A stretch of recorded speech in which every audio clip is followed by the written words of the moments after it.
But Jehu drew his bow, and smote him, the arrow going through his heart, so Joram fell down immediately on his knee, and gave up the ghost.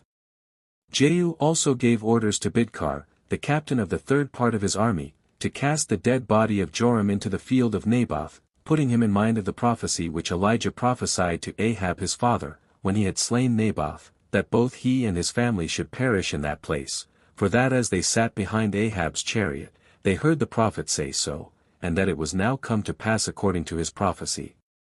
Upon the fall of Joram, Ahaziah was afraid of his own life, and turned his chariot into another road, supposing he should not be seen by Jehu, but he followed after him, and overtook him at a certain acclivity, and drew his bow, and wounded him, so he left his chariot, and got upon his horse, and fled from Jehu to Megiddo, and though he was under cure, in a little time he died of that wound, and was carried to Jerusalem, and buried there, after he had reigned 1 year, and had proved a wicked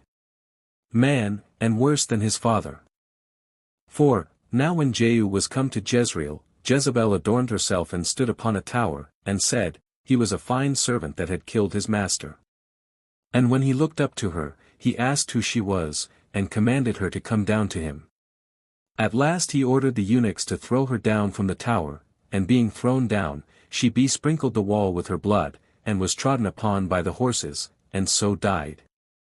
When this was done, Jehu came to the palace with his friends, and took some refreshment after his journey, both with other things, and by eating a meal.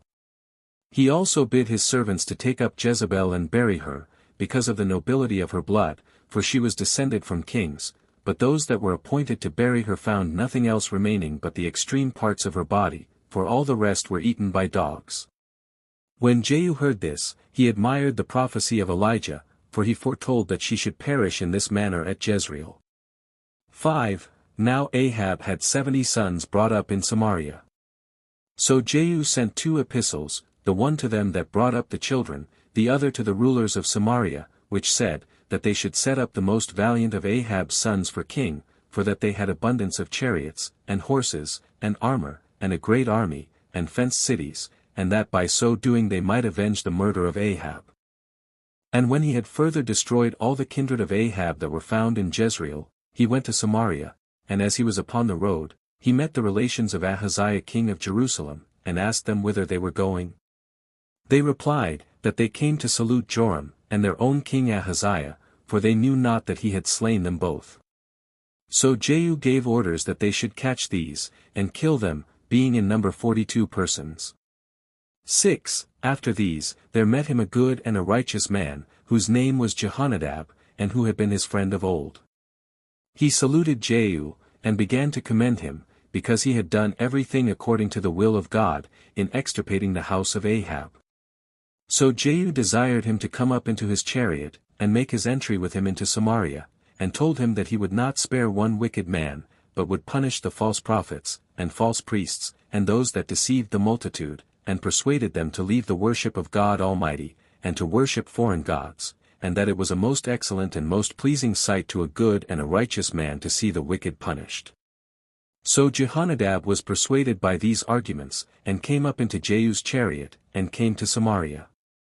He also threatened, that if any one of them escaped, their own lives should go for them. So they slew them all with the sword, and burnt the house of Baal, and by that means purged Samaria of foreign customs, idolatrous worship. Now this Baal was the god of the Tyrians, and Ahab, in order to gratify his father-in-law, Ethbaal, who was the king of Tyre and Sidon, built a temple for him in Samaria, and appointed him prophets, and worshipped him with all sorts of worship, although, when this god was demolished, Jehu permitted the Israelites to worship the golden heifers. However, because he had done thus, and taken care to punish the wicked, God foretold by his prophet that his sons should reign over Israel for 4 generations. And in this condition was Jehu at this time. Chapter 7. How Athaliah reigned over Jerusalem for 5-6 years, when Jehoiada the high priest slew her and made Jehoash, the son of Ahaziah, king. 1. Now when Athaliah, the daughter of Ahab, heard of the death of her brother Joram, and of her son Ahaziah, and of the royal family, she endeavored that none of the house of David might be left alive, but that the whole family might be exterminated, that no king might arise out of it afterward, and, as she thought, she had actually done it, but one of Ahaziah's sons was preserved, who escaped death after the manner following. Ahaziah had a sister by the same father, whose name was Jehosheba. And she was married to the high priest Jehoiada. She went into the king's palace, and found Jehosh, for that was the little child's name, who was not above a year old, among those that were slain, but concealed with his nurse. So she took him with her into a secret bedchamber, and shut him up there, and she and her husband Jehoiada brought him up privately in the temple 6 years, during which time Athaliah reigned over Jerusalem and the 2 tribes. 2. Now, on the 7th year, Jehoiada communicated the matter to certain of the captains of hundreds, 5 in number, and persuaded them to be assisting to what attempts he was making against Athaliah, and to join with him in asserting the kingdom to the child. He also received such oaths from them as are proper to secure those that assist one another from the fear of discovery, and he was then of good hope that they should depose Athaliah. Now those men whom Jehoiada the priest had taken to be his partners went into all the country, and gathered together the priests and the Levites, and the heads of the tribes out of it, and came and brought them to Jerusalem to the high priest. So he demanded the security of an oath of them, to keep private whatsoever he should discover to them, which required both their silence and their assistance. So when they had taken the oath, and had thereby made it safe for him to speak, he produced the child that he had brought up of the family of David, and said to them, This is your king, of that house which you know God hath foretold should reign over you for all time to come. I exhort you therefore that 1/3 part of you guard him in the temple, and that a 4th part keep watch at all the gates of the temple, and that the next part of you keep guard at the gate which opens and leads to the king's palace, and let the rest of the multitude be unarmed in the temple, and let no armed person go into the temple, but the priest only. He also gave them this order besides, that a part of the priests and the Levites should be about the king himself, and be a guard to him, with their drawn swords, and to kill that man immediately, whoever he be, that should be so bold as to enter armed into the temple, and bid them be afraid of nobody, but persevere in guarding the king. So these men obeyed what the high priest advised them to, and declared the reality of their resolution by their actions. Jehoiada also opened that armory which David had made in the temple, and distributed to the captains of hundreds, as also to the priests and Levites, all the spears and quivers, and what kind of weapons soever it contained, and set them armed in a circle round about the temple, so as to touch one another's hands, and by that means excluding those from entering that ought not to enter. So they brought the child into the midst of them, and put on him the royal crown, and Jehoiada anointed him with the oil, and made him king, and the multitude rejoiced, and made a noise, and cried, God save the king. 3. When Athaliah unexpectedly heard the tumult and the acclamations, she was greatly disturbed in her mind, and suddenly issued out of the royal palace with her own army, and when she was come to the temple, the priests received her, but as for those that stood round about the temple, as they were ordered by the high priest to do, they hindered the armed inert that followed her from going in. But when Athaliah saw the child standing upon a pillar, with the royal crown upon his head, she rent her clothes, and cried out vehemently, and commanded her guards to kill him that had laid snares for her, and endeavored to deprive her of the government. But Jehoiada called for the captains of hundreds, and commanded them to bring Athaliah to the valley of Cedron, and slay her there, for he would not have the temple defiled with the punishments of this pernicious woman, and he gave order, that if any one came near to help her, he should be slain also, wherefore those that had the charge of her slaughter took hold of her, and led her to the gate of the king's mules, and slew her there. For, now as soon as what concerned Athaliah was by this stratagem, after this manner, dispatched, Jehoiada called together the people and the armed men into the temple, and made them take an oath that they would be obedient to the king, and take care of his safety, and of the safety of his government, after which he obliged the king to give security, upon oath, that he would worship God, and not transgress the laws of Moses. They then ran to the house of Baal, which Athaliah and her husband Jehoram had built, to the dishonor of the God of their fathers, and to the honor of Ahab, and demolished it, and slew Mattan, that had his priesthood. But Jehoiada entrusted the care and custody of the temple to the priests and Levites, according to the appointment of King David, and enjoined them to bring their regular burnt offerings twice a day, and to offer incense according to the law. He also ordained some of the Levites, with the porters, to be a guard to the temple, that no one that was defiled might come there. 5. And when Jehoiada had set these things in order, he, with the captains of hundreds, and the rulers, and all the people, took Jehoash out of the temple into the king's palace, and when he had set him upon the king's throne, the people shouted for joy, and betook themselves to feasting, and kept a festival for many days, but the city was quiet upon the death of Athaliah. Now Jehoash was 7 years old when he took the kingdom. His mother's name was Zibiah, of the city Beersheba. And all the time that Jehoiada lived, Jehoash was careful that the laws should be kept, and very zealous in the worship of God, and when he was of age, he married 2 wives, who were given to him by the high priest, by whom were born to him both sons and daughters. And thus much shall suffice to have related concerning King Jehoash, how he escaped the treachery of Athaliah, and how he received the kingdom. Chapter 8.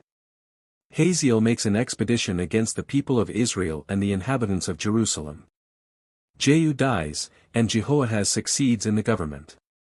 Jehoash the king of Jerusalem at first is careful about the worship of God, but afterwards becomes impious and commands Zechariah to be stoned.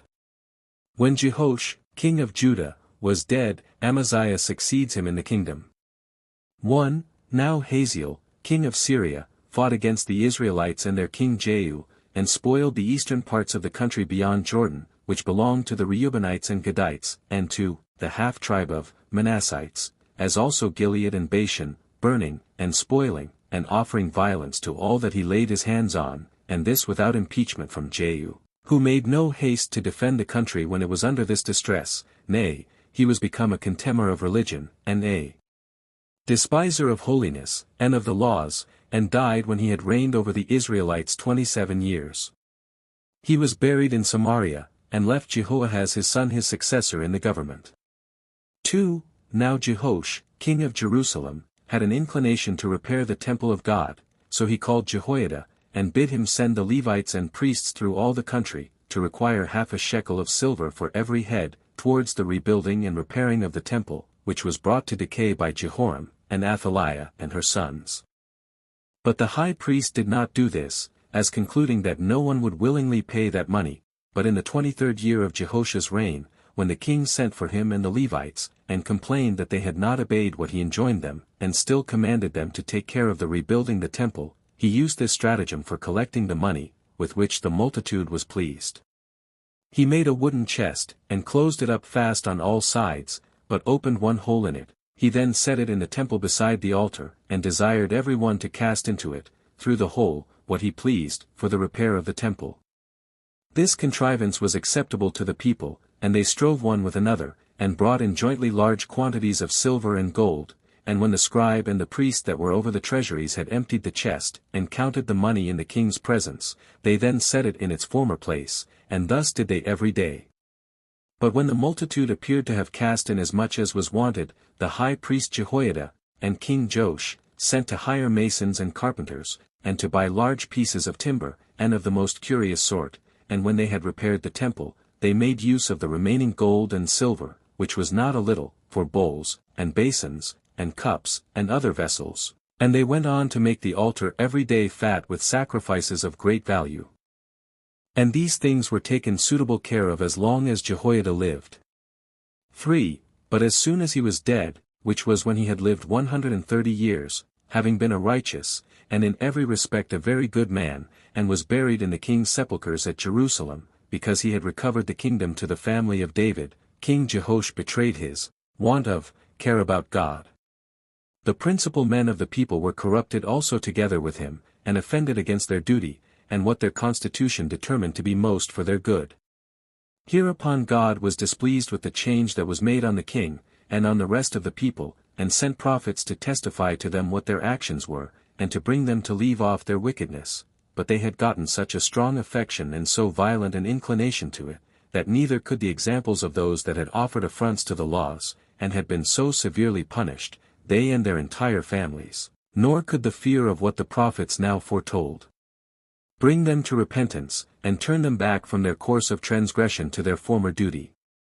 But the king commanded that Zechariah, the son of the high priest Jehoiada, should be stoned to death in the temple, and forgot the kindnesses he had received from his father, for when God had appointed him to prophesy, he stood in the midst of the multitude, and gave this counsel to them and to the king, that they should act righteously, and foretold to them, that if they would not hearken to his admonitions, they should suffer a heavy punishment.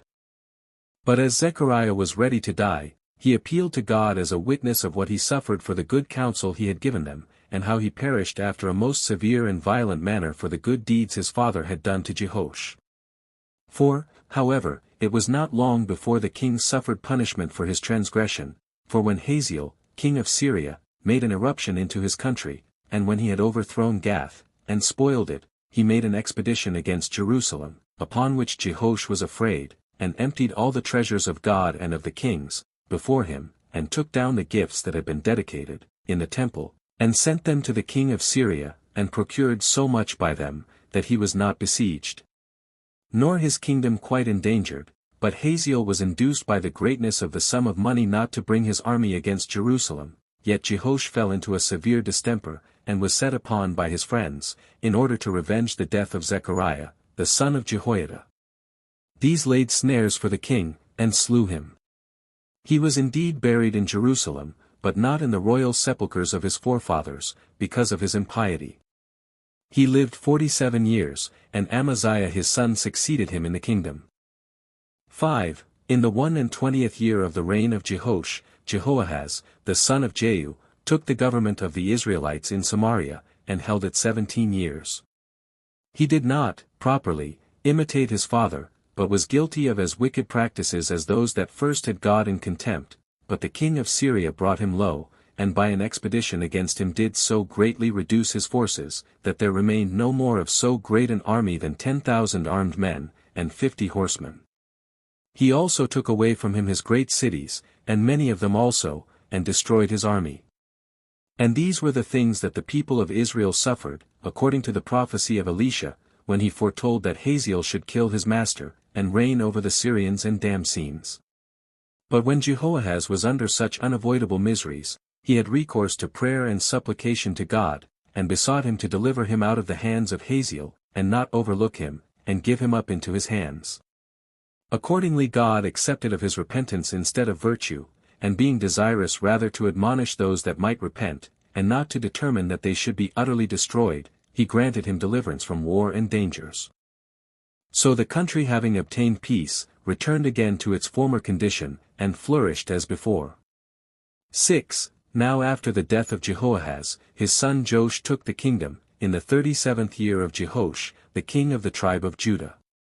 This Joash then took the kingdom of Israel in Samaria, for he had the same name with the king of Jerusalem, and he retained the kingdom 16 years. He was a good man, 17, and in his disposition was not at all like his father. Now at this time it was that when Elisha the prophet, who was already very old, and was now fallen into a disease, the king of Israel came to visit him, and when he found him very near death, he began to weep in his sight, and lament, to call him his father, and his weapons, because it was by his means that he never made use of his weapons against his enemies, but that he overcame his own adversaries by his prophecies, without fighting, and that he was now departing this life, and leaving him to the Syrians, that were already armed, and to other enemies of his that were under their power, so he said it was not safe for him to live any longer, but that it would be well for him to hasten to his end, and depart out of this life with him. As the king was thus bemoaning himself, Elisha comforted him, and bid the king bend a bow that was brought him, and when the king had fitted the bow for shooting, Elisha took hold of his hands and bid him shoot, and when he had shot 3 arrows, and then left off, Elisha said, If thou hadst shot more arrows, thou hadst cut the kingdom of Syria up by the roots, but since thou hast been satisfied with shooting 3 times only, thou shalt fight and beat the Syrians no more times than 3. That thou mayst recover that country which they cut off from thy kingdom in the reign of thy father. So when the king had heard that, he departed, and a little while after the prophet died. He was a man celebrated for righteousness, and in eminent favor with God. He also performed wonderful and surprising works by prophecy, and such as were gloriously preserved in memory by the Hebrews. He also obtained a magnificent funeral, such a one indeed as it was fit a person so beloved of God should have. It also happened, that at that time certain robbers cast a man whom they had slain into Elisha's grave, and upon his dead body coming close to Elisha's body, it revived again. And thus far have we enlarged about the actions of Elisha the prophet, both such as he did while he was alive, and how he had a divine power after his death also. 7. Now, upon the death of Hazael, the king of Syria, that kingdom came to Adad his son, with whom Joash, king of Israel, made war, and when he had beaten him in 3 battles, he took from him all that country, and all those cities and villages, which his father Hazael had taken from the kingdom of Israel, which came to pass, however, according to the prophecy of Elisha. But when Joash happened to die, he was buried in Samaria, and the government devolved on his son Jeroboam. Chapter 9. How Amaziah made an expedition against the Edomites and Amalekites and conquered them, but when he afterwards made war against Joash, he was beaten and not long after was slain, and Uzziah succeeded in the government. 1. Now, in the 2nd year of the reign of Joash over Israel, Amaziah reigned over the tribe of Judah in Jerusalem. His mother's name was Jehoaddan, who was born at Jerusalem. He was exceeding careful of doing what was right, and this when he was very young, but when he came to the management of affairs, and to the government, he resolved that he ought first of all to avenge his father Jehoash, and to punish those his friends that had laid violent hands upon him, so he seized upon them all, and put them to death, yet did he execute no severity on their children, but acted therein according to the laws of Moses, who did not think it just to punish children for the sins of their fathers. After this he chose him an army out of the tribe of Judah and Benjamin, of such as were in the flower of their age, and about 20 years old, and when he had collected about 300,000 of them together, he set captains of hundreds over them. He also sent to the king of Israel, and hired 100,000 of his soldiers for 100 talents of silver, for he had resolved to make an expedition against the nations of the Amalekites, and Edomites, and Jebuelites. But as he was preparing for his expedition, and ready to go out to the war, a prophet gave him counsel to dismiss the army of the Israelites, because they were bad men, and because God foretold that he should be beaten, if he made use of them as auxiliaries, but that he should overcome his enemies, though he had but a few soldiers, when it so pleased God. And when the king grudged at his having already paid the hire of the Israelites, the prophet exhorted him to do what God would have him, because he should thereby obtain much wealth from God.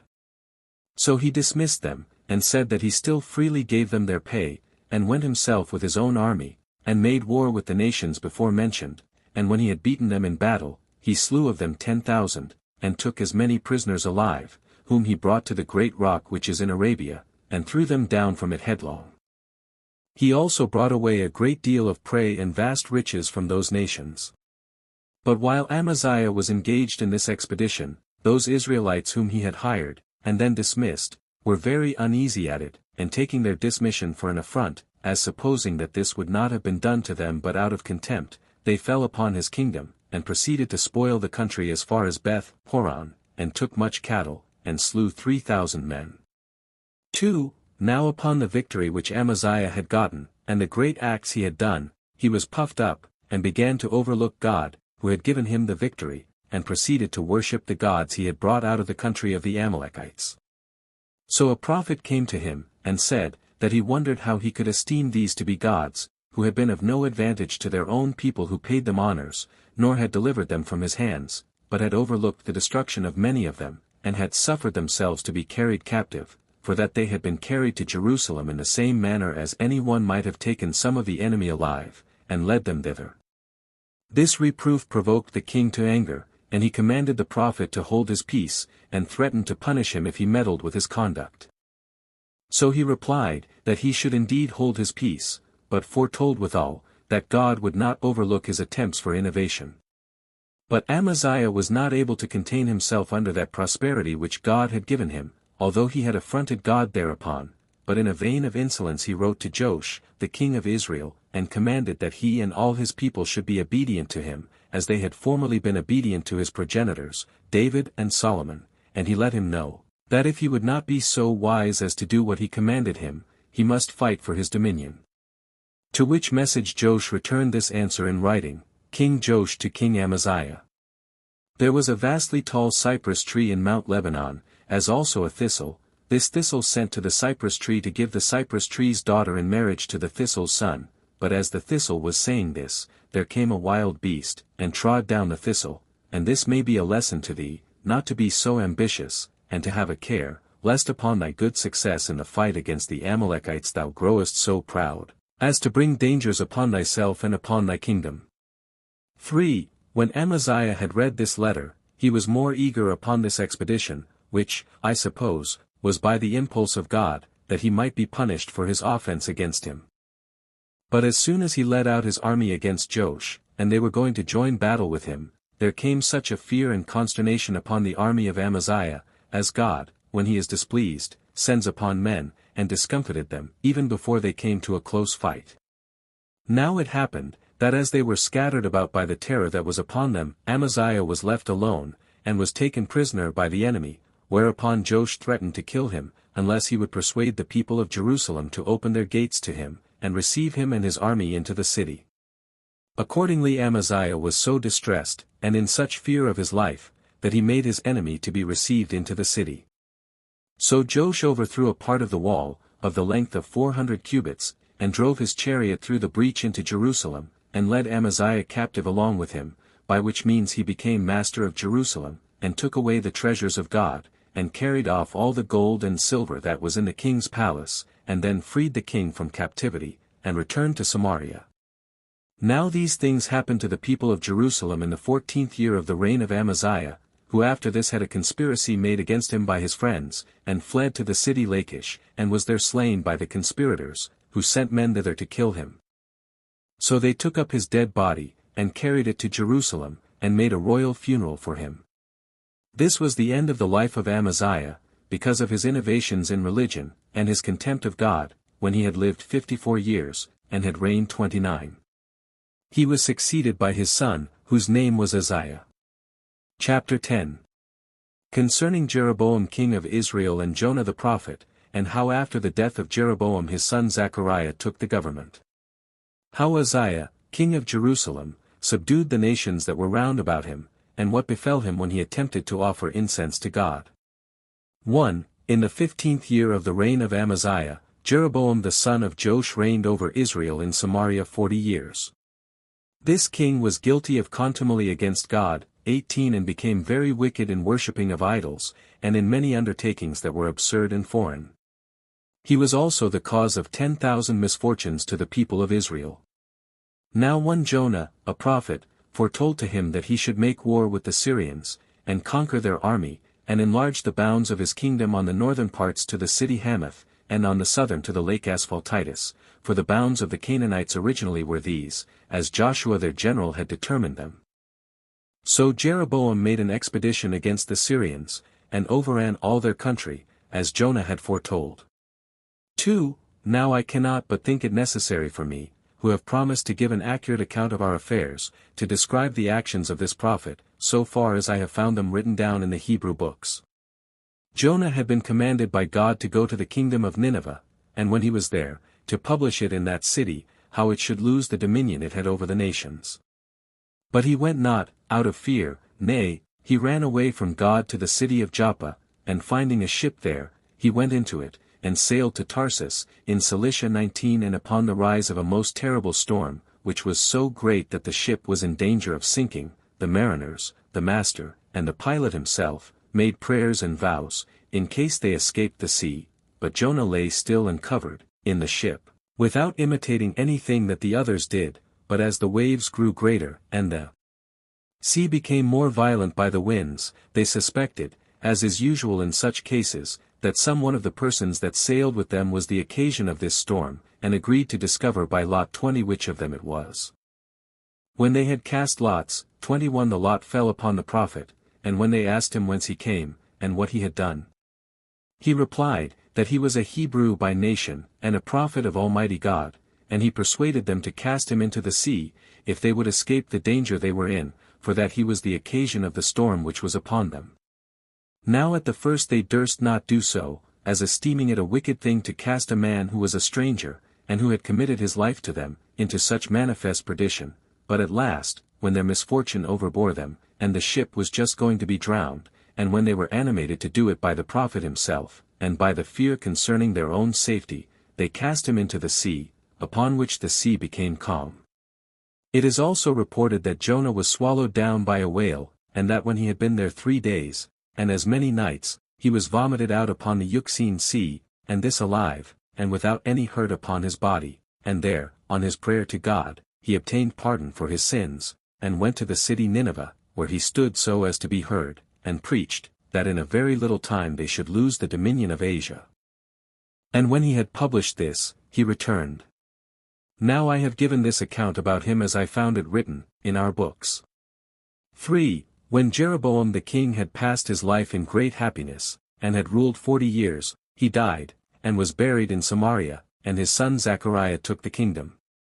After the same manner did Uzziah, the son of Amaziah, begin to reign over the 2 tribes in Jerusalem, in the 14th year of the reign of Jeroboam. He was born of Jechaliah, his mother, who was a citizen of Jerusalem. He was a good man, and by nature righteous and magnanimous, and very laborious in taking care of the affairs of his kingdom. He made an expedition also against the Philistines, and overcame them in battle, and took the cities of Gath and Jabneh, and brake down their walls, after which expedition he assaulted those Arabs that adjoined to Egypt. He also built a city upon the Red Sea, and put a garrison into it. He, after this, overthrew the Ammonites, and appointed that they should pay tribute.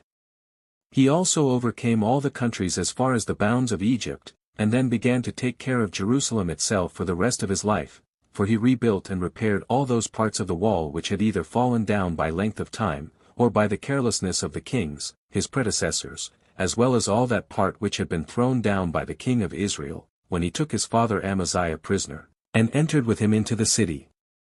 Moreover, he built a great many towers, of 150 cubits high, and built walled towns in desert places, and put garrisons into them, and dug many channels for conveyance of water. He had also many beasts for labor, and an immense number of cattle, for his country was fit for pasturage. He was also given to husbandry, and took care to cultivate the ground, and planted it with all sorts of plants, and sowed it with all sorts of seeds. He had also about him an army composed of chosen men, in number 370,000, who were governed by general officers and captains of thousands, who were men of valor, and of unconquerable strength, in number 2,000.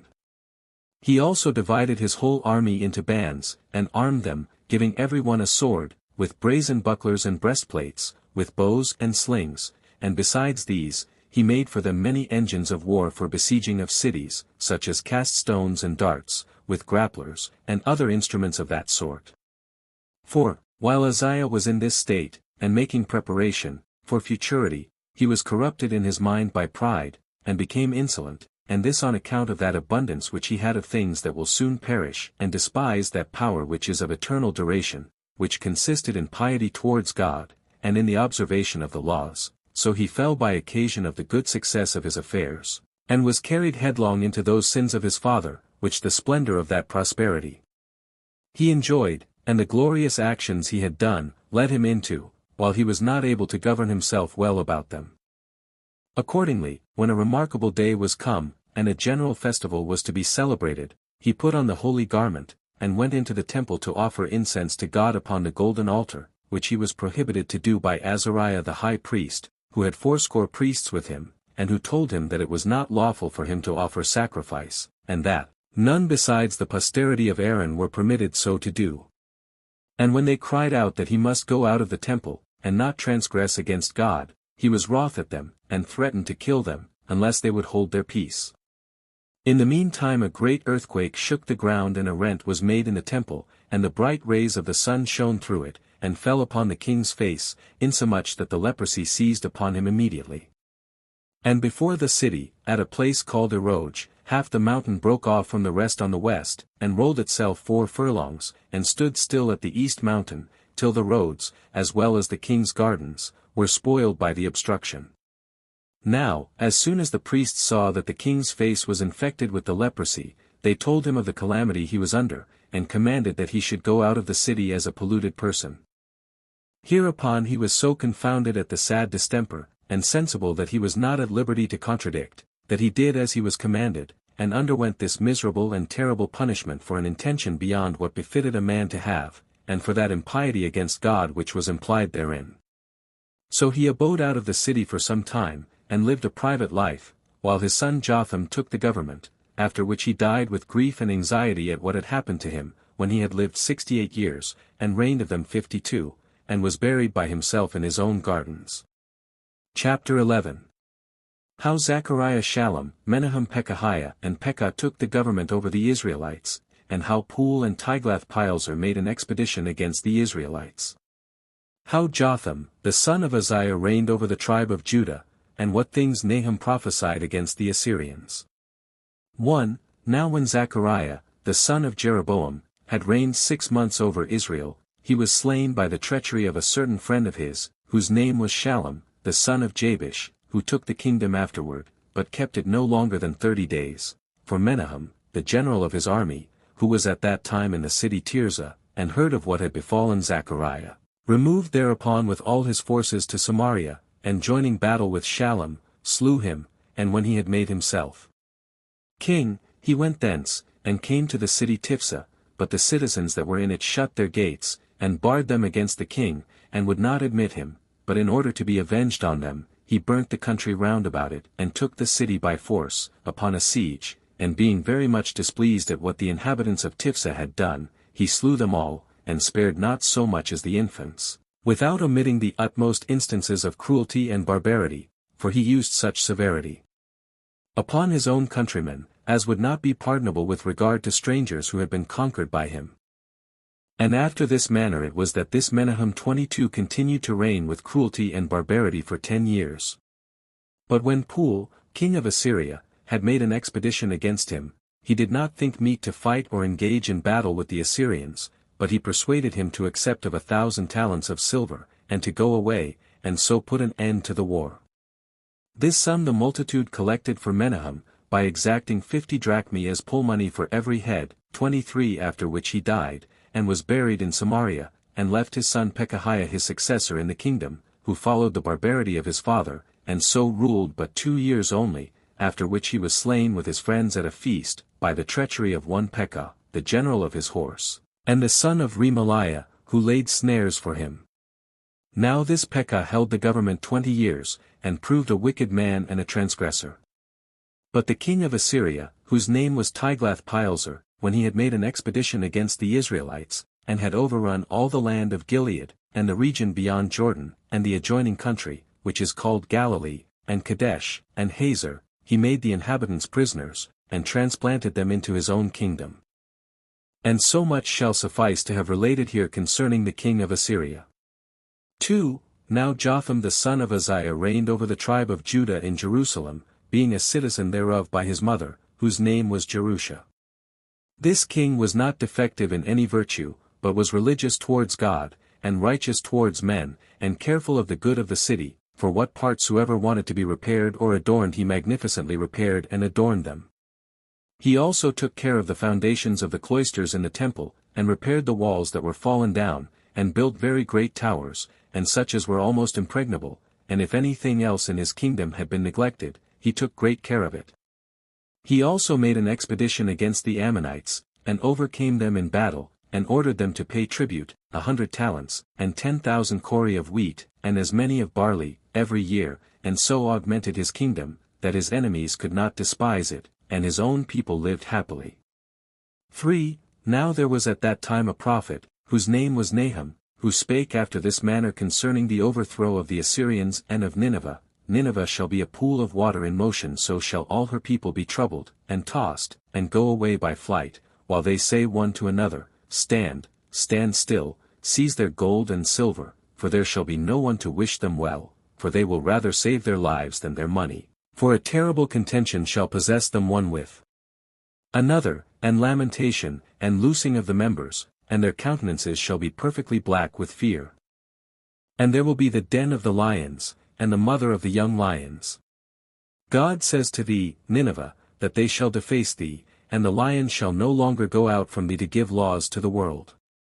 And indeed this prophet prophesied many other things besides these concerning Nineveh, which I do not think necessary to repeat, and I here omit them, that I may not appear troublesome to my readers, all which thing happened about Nineveh 115 years afterward, so this may suffice to have spoken of these matters. Chapter 12.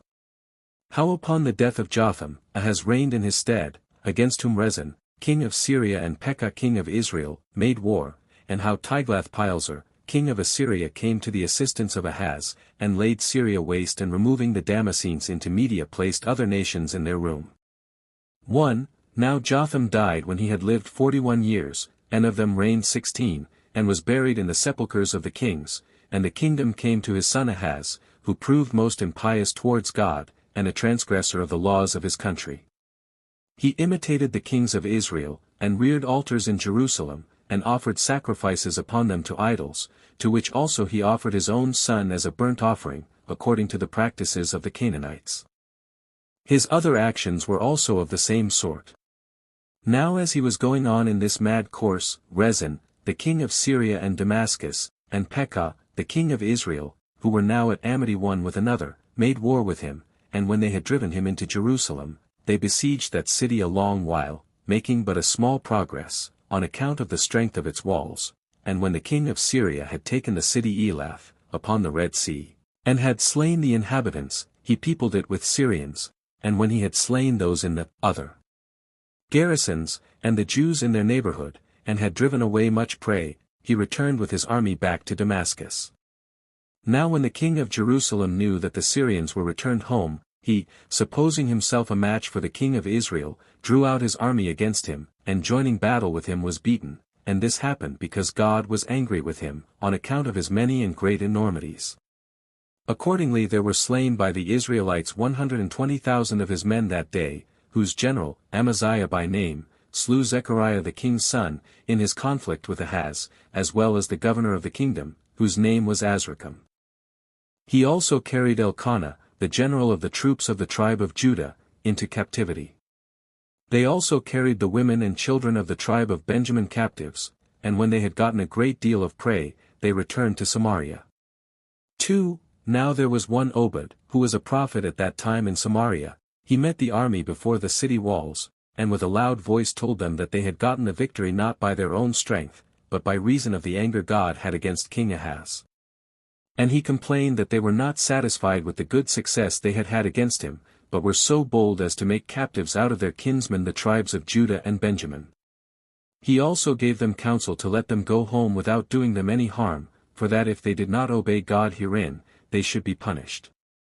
So the people of Israel came together to their assembly, and considered of these matters, when a man whose name was Berechiah, and who was one of chief reputation in the government, stood up, and the others with him, and said, We will not suffer the citizens to bring these prisoners into the city, lest we be all destroyed by God. We have sins enough of our own that we have committed against him, as the prophets assure us. Nor ought we therefore to introduce the practice of new crimes.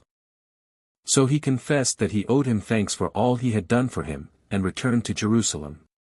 Now this king was so sottish and thoughtless of what was for his own good, that he would not leave off worshipping the Syrian gods when he was beaten by them, but he went on in worshipping them, as though they would procure him the victory, and when he was beaten again, he began to honor the gods of the Assyrians, and he seemed more desirous to honor any other gods than his own paternal and true God, whose anger was the cause of his defeat. Nay, he proceeded to such a degree of despite and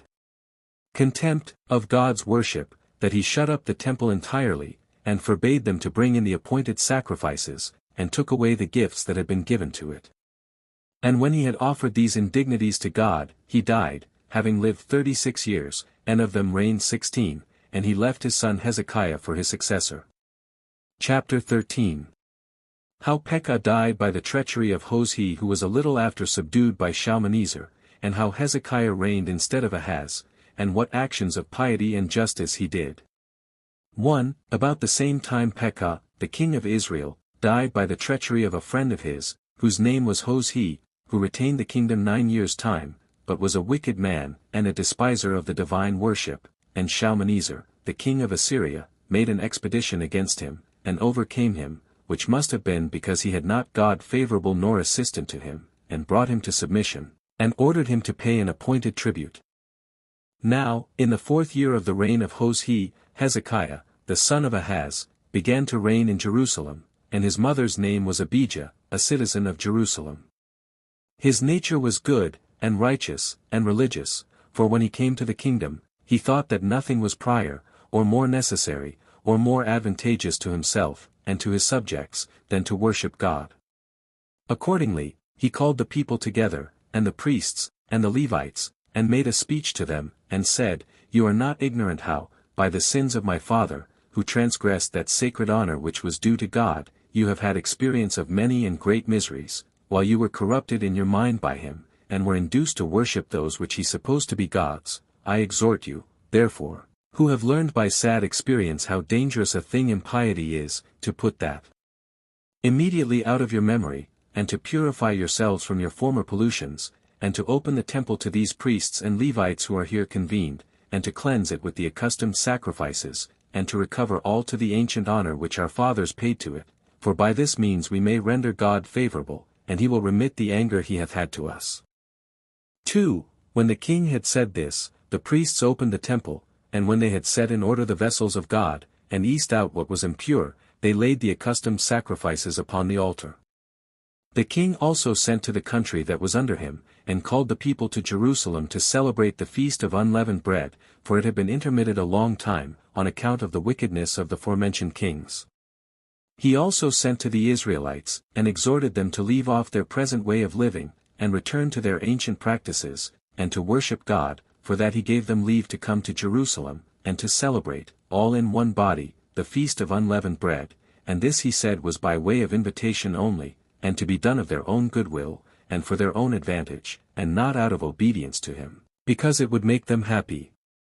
But the Israelites, upon the coming of the ambassadors, and upon their laying before them what they had in charge from their own king, were so far from complying therewith, that they laughed the ambassadors to scorn, and mocked them as fools, as also they affronted the prophets, which gave them the same exhortations, and foretold what they would suffer if they did not return to the worship of God, insomuch that at length they caught them, and slew them, nor did this degree of transgressing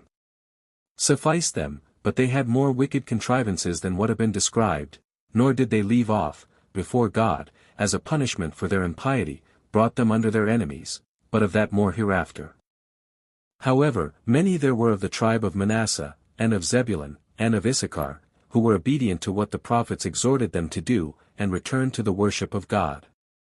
Now all these came running to Jerusalem, to Hezekiah, that they might worship God there. 3. When these men were come, King Hezekiah went up into the temple, with the rulers and all the people, and offered for himself 7 bulls, and as many rams, with 7 lambs, and as many kids of the goats. The king also himself, and the rulers, laid their hands on the heads of the sacrifices, and permitted the priests to complete the sacred offices about them.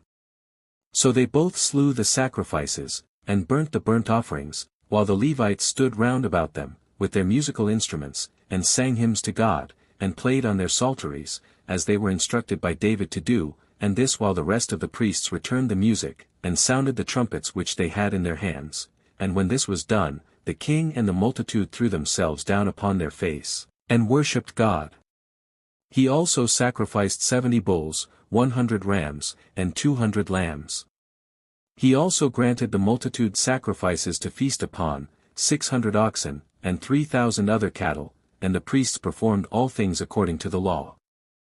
Now the king was so pleased herewith, that he feasted with the people, and returned thanks to God. But as the feast of unleavened bread was now come, when they had offered that sacrifice which is called the Passover, they after that offered other sacrifices for 7 days.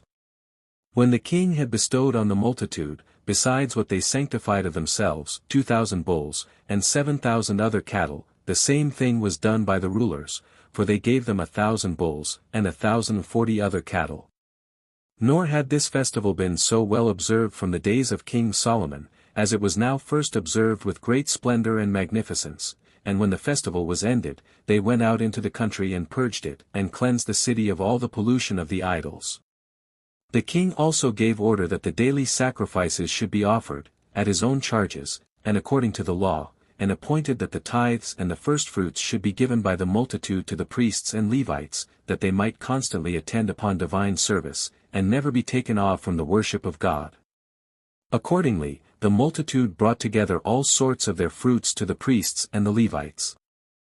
The king also made garners and receptacles for these fruits, and distributed them to every one of the priests and Levites, and to their children and wives, and thus did they return to their old form of divine worship.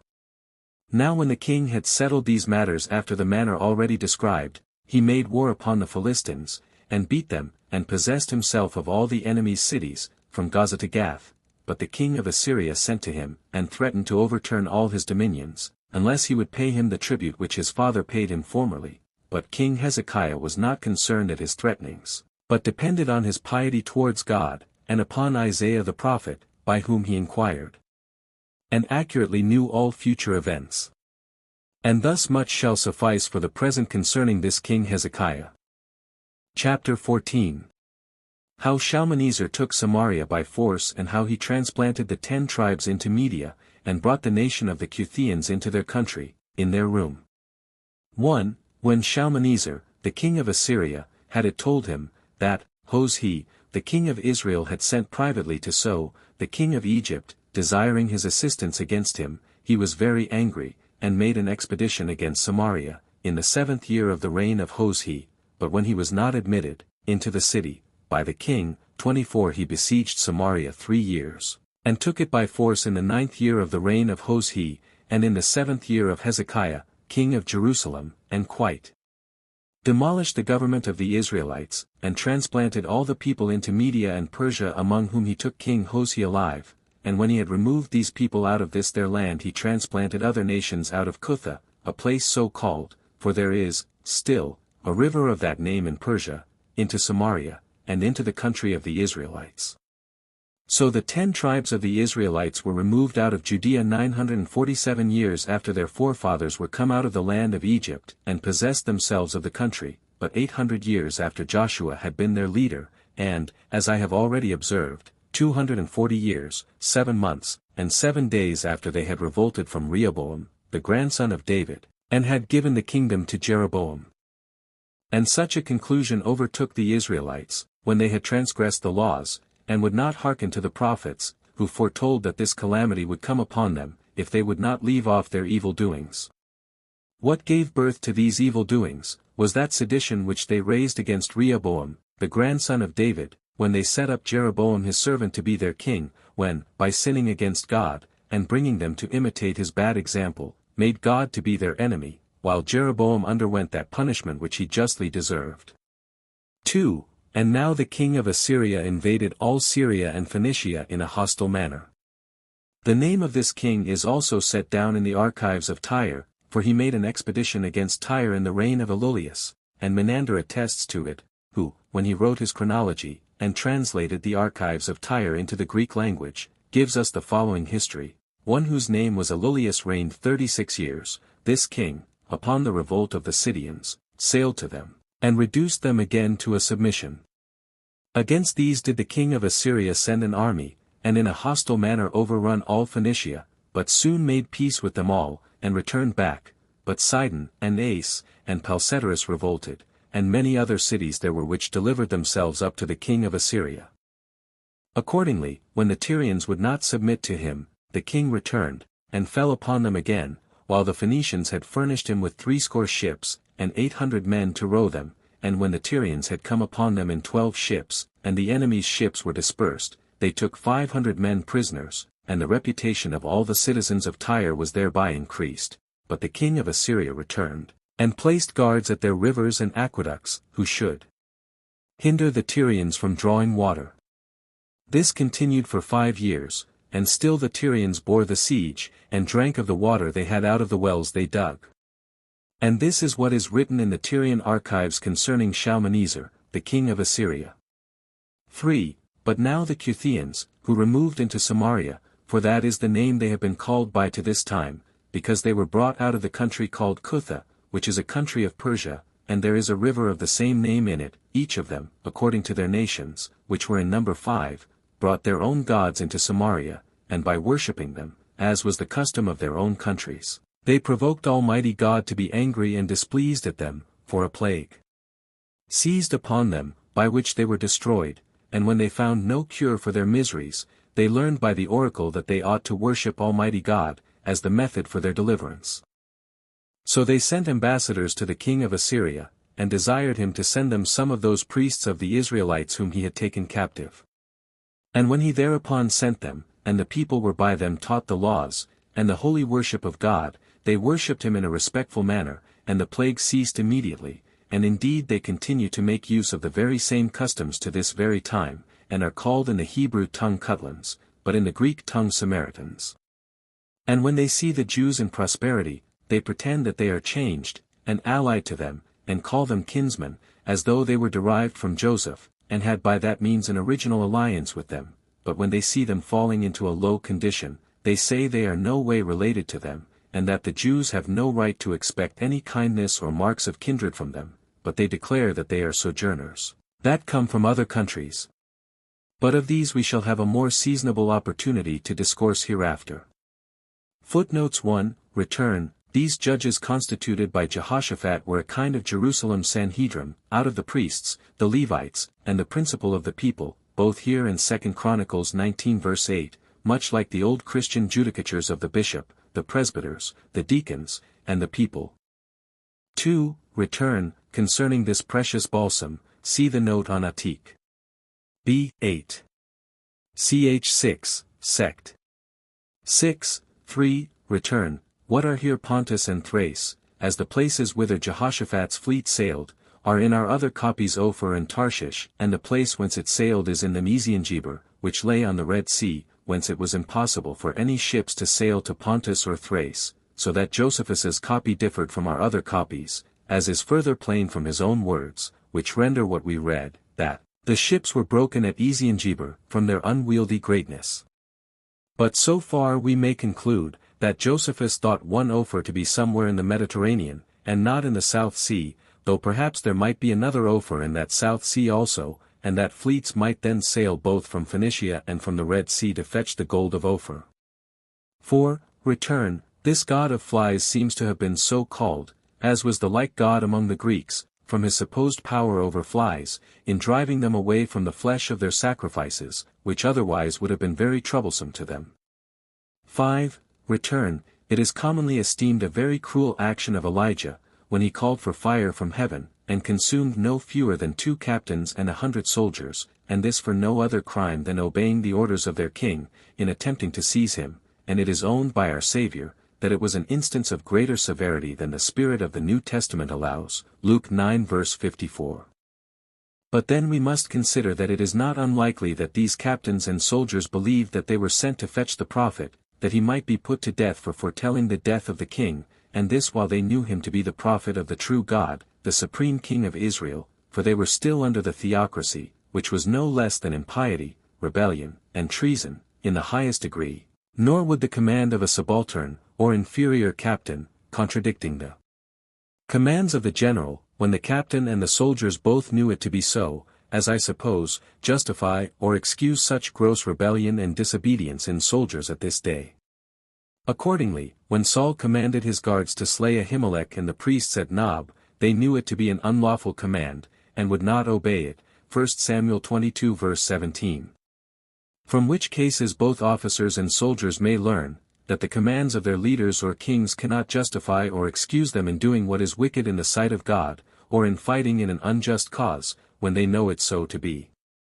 6. Return. This practice of cutting down, or plucking up by the roots, the fruit trees was forbidden, even in ordinary wars, by the law of Moses, Deuteronomy 20 verses 19 and 20, and only allowed by God in this particular case, when the Moabites were to be punished and cut off in an extraordinary manner for their wickedness, see Jeremiah 48 verses 11 to 13, and many the like prophecies against them. Nothing could therefore justify this practice but a particular commission from God by his prophet, as in the present case, which was ever a sufficient warrant for breaking any such ritual or ceremonial law whatsoever. 7. Return. That this woman who cried to Elisha, and who in our Bible is styled the wife of one of the sons of the prophets, 2 Kings 4 verse 1, was no other than the widow of Obadiah, the good steward of Ahab, is confirmed by the Chaldee Paraphrast, and by the rabbins and others. Nor is that unlikely which Josephus here adds, that these debts were contracted by her husband for the support of those 100 of the Lord's prophets, whom he maintained by 50 in a cave, in the days of Ahab and Jezebel, 1 Kings 18 verse 4, which circumstance rendered it highly fit that the prophet Elisha should provide her a remedy, and enable her to redeem herself and her sons from the fear of that slavery which insolvent debtors were liable to by the law of Moses, Leviticus 25 verse 39, Matthew 1825, which he did accordingly, with God's help, at the expense of a miracle. 8. Return, Dr. Hudson, with very good reason, suspects that there is no small defect in our present copies of Josephus, just before the beginning of this section, and that chiefly as to that distinct account which he had given us reason to expect in the first section, and to which he seems to refer, ch. 8. Sect. 6. Concerning the glorious miracles which Elisha wrought, which indeed in our Bibles are not a few, 2 Kings 6-9. But of which we have several omitted in Josephus's present copies. One of those histories, omitted at present, was evidently in his Bible, I mean that of the curing of Naaman's leprosy, 2 Kings 5. For he plainly alludes to it, B3. Ch 11. Sect. 4. Where he observes, that, there were lepers in many nations who yet have been in honor, and not only free from reproach and avoidance, but who have been great captains of armies, and been entrusted with high offices in the commonwealth, and have had the privilege of entering into holy places and temples. But what makes me most regret the want of that history in our present copies of Josephus is this, that we have here, as it is commonly understood, one of the greatest difficulties in all the Bible, that in 2 Kings 5 verses 18 and 19, where Naaman, after he had been miraculously cured by a prophet of the true God, and had thereupon promised, ver. 17, that he would henceforth offer neither burnt offering nor sacrifice unto other gods, but unto the Lord, adds, in this thing the Lord pardon thy servant, that when my master goeth into the house of Rimnu to worship there, and he leaneth on my hands, and I bow myself in the house of Rimmort, when I bow down myself in the house of Rimmort, the Lord pardon thy servant in this thing. And Elisha said, Go in peace. This looks like a prophet's permission for being partaker in idolatry itself, out of compliance with an idolatrous court. 9. Return, upon occasion of this stratagem of Elisha, in Josephus, we may take notice, that although Josephus was one of the greatest lovers of truth in the world, yet in a just war he seems to have had no manner of scruple upon him by all such stratagems possible to deceive public enemies. See this Josephus's account of Jeremiah's imposition on the great men of the Jews in somewhat like case, Antique, B. X. Ch. 7. Sect. 6. 2 Samuel 16 verse 16, N.C. 10. Return, this son of a murderer was Joram, the son of Ahab, which Ahab slew, or permitted his wife Jezebel to slay, the Lord's prophets, and Naboth, 1 Kings 18 verse 4, 21 verse 19, and he is here called by this name, I suppose, because he had now also himself sent an officer to murder him, yet is Josephus's account of Joram's coming himself at last as repenting of his intended cruelty, much more probable than that in our copies, 2 Kings 6 verse 33, which rather implies the contrary. 11. Return, this law of the Jews, for the exclusion of lepers out of the camp in the wilderness, and out of the cities in Judea, is a known one, Leviticus 13 verse 46, Numbers 5:14. 12. Return, since Elijah did not live to anoint Hazael king of Syria himself, as he was empowered to do, 1 Kings 19 verse 15, it was most probably now done, in his name, by his servant and successor Elisha. Nor does it seem to me otherwise but that Ben-Hadad immediately recovered of his disease, as the prophet foretold, and that Hazael, upon his being anointed to succeed him though he ought to have stayed till he died by the course of nature, or some other way of divine punishment, as did David for many years in the like case, was too impatient, and the very next day smothered or strangled him, in order to come directly to the succession. 13. Return, what Mr. Leclerc pretends here, that it is more probable that Hazael and his son were worshipped by the Syrians and people of Damascus till the days of Josephus, than Ben-Hadad and Hazael, because under Ben-Hadad they had greatly suffered, and because it is almost incredible that both a king and that king's murderer should be worshipped by the same Syrians, is of little force against those records, out of which Josephus drew this history, especially when it is likely that they thought Ben-Hadad died of the distemper he labored under, and not by Hazael's treachery. Besides, the reason that Josephus gives for this adoration, that these two kings had been great benefactors to the inhabitants of Damascus, and had built them temples, is too remote from the political suspicions of Leclerc, nor ought such weak suspicions to be deemed of any force against authentic testimonies of antiquity. 14. Return, this epistle, in some copies of Josephus, is said to come to Jadar from Elijah, with this addition, for he was yet upon earth, which could not be true of Elijah, who, as all agree, was gone from the earth about 4 years before, and could only be true of Elisha, nor perhaps is there any more mystery here, than that the name of Elijah has very anciently crept into the text instead of Elisha, by the copiers, there being nothing in any copy of that epistle peculiar to Elijah. 15. Return. Spanheim here notes, that this putting off men's garments, and strewing them under a king, was an Eastern custom, which he had elsewhere explained. 16. Return. Our copies say that this driving of the chariots was like the driving of Jehu the son of Nimshi, for he driveth furiously, 2 Kings 9 verse 20, whereas Josephus's copy, as he understood it, was this, that, on the contrary, Jehu marched slowly, and in good order. Nor can it be denied, that since there was interval enough for King Joram to send out 2 horsemen, one after another, to Jehu, and at length to go out with King Ahaziah to meet him, and all this after he was come within sight of the watchman, and before he was come to Jezreel, the probability is greatly on the side of Josephus's copy or interpretation.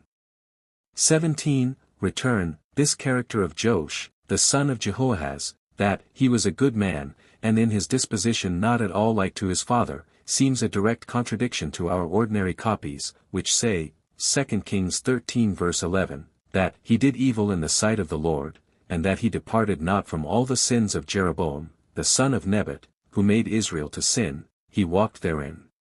Which copies are here the truest it is hard positively to determine. If Josephus's be true, this Joash is the single instance of a good king over the 10 tribes, if the other be true, we have not one such example. The account that follows, in all copies, of Elisha the prophet's concern for him, and his concern for Elisha, greatly favors Josephus's copies, and supposes this king to have been then a good man, and no idolater, with whom God's prophets used not to be so familiar.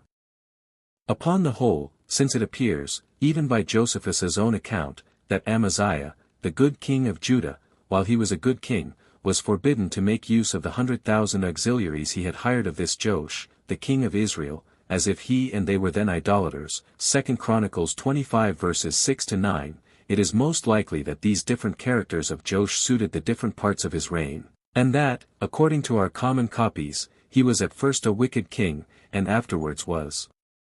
reclaimed, and became a good one, according to Josephus. 18. Return. What I have above noted concerning Jehoash, seems to me to have been true also concerning his son Jeroboam too, viz.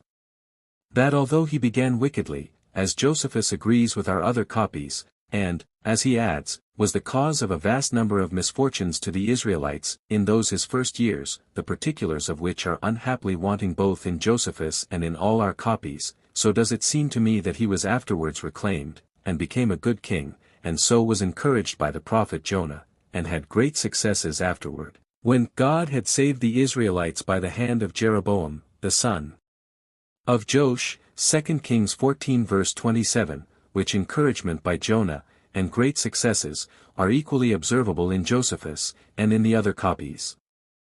19. Return. When Jonah is said in our Bibles to have gone to Tarshish, Jonah 1 verse 3, Josephus understood it that he went to Tarsus in Cilicia, or to the Mediterranean Sea, upon which Tarsus lay, so that he does not appear to have read the text, 1 Kings 22 verse 48, as our copies do, that ships of Tarshish could lie at Ezion-Geber, upon the Red Sea. But as to Josephus's assertion, that Jonah's fish was carried by the strength of the current, upon a Nene, it is by no means an improbable determination in Josephus. 20. Return. This ancient piece of religion, of supposing there was great sin where there was great misery, and of casting lots to discover great sinners, not only among the Israelites, but among these heathen mariners, seems a remarkable remains of the ancient tradition which prevailed of old over all mankind, that Providence used to interpose visibly in all human affairs, and storm, as far as the Euxine Sea. It is no way impossible, and since the storm might have driven the ship, while Jonah was in it never to bring, or at least not long to continue, notorious judge, near to that Euxine Sea, and since in 3 more days, while but for notorious sins, which the most ancient book of he was in the fish's belly, that current might bring him to the job shows to have been the state of mankind for about the Assyrian coast, and since with all that coast could bring him former 3,000 years of the world, till the days of Job nearer to Nineveh than could any coast of the Mediterranean. And Moses. 21. Return. This account of an earthquake at Jerusalem at the very same time when Uzziah usurped the priest's office, and went into the sanctuary to burn incense, and of the consequences of the earthquake, is entirely wanting in our other copies, though it be exceeding like to a prophecy of Jeremiah, now in Zechariah 14 verses 4 and 5, in which prophecy mention is made of fleeing from that earthquake, as they fled from this earthquake in the days of Uzziah king of Judah, so that there seems to have been some considerable resemblance between these historical and prophetical earthquakes. 22. Return. Dr. Wall, in his critical notes on 2 Kings 15 verse 20, observes, that when this Menahem is said to have exacted the money of Israel of all the mighty men of wealth, of each man 50 shekels of silver, to give Pul, the king of Assyria, 1,000 talents, this is the first public money raised by any Israelite king by tax on the people, that they used before to raise it out of the treasures of the house of the Lord, or of their own house, that it was a poll money on the rich men, and them only, to raise OE 353,000, or, as others count a talent, OE 400,000, at the rate of OE 6 or OE 7 per head, and that God commanded, by Ezekiel, ch. 45-8, 46-18, that no such thing should be done, at the Jews' restoration, but the king should have land of his own. 23. Return. This passage is taken out of the prophet Nahum, ch. 2:8-13, and is the principal, or rather the only, one that is given us almost verbatim, but a little abridged, in all Josephus's known writings, by which quotation we learn what he himself always asserts, viz. that he made use of the Hebrew original and not of the Greek version, as also we learn, that his Hebrew copy considerably differed from ours. See all three texts particularly set down and compared together in the essay on the Old Testament, page 187. 24. Return. This siege of Samaria, though not given a particular account of either in our Hebrew or Greek Bibles, or in Josephus, was so very long, no less than 3 years, that it was no way improbable but that parents, and particularly mothers, might therein be reduced to eat their own children, as the law of Moses had threatened upon their disobedience, Leviticus 26:29, Deuteronomy 28 verses 53-57, and as was accomplished in the other shorter sieges of both the capital cities, Jerusalem and Samaria, the former mentioned Jeremiah 19 verse 9, Antique, b. 9, ch. 4. Sect. 4, and the latter, 2 Kings 6 verses 26-29. Book X, containing the interval of 182 years and a half. From the captivity of the 10 tribes to the first year of Cyrus. Chapter 1. How Sennacherib made an expedition against Hezekiah, what threatenings Rabshakeh made to Hezekiah when Sennacherib was gone against the Egyptians, how Isaiah the prophet encouraged him, how Sennacherib having failed of success in Egypt, returned thence to Jerusalem, and how upon his finding his army destroyed, he returned home, and what befell him a little afterward. 1. It was now the 14th year of the government of Hezekiah, king of the 2 tribes, when the king of Assyria, whose name was Sennacherib, made an expedition against him with a great army, and took all the cities of the tribes of Judah and Benjamin by force, and when he was ready to bring his army against Jerusalem, Hezekiah sent ambassadors to him beforehand, and promised to submit, and pay what tribute he should appoint. Hereupon Sennacherib, when he heard of what offers the ambassadors made, resolved not to proceed in the war, but to accept of the proposals that were made him, and if he might receive 300 talents of silver, and 30 talents of gold, he promised that he would depart in a friendly manner, and he gave security upon oath to the ambassadors that he would then do him no harm, but go away as he came. So Hezekiah submitted, and emptied his treasures, and sent the money, as supposing he should be freed from his enemy, and from any further distress about his kingdom. Accordingly, the Assyrian king took it, and yet had no regard to what he had promised, but while he himself went to the war against the Egyptians and Ethiopians, he left his general Rabshakeh, and 2 other of his principal commanders, with great forces, to destroy Jerusalem. The names of the 2 other commanders were Tartan and Rabsaris. 2. Now as soon as they were come before the walls, they pitched their camp, and sent messengers to Hezekiah, and desired that they might speak with him, but he did not himself come out to them for fear, but he sent 3 of his most intimate friends. The name of one was Eliakim, who was over the kingdom, and Shebna, and Joah the recorder. So these men came out, and stood over against the commanders of the Assyrian army, and when Rabshakeh saw them, he bid them go and speak to Hezekiah in the manner following, that Sennacherib, the great king, one desires to know of him, on whom it is that he relies and depends, in flying from his lord, and will not hear him, nor admit his army into the city. Is it on account of the Egyptians, and in hopes that his army would be beaten by them? Whereupon he lets him know, that if this be what he expects, he is a foolish man, and like one who leans on a broken reed, while such a one will not only fall down, but will have his hand pierced and hurt by it. That he ought to know he makes this expedition against him by the will of God, who hath granted this favor to him, that he shall overthrow the kingdom of Israel, and that in the very same manner he shall destroy those that are his subjects also. When Rabshakeh had made this speech in the Hebrew tongue, for he was skillful in that language, Eliakim was afraid lest the multitude that heard him should be disturbed, so he desired him to speak in the Syrian tongue. But the general, understanding what he meant, and perceiving the fear that he was in, he made his answer with a greater and a louder voice, but in the Hebrew tongue, and said, that, since they all heard what were the king's commands, they would consult their own advantage in delivering up themselves to us, for it is plain that both you and your king dissuade the people from submitting by vain hopes, and so induce them to resist. But if you be courageous, and think to drive our forces away, I am ready to deliver to you 2,000 of these horses that are with me for your use, if you can set as many horsemen on their backs, and show your strength, but what you have not you cannot produce. Why therefore do you delay to deliver up yourselves to a superior force, who can take you without your consent? Although it will be safer for you to deliver yourselves up voluntarily, while a forcible capture, when you are beaten, must appear more dangerous, and will bring further calamities upon you.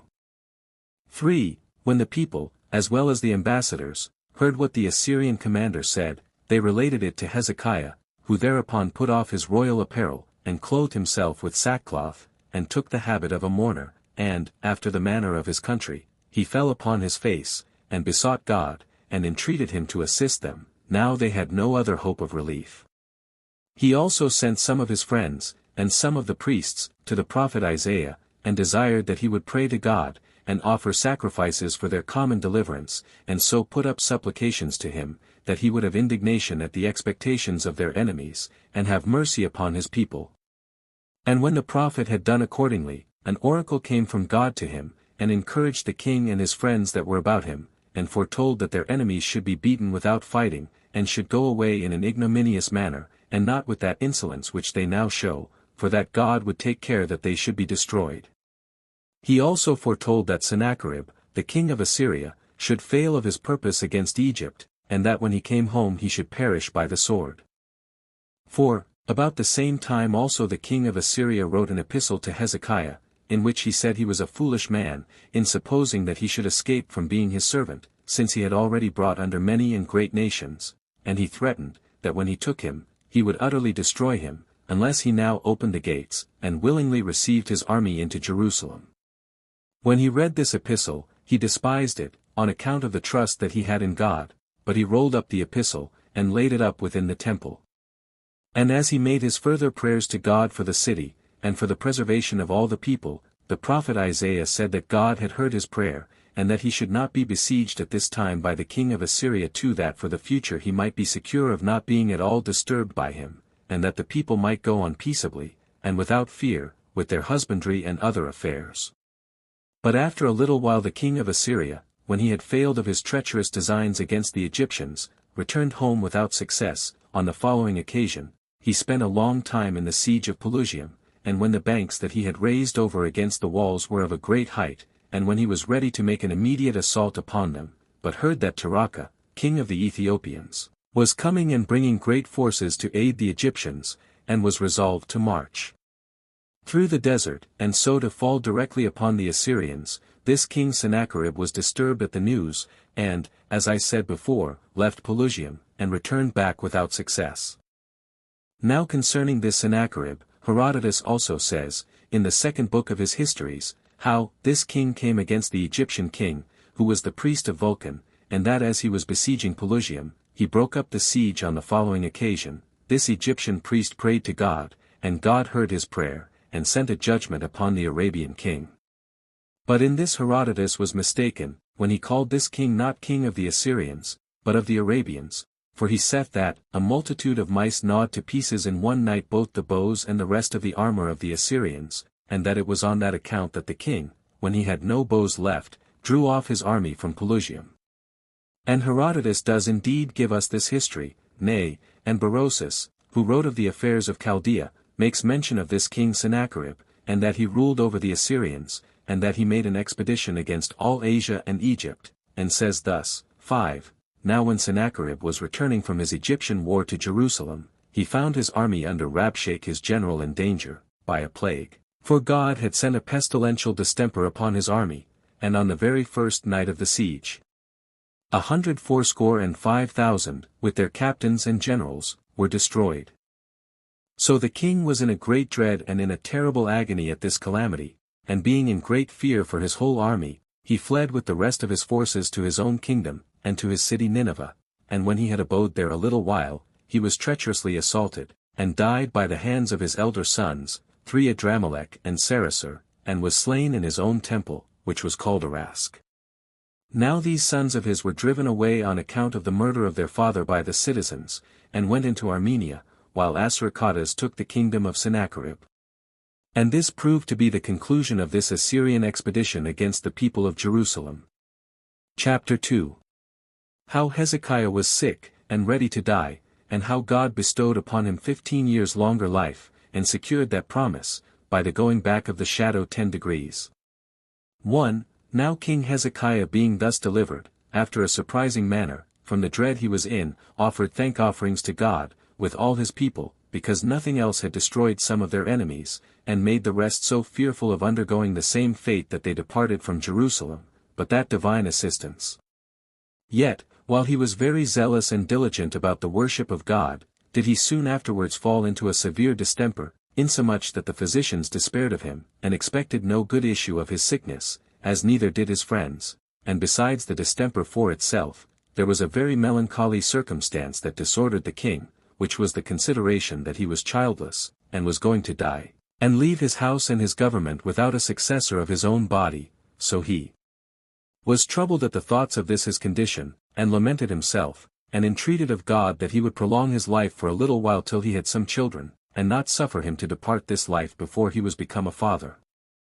Hereupon God had mercy upon him, and accepted of his supplication, because the trouble he was under at his supposed death was not because he was soon to leave the advantages he enjoyed in the kingdom, nor did he on that account pray that he might have a longer life afforded him, but in order to have sons, that might receive the government after him.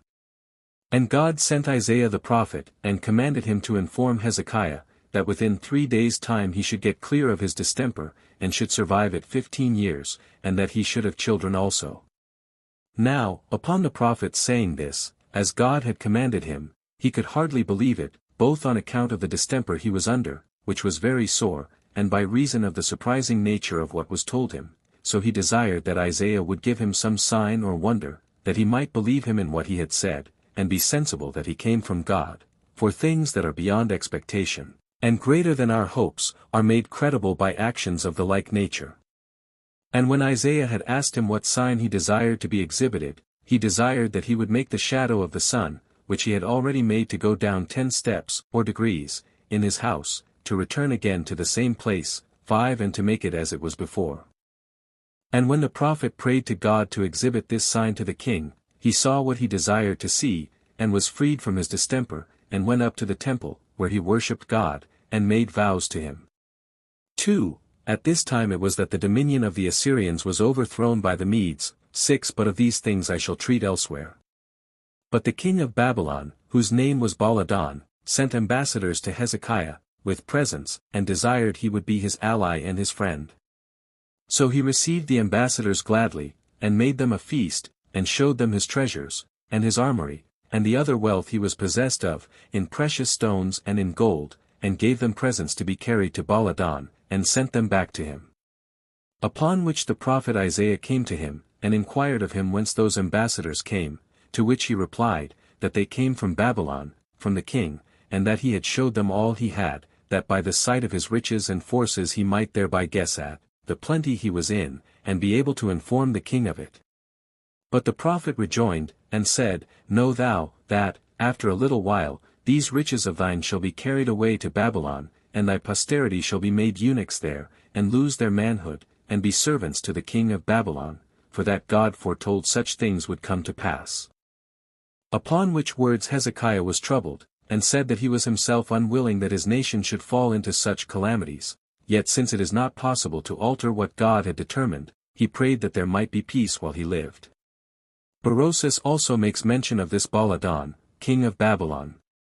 Now as to this prophet, Isaiah, he was by the confession of all, a divine and wonderful man in speaking truth, and out of the assurance that he had never written what was false, he wrote down all his prophecies, and left them behind him in books, that their accomplishment might be judged of from the events by posterity. Nor did this prophet do so alone, but the others, which were 12 in number, did the same. And whatsoever is done among us, whether it be good, or whether it be bad, comes to pass according to their prophecies, but of every one of these we shall speak hereafter. Chapter 3. How Manasseh reigned after Hezekiah, and how when he was in captivity he returned to God and was restored to his kingdom and left it to his son, Amon. 1. When King Hezekiah had survived the interval of time already mentioned, and had dwelt all that time in peace, he died, having completed 54 years of his life, and reigned 29.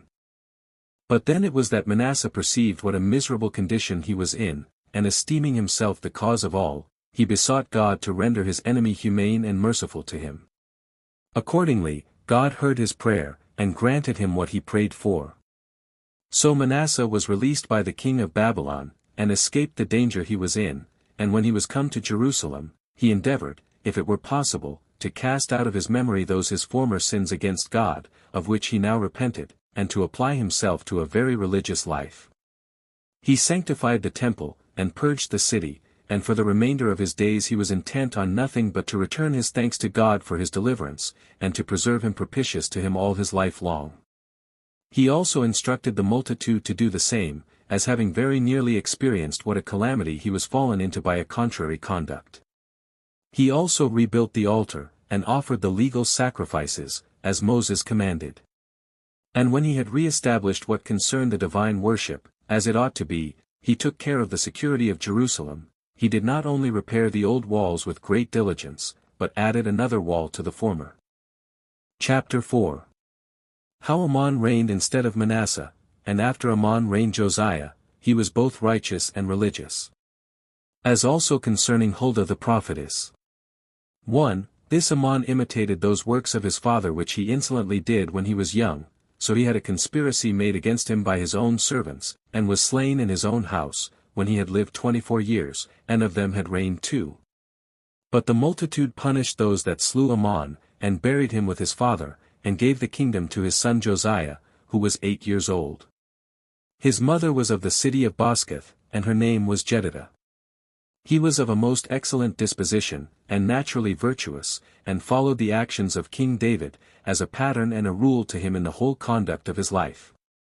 And when he was 12 years old, he gave demonstrations of his religious and righteous behavior, for he brought the people to a sober way of living, and exhorted them to leave off the opinion they had of their idols, because they were not gods, but to worship their own God. And by repeating on the actions of his progenitors, he prudently corrected what they did wrong, like a very elderly man, and like one abundantly able to understand what was fit to be done, and what he found they had well done, he observed all the country over, and imitated the same. And thus he acted in following the wisdom and sagacity of his own nature, and in compliance with the advice and instruction of the elders, for by following the laws it was that he succeeded so well in the order of his government, and in piety with regard to the divine worship.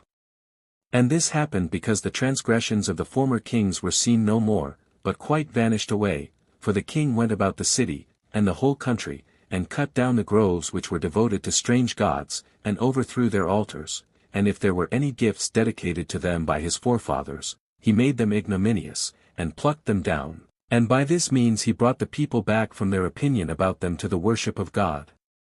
He also offered his accustomed sacrifices and burnt offerings upon the altar.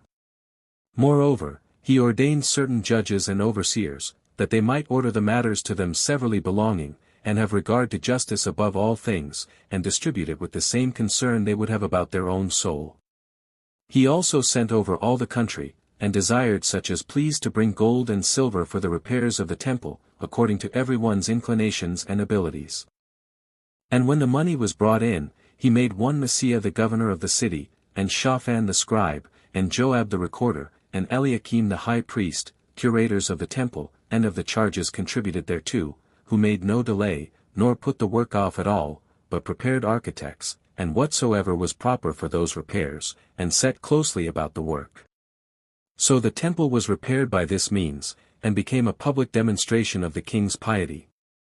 2. But when he was now in the 18th year of his reign, he sent to Eliakim the high priest, and gave order, that out of what money was overplus, he should cast cups, and dishes, and vials, for ministration, in the temple, and besides, that they should bring all the gold or silver which was among the treasures, and expend that also in making cups and the like vessels.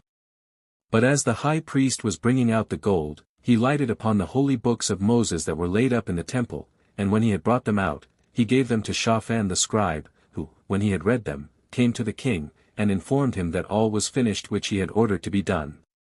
He also read over the books to him, who, when he had heard them read, rent his garment, and called for Eliakim the high priest, and for Shaphan, the scribe, and for certain other of his most particular friends, and sent them to Huldah the prophetess, the wife of Shallum, which Shallum was a man of dignity, and of an eminent family, and bid them go to her, and say that, he desired, she would appease God, and endeavor to render him propitious to them, for that there was cause to fear, lest, upon the transgression of the laws of Moses by their forefathers, they should be in peril of going into captivity, and of being cast out of their own country, lest they should be in want of all things, and so end their days miserably. When the prophetess had heard this from the messengers that were sent to her by the king, she bid them go back to the king, and say that God had already given sentence against them, to destroy the people, and cast them out of their country, and deprive them of all the happiness they enjoyed, which sentence none could set aside by any prayers of theirs, since it was passed on account of their transgressions of the laws, and of their not having repented in so long a time, while the prophets had exhorted them to amend, and had foretold the punishment that would ensue on their impious practices, which threatening God would certainly execute upon them, that they might be persuaded that he is God, and had not deceived them in any respect as to what he had denounced by his prophets, that yet, because Josiah was a righteous man, he would at present delay those calamities, but that after his death he would send on the multitude what miseries he had determined for them. 3. So these messengers, upon this prophecy of the woman, came and told it to the king, whereupon he sent to the people everywhere, and ordered that the priests and the Levites should come together to Jerusalem, and commanded that those of every age should be present also. And when they had gathered together, he first read to them the holy books, after which he stood upon a pulpit, in the midst of the multitude, and obliged them to make a covenant, with an oath, that they would worship God, and keep the laws of Moses.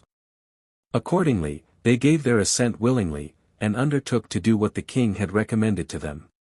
So they immediately offered sacrifices, and that after an acceptable manner, and besought God to be gracious and merciful to them. He also enjoined the high priest, that if there remained in the temple any vessel that was dedicated to idols, or to foreign gods, they should cast it out. So when a great number of such vessels were got together, he burnt them, and scattered their ashes abroad, and slew the priests of the idols that were not of the family of Aaron.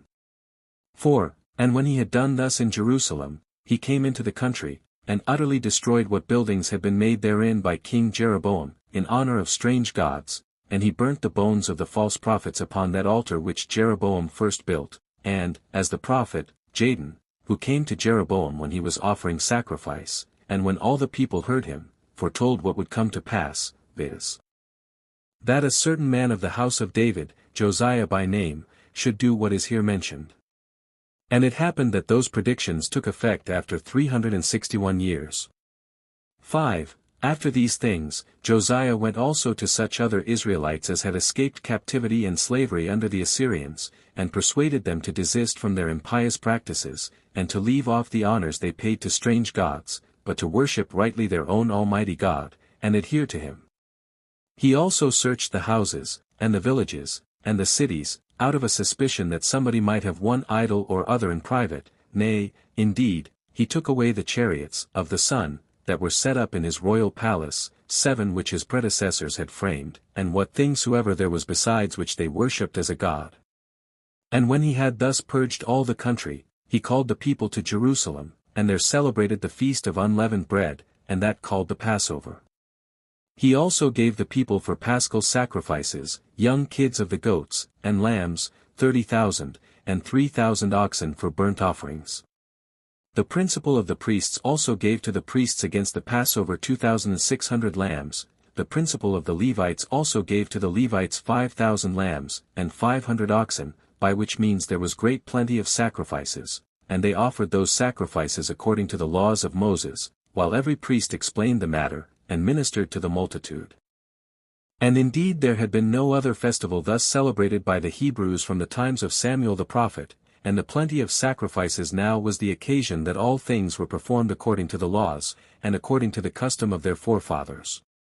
So when Josiah had after this lived in peace, nay, in riches and reputation also, among all men, he ended his life in the manner following. Chapter 5. How Josiah fought with Necho, king of Egypt, and was wounded and died in a little time afterward, as also how Necho carried Jehoahaz, who had been made king into Egypt and delivered the kingdom to Jehoiakim, and, lastly, concerning Jeremiah and Ezekiel.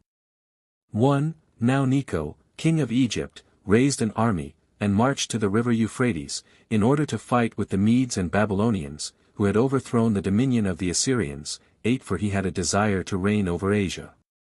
Now when he was come to the city Mendes, which belonged to the kingdom of Josiah, he brought an army to hinder him from passing through his own country, in his expedition against the Medes. Now Necho sent a herald to Josiah, and told him that he did not make this expedition against him, but was making haste to Euphrates, and desired that he would not provoke him to fight against him, because he obstructed his march to the place whither he had resolved to go. But Josiah did not admit of this advice of Necho, but put himself into a posture to hinder him from his intended march. I suppose it was fate that pushed him on this conduct, that it might take an occasion against him, for as he was setting his army in array, 9 and rode about in his chariot, from one wing of his army to another, one of the Egyptians shot an arrow at him, and put an end to his eagerness of fighting, for being sorely wounded, he commanded a retreat to be sounded for his army, and returned to Jerusalem, and died of that wound, and was magnificently buried in the sepulchre of his fathers, when he had lived 39 years, and of them had reigned 31. But all the people mourned greatly for him, lamenting and grieving on his account many days, and Jeremiah the prophet composed an elegy to lament him, 10 which is extant till this time also. Moreover, this prophet denounced beforehand the sad calamities that were coming upon the city. He also left behind him in writing a description of that destruction of our nation which has lately happened in our days, and the taking of Babylon, nor was he the only prophet who delivered such predictions beforehand to the multitude, but so did Ezekiel also, who was the first person that wrote, and left behind him in writing 2 books concerning these events.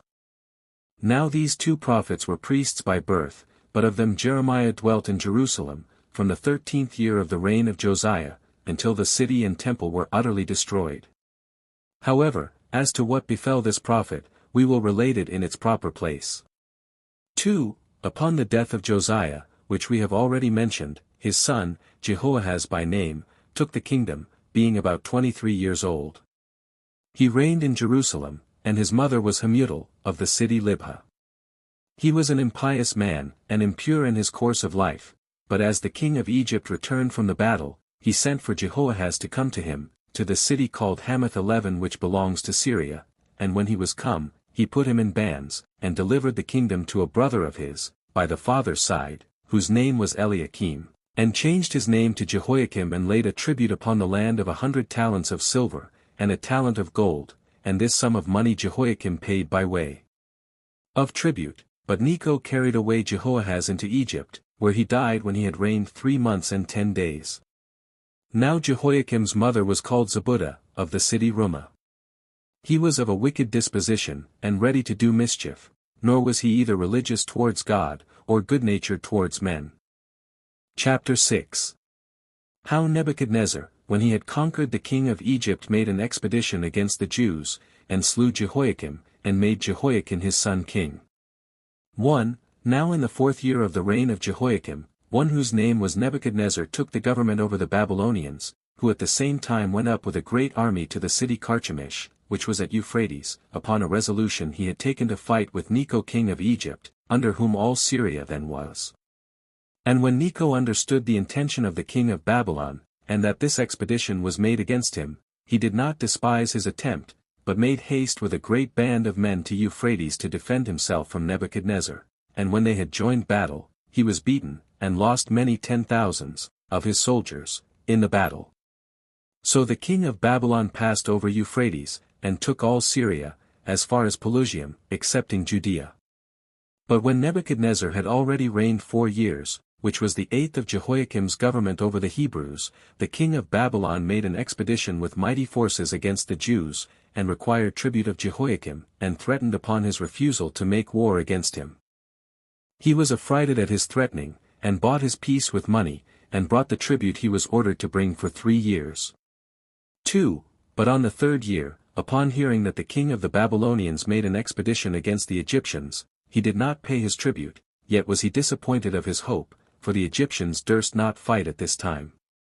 And indeed the prophet Jeremiah foretold every day, how vainly they relied on their hopes from Egypt, and how the city would be overthrown by the king of Babylon, and Jehoiakim the king would be subdued by him. But what he thus spake proved to be of no advantage to them, because there were none that should escape, for both the multitude and the rulers, when they heard him, had no concern about what they heard, but being displeased at what was said, as if the prophet were a diviner against the king, they accused Jeremiah, and bringing him before the court, they required that a sentence and a punishment might be given against him. Now all the rest gave their votes for his condemnation, but the elders refused, who prudently sent away the prophet from the court of the prison, and persuaded the rest to do Jeremiah no harm, for they said that he was not the only person who foretold what would come to the city, but that Micah signified the same before him, as well as many others, none of which suffered anything of the kings that then reigned, but were honored as the prophets of God. And when these were brought to him, he kept them in custody, and appointed Jehoiakim's uncle, Zedekiah, to be king, and made him take an oath, that he would certainly keep the kingdom for him, and make no innovation, nor have any league of friendship with the Egyptians. 2. Now Zedekiah was 21 years old when he took the government, and had the same mother with his brother Jehoiakim, but was a despiser of justice and of his duty, for truly those of the same age with him were wicked about him, and the whole multitude did what unjust and insolent things they pleased, for which reason the prophet Jeremiah came often to him, and protested to him, and insisted, that he must leave off his impieties and transgressions, and take care of what was right, and neither give ear to the rulers, among whom were wicked men, nor give credit to their false prophets, who deluded them, as if the king of Babylon would make no more war against them, and as if the Egyptians would make war against him, and conquer him, since what they said was not true, and the events would not prove such, as they expected. Now as to Zedekiah himself, while he heard the prophet speak, he believed him, and agreed to everything as true, and supposed it was for his advantage, but then his friends perverted him, and dissuaded him from what the prophet advised, and obliged him to do what they pleased. Ezekiel also foretold in Babylon what calamities were coming upon the people, which when he heard, he sent accounts of them unto Jerusalem. But Zedekiah did not believe their prophecies, for the reason following: it happened that the 2 prophets agreed with one another in what they said as in all other things, that the city should be taken, and Zedekiah himself should be taken captive, but Ezekiel disagreed with him, and said that Zedekiah should not see Babylon, while Jeremiah said to him, that the king of Babylon should carry him away thither in bonds. 3. Now when Zedekiah had preserved the league of mutual assistance he had made with the Babylonians for 8 years, he brake it, and revolted to the Egyptians, in hopes, by their assistance, of overcoming the Babylonians. When the king of Babylon knew this, he made war against him, he laid his country waste, and took his fortified towns, and came to the city Jerusalem itself to besiege it. But when the king of Egypt heard what circumstances Zedekiah his ally was in, he took a great army with him, and came into Judea, as if he would raise the siege, upon which the king of Babylon departed from Jerusalem, and met the Egyptians, and joined battle with them, and beat them, and when he had put them to flight, he pursued them, and drove them out of all Syria. Now as soon as the king of Babylon was departed from Jerusalem, the false prophets deceived Zedekiah, and said that the king of Babylon would not any more make war against him or his people, nor remove them out of their own country into Babylon, and that those then in captivity would return, with all those vessels of the temple of which the king of Babylon had despoiled that temple. But Jeremiah came among them, and prophesied what contradicted those predictions, and what proved to be true, that they did ill, and deluded the king, that the Egyptians would be of no advantage to them, but that the king of Babylon would renew the war against Jerusalem, and besiege it again, and would destroy the people by famine, and carry away those that remained into captivity, and would take away what they had as spoils, and would carry off those riches that were in the temple, nay, that. Besides this, he would burn it, and utterly overthrow the city, and that they should serve him and his posterity 70 years, that then the Persians and the Medes should put an end to their servitude, and overthrow the Babylonians, and that we shall be dismissed, and return to this land, and rebuild the temple, and restore Jerusalem. When Jeremiah said this, the greater part believed him, but the rulers, and those that were wicked, despised him, as one disordered in his senses. Now he had resolved to go elsewhere, to his own country, which was called Anathoth, and was 20 furlongs distant from Jerusalem, 12. And as he was going, one of the rulers met him, and seized upon him, and accused him falsely, as though he were going as a deserter to the Babylonians. But Jeremiah said that he accused him falsely, and added, that he was only going to his own country, but the other would not believe him, but seized upon him, and led him away to the rulers, and laid an accusation against him, under whom he endured all sorts of torments and tortures, and was reserved to be punished, and this was the condition he was in for some time, while he suffered what I have already described unjustly. 4. Now in the 9th year of the reign of Zedekiah, on the 10th day of the 10th month, the king of Babylon made a second expedition against Jerusalem, and lay before it 18 months, and besieged it with the utmost application. There came upon them also two of the greatest calamities at the same time that Jerusalem was besieged, a famine and a pestilential distemper, and made great havoc of them. And though the prophet Jeremiah was in prison, he did not rest, but cried out, and proclaimed aloud, and exhorted the multitude to open their gates, and admit the king of Babylon, for that if they did so, they should be preserved, and their whole families, but if they did not so, they should be destroyed. And he foretold, that if any one stayed in the city, he should certainly perish by one of these ways, either be consumed by the famine, or slain by the enemy's sword, but that if he would flee to the enemy, he should escape death. Yet did not these rulers who heard believe him, even when they were in the midst of their sore calamities, but they came to the king, and in their anger informed him what Jeremiah had said, and accused him, and complained of the prophet as of a madman, and one that disheartened their minds, and by the denunciation of miseries weakened the alacrity of the multitude, who were otherwise ready to expose themselves to dangers for him, and for their country, while he, in a way of threatening, warned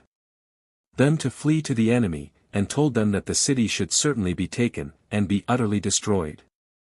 5. But for the king himself, he was not at all irritated against Jeremiah, such was his gentle and righteous disposition, yet, that he might not be engaged in a quarrel with those rulers at such a time, by opposing what they intended, he let them do with the prophet whatsoever they would, whereupon, when the king had granted them such a permission, they presently came into the prison, and took him, and let him down with a cord into a pit full of mire, that he might be suffocated, and die of himself.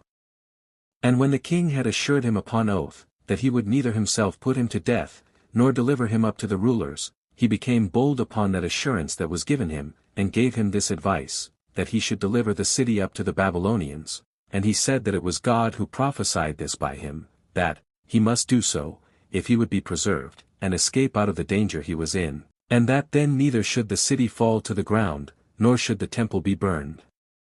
But that, if he disobeyed, he would be the cause of these miseries coming upon the citizens, and of the calamity that would befall his whole house. When the king heard this, he said that he would willingly do what he persuaded him to, and what he declared would be to his advantage, but that he was afraid of those of his own country that had fallen away to the Babylonians, lest he should be accused by them to the king of Babylon, and be punished. But the prophet encouraged him, and said he had no cause to fear such punishment, for that he should not have the experience of any misfortune, if he would deliver all up to the Babylonians, neither himself, nor his children, nor his wives, and that the temple should then continue unhurt. So when Jeremiah had said this, the king let him go, and charged him to betray what they had resolved on to none of the citizens, nor to tell any of these matters to any of the rulers, if they should have learned that he had been sent for, and should inquire of him what it was that he was sent for, and what he had said to him, but to pretend to them that he besought him that he might not be kept in bonds and in prison. And indeed he said so to them, for they came to the prophet, and asked him what advice it was that he came to give the king relating to them. And thus I have finished what concerns this matter. Chapter 8. How the king of Babylon took Jerusalem and burnt the temple and removed the people of Jerusalem and Zedekiah to Babylon. As also, who they were that had succeeded in the high priesthood under the kings. 1. Now the king of Babylon was very intent and earnest upon the siege of Jerusalem, and he erected towers upon great banks of earth, and from them repelled those that stood upon the walls. He also made a great number of such banks round about the whole city, whose height was equal to those walls. However, those that were within bore the siege with courage and alacrity, for they were not discouraged, either by the famine, or by the pestilential distemper, but were of cheerful minds in the prosecution of the war, although those miseries within oppressed them also, and they did not suffer themselves to be terrified, either by the contrivances of the enemy, or by their engines of war, but contrived still different engines to oppose all the other withal, till indeed there seemed to be an entire struggle between the Babylonians and the people of Jerusalem, which had the greater sagacity and skill, the former party supposing they should be thereby too hard for the other, for the destruction of the city, the latter placing their hopes of deliverance in nothing else but in persevering in such inventions in opposition to the other, as might demonstrate the enemy's engines were useless to them. And this siege they endured for 18 months, until they were destroyed by the famine, and by the darts which the enemy threw at them from the towers. 2. Now the city was taken on the 9th day of the 4th month, in the 11th year of the reign of Zedekiah. They were indeed only generals of the king of Babylon, to whom Nebuchadnezzar committed the care of the siege, for he abode himself in the city of Riblah. The names of these generals who ravaged and subdued Jerusalem, if any one desire to know them, were these: Nergal-Sharezer, Samgar-Nebo, Rabsaris, Sorsakim, and Rabmag. And when the city was taken about midnight, and the enemy's generals were entered into the temple, and when Zedekiah was sensible of it, he took his wives, and his children, and his captains, and his friends, and with them fled out of the city, through the fortified ditch, and through the desert, and when certain of the deserters had informed the Babylonians of this, at break of day, they made haste to pursue after Zedekiah, and overtook him not far from Jericho, and encompassed him about. But for those friends and captains of Zedekiah who had fled out of the city with him, when they saw their enemies near them, they left him, and dispersed themselves, some one way, and some another, and every one resolved to save himself. So the enemy took Zedekiah alive, when he was deserted by all but a few, with his children and his wives, and brought him to the king. When he was come, Nebuchadnezzar began to call him a wicked wretch, and a covenant breaker, and one that had forgotten his former words, when he promised to keep the country for him. He also reproached him for his ingratitude, that when he had received the kingdom from him, who had taken it from Jehoiakim, and given it to him, he had made use of the power he gave him against him that gave it. But, said he, God is great, who hated that conduct of thine, and hath brought thee under us. And when he had used these words to Zedekiah, he commanded his sons and his friends to be slain, while Zedekiah and the rest of the captains looked on, after which he put out the eyes of Zedekiah, and bound him, and carried him to Babylon. And these things happened to him, 13 as Jeremiah and Ezekiel had foretold to him, that he should be caught, and brought before the king of Babylon, and should speak to him face to face, and should see his eyes with his own eyes, and thus far did Jeremiah prophesy. But he was also made blind, and brought to Babylon, but did not see it, according to the prediction of Ezekiel. 3. We have said thus much, because it was sufficient to show the nature of God to such as are ignorant of it, that it is various, and acts many different ways, and that all events happen after a regular manner, in their proper season, and that it foretells what must come to pass. It is also sufficient to show the ignorance and incredulity of men, whereby they are not permitted to foresee anything that is future, and are, without any guard, exposed to calamities, so that it is impossible for them to avoid the experience of those calamities. 4. And after this manner have the kings of David's race ended their lives, being in number 21, until the last king, who altogether reigned 514 years, and 6 months, and 10 days, of whom Saul, who was their first king, retained the government 20 years, though he was not of the same tribe with the rest. 5. And now it was that the king of Babylon sent Nebuzaradan, the general of his army, to Jerusalem, to pillage the temple, who had it also in command to burn it and the royal palace, and to lay the city even with the ground, and to transplant the people into Babylon. Accordingly, he came to Jerusalem in the 11th year of King Zedekiah, and pillaged the temple, and carried out the vessels of God, both gold and silver, and particularly that large laver which Solomon dedicated, as also the pillars of brass, and their chapiters, with the golden tables and the candlesticks, and when he had carried these off, he set fire to the temple in the 5th month, the 1st day of the month, in the 11th year of the reign of Zedekiah, and in the 18th year of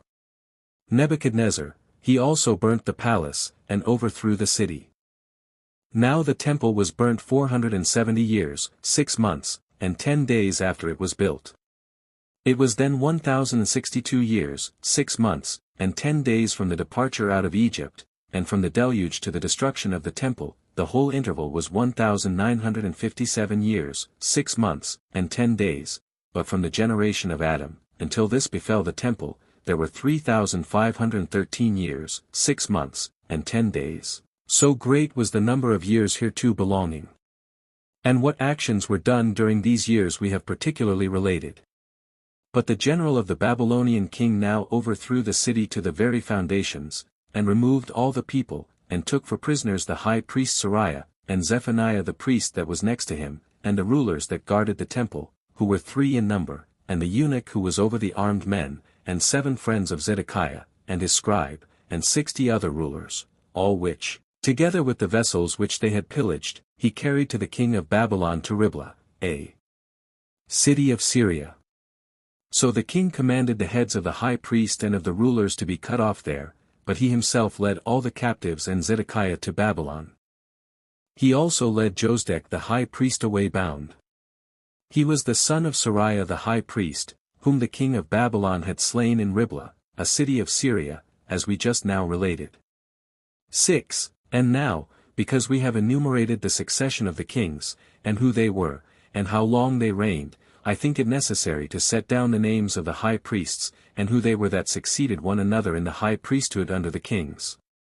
The first high priest then at the temple which Solomon built was Zadok. After him his son Achimaaz received that dignity. After Achimaaz was Azarias, his son was Joram, and Joram's son was Isis. After him was Axioramus, his son was Phidenz, and Phidias's son was Sudias, and Sudias's son was Julas, and Julas's son was Jotham, and Jotham's son was Urias, and Urias's son was Nereus, and Nereus's son was Odes, and his son was Salumus, and Salumus's son was Elshaz, and his son was Azarias, and his son was Sarias, 14, and his son was Hosedek, who was carried captive to Babylon. All these received the high priesthood by succession, the sons from their father. 7. When the king was come to Babylon, he kept Zedekiah in prison until he died, and buried him magnificently, and dedicated the vessels he had pillaged out of the temple of Jerusalem to his own gods, and planted the people in the country of Babylon, but freed the high priest from his bonds. Chapter 9. How Nebuzaradan set Gedaliah over the Jews that were left in Judea, which Gedaliah was a little afterward slain by Ishmael, and how Johanan after Ishmael was driven away went down into Egypt with the people, which people Nebuchadnezzar when he made an expedition against the Egyptians took captive and brought them away to Babylon. 1. Now the general of the army, Nebuzaradan, when he had carried the people of the Jews into captivity, left the poor, and those that had deserted, in the country, and made one, whose name was Gedaliah, the son of Ahikam, a person of a noble family, their governor, which Gedaliah was of a gentle and righteous disposition. He also commanded them that they should cultivate the ground, and pay an appointed tribute to the king. He also took Jeremiah the prophet out of prison, and would have persuaded him to go along with him to Babylon, for that he had been enjoined by the king to supply him with whatsoever he wanted, and if he did not like to do so, he desired him to inform him where he resolved to dwell, that he might signify the same to the king. But the prophet had no mind to follow him, nor to dwell anywhere else, but would gladly live in the ruins of his country, and in the miserable remains of it. When the general understood what his purpose was, he enjoined Gedaliah, whom he left behind, to take all possible care of him, and to supply him with whatsoever he wanted. So when he had given him rich presents, he dismissed him. Accordingly, Jeremiah abode in a city of that country, which was called Mizpah, and desired of Nebuzaradan that he would set at liberty his disciple Baruch, the son of Neriah, one of a very eminent family, and exceeding skillful in the language of his country. 2. When Nebuzaradan had done thus, he made haste to Babylon. But as to those that fled away during the siege of Jerusalem, and had been scattered over the country, when they heard that the Babylonians were gone away, and had left a remnant in the land of Jerusalem, and those such as were to cultivate the same, they came together from all parts to Gedaliah to Mizpah. Now the rulers that were over them were Johanan, the son of Kareah, and Jezaniah, and Sariah, and others beside them. Now there was of the royal family one Ishmael, a wicked man, and very crafty, who, during the siege of Jerusalem, fled to Baalis, the king of the Ammonites, and abode with him during that time, and Gedaliah persuaded them, now they were there, to stay with him, and to have no fear of the Babylonians, for that if they would cultivate the country, they should suffer no harm.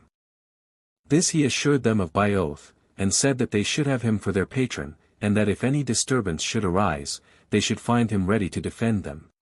He also advised them to dwell in any city, as every one of them pleased, and that they would send men along with his own servants, and rebuild their houses upon the old foundations, and dwell there, and he admonished them beforehand, that they should make preparation, while the season lasted, of corn, and wine, and oil, that they might have whereon to feed during the winter. When he had thus discoursed to them, he dismissed them, that every one might dwell in what place of the country he pleased. 3. Now when this report was spread abroad as far as the nations that bordered on Judea, that Gedaliah kindly entertained those that came to him, after they had fled away, upon this, only, condition, that they should pay tribute to the king of Babylon, they also came readily to Gedaliah, and inhabited the country.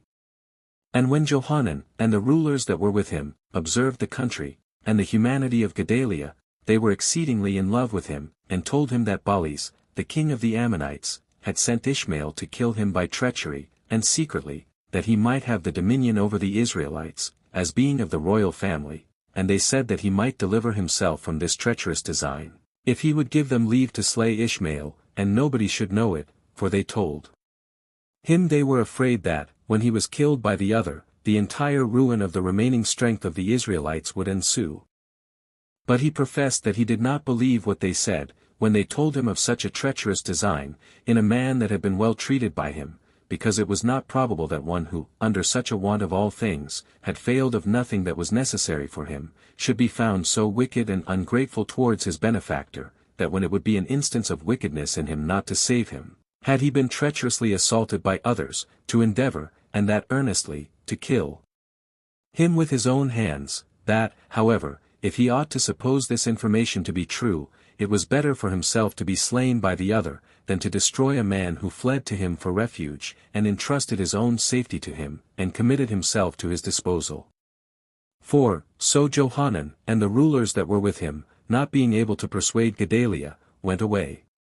But after the interval of 30 days was over, Ishmael came again to Gedaliah, to the city Mizpah, and 10 men with him, and when he had feasted Ishmael, and those that were with him, in a splendid manner at his table, and had given them presents, he became disordered in drink, while he endeavored to be very merry with them, and when Ishmael saw him in that case, and that he was drowned in his cups to the degree of insensibility, and fallen asleep, he rose up on a sudden, with his 10 friends,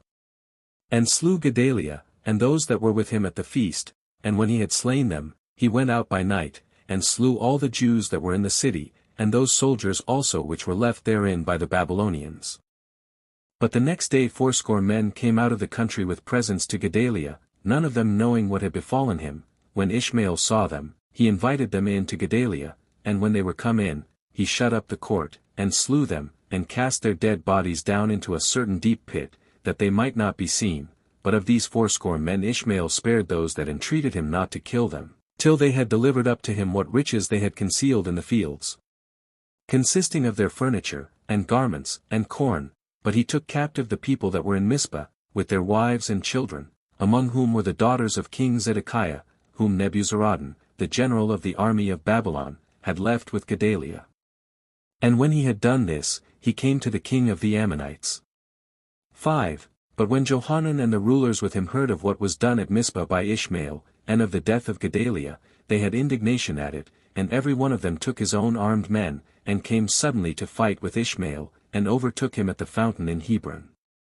And when those that were carried away captives by Ishmael saw Johanan and the rulers, they were very glad, and looked upon them as coming to their assistance, so they left him that had carried them captives, and came over to Johanan. Then Ishmael, with 8 men, fled to the king of the Ammonites, but Johanan took those whom he had rescued out of the hands of Ishmael, and the eunuchs, and their wives and children, and came to a certain place called Mandra, and there they abode that day, for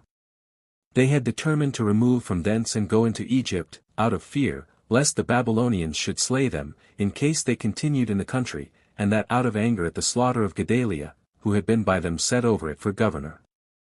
6. Now while they were under this deliberation, Johanan, the son of Kareah, and the rulers that were with him, came to Jeremiah the prophet, and desired that he would pray to God, that because they were at an utter loss about what they ought to do, he would discover it to them, and they sware that they would do whatsoever Jeremiah should say to them.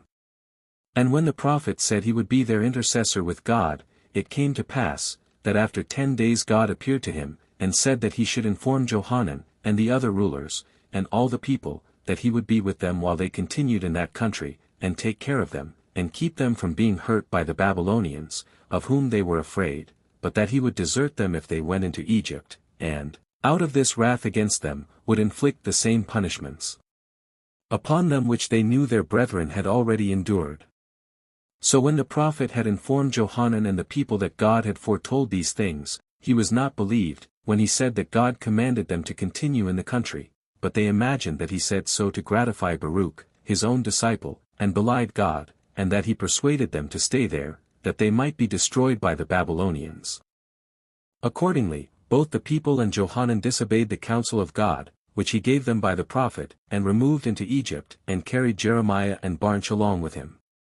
7. And when they were there, God signified to the prophet that the king of Babylon was about making an expedition against the Egyptians, and commanded him to foretell to the people that Egypt should be taken, and the king of Babylon should slay some of them and should take others captive, and bring them to Babylon, which things came to pass accordingly, for on the 5th year after the destruction of Jerusalem, which was the 23rd of the reign of Nebuchadnezzar, he made an expedition against Celesyria, and when he had possessed himself of it, he made war against the Ammonites and Moabites, and when he had brought all these nations under subjection, he fell upon Egypt, in order to overthrow it, and he slew the king that then reigned 15 and set up another, and he took those Jews that were their captives, and led them away to Babylon. And such was the end of the nation of the Hebrews, as it hath been delivered down to us, it having twice gone beyond Euphrates, for the people of the 10 tribes were carried out of Samaria by the Assyrians, in the days of King Hoshea, after which the people of the 2 tribes that remained after Jerusalem was taken, were carried away, by Nebuchadnezzar, the king of Babylon and Chaldea. Now as to Shalmaneser, he removed the Israelites out of their country, and placed therein the nation of the Cuthians, who had formerly belonged to the inner parts of Persia and Media, but were then called Samaritans, by taking the name of the country to which they were removed. But the king of Babylon, who brought out the 2 tribes, 16 placed no other nation in their country, by which means all Judea and Jerusalem, and the temple, continued to be a desert for 70 years, but the entire interval of time which passed from the captivity of the Israelites, to the carrying away of the 2 tribes, proved to be 130 years, 6 months, and 10 days. Chapter 10. Concerning Daniel and what befell him at Babylon. 1. But now Nebuchadnezzar, king of Babylon, took some of the most noble of the Jews that were children, and the kinsmen of Zedekiah their king, such as were remarkable for the beauty of their bodies, and the comeliness of their countenances, and delivered them into the hands of tutors, and to the improvement to be made by them. He also made some of them to be eunuchs, which course he took also with those of other nations whom he had taken in the flower of their age, and afforded them their diet from his own table, and had them instructed in the institutes of the country, and taught the learning of the Chaldeans, and they had now exercised themselves sufficiently in that wisdom which he had ordered they should apply themselves to. Now among these there were 4 of the family of Zedekiah, of most excellent dispositions, one of whom was called Daniel, another was called Ananias, another Misael, and the 4th Azarias, and the king of Babylon changed their names, and commanded that they should make use of other names. Daniel he called Baltasar, Ananias, Shadrach, Misael, Meshach, and Azarias, Abednego. These the king had in esteem, and continued to love, because of the very excellent temper they were of, and because of their application to learning, and the profess they had made in wisdom. 2. Now Daniel and his kinsmen had resolved to use a severe diet, and to abstain from those kinds of food which came from the king's table, and entirely to forbear to eat of all living creatures. So he came to Ashpenaz, who was that eunuch to whom the care of them was committed, 17, and desired him to take and spend what was brought for them from the king, but to give them pulse and dates for their food, and anything else, besides the flesh of living creatures, that he pleased, for that their inclinations were to that sort of food, and that they despised the other. He replied, that he was ready to serve them in what they desired, but he suspected that they would be discovered by the king, from their meager bodies, and the alteration of their countenances, because it could not be avoided but their bodies and colors must be changed with their diet, especially while they would be clearly discovered by the finer appearance of the other children, who would fare better, and thus they should bring him into danger, and occasion him to be punished. Yet did they persuade Arioch, who was thus fearful, to give them what food they desired for 10 days, by way of trial, and in case the habit of their bodies were not altered, to go on in the same way, as expecting that they should not be hurt thereby afterwards, but if he saw them look meager, and worse than the rest, he should reduce them to their former diet. Now when it appeared that they were so far from becoming worse by the use of this food, that they grew plumper and fuller in body than the rest, insomuch that he thought those who fed on what came from the king's table seemed less plump and full, while those that were with Daniel looked as if they had lived in plenty, and in all sorts of luxury. Arioch, from that time, securely took himself what the king sent every day from his supper, according to custom, to the children, but gave them the forementioned diet, while they had their souls in some measure more pure, and less burdened, and so fitter for learning, and had their bodies in better tune for hard labor, for they neither had the former oppressed and heavy with variety of meats, nor were the other effeminate on the same account, so they readily understood all the learning that was among the Hebrews, and among the Chaldeans, as especially did Daniel, who being already sufficiently skillful in wisdom, was very busy about the interpretation of dreams, and God manifested himself to him. 3. Now 2 years after the destruction of Egypt, King Nebuchadnezzar saw a wonderful dream, the accomplishment of which God showed him in his sleep, but when he arose out of his bed, he forgot the accomplishment. So he sent for the Chaldeans and magicians, and the prophets, and told them that he had seen a dream, and informed them that he had forgotten the accomplishment of what he had seen, and he enjoined them to tell him both what the dream was, and what was its signification, and they said that this was a thing impossible to be discovered by men, but they promised him, that if he would explain to them what dream he had seen, they would tell him its signification. Hereupon he threatened to put them to death, unless they told him his dream, and he gave command to have them all put to death, since they confessed they could not do what they were commanded to do. Now when Daniel heard that the king had given a command, that all the wise men should be put to death, and that among them himself and his 3 kinsmen were in danger, he went to Arioch, who was captain of the king's guards, and desired to know of him what was the reason why the king had given command that all the wise men, and Chaldeans, and magicians should be slain. So when he had learned that the king had had a dream, and had forgotten it, and that when they were enjoined to inform the king of it, they had said they could not do it, and had thereby provoked him to anger, he desired of Arioch that he would go into the king, and desire respite for the magicians for 1 night, and to put off their slaughter so long, for that he hoped within that time to obtain, by prayer to God, the knowledge of the dream. Accordingly, Arioch informed the king of what Daniel desired. So the king bid them delay the slaughter of the magicians till he knew what Daniel's promise would come to, but the young man retired to his own house, with his kinsmen, and besought God that whole night to discover the dream, and thereby deliver the magicians and Chaldeans, with whom they were themselves to perish, from the king's anger, by enabling him to declare his vision, and to make manifest what the king had seen the night before in his sleep, but had forgotten it. Accordingly, God, out of pity to those that were in danger, and out of regard to the wisdom of Daniel, made known to him the dream and its interpretation, that so the king might understand by him its signification also. When Daniel had obtained this knowledge from God, he arose very joyful, and told it his brethren, and made them glad, and to hope well that they should now preserve their lives, of which they despaired before, and had their minds full of nothing but the thoughts of dying. So when he had with them returned thanks to God, who had commiserated their youth, when it was day he came to Arioch, and desired him to bring him to the king, because he would discover to him that dream which he had seen the night before. 4. When Daniel was come in to the king, he excused himself first, that he did not pretend to be wiser than the other Chaldeans and magicians, when, upon their entire inability to discover his dream, he was undertaking to inform him of it, for this was not by his own skill, or on account of his having better cultivated his understanding than the rest, but he said, God hath had pity upon us, when we were in danger of death, and when I prayed for the life of myself, and of those of my own nation. Hath made manifest to me both the dream, and the interpretation thereof, for I was not less concerned for thy glory than for the sorrow that we were by thee condemned to die, while thou didst so unjustly command men, both good and excellent in themselves, to be put to death, when thou enjoinedst them to do what was entirely above the reach of human wisdom, and requiredst of them what was only the work of God.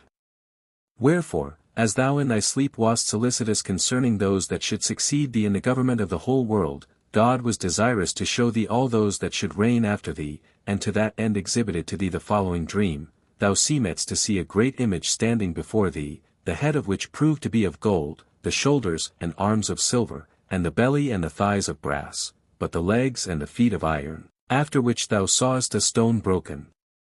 off from a mountain, which fell upon the image, and threw it down, and brake it to pieces, and did not permit any part of it to remain whole, but the gold, the silver, the brass, and the iron, became smaller than meal, which, upon the blast of a violent wind, was by force carried away, and scattered abroad, but the stone did increase to such a degree, that the whole earth beneath it seemed to be filled therewith.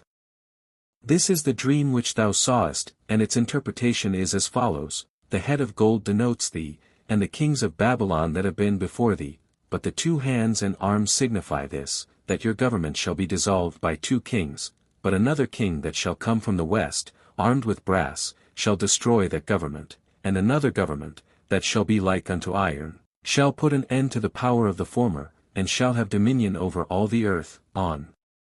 account of the nature of iron, which is stronger than that of gold, of silver, and of brass. Daniel did also declare the meaning of the stone to the king. 18. But I do not think proper to relate it, since I have only undertaken to describe things past or things present, but not things that are future. Yet if anyone be so very desirous of knowing truth, as not to waive such points of curiosity, and cannot curb his inclination for understanding the uncertainties of futurity, and whether they will happen or not, let him be diligent in reading the book of Daniel, which he will find among the sacred writings.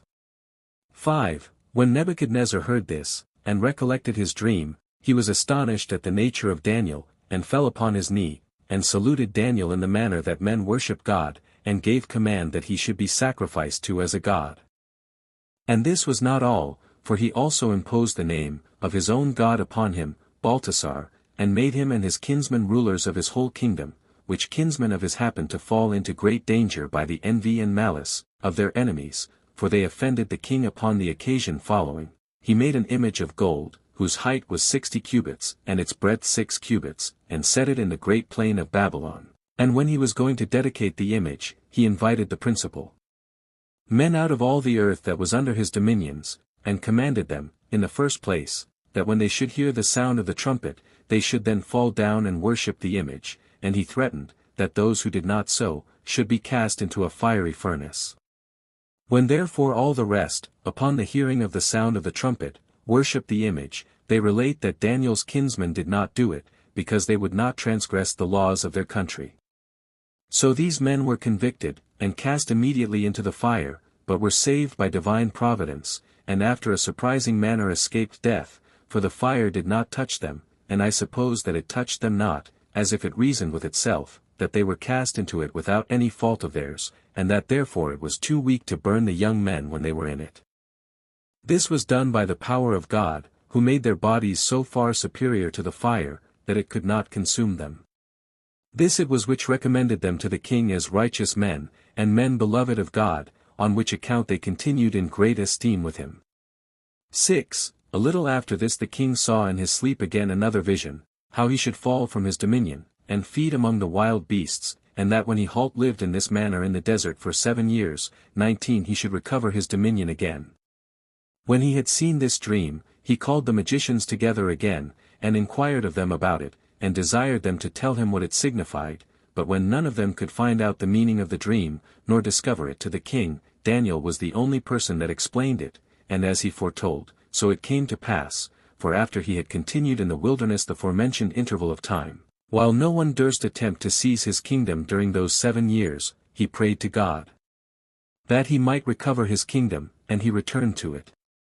But let no one blame me for writing down everything of this nature, as I find it in our ancient books, for as to that matter, I have plainly assured those that think me defective in any such point, or complain of my management, and have told them in the beginning of this history, that I intended to do no more than translate the Hebrew books into the Greek language, and promised them to explain those facts, without adding anything to them of my own, or taking anything away from there.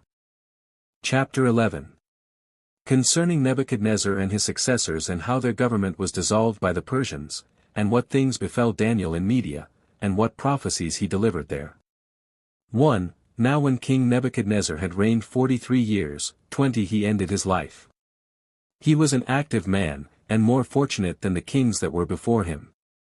Now Berosus makes mention of his actions in the 3rd book of his Chaldaic history, where he says thus: when his father Nebuchadnezzar, Nabopolassar, heard that the governor whom he had set over Egypt, and the places about Coele-Syria and Phoenicia, had revolted from him, while he was not himself able any longer to undergo the hardships of war, he committed to his son Nebuchadnezzar, who was still but a youth, some parts of his army, and sent them against him.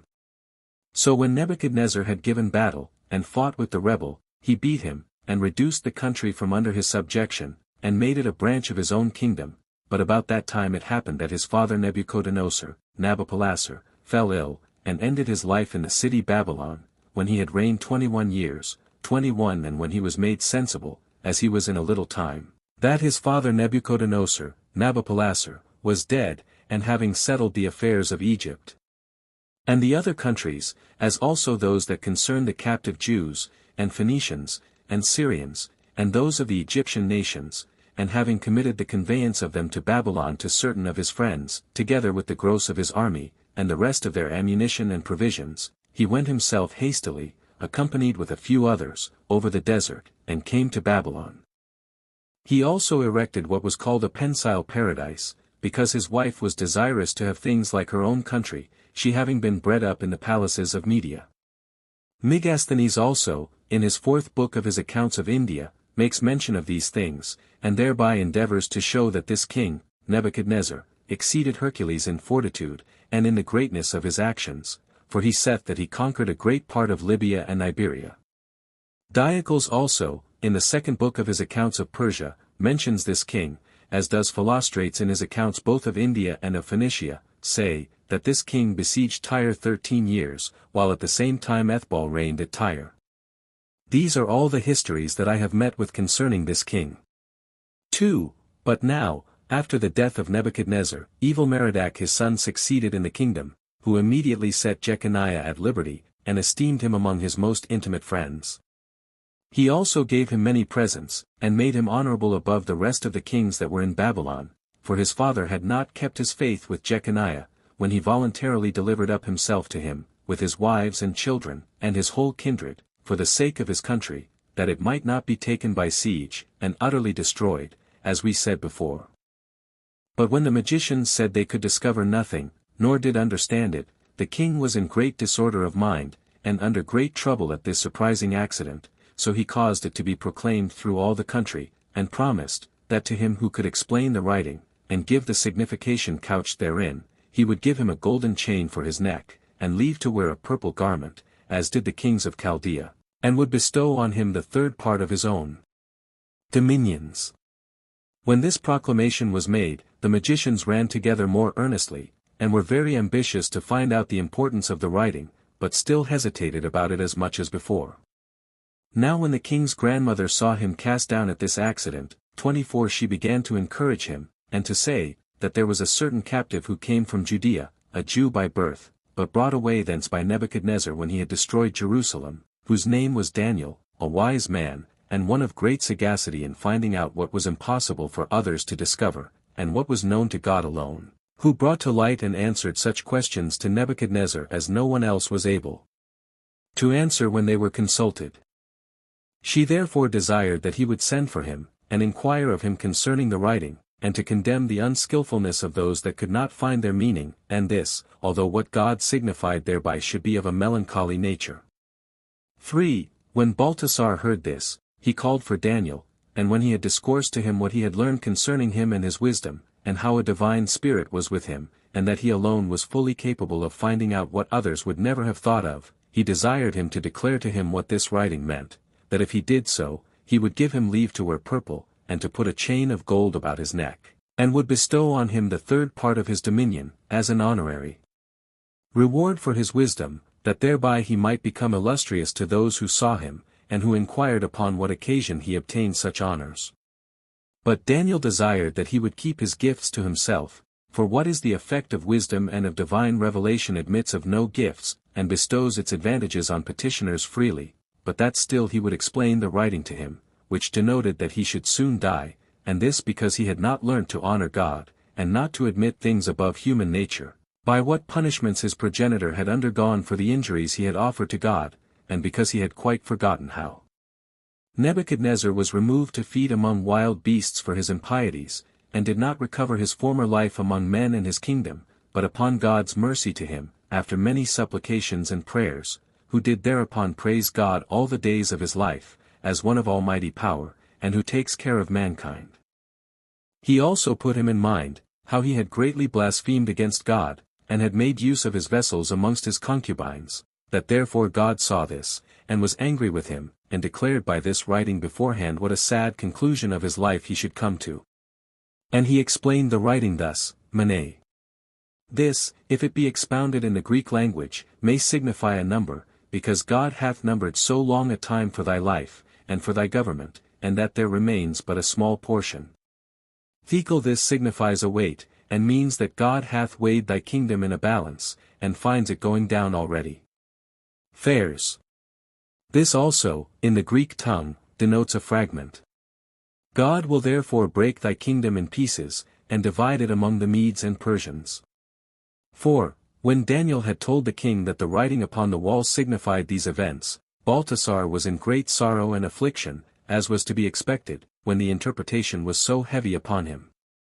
However, he did not refuse what he had promised Daniel, although he were become a foreteller of misfortunes to him, but bestowed it all upon him, as reasoning thus, that what he was to reward was peculiar to himself, and to fate, and did not belong to the prophet, but that it was the part of a good and a just man to give what he had promised, although the events were of a melancholy nature.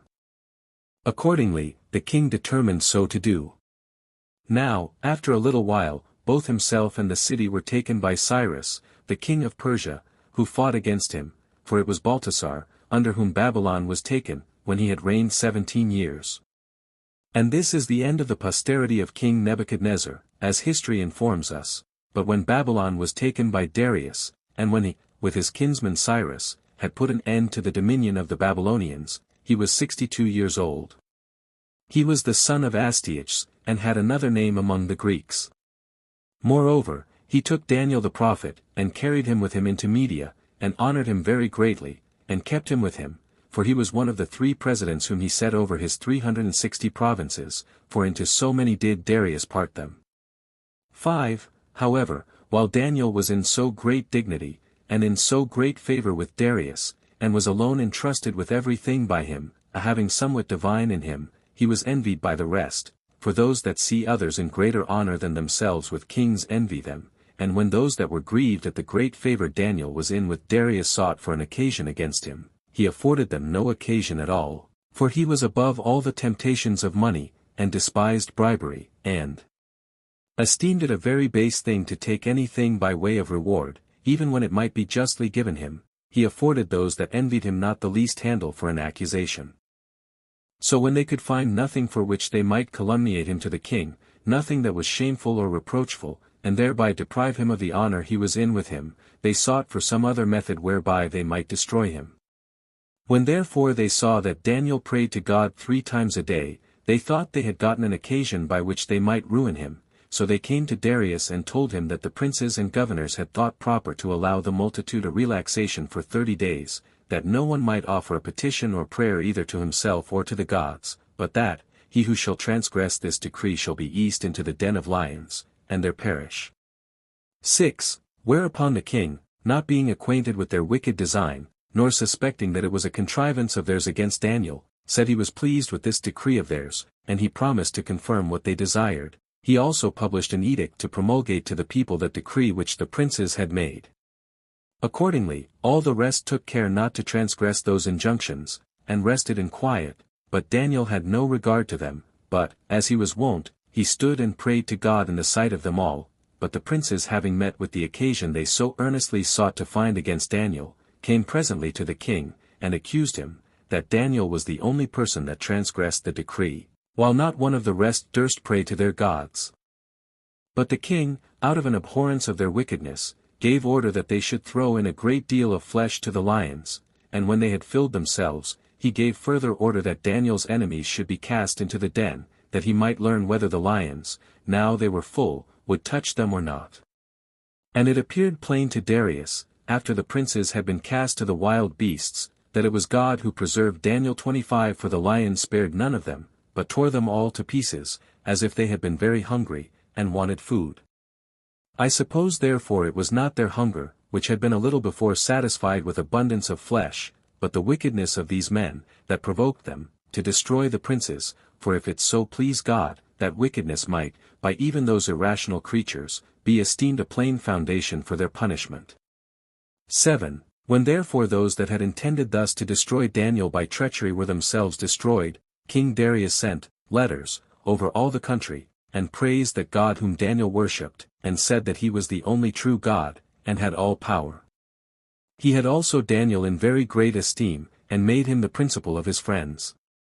Now when Daniel was become so illustrious and famous, on account of the opinion men had that he was beloved of God, he built a tower at Ecbatana, in Media. It was a most elegant building, and wonderfully made, and it is still remaining, and preserved to this day, and to such as see it, it appears to have been lately built, and to have been no older than that very day when any one looks upon it. It is so fresh 26 flourishing, and beautiful, and no way grown old in so long time, for buildings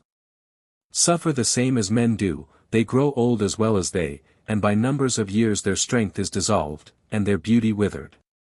Now they bury the kings of Media, of Persia, and Parthia in this tower to this day, and he who was entrusted with the care of it was a Jewish priest, which thing is also observed to this day.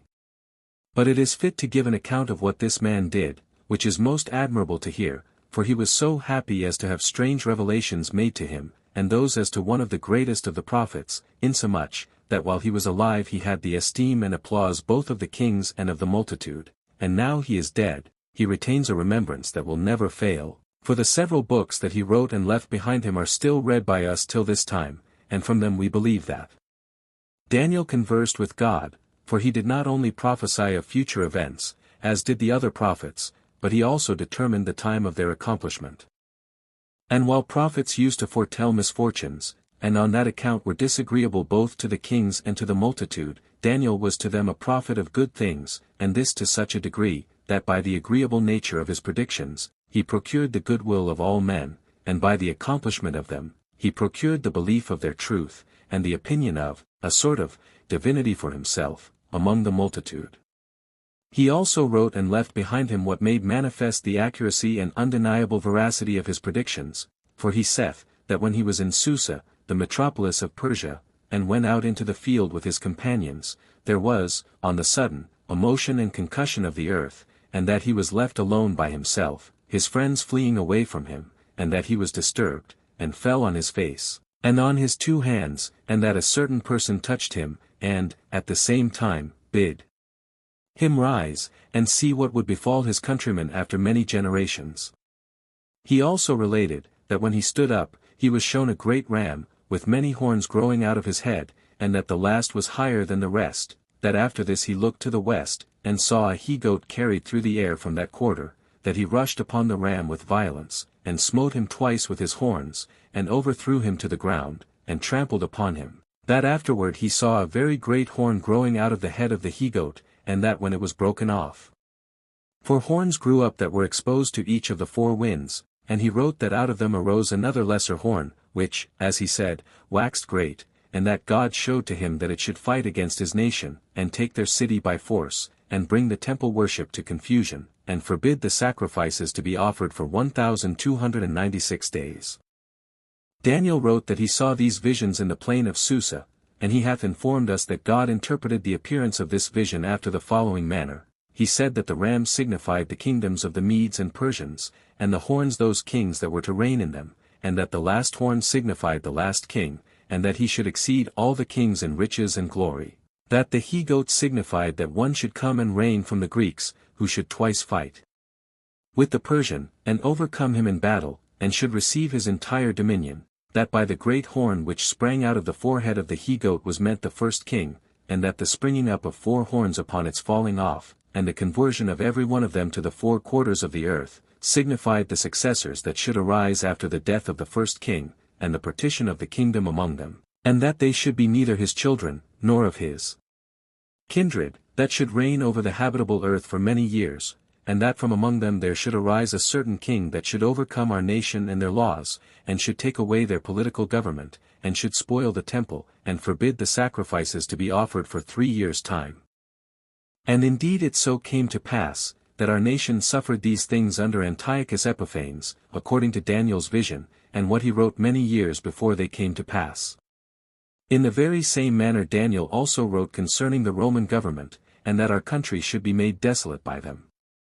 All these things did this man leave in writing, as God had showed them to him, insomuch that such as read his prophecies, and see how they have been fulfilled, would wonder at the honor wherewith God honored Daniel, and may thence discover how the Epicureans are in an error, who cast providence out of human life, and do not believe that God takes care of the affairs of the world, nor that the universe is governed and continued in being by that blessed and immortal nature, but say that the world is carried along of its own accord, without a ruler and a curator, which, were it destitute of a guide to conduct it, as they imagine, it would be like ships without pilots, which we see drowned by the winds, or like chariots without drivers, which are overturned, so would the world be dashed to pieces by its being carried without a providence, and so perish and come to naught. So that, by the forementioned predictions of Daniel, those men seem to me very much to err from the truth, who determine that God exercises no providence over human affairs, for if that were the case, that the world went on by mechanical necessity, we should not see that all things would come to pass according to his prophecy. Now as to myself, I have so described these matters as I have found them and read them, but if any one is inclined to another opinion about them, let him enjoy his different sentiments without any blame from me. Footnotes 1, Return, this title of Great King, both in our Bibles, 2 Kings 18 verse 19, Isaiah 36 verse 4, and here in Josephus, is the very same that Herodotus gives this Sennacherib, as Spanheim takes notice on this place.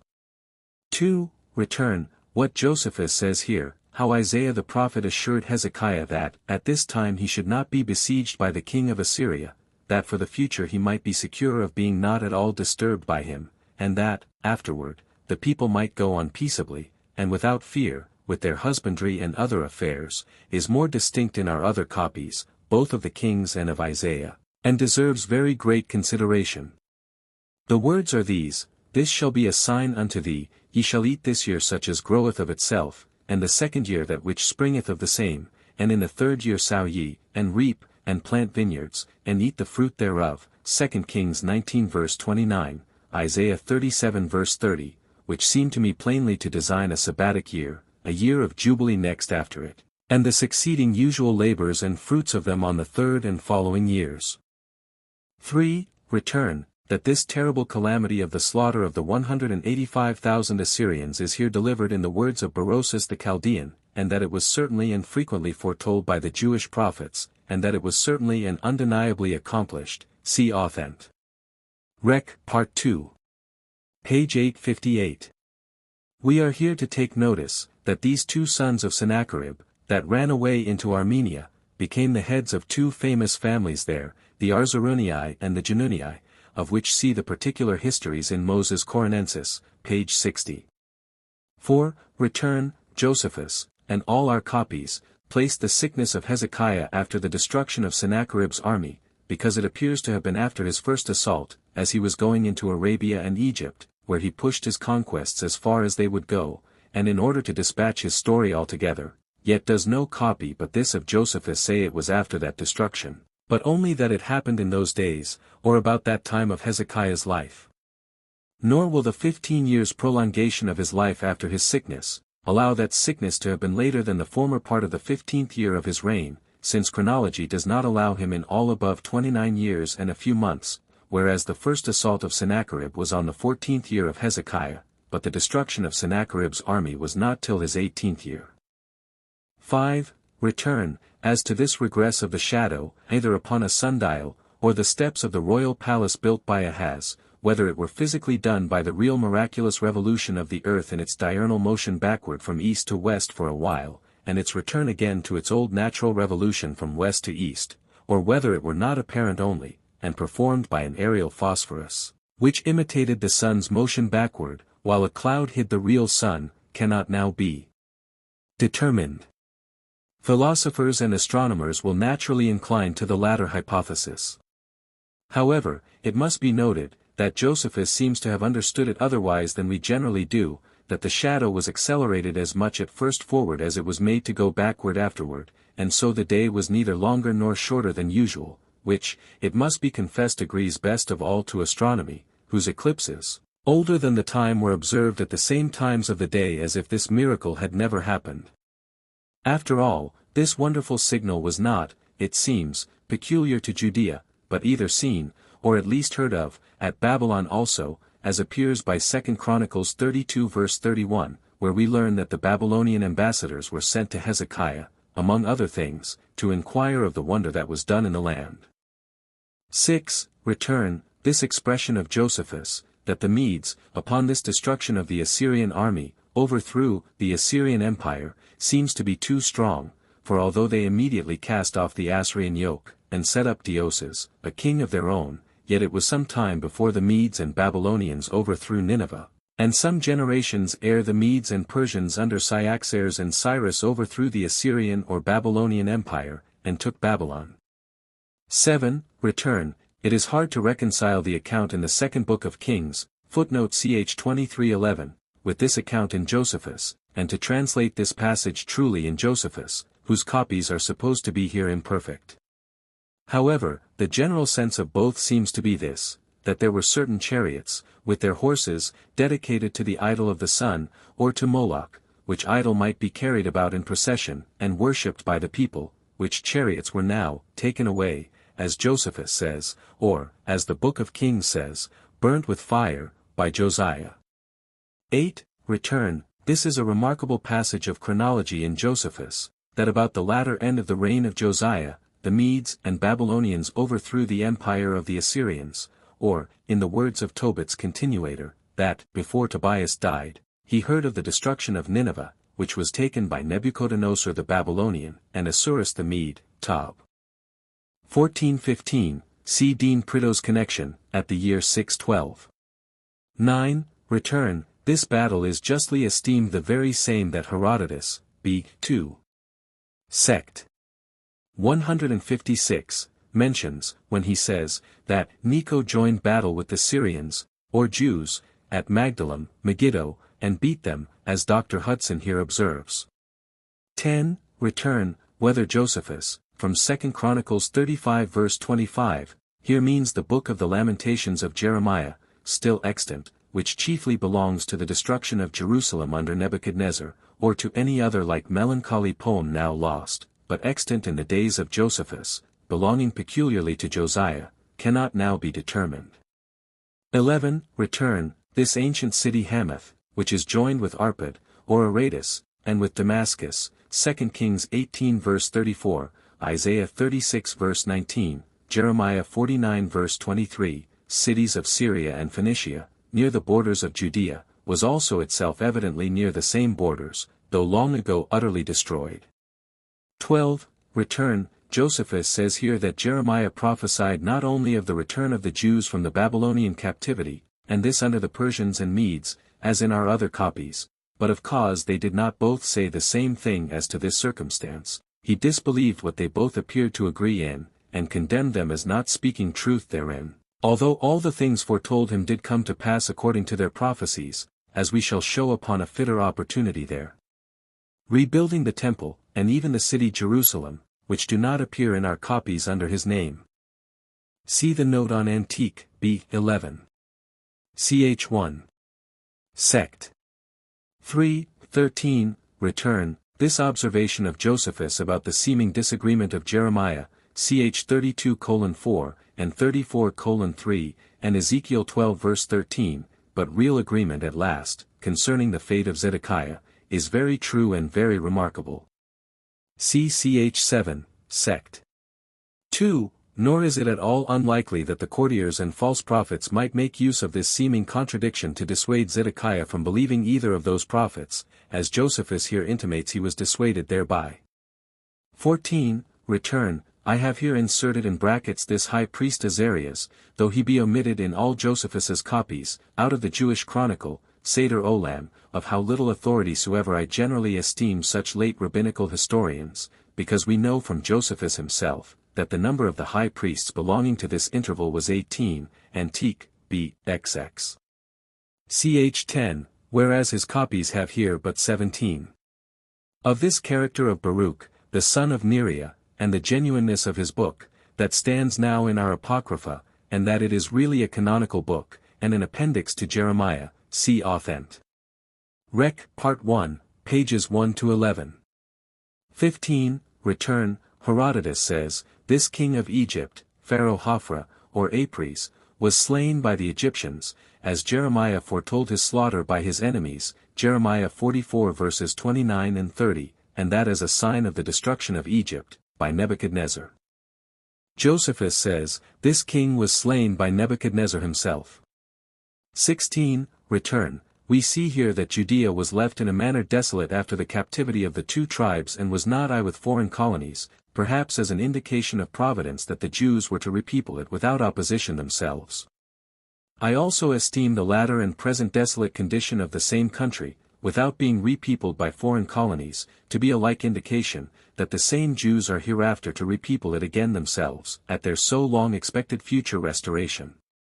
17. Return. That Daniel was made one of these eunuchs of which Isaiah prophesied, Isaiah 39 verse 7, and the three children his companions also, seems to me plain, both here in Josephus, and in our copies of Daniel, Daniel 1:3, 6-11, 18, although it must be granted that some married persons, that had children, were sometimes called eunuchs, in a general acceptation for courtiers, on account that so many of the ancient courtiers were real eunuchs. See Genesis 39 verse 1. 18. Return. Of this most remarkable passage in Josephus concerning the stone cut out of the mountain, and destroying the image, which he would not explain, but intimated to be a prophecy of futurity, and probably not safe for him to explain, as belonging to the destruction of the Roman Empire by Jesus Christ, the true Messiah of the Jews, take the words of Heerkamp, ch. 10, Sect. 4. Nor is this to be wondered at, that he would not now meddle with things future, for he had no mind to provoke the Romans, by speaking of the destruction of that city which they called the Eternal City. 19. Return. Since Josephus here explains the 7 prophetic times which were to pass over Nebuchadnezzar, Daniel 4 verse 16, to be 7 years, we thence learn how he most probably must have understood those other parallel phrases, of a time, times, and a half, Antique, B. 7.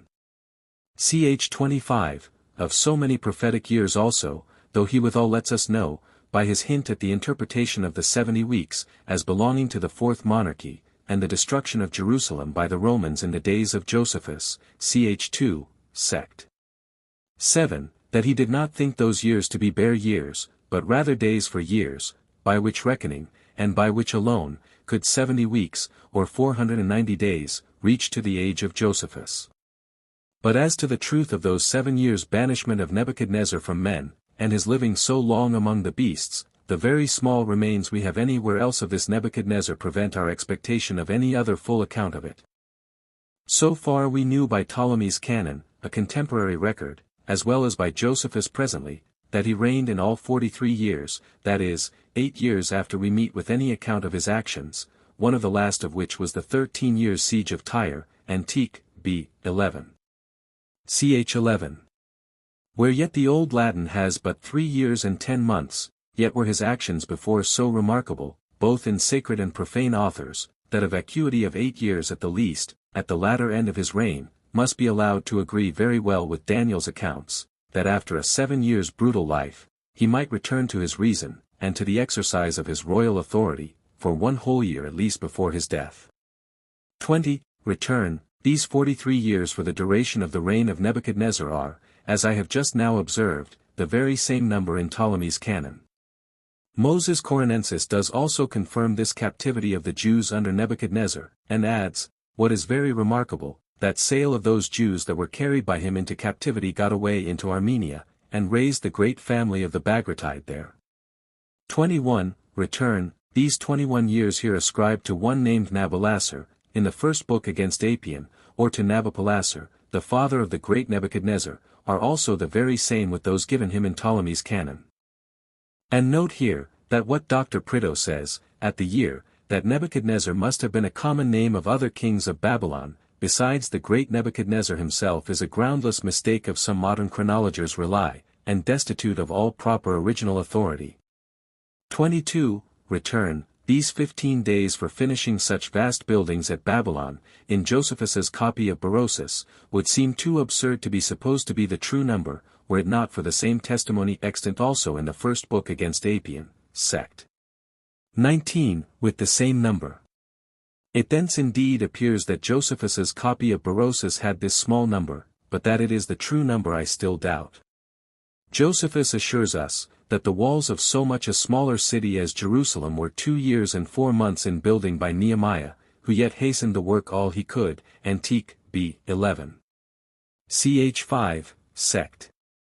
8. I should think 115 days, or a year and 15 days, much more proportionable to so great a work.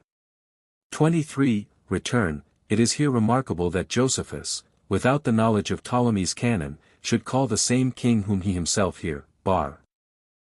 11, and Daniel 5 verses 1 and 2, 9, 12, 22, 29, 39, styles Belteshazzar, or Belshazzar, from the Babylonian god Bel, Nabo-Andalus also, and in the first book against Apion, sect. 19, Volume 3.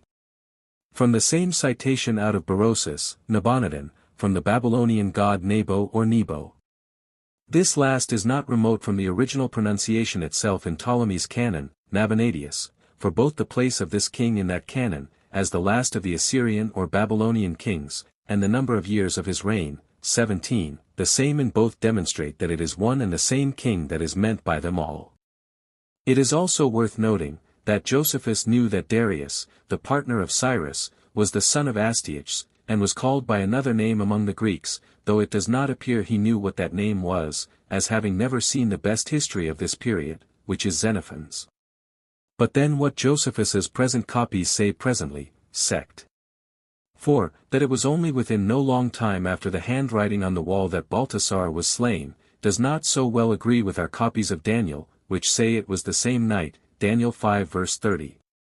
24. Return. This grandmother, or mother of Baltasar, the queen dowager of Babylon, for she is distinguished from his queen, Daniel 5 verses 10 and 13, seems to have been the famous Nitocris, who fortified Babylon against the Medes and Persians, and, in all probability governed under Baltasar, who seems to be a weak and effeminate prince.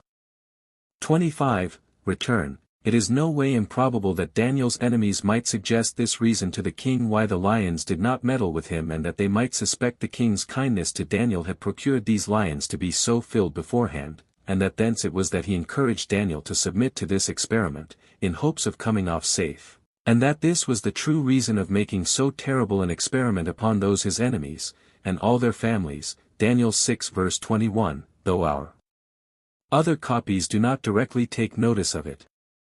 26. Return. What Josephus here says, that the stones of the sepulchres of the kings of Persia at this tower, or those perhaps of the same sort that are now commonly called the ruins of Persepolis, continued so entire and unaltered in his days, as if they were lately put there, says Rieland, here can show to be true, as to those stones of the Persian Mausoleum, which calm Brunius brake off and gave me. He ascribed this to the hardness of the stones, which scarcely yields to iron tools, and proves frequently too hard for cutting by the chisel, but oftentimes breaks it to pieces. Book 11. Containing the interval of 253 years and 5 months. From the first of Cyrus to the death of Alexander the Great. Chapter 1. How Cyrus, king of the Persians, delivered the Jews out of Babylon and suffered them to return to their own country and to build their temple, for which work he gave them money. 1. In the first year of the reign of Cyrus I, which was the 70th from the day that our people were removed out of their own land into Babylon, God commiserated the captivity and calamity of these poor people, according as he had foretold to them by Jeremiah the prophet, before the destruction of the city, that after they had served Nebuchadnezzar and his posterity, and after they had undergone that servitude 70 years, he would restore them again to the land of their fathers, and they should build their temple, and enjoy their ancient prosperity. And these things God did afford them, for he stirred up the mind of Cyrus, and made him write this throughout all Asia. Thus saith Cyrus the king, since God Almighty hath appointed me to be king of the habitable earth, I believe that he is that God which the nation of the Israelites worship, for indeed he foretold my name by the prophets, and that I should build him a house at Jerusalem, in the country of Judea. 2. This was known to Cyrus by his reading the book which Isaiah left behind him of his prophecies, for this prophet said that God had spoken thus to him in a secret vision, My will is, that Cyrus, whom I have appointed to be king over many and great nations, send back my people to their own land, and build my temple. This was foretold by Isaiah 140 years before the temple was demolished. Accordingly, when Cyrus read this, and admired the divine power, an earnest desire and ambition seized upon him to fulfill what was so written, so he called for the most eminent Jews that were in Babylon, and said to them, that he gave them leave to go back to their own country, and to rebuild their city Jerusalem, too, and the temple of God, for that he would be their assistant, and that he would write to the rulers and governors that were in the neighborhood of their country of Judea, that they should contribute to them gold and silver for the building of the temple, and besides that, beasts for their sacrifices. 3. When Cyrus had said this to the Israelites, the rulers of the 2 tribes of Judah and Benjamin, with the Levites and priests, went in haste to Jerusalem, yet did many of them stay at Babylon, as not willing to leave their possessions, and when they were come thither, all the king's friends assisted them, and brought in, for the building of the temple, some gold, and some silver, and some a great many cattle and horses. So they performed their vows to God, and offered the sacrifices that had been accustomed of old time, I mean this upon the rebuilding of their city, and the revival of the ancient practices relating to their worship. Cyrus also sent back to them the vessels of God which King Nebuchadnezzar had pillaged out of the temple, and had carried to Babylon. So he committed these things to Mithridates, the treasurer, to be sent away, with an order to give them to Sanabassar, that he might keep them till the temple was built, and when it was finished, he might deliver them to the priests and rulers of the multitude, in order to their being restored to the temple. Cyrus also sent an epistle to the governors that were in Syria, the contents whereof here follow. King Cyrus to Sazines and Sathrabuzanes sendeth greeting. I have given leave to as many of the Jews that dwell in my country as please to return to their own country, and to rebuild their city, and to build the temple of God at Jerusalem on the same place where it was before. I have also sent my treasurer Mithridates, and Zorobabel, the governor of the Jews, that they may lay the foundations of the temple, and may build it 60 cubits high, and of the same latitude, making 3 edifices of polished stones, and one of the wood of the country, and the same order extends to the altar whereon they offer sacrifices to God. I require also that the expenses for these things may be given out of my revenues. Moreover, I have also sent the vessels which King Nebuchadnezzar pillaged out of the temple, and have given them to Mithridates the treasurer, and to Zorobabel the governor of the Jews, that they may have them carried to Jerusalem, and may restore them to the temple of God. Now their number is as follows: 50 chargers of gold, and 500 of silver, 40 Thericlean cups of gold, and 500 of silver, 50 basins of gold, and 500 of silver, 30 vessels for pouring, the drink offerings, and 300 of silver, 30 vials of gold, and 2,400 of silver, with 1,000 other large vessels. 3. I permit them to have the same honor which they were used to have from their forefathers, as also for their small cattle, and for wine and oil, 205,500 drachmae, and for wheat flour, 20,500 artabi, and I give order that these expenses shall be given them out of the tributes due from Samaria. The priests shall also offer these sacrifices according to the laws of Moses in Jerusalem, and when they offer them, they shall pray to God for the preservation of the king and of his family, that the kingdom of Persia may continue. But my will is, that those who disobey these injunctions, and make them void, shall be hung upon a cross, and their substance brought into the king's treasury. And such was the import of this epistle. Now the number of those that came out of captivity to Jerusalem, were 42,462. Chapter 2. How upon the death of Cyrus the Jews were hindered in building of the temple by the Cutheans, and the neighboring governors, and how Cambyses entirely forbade the Jews to do any such thing.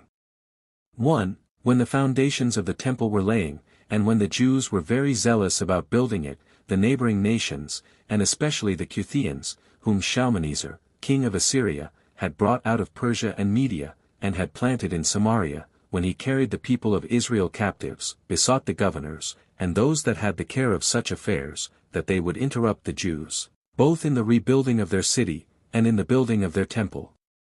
Now as these men were corrupted by them with money, they sold the Cutheans their interest for rendering this building a slow and a careless work, for Cyrus, who was busy about other wars, knew nothing of all this, and it so happened, that when he had led his army against the Massagedae, he ended his life. 4. But when Cambyses, the son of Cyrus, had taken the kingdom, the governors in Syria, and Phoenicia, and in the countries of Ammon, and Moab, and Samaria, wrote an epistle to Cambyses, whose contents were as follow: To our Lord Cambyses. We thy servants, Rathumus the historiographer, and Semelius the scribe, and the rest that are thy judges in Syria and Phoenicia, send greeting. It is fit, O king, that thou shouldst know that those Jews which were carried to Babylon are come into our country, and are building that rebellious and wicked city, and its marketplaces, and setting up its walls, and raising up the temple. Know therefore, that when these things are finished, they will not be willing to pay tribute, nor will they submit to thy commands, but will resist kings, and will choose rather to rule over others than be ruled over themselves.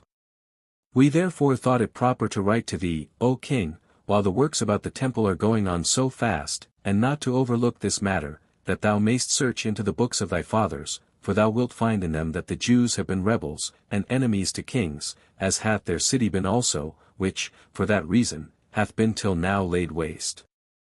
We thought proper also to inform thee of this matter, because thou mayst otherwise perhaps be ignorant of it, that if this city be once inhabited and be entirely encompassed with walls, thou wilt be excluded from thy passage to Celesyria and Phoenicia. 2. When Cambyses had read the epistle, being naturally wicked, he was irritated at what they told him, and wrote back to them as follows: Cambyses the king, to Rathumus the historiographer, to Biltethmus, to Semelius the scribe, and the rest that are in commission, and dwelling in Samaria and Phoenicia, after this manner, I have read the epistle that was sent from you, and I gave order that the books of my forefathers should be searched into, and it is there found that this city hath always been an enemy to kings, and its inhabitants have raised seditions and wars. We also are sensible that their kings have been powerful and tyrannical, and have exacted tribute of Celesyria and Phoenicia. Wherefore I gave order, that the Jews shall not be permitted to build that city, lest such mischief as they used to bring upon kings be greatly augmented. When this epistle was read, Rathumus, and Semelius the scribe, and their associates, got suddenly on horseback, and made haste to Jerusalem. They also brought a great company with them, and forbade the Jews to build the city and the temple. Accordingly, these works were hindered from going on till the 2nd year of the reign of Darius, for 9 years more, for Cambyses reigned 6 years, and within that time overthrew Egypt, and when he was come back, he died at Damascus. Chapter 3. How after the death of Cambyses and the slaughter of the Magi but under the reign of Darius, Zorobabel was superior to the rest in the solution of problems and thereby obtained this favor of the king, that the temple should be built. 1. After the slaughter of the Magi, who, upon the death of Cambyses, attained the government of the Persians for a year, those families which were called the 7 families of the Persians appointed Darius, the son of Hystaspes, to be their king. Now he, while he was a private man, had made a vow to God, that if he came to be king, he would send all the vessels of God that were in Babylon to the temple at Jerusalem.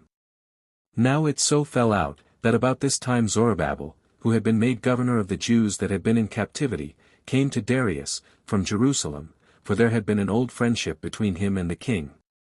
He was also, with 2 others, thought worthy to be guard of the king's body, and obtained that honor which he hoped for. 2. Now, in the 1st year of the king's reign, Darius feasted those that were about him, and those born in his house, with the rulers of the Medes, and princes of the Persians, and the toparchs of India and Ethiopia, and the generals of the armies of his 127 provinces. But when they had eaten and drunk to satiety, and abundantly, they every one departed to go to bed at their own houses, and Darius the king went to bed, but after he had rested a little part of the night, he awaked, and not being able to sleep any more, he fell into conversation with the 3 guards of his body, and promised, that to him who should make an oration about points that he should inquire of, such as should be most agreeable to truth, and to the dictates of wisdom, he would grant it. As a reward of his victory, to put on a purple garment, and to drink in cups of gold, and to sleep upon gold, and to have a chariot with bridles of gold, and a head tire of fine linen, and a chain of gold about his neck, and to sit next to himself, on account of his wisdom, and, says he shall be called my cousin. Now when he had promised to give them these gifts, he asked the first of them, whether wine was not the strongest. The second, whether kings were not such. And the third, whether women were not such. Or whether truth was not the strongest of all. When he had proposed that they should make their inquiries about these problems, he went to rest, but in the morning he sent for his great men, his princes, and toparchs of Persia and Media, and set himself down in the place where he used to give audience, and bid each of the guards of his body to declare what they thought proper concerning the proposed questions, in the hearing of them all. 3. Accordingly, the first of them began to speak of the strength of wine, and demonstrated it thus, when, said he, I am to give my opinion of wine, O you men, I find that it exceeds everything, by the following indications. It deceives the mind of those that drink it, and reduces that of the king to the same state with that of the orphan, and he who stands in need of a tutor, and erects that of the slave to the boldness of him that is free, and that of the needy becomes like that of the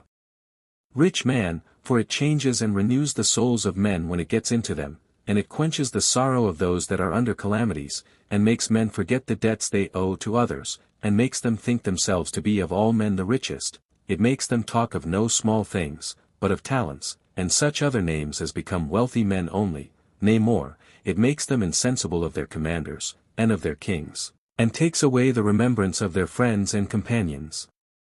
For it arms men even against those that are dearest to them, and makes them appear the greatest strangers to them, and when they are become sober, and they have slept out their wine in the night, they arise without knowing anything they have done in their cups. Those also who are not soldiers, but cultivate the ground, and plough it, and when, after they have endured the labor and all the inconveniences of such works of husbandry, they have reaped and gathered in their fruits, they bring tributes to the king, and whatsoever it is which the king says or commands, it is done of necessity, and that without any delay, while he in the meantime is satiated with all sorts of food and pleasures, and sleeps in quiet. He is guarded by such as watch, and such as are, as it were, fixed down to the place through fear, for no one dares leave him, even when he is asleep, nor does any one go away and take care of his own affairs, but he esteems this one thing the only work of necessity, to guard the king, and accordingly to this he wholly addicts himself. How then can it be otherwise, but that it must appear that the king exceeds all in strength, while so great a multitude obeys his injunctions? 5. Now when this man had held his peace, the third of them, who was Zorobabel, began to instruct them about women, and about truth, who said thus, Wine is strong, as is the king also, whom all men obey, but women are superior to them in power, for it was a woman that brought the king into the world, and for those that plant the vines and make the wine, they are women who bear them, and bring them up. Nor indeed is there anything which we do not receive from them, for these women weave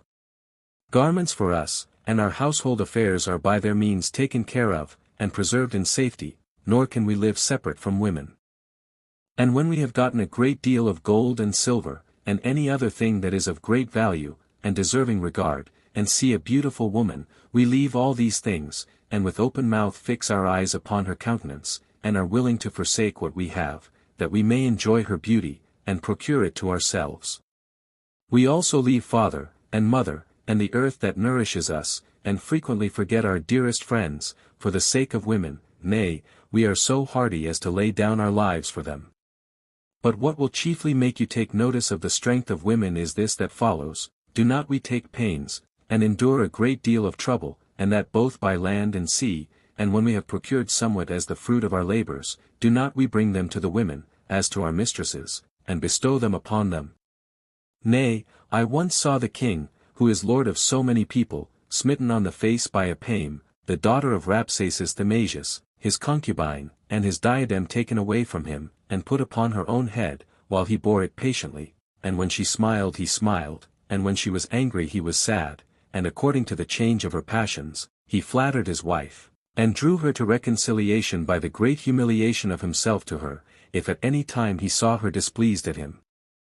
6. And when the princes and rulers looked one upon another, he began to speak about truth, and he said, I have already demonstrated how powerful women are, but both these women themselves, and the king himself, are weaker than truth, for although the earth be large, and the heaven high, and the course of the sun swift, yet are all these moved according to the will of God, who is true and righteous, for which cause we also ought to esteem truth to be the strongest of all things, and that what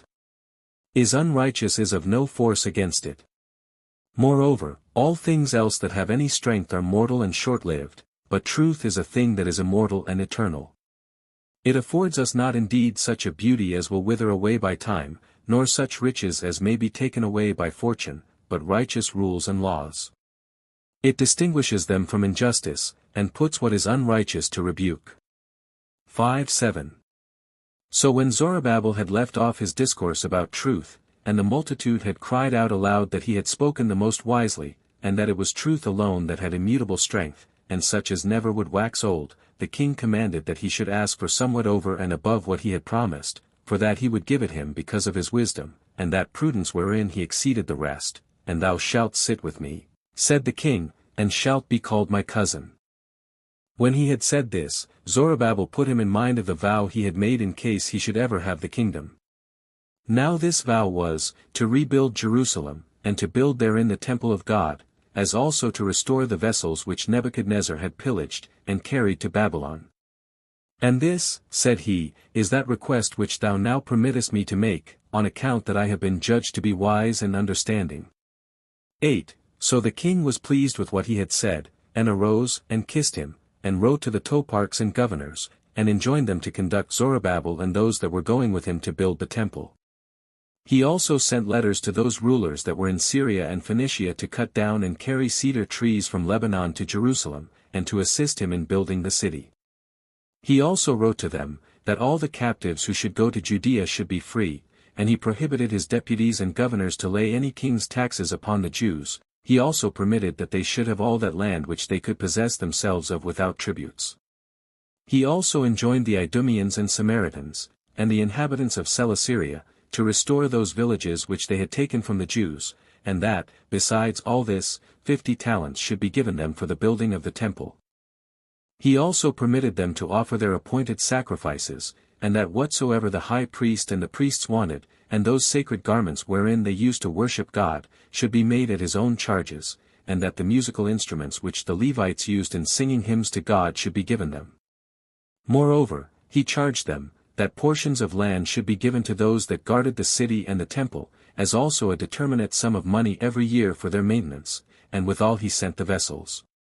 And all that Cyrus intended to do before him relating to the restoration of Jerusalem, Darius also ordained should be done accordingly.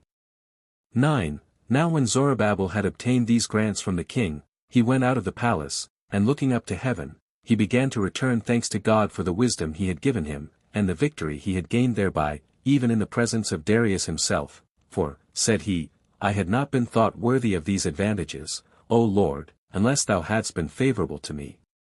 When therefore he had returned these thanks to God for the present circumstances he was in, and had prayed to him to afford him the like favor for the time to come, he came to Babylon, and brought the good news to his countrymen of what grants he had procured for them from the king, who, when they heard the same, gave thanks also to God that he restored the land of their forefathers to them again. So they betook themselves to drinking and eating, and for 7 days they continued feasting, and kept a festival, for the rebuilding and restoration of their country. After this they chose themselves rulers, who should go up to Jerusalem, out of the tribes of their forefathers, with their wives, and children, and cattle, who traveled to Jerusalem with joy and pleasure, under the conduct of those whom Darius sent along with them, and making a noise with songs, and pipes, and cymbals. The rest of the Jewish multitude also besides accompanied them with rejoicing. 10. And thus did these men go, a certain and determinate number out of every family, though I do not think it proper to recite particularly the names of those families, that I may not take off the mind of my readers from the connection of the historical facts, and make it hard for them to follow the coherence of my narrations. But the sum of those that went up, above the age of 12 years, of the tribes of Judah and Benjamin, was 462 myriads and 8,006. The Levites were 74, the number of the women and children mixed together was 40,742, and besides these, there were singers of the Levites 128, and porters 110, and of the sacred ministers 392, there were also others besides these, who said they were of the Israelites, but were not able to show their genealogies, 662, some there were also who were expelled out of the number and honor of the priests, as having married wives whose genealogies they could not produce, nor were they found in the genealogies of the Levites and priests. They were about 525, the multitude also of servants that followed those that went up to Jerusalem were 7,337, the singing men and singing women were 245, the camels were 435, the beasts used to the yoke were 5,525, and the governors of all this multitude thus numbered were Zorobabel, the son of Salathiel, of the posterity of David, and of the tribe of Judah, and Jeshua, the son of Josdek the high priest, and besides these there were Mordecai and Sarebias, who were distinguished from the multitude, and were rulers, who also contributed 100 pounds of gold, and 5,000 of silver. By this means therefore the priests and the Levites, and a certain part of the entire people of the Jews that were in Babylon, came and dwelt in Jerusalem, but the rest of the multitude returned every one to their own countries. Chapter 4. How the temple was built while the Cuthians endeavored in vain to obstruct the work. 1. Now in the 7th month after they were departed out of Babylon, both Jeshua the high priest, and Zorobabel the governor, sent messengers every way round about, and gathered those that were in the country together to Jerusalem universally, who came very gladly thither. He then built the altar on the same place it had formerly been built, that they might offer the appointed sacrifices upon it to God, according to the laws of Moses. But while they did this, they did not please the neighboring nations, who all of them bare an ill will to them. They also celebrated the Feast of Tabernacles at that time, as the legislator had ordained concerning it, and after they offered sacrifices, and what were called the daily sacrifices, and the oblations proper for the Sabbaths, and for all the holy festivals. Those also that had made vows performed them, and offered their sacrifices from the first day of the 7th month. They also began to build the temple, and gave a great deal of money to the masons and to the carpenters, and what was necessary for the maintenance of the workmen. The Sidonians also were very willing and ready to bring the cedar trees from Libanus, to bind them together, and to make a united float of them, and to bring them to the port of Joppa, for that was what Cyrus had commanded at first, and what was now done at the command of Darius. 2. In the 2nd year of their coming to Jerusalem, as the Jews were there in the 2nd month, the building of the temple went on apace, and when they had laid its foundations on the 1st day of the 2nd month of that 2nd year, they set, as overseers of the work, such Levites as were full 20 years old, and Jeshua and his sons and brethren, and Kadmiel the brother of Judas, the son of Amminadab, with his sons. And the temple, by the great diligence of those that had the care of it, was finished sooner than any one would have expected. And when the temple was finished, the priests, adorned with their accustomed garments, stood with their trumpets, while the Levites, and the sons of Asaph, stood and sung hymns to God, according as David first of all appointed them to bless God. Now the priests and Levites, and the elder part of the families, recollecting with themselves how much greater and more sumptuous the old temple had been, seeing that now made how much inferior it was, on account of their poverty, to that which had been built of old, considered with themselves how much their happy state was sunk below what it had been of old, as well as their temple. Hereupon they were disconsolate, and not able to contain their grief, and proceeded so far as to lament and shed tears on those accounts, but the people in general were contented with their present condition, and because they were allowed to build them a temple, they desired no more, and neither regarded nor remembered, nor indeed at all tormented themselves with the comparison of that and the former temple, as if this were below their expectations, but the wailing of the old men and of the priests, on account of the deficiency of this temple, in their opinion, if compared with that which had been demolished, overcame the sounds of the trumpets and the rejoicing of the people. 3. But when the Samaritans, who were still enemies to the tribes of Judah and Benjamin, heard the sound of the trumpets, they came running together, and desired to know what was the occasion of this tumult, and when they perceived that it was from the Jews, who had been carried captive to Babylon, and were rebuilding their temple, they came to Zorobabel and to Jeshua, and to the heads of the families, and desired that they would give them leave to build the temple with them, and to be partners with them in building it, for they said, We worship their God, and especially pray to him, and are desirous of their religious settlement, and this ever since Shalmaneser, the king of Assyria, transplanted us out of Cutha and Media to this place. When they said thus, Zorobabel and Jeshua the high priest, and the heads of the families of the Israelites, replied to them, that it was impossible for them to permit them to be their partners, whilst they, only, had been appointed to build that temple at first by Cyrus, and now by Darius, although it was indeed lawful for them to come and worship there if they pleased, and that they could allow them nothing but that in common with them, which was common to them with all other men, to come to their temple and worship God there.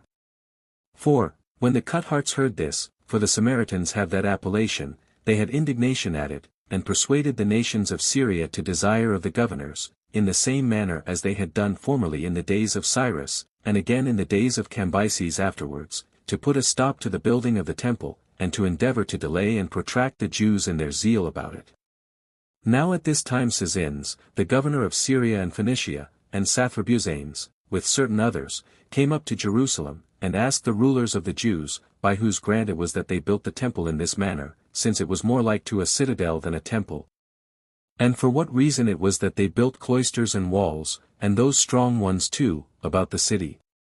To which Zorobabel and Jeshua the high priest replied, that they were the servants of God Almighty, that this temple was built for him by a king of theirs, that lived in great prosperity, and one that exceeded all men in virtue, and that it continued a long time, but that because of their fathers' impiety towards God, Nebuchadnezzar, king of the Babylonians and of the Chaldeans, took their city by force, and destroyed it, and pillaged the temple, and burnt it down, and transplanted the people,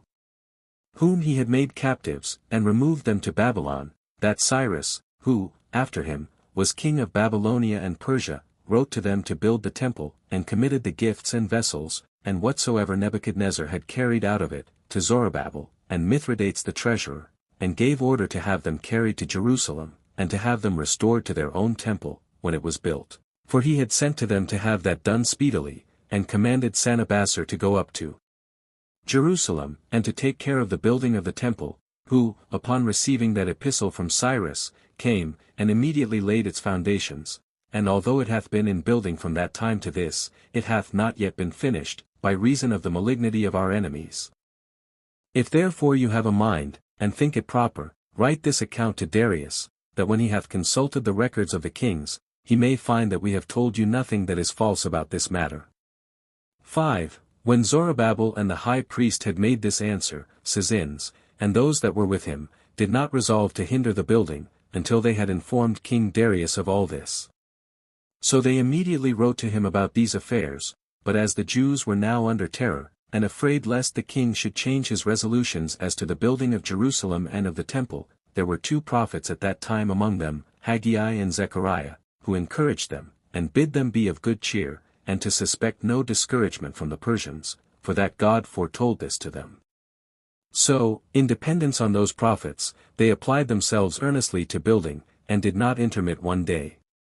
6. Now Darius, when the Samaritans had written to him, and in their epistle had accused the Jews, how they fortified the city, and built the temple more like to a citadel than to a temple, and said, that their doings were not expedient for the king's affairs, and besides, they showed the epistle of Cambyses, wherein he forbade them to build the temple. And when Darius thereby understood that the restoration of Jerusalem was not expedient for his affairs, and when he had read the epistle that was brought him from Sozines, and those that were with him, he gave order that what concerned these matters should be sought for among the royal records. Whereupon a book was found at Ecbatana, in the tower that was in Media, wherein was written as follows: Cyrus the king, in the 1st year of his reign, commanded that the temple should be built in Jerusalem, and the altar in height 60 cubits, and its breadth of the same, with 3 edifices of polished stone, and 1 edifice of stone of their own country. And he ordained that the expenses of it should be paid out of the king's revenue. He also commanded that the vessels which Nebuchadnezzar had pillaged, out of the temple, and had carried to Babylon, should be restored to the people of Jerusalem, and that the care of these things should belong to Sanabassar, the governor and president of Syria and Phoenicia, and his associates, that they may not meddle with that place, but may permit the servants of God, the Jews and their rulers, to build the temple. He also ordained that they should assist them in the work, and that they should pay to the Jews, out of the tribute of the country where they were governors, on account of the sacrifices, bulls, and rams, and lambs, and kids of the goats, and fine flour, and oil, and wine, and all other things that the priests should suggest to them, and that they should pray for the preservation of the king, and of the Persians. And that for such as transgressed any of these orders thus sent to them, he commanded that they should be caught, and hung upon a cross, and their substance confiscated to the king's use. He also prayed to God against them, that if any one attempted to hinder the building of the temple, God would strike him dead, and thereby restrain his wickedness. 7. When Darius had found this book among the records of Cyrus, he wrote an answer to Sozines and his associates, whose contents were these: King Darius to Sozines the governor, and to Sathrabuzanes, sendeth greeting. Having found a copy of this epistle among the records of Cyrus, I have sent it you, and I will that all things be done as is therein written. Fare ye well. So when Sozines, and those that were with him, understood the intention of the king, they resolved to follow his directions entirely for the time to come. So they forwarded the sacred works, and assisted the elders of the Jews, and the princes of the Sanhedrin, and the structure of the temple was with great diligence brought to a conclusion, by the prophecies of Haggai and Zechariah, according to God's commands, and by the injunctions of Cyrus and Darius the kings. Now the temple was built in 7 years' time.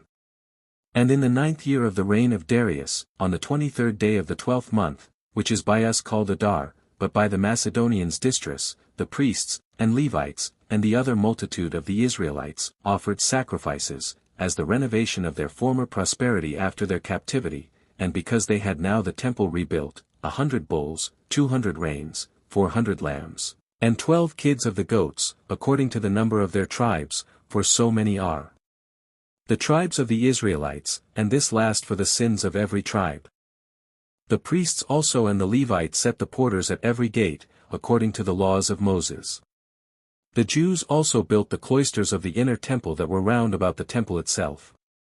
8. And as the feast of unleavened bread was at hand, in the 1st month, which, according to the Macedonians, is called Xanthicus, but according to us Nisan, all the people ran together out of the villages to the city, and celebrated the festival, having purified themselves, with their wives and children, according to the law of their country, and they offered the sacrifice which was called the Passover, on the 14th day of the same month, and feasted 7 days, and spared for no cost, but offered whole burnt offerings to God, and performed sacrifices of thanksgiving, because God had led them again to the land of their fathers, and to the laws thereto belonging, and had rendered the mind of the king of Persia favorable to them. So these men offered the largest sacrifices on these accounts, and used great magnificence in the worship of God, and dwelt in Jerusalem, and made use of a form of government that was aristocratical, but mixed with an oligarchy, for the high priests were at the head of their affairs, until the posterity of the Asamoneans set up kingly government, for before their captivity, and the dissolution of their polity, they at first had kingly government from Saul and David for 532 years, 6 months, and 10 days, but before those kings, such rulers governed them as were called judges and monarchs. Under this form of government they continued for more than 500 years after the death of Moses, and of Joshua their commander. And this is the account I had to give of the Jews who had been carried into captivity, but were delivered from it in the times of Cyrus and Darius. 9:7 But the Samaritans, being evil and enviously disposed to the Jews, wrought them many mischiefs, by reliance on their riches, and by their pretense that they were allied to the Persians, on account that thence they came, and whatsoever it was that they were enjoined to pay the Jews by the king's order out of their tributes for the sacrifices, they would not pay it. They had also the governors favorable to them, and assisting them for that purpose, nor did they spare to hurt them either by themselves or by others, as far as they were able. So the Jews determined to send an embassage to King Darius, in favor of the people of Jerusalem, and in order to accuse the Samaritans. The ambassadors were Zorobabel, and 4 others of the rulers, and as soon as the king knew from the ambassadors the accusations and complaints they brought against the Samaritans, he gave them an epistle to be carried to the governors and council of Samaria, the contents of which epistle were these: King Darius to Tinghanas and Sambabal, the governors of the Samaritans, to Sadraces and Babelo, and the rest of their fellow servants that are in Samaria, Zorobabel, Ananias, and Mordecai, the ambassadors of the Jews, complain of you, that you obstruct them in the building of the temple, and do not supply them with the expenses which I commanded you to do for the offering their sacrifices. My will therefore is this, that upon the reading of this epistle, you supply them with whatsoever they want for their sacrifices, and that out of the royal treasury, of the tributes of Samaria, as the priest shall desire, that they may not leave off offering their daily sacrifices, nor praying to God for me and the Persians. And these were the contents of that epistle. Chapter 5. How Xerxes the son of Darius was well disposed to the Jews, as also concerning Esdras and Nehemiah. 1. Upon the death of Darius, Xerxes his son took the kingdom, who, as he inherited his father's kingdom, so did he inherit his piety towards God, and honor of him, for he did all things suitably to his father relating to divine worship, and he was exceeding friendly to the Jews. Now about this time a son of Jeshua, whose name was Joachim, was the high priest. Moreover, there was now in Babylon a righteous man, and one that enjoyed a great reputation among the multitude. He was the principal priest of the people, and his name was Esdras. He was very skillful in the laws of Moses, and was well acquainted with King Xerxes. He had determined to go up to Jerusalem, and to take with him some of those Jews that were in Babylon, and he desired that the king would give him an epistle to the governors of Syria, by which they might know who he was. Accordingly, the king wrote the following epistle to those governors: Xerxes, King of Kings, to Esdras the priest, and reader of the divine law, greeting. I think it agreeable to that love which I bear to mankind, to permit those of the Jewish nation that are so disposed, as well as those of the priests and Levites that are in our kingdom, to go together to Jerusalem. Accordingly, I have given command for that purpose, and let every one that hath a mind go, according as it hath seemed good to me, and to my 7 counselors, and this in order to their review of the affairs of Judea, to see whether they be agreeable to the law of God. Let them also take with them those presents which I and my friends have vowed, with all that silver and gold that is found in the country of the Babylonians, as dedicated to God, and let all this be carried to Jerusalem to God for sacrifices. Let it also be lawful for thee and thy brethren to make as many vessels of silver and gold as thou pleasest. Thou shalt also dedicate those holy vessels which have been given thee, and as many more as thou hast a mind to make, and shall take the expenses out of the king's treasury. I have, moreover, written to the treasurers of Syria and Phoenicia, that they take care of those affairs that Esdras the priest, and reader of the laws of God, is sent about. And that God may not be at all angry with me, or with my children, I grant all that is necessary for sacrifices to God, according to the law, as far as 100 cori of wheat. And I enjoin you not to lay any treacherous imposition, or any tributes, upon their priests or Levites, or sacred singers, or porters, or sacred servants, or scribes of the temple.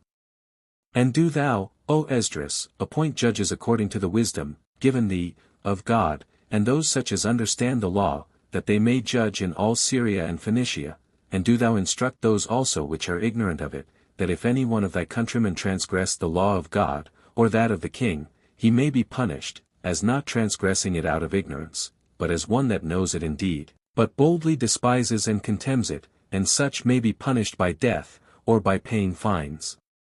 Farewell. 2. When Esdras had received this epistle, he was very joyful, and began to worship God, and confessed that he had been the cause of the king's great favor to him, and that for the same reason he gave all the thanks to God. So he read the epistle at Babylon to those Jews that were there, but he kept the epistle itself, and sent a copy of it to all those of his own nation that were in Media. And when these Jews had understood what piety the king had towards God, and what kindness he had for Esdras, they were all greatly pleased, nay, many of them took their effects with them, and came to Babylon, as very desirous of going down to Jerusalem. But then the entire body of the people of Israel remained in that country, wherefore there are but 2 tribes in Asia and Europe subject to the Iomans, while the 10 tribes are beyond Euphrates till now, and are an immense multitude, and not to be estimated by numbers. Now there came a great number of priests, and Levites, and porters, and sacred singers, and sacred servants to Esdras. So he gathered those that were in the captivity together beyond Euphrates, and stayed there 3 days, and ordained a fast for them, that they might make their prayers to God for their preservation, that they might suffer no misfortunes by the way, either from their enemies, or from any other ill accident, for Esdras had said beforehand that he had told the king how God would preserve them, and so he had not thought fit to request that he would send horsemen to conduct them. So when they had finished their prayers, they removed from Euphrates on the 12th day of the 1st month of the 7th year of the reign of Xerxes, and they came to Jerusalem on the 5th month of the same year. Now Esdras presented the sacred money to the treasurers, who were of the family of the priests, of silver 650 talents, vessels of silver 100 talents, vessels of gold 20 talents, vessels of brass, that was more precious than gold, 12 talents by weight, for these presents had been made by the king and his counselors, and by all the Israelites that stayed at Babylon. So when Esdras had delivered these things to the priests, he gave to God, as the appointed sacrifices of whole burnt offerings, 12 bulls on account of the common preservation of the people, 90 rams, 72 lambs, and 12 kids of the goats, for the remission of sins. He also delivered the king's epistle to the king's officers, and to the governors of Celesyria and Phoenicia, and as they were under a necessity of doing what was enjoined by him, they honored our nation, and were assistant to them in all their necessities. 3. Now these things were truly done under the conduct of Esdras, and he succeeded in them, because God esteemed him worthy of the success of his conduct, on account of his goodness and righteousness. But some time afterward there came some persons to him, and brought an accusation against certain of the multitude, and of the priests and Levites, who had transgressed their settlement, and dissolved the laws of their country, by marrying strange wives, and had brought the family of the priests into confusion. These persons desired him to support the laws, lest God should take up a general anger against them all, and reduce them to a calamitous condition again. Hereupon he rent his garment immediately, out of grief, and pulled off the hair of his head and beard, and cast himself upon the ground, because this crime had reached the principal men among the people, and considering that if he should enjoin them to cast out their wives, and the children they had by them, he should not be hearkened to, he continued lying upon the ground. However, all the better sort came running to him, who also themselves wept, and partook of the grief he was under for what had been done. So Esdras rose up from the ground, and stretched out his hands towards heaven, and said that he was ashamed to look towards it, because of the sins which the people had committed, while they had cast out of their memories what their fathers had undergone on account of their wickedness, and he besought God, who had saved a seed and a remnant out of the calamity and captivity they had been in, and had restored them again to Jerusalem, and to their own land, and had obliged the kings of Persia to have compassion on them, that he would also forgive them their sins they had now committed, which, though they deserved death, yet was it agreeable to the mercy of God, to remit even to these the punishment due to them. 4. After Esdras had said this, he left off praying, and when all those that came to him with their wives and children were under lamentation, one whose name was Jeconias, a principal man in Jerusalem, came to him, and said that they had sinned in marrying strange wives, and he persuaded him to adjure them all to cast those wives out, and the children born of them, and that those should be punished who would not obey the law. So Esdras hearkened to this advice, and made the heads of the priests, and of the Levites, and of the Israelites, swear that they would put away those wives and children, according to the advice of Jeconias. And when he had received their oaths, he went in haste out of the temple into the chamber of Johanan, the son of Eliasib, and as he had hitherto tasted nothing at all for grief, so he abode there that day. And when proclamation was made, that all those of the captivity should gather themselves together to Jerusalem, and those that did not meet there in 2 or 3 days should be banished from the multitude, and that their substance should be appropriated to the uses of the temple, according to the sentence of the elders, those that were of the tribes of Judah and Benjamin came together in 3 days, viz. On the 20th day of the 9th month, which, according to the Hebrews, is called Tevath, and according to the Macedonians, Apelius. Now as they were sitting in the upper room of the temple, where the elders also were present, but were uneasy because of the cold, Esdras stood up and accused them, and told them that they had sinned in marrying wives that were not of their own nation, but that now they would do a thing both pleasing to God, and advantageous to themselves, if they would put those wives away. Accordingly, they all cried out that they would do so. That, however, the multitude was great, and that the season of the year was winter, and that this work would require more than 1 or 2 days. Let their rulers, therefore, said they, and those that have married strange wives, come hither at a proper time, while the elders of every place, that are in common to estimate the number of those that have thus married, are to be there also. Accordingly, this was resolved on by them, and they began the inquiry after those that had married strange wives on the 1st day of the 10th month, and continued the inquiry to the 1st day of the next month, and found a great many of the posterity of Jeshua the high priest, and of the priests and Levites, and Israelites, who had a greater regard to the observation of the law than to their natural affection. 9 And immediately cast out their wives, and the children which were born of them. And in order to appease God, they offered sacrifices, and slew rams, as oblations to him, but it does not seem to me to be necessary to set down the names of these men. So when Esdras had reformed this sin about the marriages of the forementioned persons, he reduced that practice to purity, so that it continued in that state for the time to come. 5. Now when they kept the Feast of Tabernacles in the 7th month 10 and almost all the people were come together to it, they went up to the open part of the temple, to the gate which looked eastward, and desired of Esdras that the laws of Moses might be read to them. Accordingly, he stood in the midst of the multitude and read them, and this he did from morning to noon. Now, by hearing the laws read to them, they were instructed to be righteous men for the present and for the future, but as for their past offenses, they were displeased at themselves, and proceeded to shed tears on their account, as considering with themselves that if they had kept the law, they had endured none of these miseries which they had experienced. But when Esdras saw them in that disposition, he bade them go home, and not weep, for that it was a festival, and that they ought not to weep thereon, for that it was not lawful so to do. 11 He exhorted them rather to proceed immediately to feasting, and to do what was suitable to a feast, and what was agreeable to a day of joy, but to let their repentance and sorrow for their former sins be a security and a guard to them, that they fell no more into the like offenses.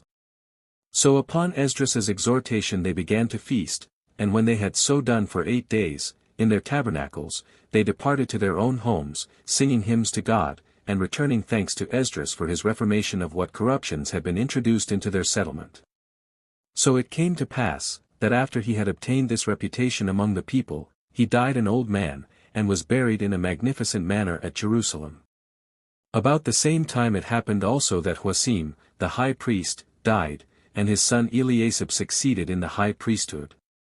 6. Now there was one of those Jews that had been carried captive who was cupbearer to King Xerxes, his name was Nehemiah. As this man was walking before Susa, the metropolis of the Persians, he heard some strangers that were entering the city, after a long journey, speaking to one another in the Hebrew tongue, so he went to them, and asked them whence they came. And when their answer was, that they came from Judea, he began to inquire of them again in what state the multitude was, and in what condition Jerusalem was, and when they replied that they were in a bad state 12 for that their walls were thrown down to the ground, and that the neighboring nations did a great deal of mischief to the Jews, while in the daytime they overran the country, and pillaged it, and in the night did the mischief, insomuch that not a few were led away captive out of the country, and out of Jerusalem itself, and that the roads were in the daytime found full of dead men. Hereupon Nehemiah shed tears, out of commiseration of the calamities of his countrymen, and, looking up to heaven, he said, How long, O Lord, wilt thou overlook our nation, while it suffers so great miseries, and while we are made the prey and spoil of all men. And while he stayed at the gate, and lamented thus, one told him that the king was going to sit down to supper, so he made haste, and went as he was, without wishing himself, to minister to the king in his office of cupbearer. But as the king was very pleasant after supper, and more cheerful than usual, he cast his eyes on Nehemiah, and seeing him look sad, he asked him why he was sad. Whereupon he prayed to God to give him favor, and afford him the power of persuading by his words, and said, How can I, O king, appear otherwise than thus, and not be in trouble, while I hear that the walls of Jerusalem, the city where are the sepulchres of my fathers, are thrown down to the ground, and that its gates are consumed by fire? But do thou grant me the favor to go and build its wall, and to finish the building of the temple. Accordingly, the king gave him a signal that he freely granted him what he asked, and told him that he should carry an epistle to the governors, that they might pay him due honor, and afford him whatsoever assistance he wanted, and as he pleased. Leave off thy sorrow then, said the king, and be cheerful in the performance of thy office hereafter. So Nehemiah worshipped God, and gave the king thanks for his promise, and cleared up his sad and cloudy countenance, by the pleasure he had from the king's promises. Accordingly, the king called for him the next day, and gave him an epistle to be carried to Aedius, the governor of Syria, and Phoenicia, and Samaria, wherein he sent to him to pay due honor to Nehemiah, and to supply him with what he wanted for his building. 7. Now when he was come to Babylon, and had taken with him many of his countrymen, who voluntarily followed him, he came to Jerusalem in the 25th year of the reign of Xerxes. And when he had shown the epistles to God 13 he gave them to Aedius, and to the other governors. He also called together all the people to Jerusalem, and stood in the midst of the temple, and made the following speech to them, You know, O Jews, that God hath kept our fathers, Abraham, and Isaac, and Jacob, in mind continually, and for the sake of their righteousness hath not left off the care of you. Indeed he hath assisted me in gaining this authority of the king to raise up our wall, and finish what is wanting of the temple. I desire you, therefore who well know the ill will our neighboring nations bear to us, and that when once they are made sensible that we are in earnest about building, they will come upon us, and contrive many ways of obstructing our works, that you will, in the first place, put your trust in God, as in him that will assist us against their hatred, and to intermit building neither night nor day, but to use all diligence, and to hasten on the work, now we have this especial opportunity for it. When he had said this, he gave order that the rulers should measure the wall, and part the work of it among the people, according to their villages and cities, as every one's ability should require. And when he had added this promise, that he himself, with his servants, would assist them, he dissolved the assembly. So the Jews prepared for the work, that is the name they are called by from the day that they came up from Babylon, which is taken from the tribe of Judah, which came first to these places, and thence both they and the country gained that appellation. 8. But now when the Ammonites, and Moabites, and Samaritans, and all that inhabited Celesyria, heard that the building went on apace, they took it heinously, and proceeded to lay snares for them, and to hinder their intentions. They also slew many of the Jews, and sought how they might destroy Nehemiah himself, by hiring some of the foreigners to kill him. They also put the Jews in fear, and disturbed them, and spread abroad rumors, as if many nations were ready to make an expedition against them, by which means they were harassed, and had almost left off the building. But none of these things could deter Nehemiah from being diligent about the work. He only set a number of men about him as a guard to his body, and so unweariedly persevered therein, and was insensible of any trouble, out of his desire to perfect this work. And thus did he attentively, and with great forecast, take care of his own safety, not that he feared death, but of this persuasion, that if he were dead, the walls for his citizens would never be raised. He also gave orders that the builders should keep their ranks, and have their armor on while they were building. Accordingly, the mason had his sword on, as well as he that brought the materials for building. He also appointed that their shields should lie very near them, and he placed trumpeters at every 500 feet, and charged them, that if their enemies appeared, they should give notice of it to the people, that they might fight in their armor, and their enemies might not fall upon them naked. He also went about the compass of the city by night, being never discouraged, neither about the work itself, nor about his own diet and sleep, for he made no use of those things for his pleasure, but out of necessity. And this trouble he underwent for 2 years and 4 months, 14 for in so long a time was the wall built, in the 28th year of the reign of Xerxes, in the 9th month. Now when the walls were finished, Nehemiah and the multitude offered sacrifices to God for the building of them, and they continued in feasting 8 days. However, when the nations which dwelt in Syria heard that the building of the wall was finished, they had indignation at it.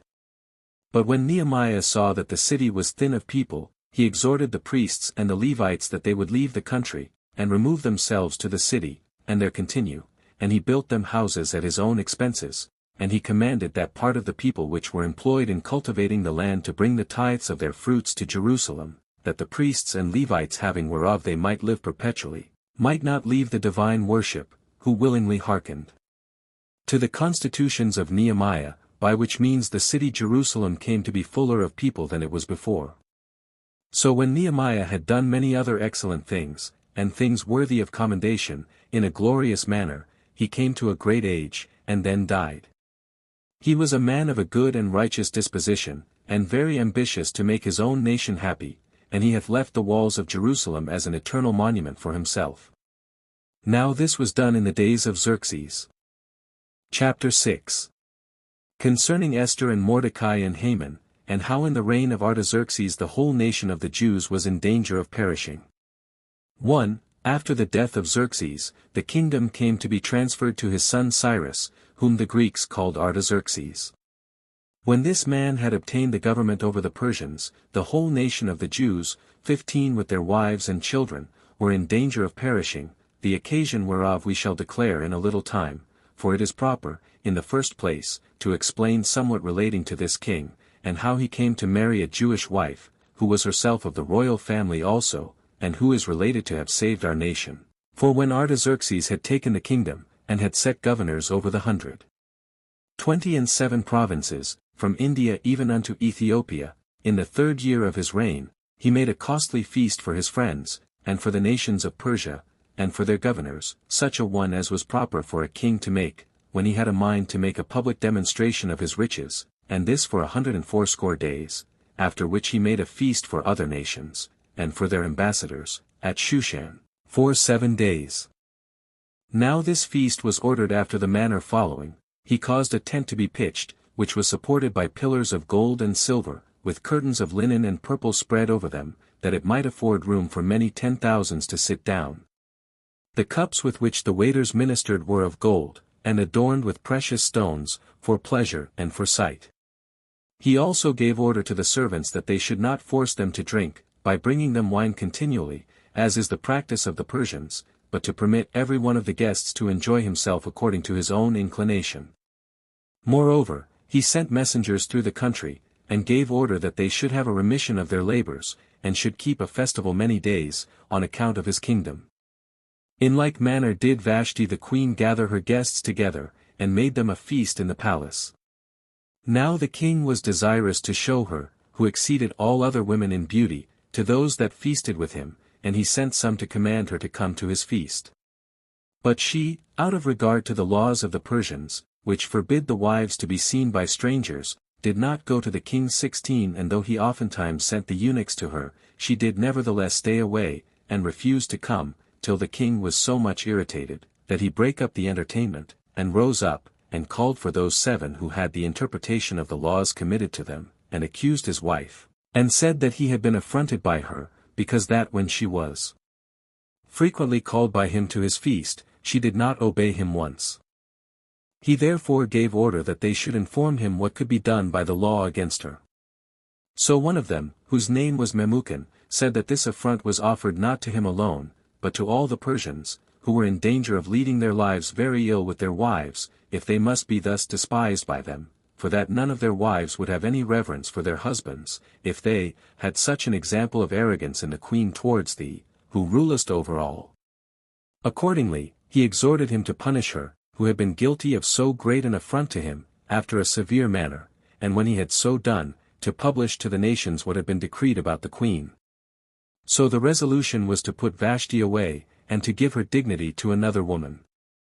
2. But the king, having been fond of her, did not well bear a separation, and yet by the law he could not admit of a reconciliation, so he was under trouble, as not having it in his power to do what he desired to do. But when his friends saw him so uneasy, they advised him to cast the memory of his wife, and his love for her, out of his mind, but to send abroad over all the habitable earth, and to search out for comely virgins, and to take her whom he should best like for his wife, because his passion for his former wife would be quenched by the introduction of another, and the kindness he had for Vashti would be withdrawn from her, and be placed on her that was with him. Accordingly, he was persuaded to follow this advice, and gave order to certain persons to choose out of the virgins that were in his kingdom those that were esteemed the most comely. So when a great number of these virgins were gathered together, there was found a damsel in Babylon, whose parents were both dead, and she was brought up with her uncle Mordecai, for that was her uncle's name. This uncle was of the tribe of Benjamin, and was one of the principal persons among the Jews. Now it proved that this damsel, whose name was Esther, was the most beautiful of all the rest, and that the grace of her countenance drew the eyes of the spectators principally upon her. So she was committed to one of the eunuchs to take the care of her, and she was very exactly provided with sweet odors, in great plenty, and with costly ointments, such as her body required to be anointed withal, and this was used for 6 months by the virgins, who were in number 400. And when the eunuch thought the virgins had been sufficiently purified, in the forementioned time, and were now fit to go to the king's bed, he sent one to be with the king every day.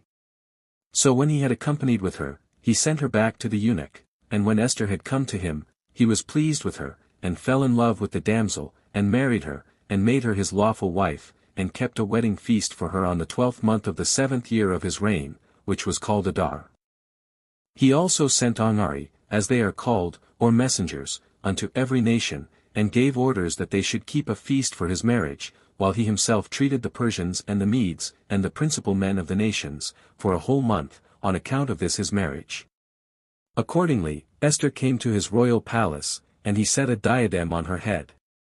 And thus was Esther married, without making known to the king what nation she was derived from. Her uncle also removed from Babylon to Shushan, and dwelt there, being every day about the palace, and inquiring how the damsel did, for he loved her as though she had been his own daughter. 3. Now the king had made a law, 17 that none of his own people should approach him unless he were called, when he sat upon his throne, and men, with axes in their hands, stood round about his throne, in order to punish such as approached to him without being called. However, the king sat with a golden scepter in his hand, which he held out when he had a mind to save any one of those that approached to him without being called, and he who touched it was free from danger. But of this matter we have discoursed sufficiently. 4. Some time after this, 2 eunuchs, Bigthan and Teresh, plotted against the king, and Barnabazus, the servant of one of the eunuchs, being by birth a Jew, was acquainted with their conspiracy, and discovered it to the queen's uncle, and Mordecai, by the means of Esther, made the conspirators known to the king. Accordingly he came to the king, and accused them, saying, There is a certain wicked nation, and it is dispersed over all the habitable earth that was under his dominion, a nation separate from others, unsociable, neither admitting the same sort of divine worship that others do, nor using laws like to the laws of others, at enmity with thy people, and with all men, both in their manners and practices. Now, if thou wilt be a benefactor to thy subjects, thou wilt give order to destroy them utterly, and not leave the least remains of them, nor preserve any of them either for slaves or for captives. But that the king might not be damnified by the loss of the tributes which the Jews paid him, Haman promised to give him out of his own estate 40,000 talents whensoever he pleased, and he said he would pay this money very willingly, that the kingdom might be freed from such a misfortune. 6. When Haman had made this petition, the king both forgave him the money, and granted him the men, to do what he would with them. So Haman, having gained what he desired, sent out immediately a decree, as from the king, to all nations, the contents whereof were these: Artaxerxes, the great king, to the rulers of the 127 provinces, from India to Ethiopia, sends this writing. Whereas I have governed many nations, and obtained the dominions of all the habitable earth, according to my desire, and have not been obliged to do anything that is insolent or cruel to my subjects by such my power, but have showed myself mild and gentle, by taking care of their peace and good order, and have sought how they might enjoy those blessings for all time to come. And whereas I have been kindly informed by Haman, who, on account of his prudence and justice, is the first in my esteem, and in dignity, and only second to myself, for his fidelity and constant goodwill to me, that there is an ill-natured nation intermixed with all mankind, that is averse to our laws, and not subject to kings, and of a different conduct of life from others, that hateth monarchy, and of a disposition that is pernicious to our affairs. I give order that all these men, of whom Haman our second father hath informed us, be destroyed, with their wives and children, and that none of them be spared, and that none prefer pity to them before obedience to this decree. And this I will to be executed on the 14th day of the 12th month of this present year, that so when all that have enmity to us are destroyed, and this in one day, we may be allowed to lead the rest of our lives in peace hereafter. Now when this decree was brought to the cities, and to the country, all were ready for the destruction and entire abolishment of the Jews, against the day before mentioned, and they were very hasty about it at Shushan, in particular.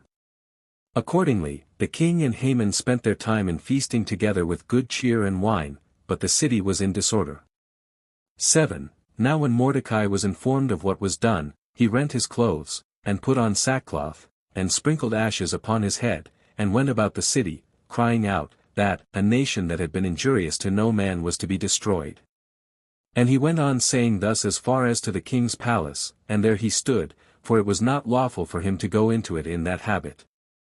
The same thing was done by all the Jews that were in the several cities wherein this decree was published, with lamentation and mourning, on account of the calamities denounced against them. But as soon as certain persons had told the queen that Mordecai stood before the court in a mourning habit, she was disturbed at this report, and sent out such as should change his garments, but when he could not be induced to put off his sackcloth, because the sad occasion that forced him to put it on was not yet ceased, she called the eunuch Acritheus, for he was then present, and sent him to Mordecai, in order to know of him what sad accident had befallen him, for which he was in mourning, and would not put off the habit he had put on at her desire. Then did Mordecai inform the eunuch of the occasion of his mourning, and of the decree which was sent by the king into all the country, and of the promise of money whereby Haman brought the destruction of their nation. He also gave him a copy of what was proclaimed at Shushan, to be carried to Esther, and he charged her to petition the king about this matter, and not to think it a dishonorable thing in her to put on a humble habit, for the safety of her nation, wherein she might deprecate the ruin of the Jews, who were in danger of it, for that Haman, whose dignity was only inferior to that of the king, had accused the Jews, and had irritated the king against them. When she was informed of this, she sent to Mordecai again, and told him that she was not called by the king, and that he who goes into him without being called, is to be slain, unless when he is willing to save any one, he holds out his golden scepter to him, but that to whomsoever he does so, although he go in without being called, that person is so far from being slain, that he obtains pardon, and is entirely preserved. Now when the eunuch carried this message from Esther to Mordecai, he bade him also tell her that she must not only provide for her own preservation, but for the common preservation of her nation, for that if she now neglected this opportunity, there would certainly arise help to them from God some other way, but she and her father's house would be destroyed by those whom she now despised. But Esther sent the very same eunuch back to Mordecai, to desire him, to go to Shushan, and to gather the Jews that were there together to a congregation, and to fast and abstain from all sorts of food, on her account, and, to let him know that, she with her maidens would do the same, and then she promised that she would go to the king, though it were against the law, and that if she must die for it, she would not refuse it. 8. Accordingly, Mordecai did as Esther had enjoined him, and made the people fast, and he besought God, together with them, not to overlook his nation, particularly at this time, when it was going to be destroyed, but that, as he had often before provided for them, and forgiven, when they had sinned, so he would now deliver them from that destruction which was denounced against them. For although it was not all the nation that had offended, yet must they so ingloriously be slain, and that he was himself the occasion of the wrath of Haman, because, said he, I did not worship him, nor could I endure to pay that honor to him which I used to pay to thee, O Lord, for upon that his anger hath he contrived this present mischief against those that have not transgressed thy laws. The same supplications did the multitude put up, and entreated that God would provide for their deliverance, and free the Israelites that were in all the earth from this calamity which was now coming upon them, for they had it before their eyes, and expected its coming.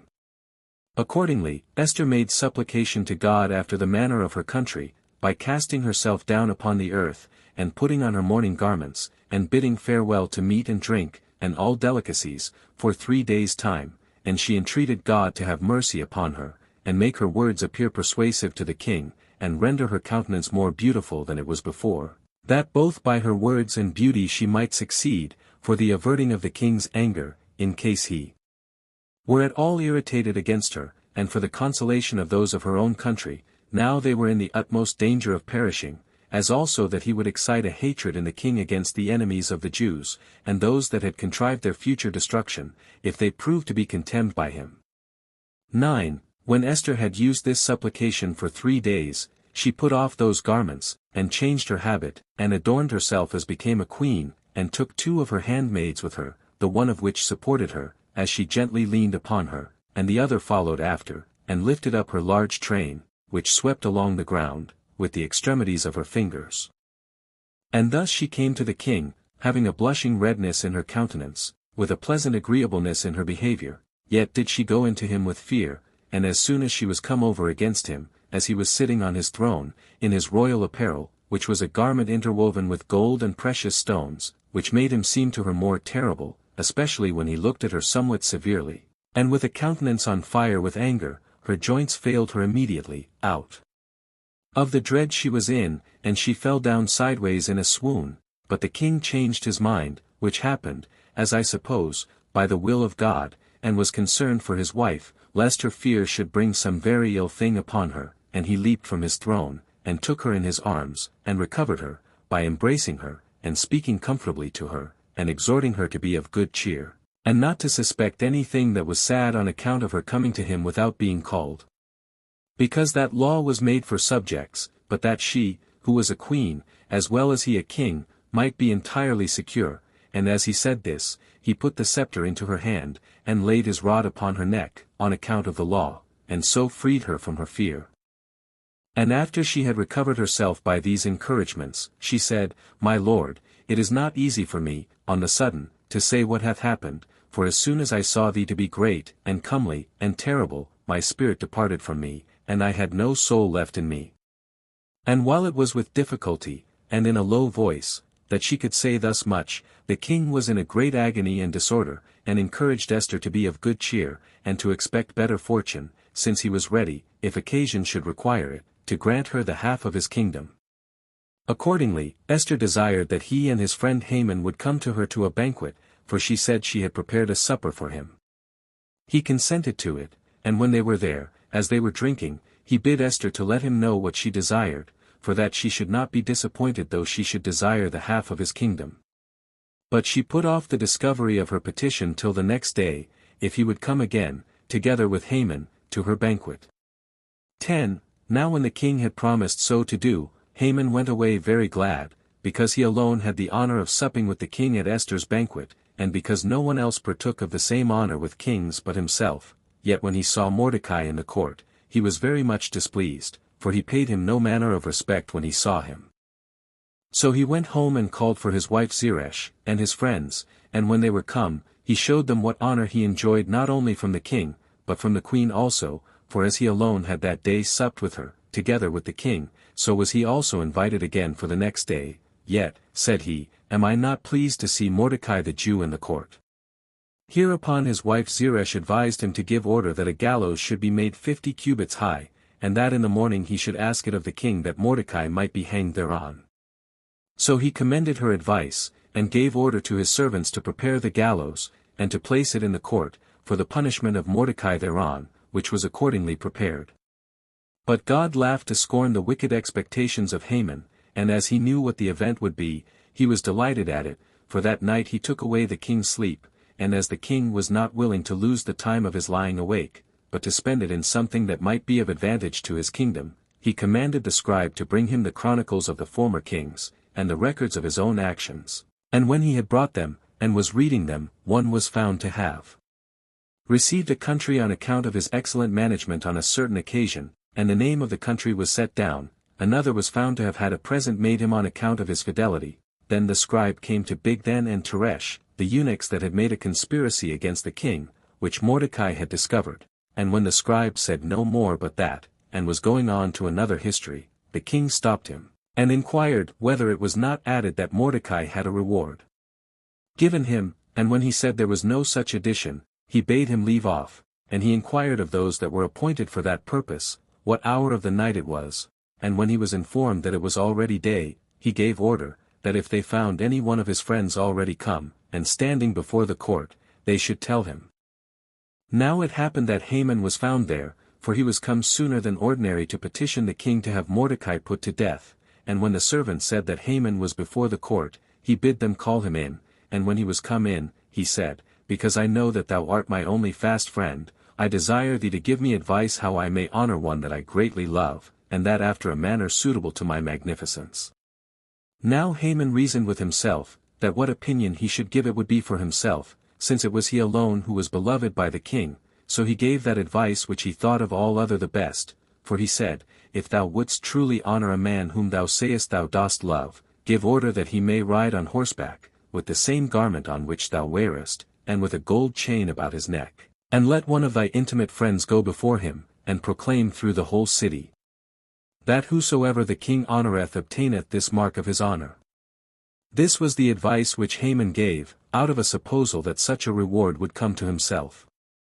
Hereupon the king was pleased with the advice, and said, Go thou therefore, for thou hast the horse, the garment, and the chain, ask for Mordecai the Jew, and give him those things, and go before his horse and proclaim accordingly, for thou art, said he, my intimate friend, and hast given me good advice, be thou then the minister of what thou hast advised me to.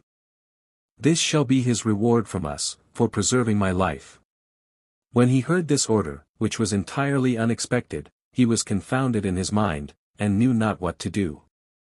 However, he went out and led the horse, and took the purple garment, and the golden chain for the neck, and finding Mordecai before the court, clothed in sackcloth, he bid him put that garment off, and put the purple garment on. But Mordecai, not knowing the truth of the matter, but thinking that it was done in mockery, said, O thou wretch, the vilest of all mankind, dost thou thus laugh at our calamities? But when he was satisfied that the king bestowed this honor upon him, for the deliverance he had procured him when he convicted the eunuchs who had conspired against him, he put on that purple garment which the king always wore, and put the chain about his neck, and got on horseback, and went round the city, while Haman went before and proclaimed, This shall be the reward which the king will bestow on every one whom he loves, and esteems worthy of honor. And when they had gone round the city, Mordecai went in to the king, but Haman went home, out of shame, and informed his wife and friends of what had happened, and this with tears, who said, that he would never be able to be revenged of Mordecai, for that God was with him. 11. Now while these men were thus talking one to another, Esther's eunuchs hastened Haman away to come to supper, but one of the eunuchs, named Sabuchadas, saw the gallows that was fixed in Haman's house, and inquired of one of his servants for what purpose they had prepared it. So he knew that it was for the queen's uncle, because Haman was about to petition the king that he might be punished, but at present he held his peace. Now when the king, with Haman, were at the banquet, he desired the queen to tell him what gifts she desired to obtain, and assured her that she should have whatsoever she had a mind to. She then lamented the danger her people were in, and said that she and her nation were given up to be destroyed, and that she, on that account, made this her petition, that she would not have troubled him if he had only given order that they should be sold into bitter servitude, for such a misfortune would not have been intolerable, but she desired that they might be delivered from such destruction. And when the king inquired of her whom was the author of this misery to them, she then openly accused Haman, and convicted him, that he had been the wicked instrument of this, and had formed this plot against them. When the king was hereupon in disorder, and was gone hastily out of the banquet into the gardens, Haman began to intercede with Esther, and to beseech her to forgive him, as to what he had offended, for he perceived that he was in a very bad case. And as he had fallen upon the queen's bed, and was making supplication to her, the king came in, and being still more provoked at what he saw, O thou wretch, said he, thou vilest of mankind, dost thou aim to force in wife? And when Haman was astonished at this, and not able to speak one word more, Sabuchadas the eunuch came in and accused Haman, and said, he found a gallows at his house, prepared for Mordecai, for that the servant told him so much upon his inquiry, when he was sent to him to call him to supper. He said further, that the gallows was 50 cubits high, which, when the king heard, he determined that Haman should be punished after no other manner than that which had been devised by him against Mordecai, so he gave order immediately that he should be hung upon those gallows, and be put to death after that manner. And from hence I cannot forbear to admire God, and to learn hence his wisdom and his justice, not only in punishing the wickedness of Haman, but in so disposing it, that he should undergo the very same punishment which he had contrived for another, as also because thereby he teaches others this lesson, that what mischiefs any one prepares against another, he, without knowing of it, first contrives it against himself. 12. Wherefore Haman, who had immoderately abused the honor he had from the king, was destroyed after this manner, and the king granted his estate to the queen. He also called for Mordecai, for Esther had informed him that she was akin to him, and gave that ring to Mordecai which he had before given to Haman. The queen also gave Haman's estate to Mordecai, and prayed the king to deliver the nation of the Jews from the fear of death, and showed him what had been written over all the country by Haman the son of Ammedatha, for that if her country were destroyed, and her countrymen were to perish, she could not bear to live herself any longer. So the king promised her that he would not do anything that should be disagreeable to her, nor contradict what she desired, but he bid her write what she pleased about the Jews, in the king's name, and seal it with his seal, and send it to all his kingdom, for that those who read epistles whose authority is secured by having the king's seal to them, would no way contradict what was written therein. So he commanded the king's scribes to be sent for, and to write to the nations, on the Jews' behalf, and to his lieutenants and governors, that were over his 127 provinces, from India to Ethiopia. Now the contents of this epistle were these: the great King Artaxerxes to our rulers, and those that are our faithful subjects, sendeth greeting. 19 Many men there are who, on account of the greatness of the benefits bestowed on them, and because of the honor which they have obtained from the wonderful kind treatment of those that bestowed it, are not only injurious to their inferiors, but do not scruple to do evil to those that have been their benefactors, as if they would take away gratitude from among men. And by their insolent abuse of such benefits as they never expected, they turn the abundance they have against those that are the authors of it, and suppose they shall lie concealed from God in that case, and avoid that vengeance which comes from him. Some of these men, when they have had the management of affairs committed to them by their friends, and bearing private malice of their own against some others, by deceiving those that have the power, persuade them to be angry at such as have done them no harm, till they are in danger of perishing, and this by laying accusations and calumnies. Nor is this state of things to be discovered by ancient examples, or such as we have learned by report only, but by some examples of such impudent attempts under our own eyes, so that it is not fit to attend any longer to calumnies and accusations, nor to the persuasions of others, but to determine what any one knows of himself to have been really done, and to punish what justly deserves it, and to grant favors to such as are innocent. This hath been the case of Haman, the son of Ammedatha, by birth an Amalekite, an alien from the blood of the Persians, who, when he was hospitably entertained by us, and partook of that kindness which we bear to all men to so great a degree, as to be called my father, and to be all along worshipped, and to have honor paid him by all in the second rank after the royal honor due to ourselves, he could not bear his good fortune, nor govern the magnitude of his prosperity with sound reason, nay. He made a conspiracy against me and my life, who gave him his authority, by endeavoring to take away Mordecai, my benefactor, and my savior, and by basely and treacherously requiring to have Esther, the partner of my life, and of my dominion, brought to destruction, for he contrived by this means to deprive me of my faithful friends, and transfer the government to others. 20 But since I perceived that these Jews, that were by this pernicious fellow devoted to destruction, were not wicked men, but conducted their lives after the best manner, and were men dedicated to the worship of that God who hath preserved the kingdom to me and to my ancestors, I do not only free them from the punishment which the former epistle, which was sent by Haman, ordered to be inflicted on them, to which if you refuse obedience, ye shall do well, but I will that they have all honor paid to them. Accordingly, I have hanged up the man that contrived such things against them, with his family, before the gates of Shushan, that punishment being sent upon him by God, who seeth all things. And I give you in charge, that you publicly propose a copy of this epistle through all my kingdom, that the Jews may be permitted peaceably to use their own laws, and that you assist them, that at the same season whereto their miserable estate did belong, they may defend themselves the very same day from unjust violence, the 13th day of the 12th month, which is Adar. For God hath made that day a day of salvation instead of a day of destruction to them, and may it be a good day to those that wish us well, and a memorial of the punishment of the conspirators against us. And I will that you take notice, that every city, and every nation, that shall disobey anything that is contained in this epistle, shall be destroyed by fire and sword. However, let this epistle be published through all the country that is under our obedience, and let all the Jews, by all means, be ready against the day before mentioned, that they may avenge themselves upon their enemies.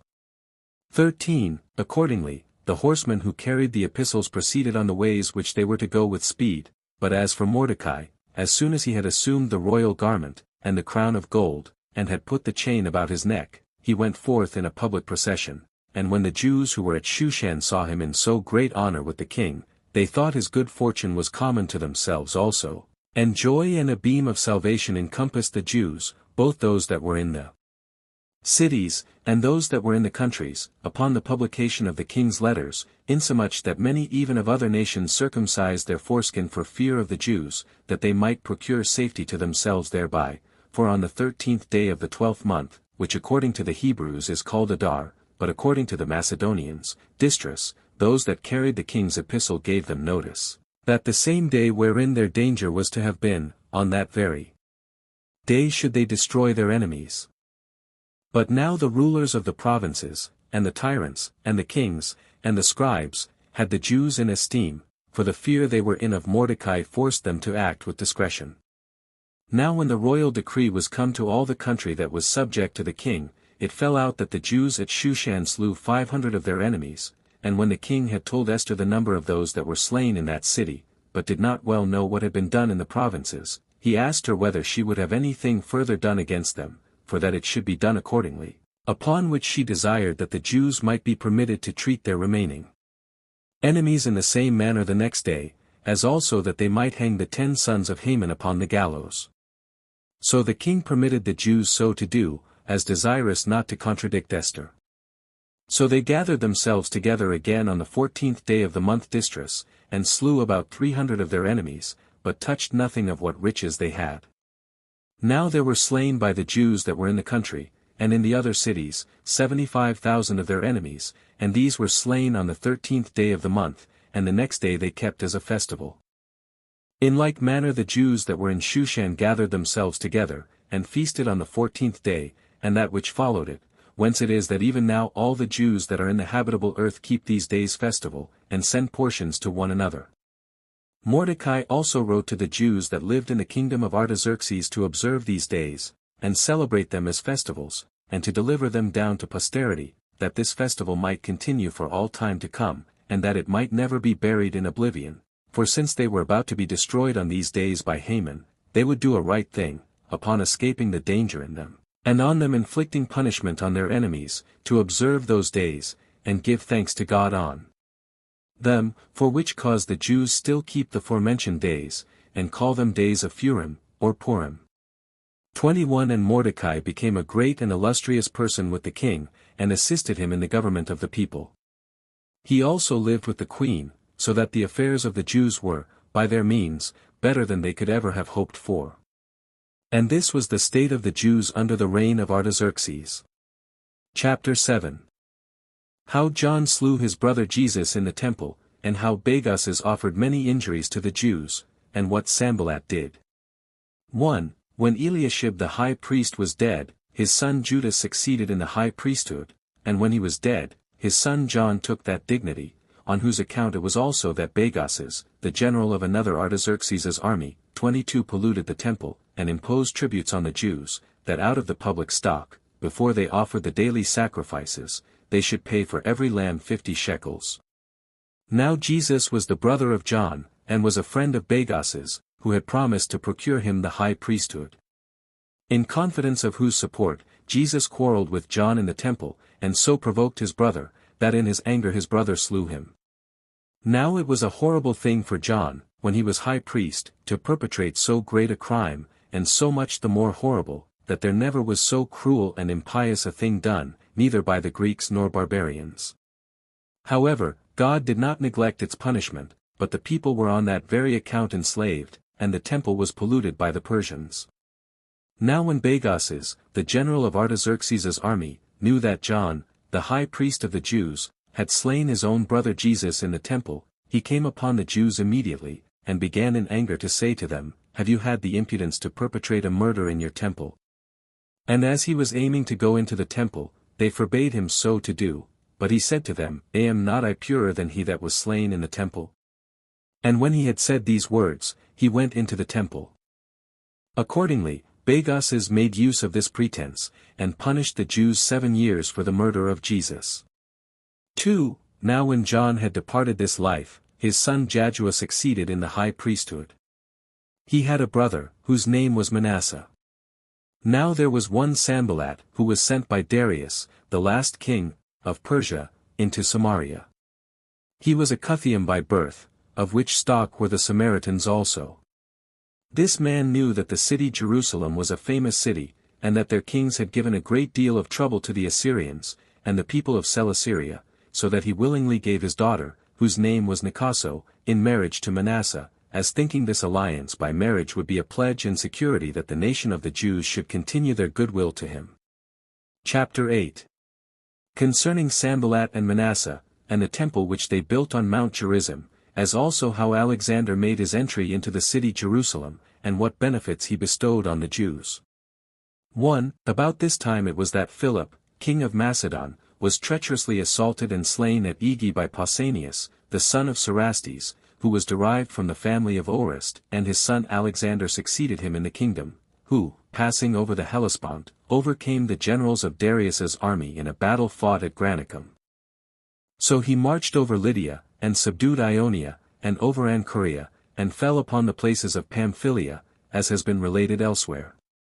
2. But the elders of Jerusalem being very uneasy that the brother of Jaddua the high priest, though married to a foreigner, should be a partner with him in the high priesthood, quarrelled with him, for they esteemed this man's marriage a step to such as should be desirous of transgressing about the marriage of strange wives, and that this would be the beginning of a mutual society with foreigners, although the offence of some about marriages, and their having married wives that were not of their own country, had been an occasion of their former captivity, and of the miseries they then underwent, so they commanded Manasseh to divorce his wife, or not to approach the altar, the high priest himself joining with the people in their indignation against his brother, and driving him away from the altar.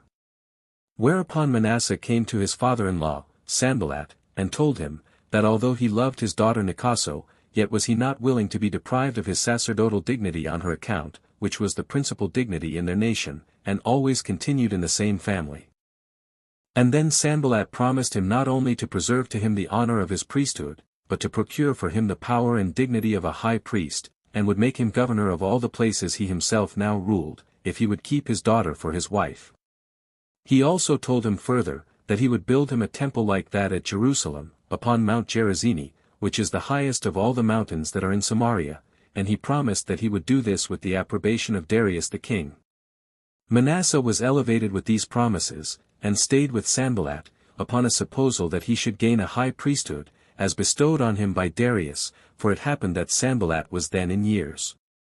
But there was now a great disturbance among the people of Jerusalem, because many of those priests and Levites were entangled in such matches, for they all revolted to Manasseh, and Sanballat afforded them money, and divided among them land for tillage, and habitations also, and all this in order every way to gratify his son-in-law. 3. About this time it was that Darius heard how Alexander had passed over the Hellespont, and had beaten his lieutenants in the battle at Granicum, and was proceeding further, whereupon he gathered together an army of horse and foot, and determined that he would meet the Macedonians before they should assault and conquer all Asia. So he passed over the river Euphrates, and came over Taurus, the Cilician mountain, and at Issus of Cilicia he waited for the enemy, as ready there to give him battle. Upon which Sanballat was glad that Darius was come down, and told Manasseh that he would suddenly perform his promises to him, and this as soon as ever Darius should come back, after he had beaten his enemies, for not he only, but all those that were in Asia also, were persuaded that the Macedonians would not so much as come to a battle with the Persians, on account of their multitude. But the event proved otherwise than they expected, for the king joined battle with the Macedonians, and was beaten, and lost a great part of his army. His mother also, and his wife and children, were taken captives, and he fled into Persia.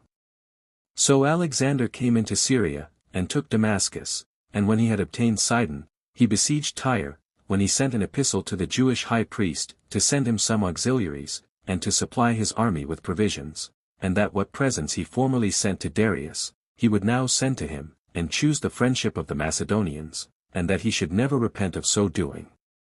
But the high priest answered the messengers, that he had given his oath to Darius not to bear arms against him, and he said that he would not transgress this while Darius was in the land of the living. Upon hearing this answer, Alexander was very angry, and though he determined not to leave Tyre, which was just ready to be taken, yet as soon as he had taken it, he threatened that he would make an expedition against the Jewish high priest, and through him teach all men to whom they must keep their oaths. So when he had, with a good deal of pains during the siege, taken Tyre, and had settled its affairs, he came to the city of Gaza, and besieged both the city and him that was governor of the garrison, whose name was Babamizes. 4. But Sanballat thought he had now gotten a proper opportunity to make his attempt, so he renounced Darius, and taking with him 7,000 of his own subjects, he came to Alexander, and finding him beginning the siege of Tyre, he said to him, that he delivered up to him these men, who came out of places under his dominion, and did gladly accept of him for his lord instead of Darius. So when Alexander had received him kindly, Sanballat thereupon took courage, and spake to him about his present affair. He told him that he had a son-in-law, Manasseh, who was brother to the high priest Jaddua, and that there were many others of his own nation, now with him, that were desirous to have a temple in the places subject to him, that it would be for the king's advantage to have the strength of the Jews divided into two parts, lest when the nation is of one mind, and united, upon any attempt for innovation, it prove troublesome to kings, as it had formerly proved to the kings of Assyria. Whereupon Alexander gave Sanballat leave so to do, who used the utmost diligence, and built the temple, and made Manasseh the priest, and deemed it a great reward that his daughter's children should have that dignity. But when the 7 months of the siege of Tyre were over, and the 2 months of the siege of Gaza, Sanballat died. Now Alexander, when he had taken Gaza, made haste to go up to Jerusalem, and Jaddua the high priest, when he heard that, was in an agony, and under terror, as not knowing how he should meet the Macedonians, since the king was displeased at his foregoing disobedience. He therefore ordained that the people should make supplications, and should join with him in offering sacrifice to God, whom he besought to protect that nation, and to deliver them from the perils that were coming upon them, whereupon God warned him in a dream, which came upon him after he had offered sacrifice, that he should take courage, and adorn the city, and open the gates, that the rest should appear in white garments, but that he and the priests should meet the king in the habits proper to their order, without the dread of any ill consequences, which the providence of God would prevent.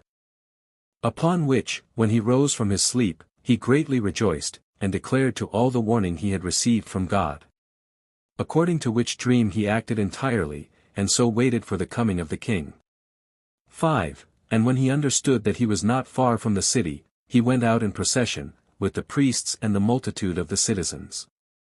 The procession was venerable, and the manner of it different from that of other nations. It reached to a place called Sapha, which name, translated into Greek, signifies a prospect, for you have thence a prospect both of Jerusalem and of the temple. And when the Phoenicians and the Chaldeans that followed him thought they should have liberty to plunder the city, and torment the high priest to death, which the king's displeasure fairly promised them, the very reverse of it happened, for Alexander, when he saw the multitude at a distance, in white garments, while the priests stood clothed with fine linen, and the high priest in purple and scarlet clothing, with his mitre on his head, having the golden plate whereon the name of God was engraved, he approached by himself, and adored that name, and first saluted the high priest. The Jews also did all together, with one voice, salute Alexander, and encompass him about, whereupon the kings of Syria and the rest were surprised at what Alexander had done, and supposed him disordered in his mind.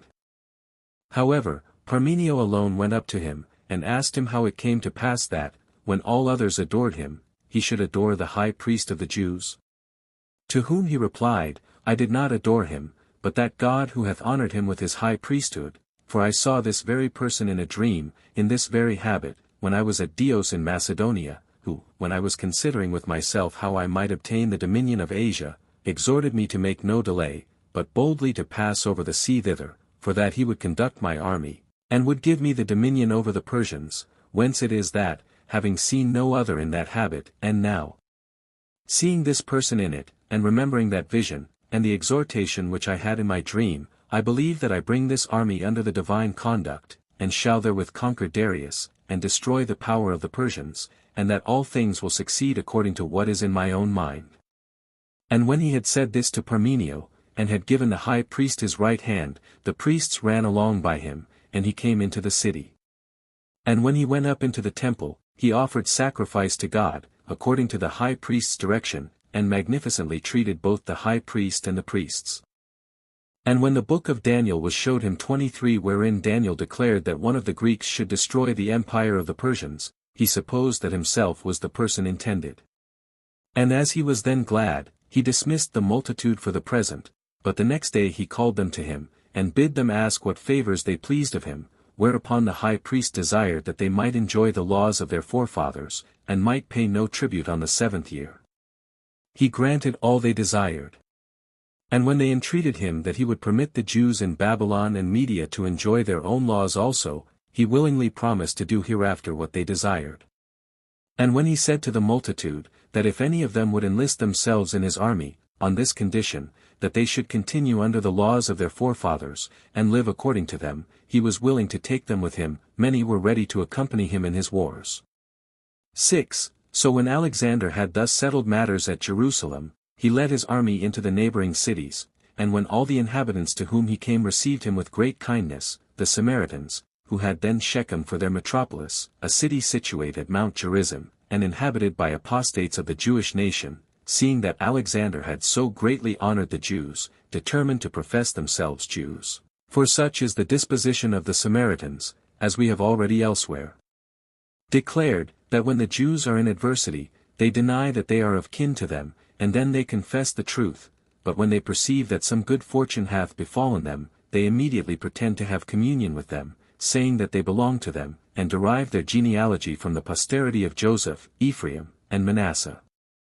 Accordingly, they made their address to the king with splendor, and showed great alacrity in meeting him at a little distance from Jerusalem. And when Alexander had commended them, the Shechemites approached to him, taking with them the troops that Sanballat had sent him, and they desired that he would come to their city, and do honor to their temple also, to whom he promised, that when he returned he would come to them. And when they petitioned that he would remit the tribute of the 7th year to them, because they did but sow thereon, he asked who they were that made such a petition, and when they said that they were Hebrews, but had the name of Sidonians, living at Shechem, he asked them again whether they were Jews, and when they said they were not Jews, it was to the Jews, said he, that I granted that privilege. However, when I return, and am thoroughly informed by you of this matter, I will do what I shall think proper. And in this manner he took leave of the Shechemites, but ordered that the troops of Sanballat should follow him into Egypt, because there he designed to give them lands, which he did a little after in Thebais, when he ordered them to guard that country. 7. Now when Alexander was dead, the government was parted among his successors, but the temple upon Mount Gerizim remained. And if any one were accused by those of Jerusalem of having eaten things common or of having broken the Sabbath, or of any other crime of the like nature, he fled away to the Shechemites, and said that he was accused unjustly. About this time it was that Jaddua the high priest died, and Onias his son took the high priesthood.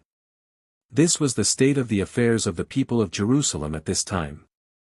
Footnotes 1. Return. This Cyrus is called God's shepherd by Xenophon, as well as by Isaiah, Isaiah 44 verse 28, as also it is said of him by the same prophet, that, I will make a man more precious than fine gold, even a man than the golden wedge of Ophir, Isaiah 13 verse 12, which character makes Xenophon's most excellent history of him very credible. 2. Return. This leave to build Jerusalem, sect.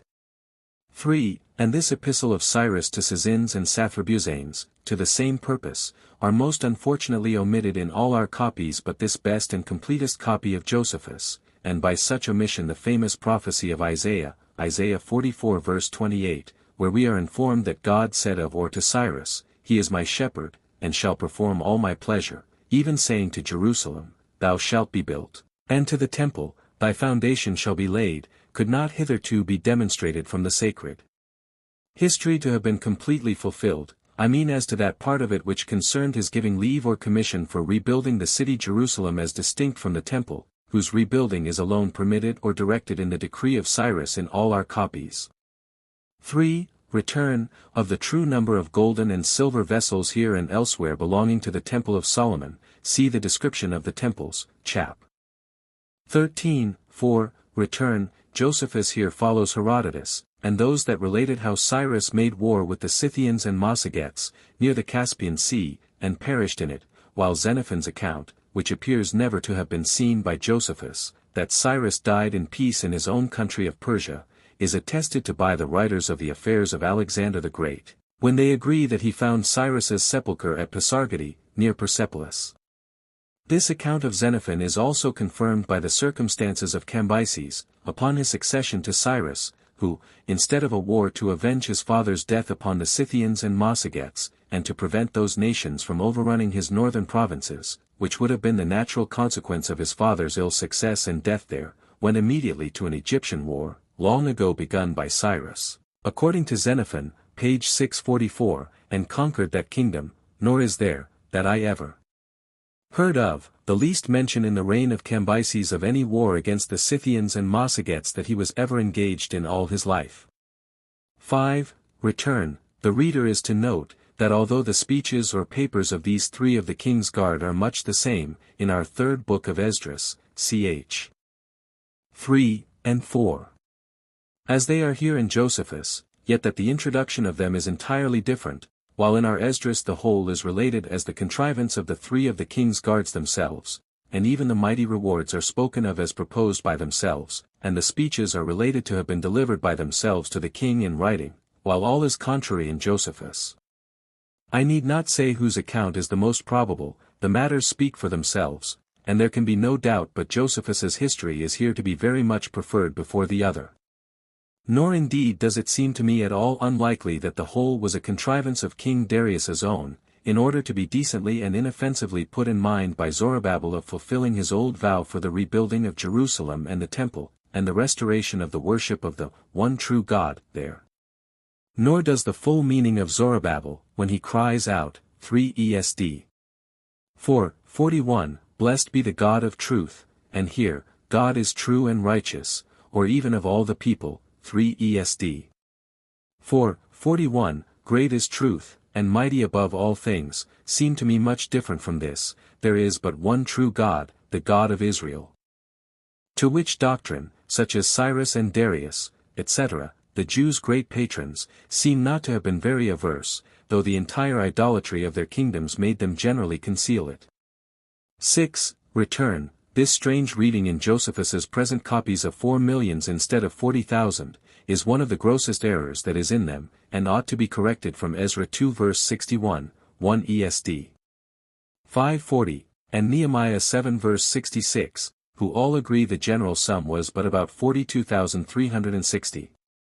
It is also very plain that Josephus thought, that when Esdras afterwards brought up another company out of Babylon and Persia, in the days of Xerxes, they were also, as well as these, out of the 2 tribes, and out of them only, and were in all no more than a seed, and a remnant, while an immense number of the 10 tribes never returned, but, as he believed, continued then beyond Euphrates, ch. 5. Sect. 2, 3, of which multitude, the Jews beyond Euphrates, he speaks frequently elsewhere, though, by the way, he never takes them to be idolaters, but looks on them still as observers of the laws of Moses. The certain part of the people that now came up from Babylon, at the end of this chapter, imply the same smaller number of Jews that now came up, and will no way agree with the 4 millions. See ch. 8. Sect. 2, 10, Return, this Jewish Feast of Tabernacles was imitated in several heathen solemnities, as Spanheim here observes and proves. He also further observes presently, what great regard many heathens had to the monuments of their forefathers, as Nehemiah had here, sect. 6, 11, Return, this rule of Esdras, not to fast on a festival day, is quoted in the apostolical constitutions, b.v., as obtaining among Christians also. 12, Return, this miserable condition of the Jews, and their capital, must have been after the death of Esdras, their former governor, and before Nehemiah came with his commission to build the walls of Jerusalem. Nor is that at all disagreeable to these histories in Josephus, since Esdras came on the 7th, and Nehemiah not till the 25th of Xerxes, at the interval of 18 years. 13. Return, this showing King Xerxes's epistles to God, or laying them open before God in the temple, is very like the laying open the epistles of Sennacherib before him also by Hezekiah, 2 Kings 19 verse 14, Isaiah 37 verse 14, although this last was for a memorial, to put him in mind of the enemies, in order to move the divine compassion, and the present as a token of gratitude for mercies already received, as Heerkamp well observes on this place. 14. Return, it may not be very improper to remark here, with what an unusual accuracy Josephus determines these years of Xerxes, in which the walls of Jerusalem were built, viz. That Nehemiah came with his commission in the 25th of Xerxes, that the walls were 2 years and 4 months in building, and that they were finished on the 28th of Xerxes, sect. 7, 8. It may also be remarked further, that Josephus hardly ever mentions more than one infallible astronomical character, I mean an eclipse of the moon, and this a little before the death of Herod the Great, Antique, b. 17. Ch. 6, sect. 4. Now on these two chronological characters in great measure depend some of the most important points belonging to Christianity, viz. The explication of Daniel's 70 weeks, and the duration of our Saviour's ministry, and the time of his death, in correspondence to those 70 weeks. See the supplement to the Lit. Acharap. Of Prof. Page 72. 15. Return, since some skeptical persons are willing to discard this book of Esther as no true history, and even our learned and judicious Dr. Wall, in his late posthumous critical notes upon all the other Hebrew books of the Old Testament, gives none upon the Canticles, or upon Esther, and seems thereby to give up this book, as well as he gives up the Canticles, as indefensible. I shall venture to say, that almost all the objections against this book of Esther are gone at once, if, as we certainly ought to do, and as Dean Prideaux has justly done, we place this history under Artaxerxes Longimanus, as do both the Septuagint interpretation and Josephus. The learned Dr. Lee, in his posthumous dissertation on the second book of Esdras, page 25, also says, that the truth of this history is demonstrated by the Feast of Purlan, kept up from that time to this very day. And this surprising providential revolution in favor of a captive people, thereby constantly commemorated, standeth even upon a firmer basis than that there ever was such a man as King Alexander, the Great, in the world, of whose reign there is no such abiding monument at this day to be found anywhere. Nor will they, I dare say, who quarrel at this or any other of the sacred histories, find it a very easy matter to reconcile the different accounts which were given by historians of the affairs of this king, or to confirm any one fact of his whatever with the same evidence which is here given for the principal fact in this sacred book, or even so much as to prove the existence of such a person, of whom so great things are related, but upon granting this book of Esther, or 6th of Esdras, as it is placed in some of the most ancient copies of the Vulgate, to be a most true and certain history, etc. 16. Return, if the Chaldee paraphrased be in the right, that Artaxerxes intended to show Vashti to his guests naked, it is no wonder at all that she would not submit to such an indignity, but still if it were not so gross as that, yet it might, in the king's cups, be done in a way so indecent, as the Persian laws would not then bear, no more than the common laws of modesty. And that the king had some such design seems not improbable, for otherwise the principal of these royal guests could be no strangers to the queen, nor unapprised of her beauty, so far as decency admitted. However, since Providence was now paving the way for the introduction of a Jewess into the king's affections, in order to bring about one of the most wonderful deliverances which the Jewish or any other nation ever had, we need not be further solicitous about the motives by which the king was induced to divorce Vashti, and marry Esther. 17. Return, Herodotus says that this law, against any one's coming uncalled to the kings of Persia when they were sitting on their thrones, was first enacted by Deoses, i.e., by him who first withdrew the Medes from the dominion of the Assyrians, and himself first reigned over them. Thus also, Lais Spanheim, stood guards, with their axes, about the throne of Tenus, or Tenutus, that the offender might by them be punished immediately. 18. Return, whether this adoration required of Mordecai to Haman were by him deemed too like the adoration due only to God, as Josephus seems here to think, as well as the Septuagint interpreters also, by their translation of Esther 13 verses 12 to 14, or whether he thought he ought to pay no sort of adoration to an Amalekite, which nation had been such great sinners as to have been universally devoted to destruction by God himself, Exodus 17 verses 14 to 16, 1 Samuel 15 verse 18, or whether both causes concurred. Cannot now, I doubt, be certainly determined. 19. Return, the true reason why King Artaxerxes did not here properly revoke his former barbarous decree for the universal slaughter of the Jews, but only empowered and encouraged the Jews to fight for their lives, and to kill their enemies, if they attempted their destruction, seems to have been that old law of the Medes and Persians, not yet laid aside, that whatever decree was signed both by the king and his lords could not be changed, but remained unalterable, Daniel 6 verses 7 to 9, 12, 15, 17. Esther 1 verse 19, 8:8.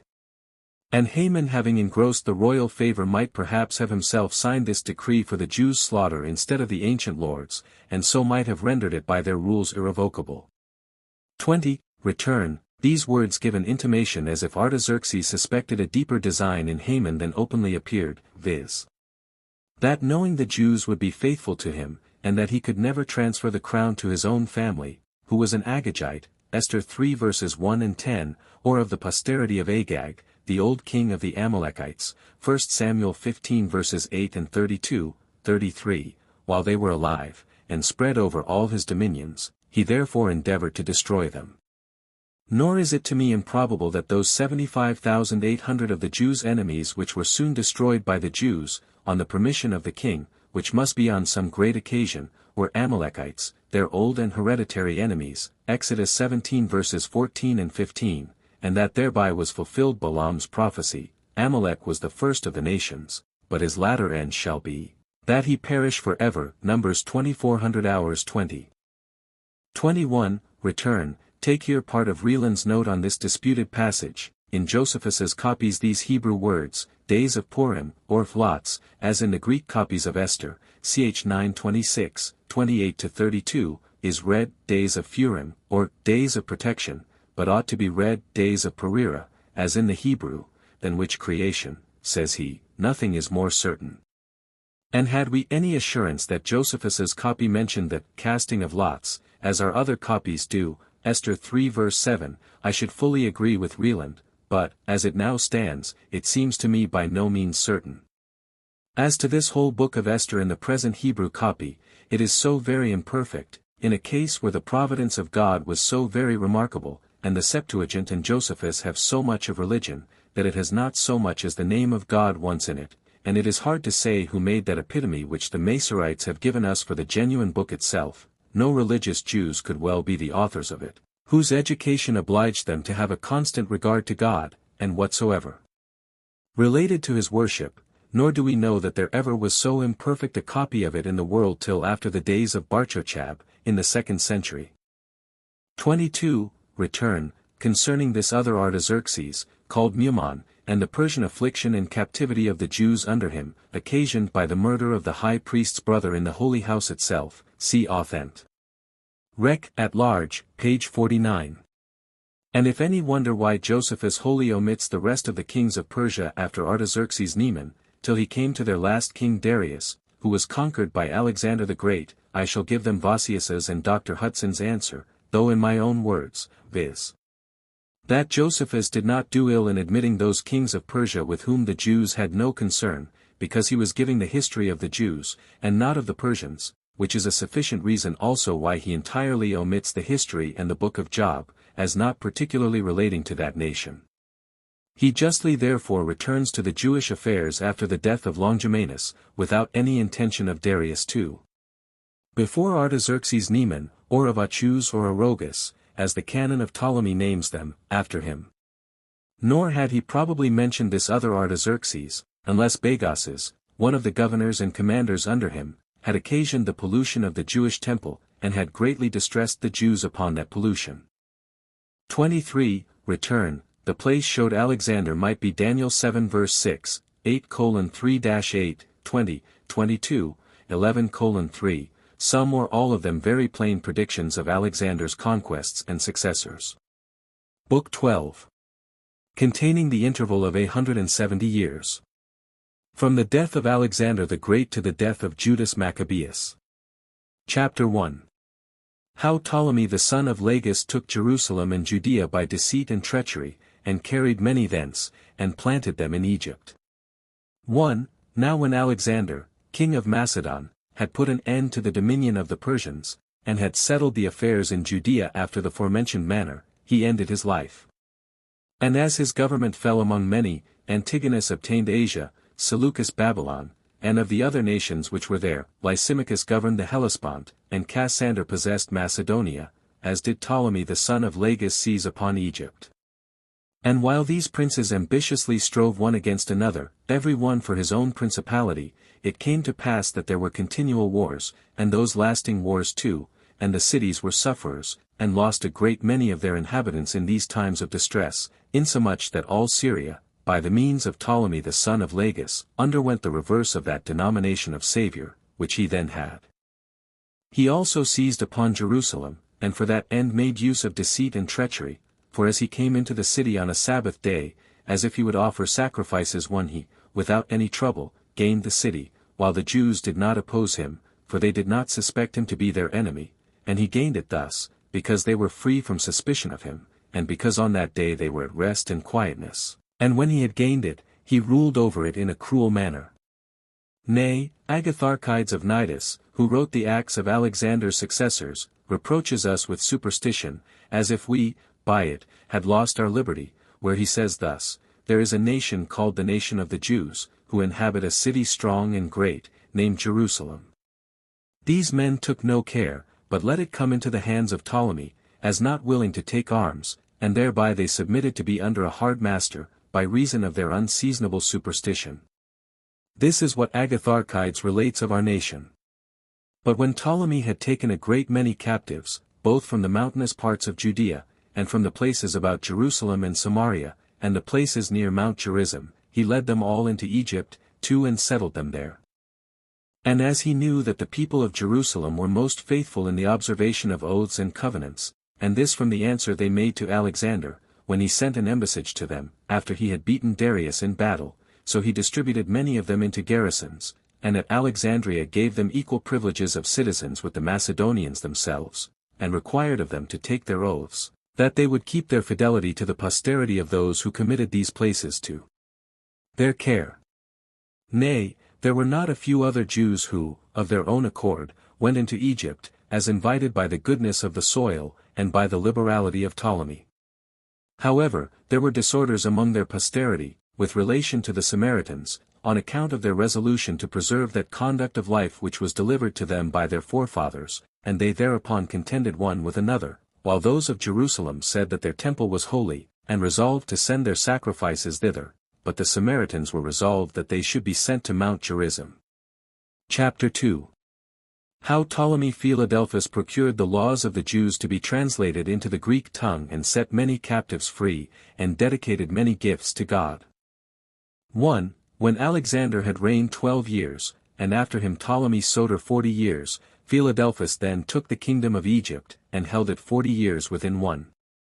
He procured the law to be interpreted, and set free those that were come from Jerusalem into Egypt, and were in slavery there, who were 120,000. The occasion was this: Demetrius Valerius, who was library keeper to the king, was now endeavoring, if it were possible, to gather together all the books that were in the habitable earth, and buying whatsoever was anywhere valuable, or agreeable to the king's inclination, who was very earnestly set upon collecting of books, to which inclination of his Demetrius was zealously subservient. And when once Ptolemy asked him how many 10,000s of books he had collected, he replied, that he had already about 20 times 10,000, but that, in a little time, he should have 50 times 10,000.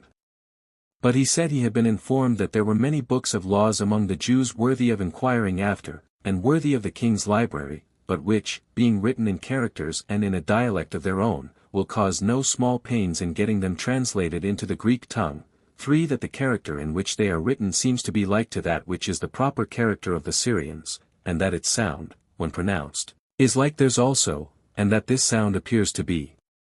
peculiar to themselves. Wherefore he said that nothing hindered why they might not get those books to be translated also, for while nothing is wanting that is necessary for that purpose, we may have their books also in this library. So the king thought that Demetrius was very zealous to procure him abundance of books, and that he suggested what was exceeding proper for him to do, and therefore he wrote to the Jewish high priest, that he should act accordingly. 2. Now there was one Aristeus, who was among the king's most intimate friends, and on account of his modesty very acceptable to him. This Aristeus resolved frequently, and that before now, to petition the king that he would set all the captive Jews in his kingdom free, and he thought this to be a convenient opportunity for the making that petition. So he discoursed, in the first place, with the captains of the king's guards, Sosibius of Tarentum, and Andreas, and persuaded them to assist him in what he was going to intercede with the king for. Accordingly Aristeus embraced the same opinion with those that have been before mentioned, and went to the king, and made the following speech to him: It is not fit for us, O king, to overlook things hastily, or to deceive ourselves, but to lay the truth open. For since we have determined not only to get the laws of the Jews transcribed, but interpreted also, for thy satisfaction, by what means can we do this, while so many of the Jews are now slaves in thy kingdom? Do thou then what will be agreeable to thy magnanimity, and to thy good nature, free them from the miserable condition they are in, because that God, who supporteth thy kingdom, was the author of their laws, as I have learned by particular inquiry, for both these people, and we also, worship the same God, the framer of all things. We call him, and that truly, by the name of Greek, or Life, or Jupiter, because he breathes life into all men. Wherefore do thou restore these men to their own country, and this do to the honor of God, because these men pay a peculiarly excellent worship to him. And know this further, that though I be not of kin to them by birth, nor one of the same country with them, yet do I desire these favors to be done them, since all men are the workmanship of God, and I am sensible that he is well pleased with those that do good. I do therefore put up this petition to thee, to do good to them. 3. When Aristeus was saying thus, the king looked upon him with a cheerful and joyful countenance, and said, How many 10,000s dost thou suppose there are of such as want to be made free? To which Andreas replied, as he stood by, and said, A few more than 10 times 10,000. The king made answer, And is this a small gift that thou askest, Aristeus? But Sosibius, and the rest that stood by, said that he ought to offer such a thank-offering as was worthy of his greatness of soul, to that God who had given him his kingdom. With this answer he was much pleased, and gave order, that when they paid the soldiers their wages, they should lay down 120 drachmas for every one of the slaves. And he promised to publish a magnificent decree, about what they requested, which should confirm what Aristeus had proposed, and especially what God willed should be done, whereby he said he would not only set those free who had been led away captive by his father and his army, but those who were in this kingdom before, and those also, if any such there were, who had been brought away since. And when they said that their redemption money would amount to above 400 talents, he granted it. A copy of which decree I have determined to preserve, that the magnanimity of this king may be made known. Its contents were as follows: Let all those who were soldiers under our father, and who, when they overran Syria and Phoenicia, and laid waste Judea, took the Jews captives, and made them slaves, and brought them into our cities, and into this country, and then sold them, as also all those that were in my kingdom before them, and if there be any that have been lately brought thither, be made free by those that possess them, and let them accept of 120 drachmas for every slave. And let the soldiers receive this redemption money with their pay, but the rest out of the king's treasury, for I suppose that they were made captives without our father's consent, and against equity, and that their country was harassed by the insolence of the soldiers, and that, by removing them into Egypt, the soldiers have made a great profit by them. Out of regard therefore to justice, and out of pity to those that have been tyrannized over, contrary to equity, I enjoin those that have such Jews in their service to set them at liberty, upon the receipt of the before-mentioned sum, and that no one use any deceit about them, but obey what is here commanded. And I will that they give in their names within 3 days after the publication of this edict, to such as are appointed to execute the same, and to produce the slaves before them also, for I think it will be for the advantage of my affairs. And let every one that will inform against those that do not obey this decree, and I will that their estates be confiscated into the king's treasury. When this decree was read to the king, it at first contained the rest that is here inserted, and omitted only those Jews that had formerly been brought, and those brought afterwards, which had not been distinctly mentioned, so he added these clauses out of his humanity, and with great generosity. He also gave order that the payment, which was likely to be done in a hurry, should be divided among the king's ministers, and among the officers of his treasury. When this was over, what the king had decreed was quickly brought to a conclusion, and this in no more than 7 days' time, the number of the talents paid for the captives being above 460, and this, because their masters required the 120 drachmas for the children also, the king having, in effect, commanded that these should be paid for, when he said in his decree, that they should receive the forementioned sum for every slave. For, now when this had been done after so magnificent a manner, according to the king's inclinations, he gave order to Demetrius to give him in writing his sentiments concerning the transcribing of the Jewish books, for no part of the administration is done rashly by these kings, but all things are managed with great circumspection. On which account I have subjoined a copy of these epistles, and set down the multitude of the vessels sent as gifts, to Jerusalem, and the construction of every one, that the exactness of the artificer's workmanship, as it appeared to those that saw them, and which workmen made every vessel, may be made manifest, and this on account of the excellency of the vessels themselves. Now the copy of the epistle was to this purpose, Demetrius to the great king. When thou, O king, gavest me a charge concerning the collection of books that were wanting to fill your library, and concerning the care that ought to be taken about such as are imperfect, I have used the utmost diligence about those matters. And I let you know, that we want the books of the Jewish legislation, with some others, for they are written in the Hebrew characters, and being in the language of that nation, are to us unknown. It hath also happened to them, that they have been transcribed more carelessly than they ought to have been, because they have not had hitherto royal care taken about them. Now it is necessary that thou shouldst have accurate copies of them. And indeed this legislation is full of hidden wisdom, and entirely blameless, as being the legislation of God, for which cause it is, as Hecadius of Abdera says, that the poets and historians make no mention of it, nor of those men who lead their lives according to it, since it is a holy law, and ought not to be published by profane mouths. If then it please thee, O king, thou mayst write to the high priest of the Jews, to send 6 of the elders out of every tribe, and those such as are most skillful of the laws, that by their means we may learn the clear and agreeing sense of these books, and may obtain an accurate interpretation of their contents, and so may have such a collection of these as may be suitable to thy desire. 5. When this epistle was sent to the king, he commanded that an epistle should be drawn up for Eleazar, the Jewish high priest, concerning these matters, and that they should inform him of the release of the Jews that had been in slavery among them. He also sent 50 talents of gold for the making of large basins, and vials, and cups, and an immense quantity of precious stones. He also gave order to those who had the custody of the chest that contained those stones, to give the artificers leave to choose out what sorts of them they pleased. He withal appointed, that 100 talents in money should be sent to the temple for sacrifices, and for other uses.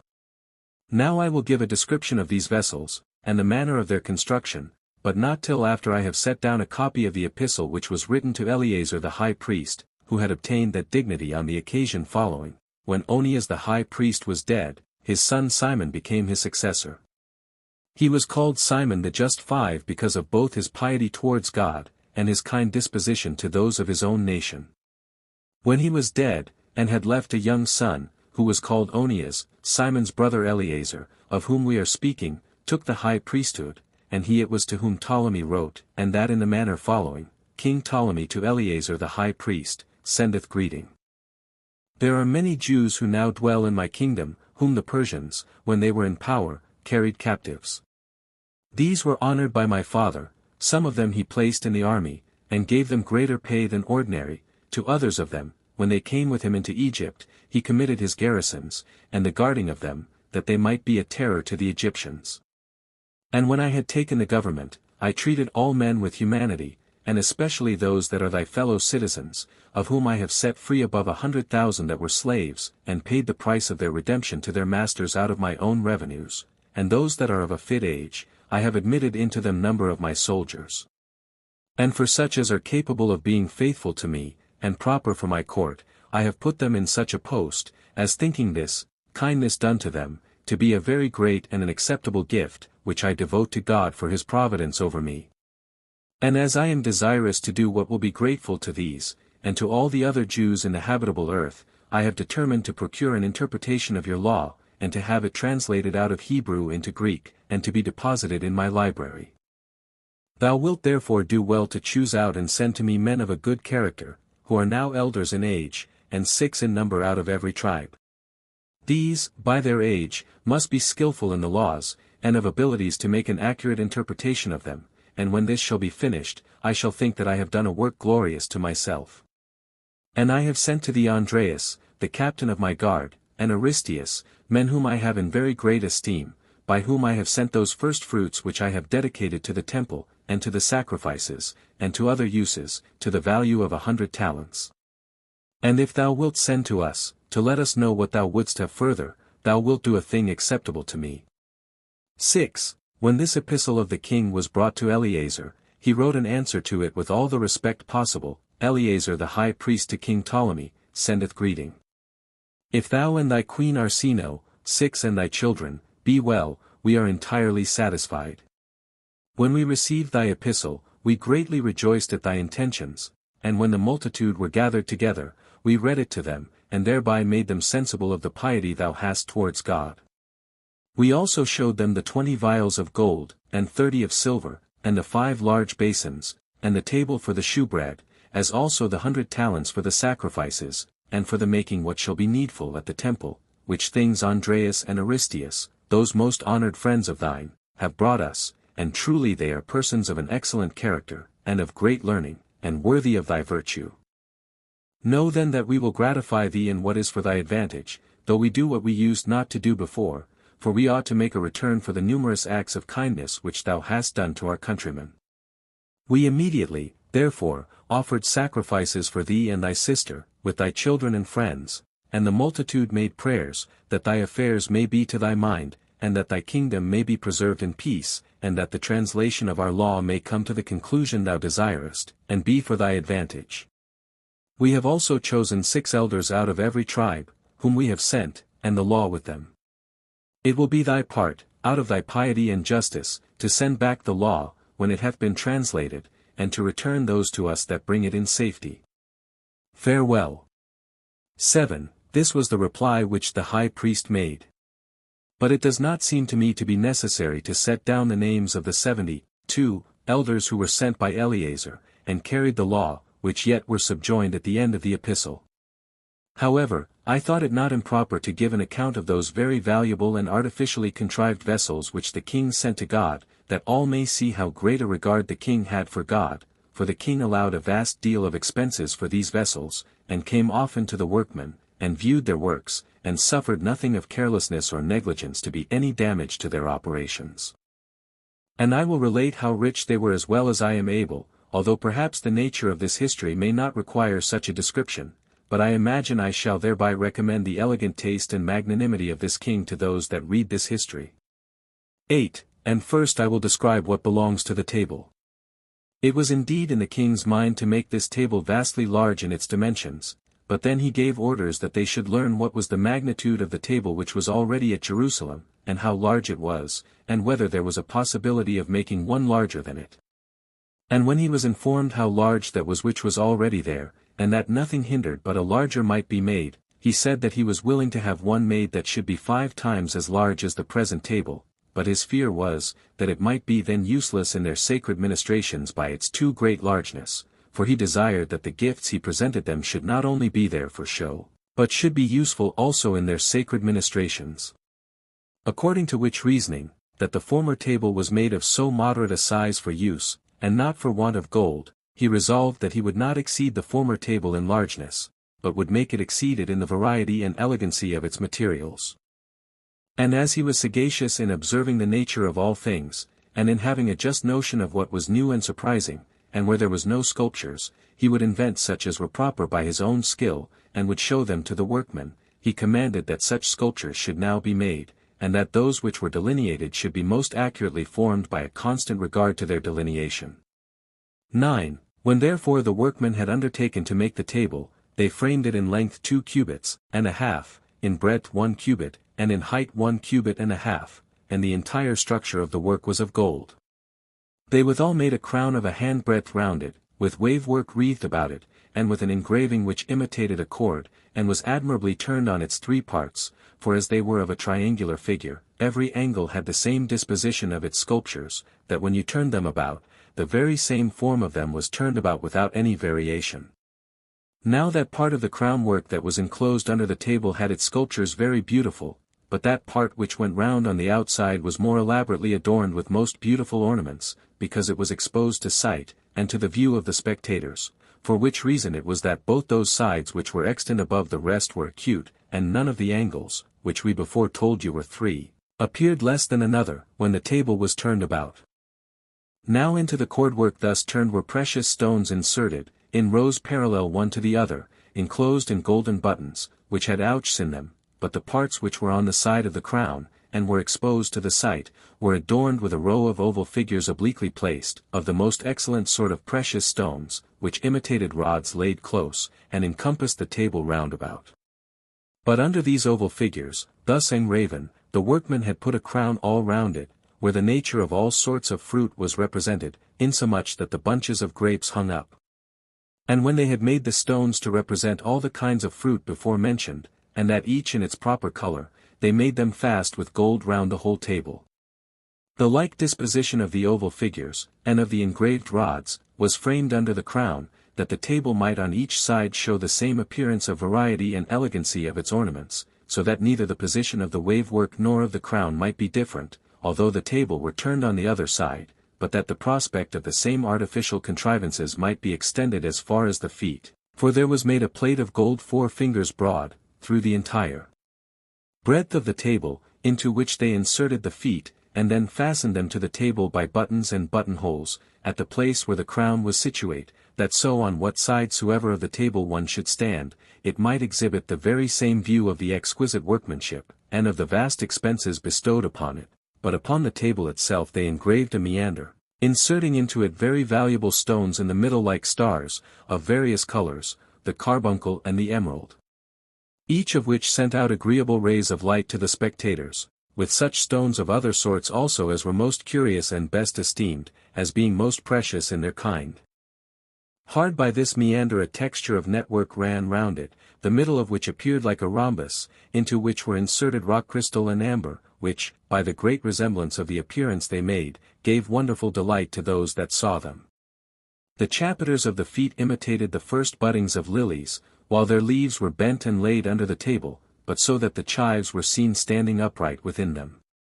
Their bases were made of a carbuncle, and the place at the bottom, which rested on that carbuncle, was 1 palm deep, and 8 fingers in breadth.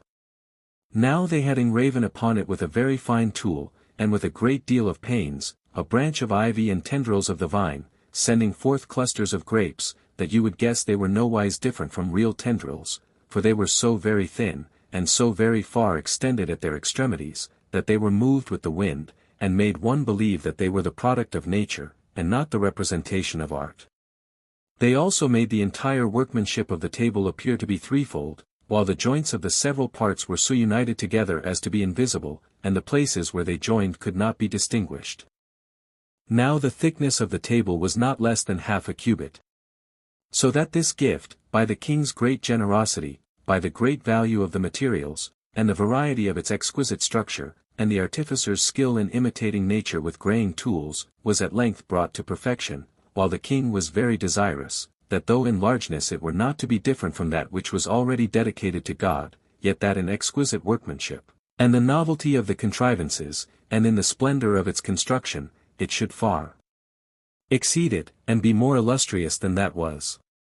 10. Now of the cisterns of gold there were 2, whose sculpture was of scale work, from its basis to its belt-like circle, with various sorts of stones enchased in the spiral circles. next to which there was upon it a meander of a cubit in height. It was composed of stones of all sorts of colors. And next to this was the rod-working raven, and next to that was a rhombus in a texture of network, drawn out to the brim of the basin, while small shields, made of stones, beautiful in their kind, and of 4 fingers' depth, filled up the middle parts. About the top of the basin were wreathed the leaves of lilies, and of the convolvulus, and the tendrils of vines in a circular manner. And this was the construction of the 2 cisterns of gold, each containing 2 firkins. But those which were of silver were much more bright and splendid than looking-glasses, and you might in them see the images that fell upon them more plainly than in the other. The king also ordered 30 vials, those of which the parts that were of gold, and filled up with precious stones, were shadowed over with the leaves of ivy and of vines, artificially engraven.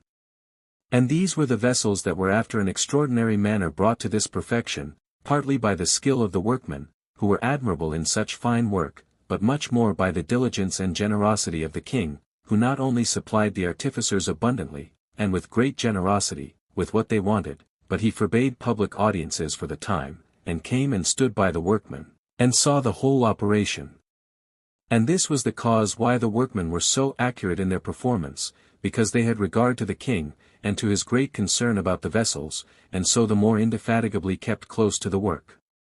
11. And these were what gifts were sent by Ptolemy to Jerusalem, and dedicated to God there. But when Eleazar the high priest had devoted them to God, and had paid due respect to those that brought them, and had given them presents to be carried to the king, he dismissed them. And when they were come to Alexandria, and Ptolemy heard that they were come, and that the 70 elders were come also, he presently sent for Andreas and Aristes, his ambassadors, who came to him, and delivered him the epistle which they brought him from the high priest, and made answer to all the questions he put to them by word of mouth. He then made haste to meet the elders that came from Jerusalem for the interpretation of the laws, and he gave command, that every body who came on other occasions should be sent away, which was a thing surprising, and what he did not use to do, for those that were drawn thither upon such occasions used to come to him on the 5th day, but ambassadors at the month's end. But when he had sent those away, he waited for these that were sent by Eleazar, but as the old men came in with the presents, which the high priest had given them to bring to the king, and with the membranes, upon which they had their laws written in golden letters 7, he put questions to them concerning those books, and when they had taken off the covers wherein they were wrapped up, they showed him the membranes. So the king stood admiring the thinness of those membranes, and the exactness of the junctures, which could not be perceived, so exactly were they connected one with another, and this he did for a considerable time. He then said that he returned them thanks for coming to him, and still greater thanks to him that sent them, and, above all, to that God whose laws they appeared to be. Then did the elders, and those that were present with them, cry out with one voice, and wished all happiness to the king. Upon which he fell into tears by the violence of the pleasure he had, it being natural to men to afford the same indications in great joy that they do under sorrows. And when he had bid them deliver the books to those that were appointed to receive them, he saluted the men, and said that it was but just to discourse, in the first place, of the errand they were sent about, and then to address himself to themselves. He promised, however, that he would make this day on which they came to him remarkable and eminent every year through the whole course of his life, for their coming to him, and the victory which he gained over Antigonus by sea, proved to be on the very same day. He also gave orders that they should sup with him, and gave it in charge that they should have excellent lodgings provided for them in the upper part of the city. 12. Now he that was appointed to take care of the reception of strangers, Nicanor by name, called for Dorotheus, whose duty it was to make provision for them, and bid him prepare for every one of them what should be requisite for their diet and way of living, which thing was ordered by the king after this manner. He took care that those that belonged to every city, which did not use the same way of living, that all things should be prepared for them according to the custom of those that came to him, that, being feasted according to the usual method of their own way of living, they might be the better pleased, and might not be uneasy at any thing done to them from which they were naturally averse. And this was now done in the case of these men by Dorotheus, who was put into this office because of his great skill in such matters belonging to common life, for he took care of all such matters as concerned the reception of strangers, and appointed them double seats for them to sit on, according as the king had commanded him to do, for he had commanded that half of their seats should be set at his right hand, and the other half behind his table, and took care that no respect should be omitted that could be shown them.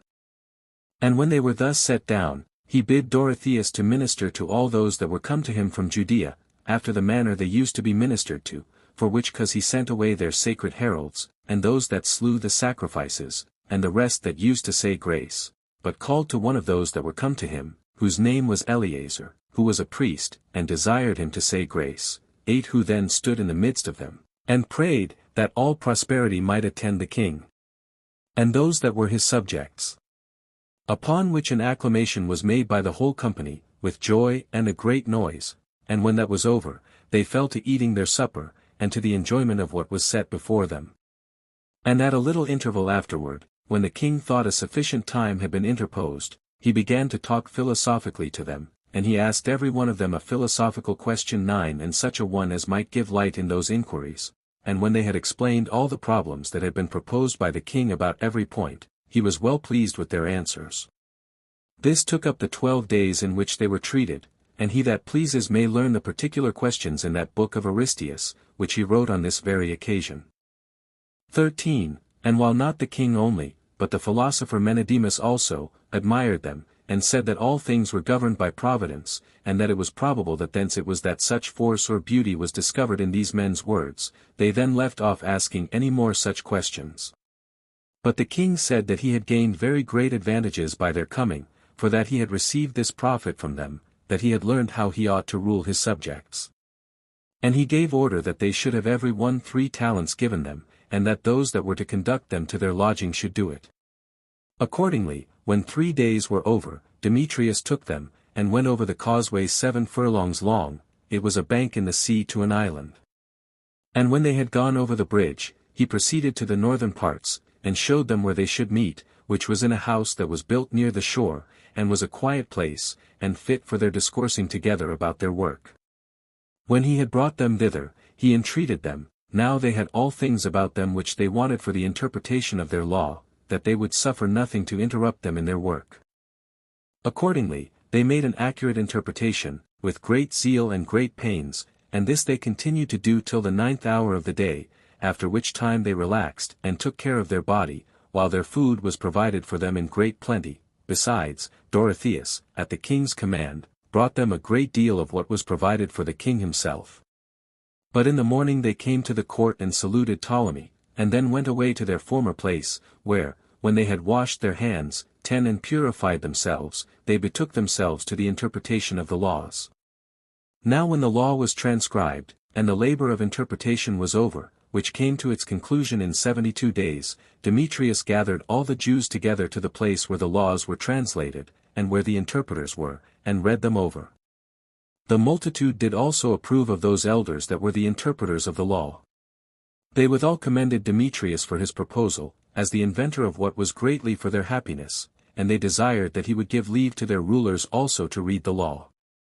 Moreover, they all, both the priest and the ancientest of the elders, and the principal men of their commonwealth, made it their request, that since the interpretation was happily finished, it might continue in the state it now was, and might not be altered.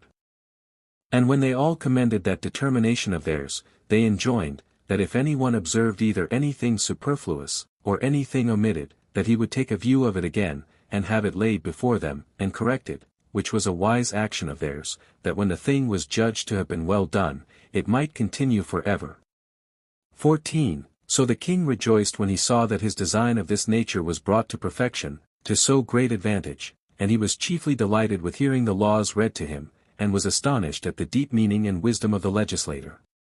And he began to discourse with Demetrius, how it came to pass, that when this legislation was so wonderful, no one, either of the poets or of the historians, had made mention of it. Demetrius made answer, that no one durst be so bold as to touch upon the description of these laws, because they were divine and venerable, and because some that had attempted it were afflicted by God. He also told him, that Theopompus was desirous of writing somewhat about them, but was thereupon disturbed in his mind for above 30 days' time, and upon some intermission of his distemper, he appeased God, by prayer, as suspecting that his madness proceeded from that cause. Nay, indeed, he further saw in a dream, that his distemper befell him while he indulged too great a curiosity about divine matters, and was desirous of publishing them among common men, but when he left off that attempt, he recovered his understanding again.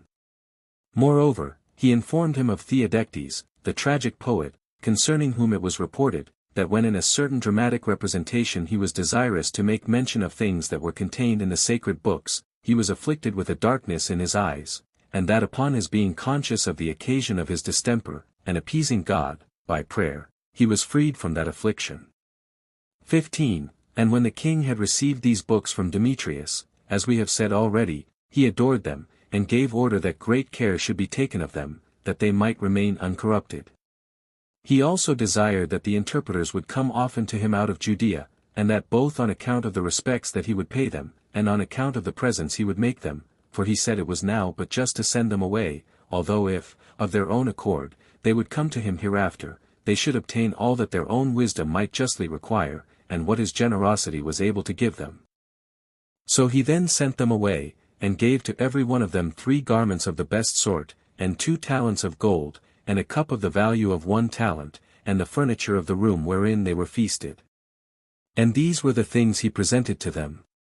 But by them he sent to Eleazar the high priest 10 beds, with feet of silver, and the furniture to them belonging, and a cup of the value of 30 talents, and besides these, 10 garments, and purple, and a very beautiful crown, and 100 pieces of the finest woven linen, as also vials and dishes, and vessels for pouring, and 2 golden cisterns to be dedicated to God.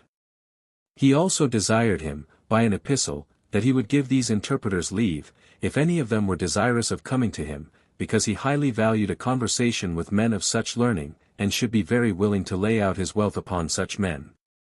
And this was what came to the Jews, and was much to their glory and honor, from Ptolemy Philadelphus. 2. We also know that Marcus Agrippa was of the like disposition towards the Jews, for when the people of Ionia were very angry at them, and besought Agrippa that they, and they only, might have those privileges of citizens which Antiochus, the grandson of Seleucus, who by the Greeks was called the God, had bestowed on them, and desired that, if the Jews were to be joint partakers with them, they might be obliged to worship the gods they themselves worshipped. But when these matters were brought to the trial, the Jews prevailed, and obtained leave to make use of their own customs, and this under the patronage of Nicholas of Damascus, for Agrippa gave sentence that he could not innovate. And if any one hath a mind to know this matter accurately, let him peruse the 123rd and 124th books of the history of this Nicholas. Now as to this determination of Agrippa, it is not so much to be admired, for at that time our nation had not made war against the Romans. But one may well be astonished at the generosity of Vespasian and Titus, that after so great wars and contests which they had from us, they should use such moderation. But I will now return to that part of my history whence I made the present digression. 3. Now it happened that in the reign of Antiochus the Great, who ruled over all Asia, that the Jews, as well as the inhabitants of Celesyria, suffered greatly, and their land was sorely harassed, for while he was at war with Ptolemy Philopator, and with his son, who was called Epiphanes, it fell out that these nations were equally sufferers, both when he was beaten, and when he beat the others, so that they were very like to a ship in a storm, which is tossed by the waves on both sides, and just thus were they in their situation in the middle between Antiochus's prosperity and its change to adversity. But at length, when Antiochus had beaten Ptolemy, he seized upon Judea, and when Philopator was dead, his son sent out a great army under Scopas, the general of his forces, against the inhabitants of Celesyria, who took many of their cities, and in particular our nation, which when he fell upon them, went over to him. Yet was it not long afterward when Antiochus overcame Scopas, in a battle fought at the fountains of Jordan, and destroyed a great part of his army. But afterward, when Antiochus subdued those cities of Celesyria which Scopas had gotten into his possession, and Samaria with them, the Jews, of their own accord, went over to him, and received him into the city, Jerusalem, and gave plentiful provision to all his army, and to his elephants, and readily assisted him when he besieged the garrison which was in the citadel of Jerusalem. Wherefore Antiochus thought it but just to requite the Jews' diligence and zeal in his service. So he wrote to the generals of his armies, and to his friends, and gave testimony to the good behavior of the Jews towards him, and informed them what rewards he had resolved to bestow on them for that their behavior. I will set down presently the epistles themselves which he wrote to the generals concerning them, but will first produce the testimony of Polybius of Megalopolis, for thus does he speak, in the 16th book of his history. Now Scopas, the general of Ptolemy's army, went in haste to the superior parts of the country, and in the winter time overthrew the nation of the Jews. He also saith, in the same book, that, when Cleopas was conquered by Antiochus, Antiochus received Batanea, and Samaria, and Abla, and Gadara, and that, a while afterwards, there came in to him those Jews that inhabited near that temple which was called Jerusalem, concerning which, although I have more to say, and particularly concerning the presence of God about that temple, yet do I put off that history till another opportunity. This it is which Polybius relates. But we will return to the series of the history, when we have first produced the epistles of King Antiochus. King Antiochus to Ptolemy, sendeth greeting. Since the Jews, upon our first entrance on their country, demonstrated their friendship towards us, and when we came to their city, Jerusalem, received us in a splendid manner, and came to meet us with their senate, and gave abundance of provisions to our soldiers, and to the elephants, and joined with us in ejecting the garrison of the Egyptians that were in the citadel, we have thought fit to reward them, and to retrieve the condition of their city, which hath been greatly depopulated by such accidents as have befallen its inhabitants, and to bring those that have been scattered abroad back to the city. And, in the first place, we have determined, on account of their piety towards God, to bestow on them, as a pension, for their sacrifices of animals that are fit for sacrifice, for wine, and oil, and frankincense, the value of 20,000 pieces of silver, and, 6, sacred artibry of fine flour, with 1,460 medimni of wheat, and 375 medimni of salt. And these payments I would have fully paid them, as I have sent orders to you. I would also have the work about the temple finished, and the cloisters, and if there be anything else that ought to be rebuilt.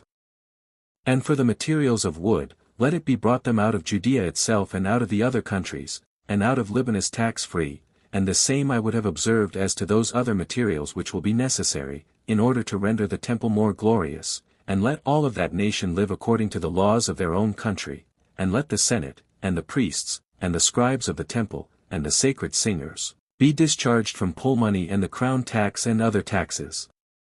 Also, and that the city may the sooner recover its inhabitants, I grant a discharge from taxes for 3 years to its present inhabitants, and to such as shall come to it, until the month Hyperheretus. We also discharge them for the future from a third part of their taxes, that the losses they have sustained may be repaired. And all those citizens that have been carried away, and are become slaves, we grant them and their children their freedom, and give order that their substance be restored to them. 4. And these were the contents of this epistle.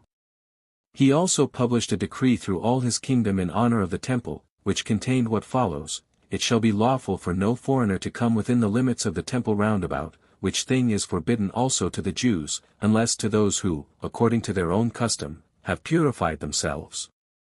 Nor let any flesh of horses, or of mules, or of asses, he brought into the city, whether they be wild or tame, nor that of leopards, or foxes, or hares, and, in general, that of any animal which is forbidden for the Jews to eat. Nor let their skins be brought into it, nor let any such animal be bred up in the city. Let them only be permitted to use the sacrifices derived from their forefathers, with which they have been obliged to make acceptable atonements to God. And he that transgresseth any of these orders, let him pay to the priests 3,000 drachmae of silver.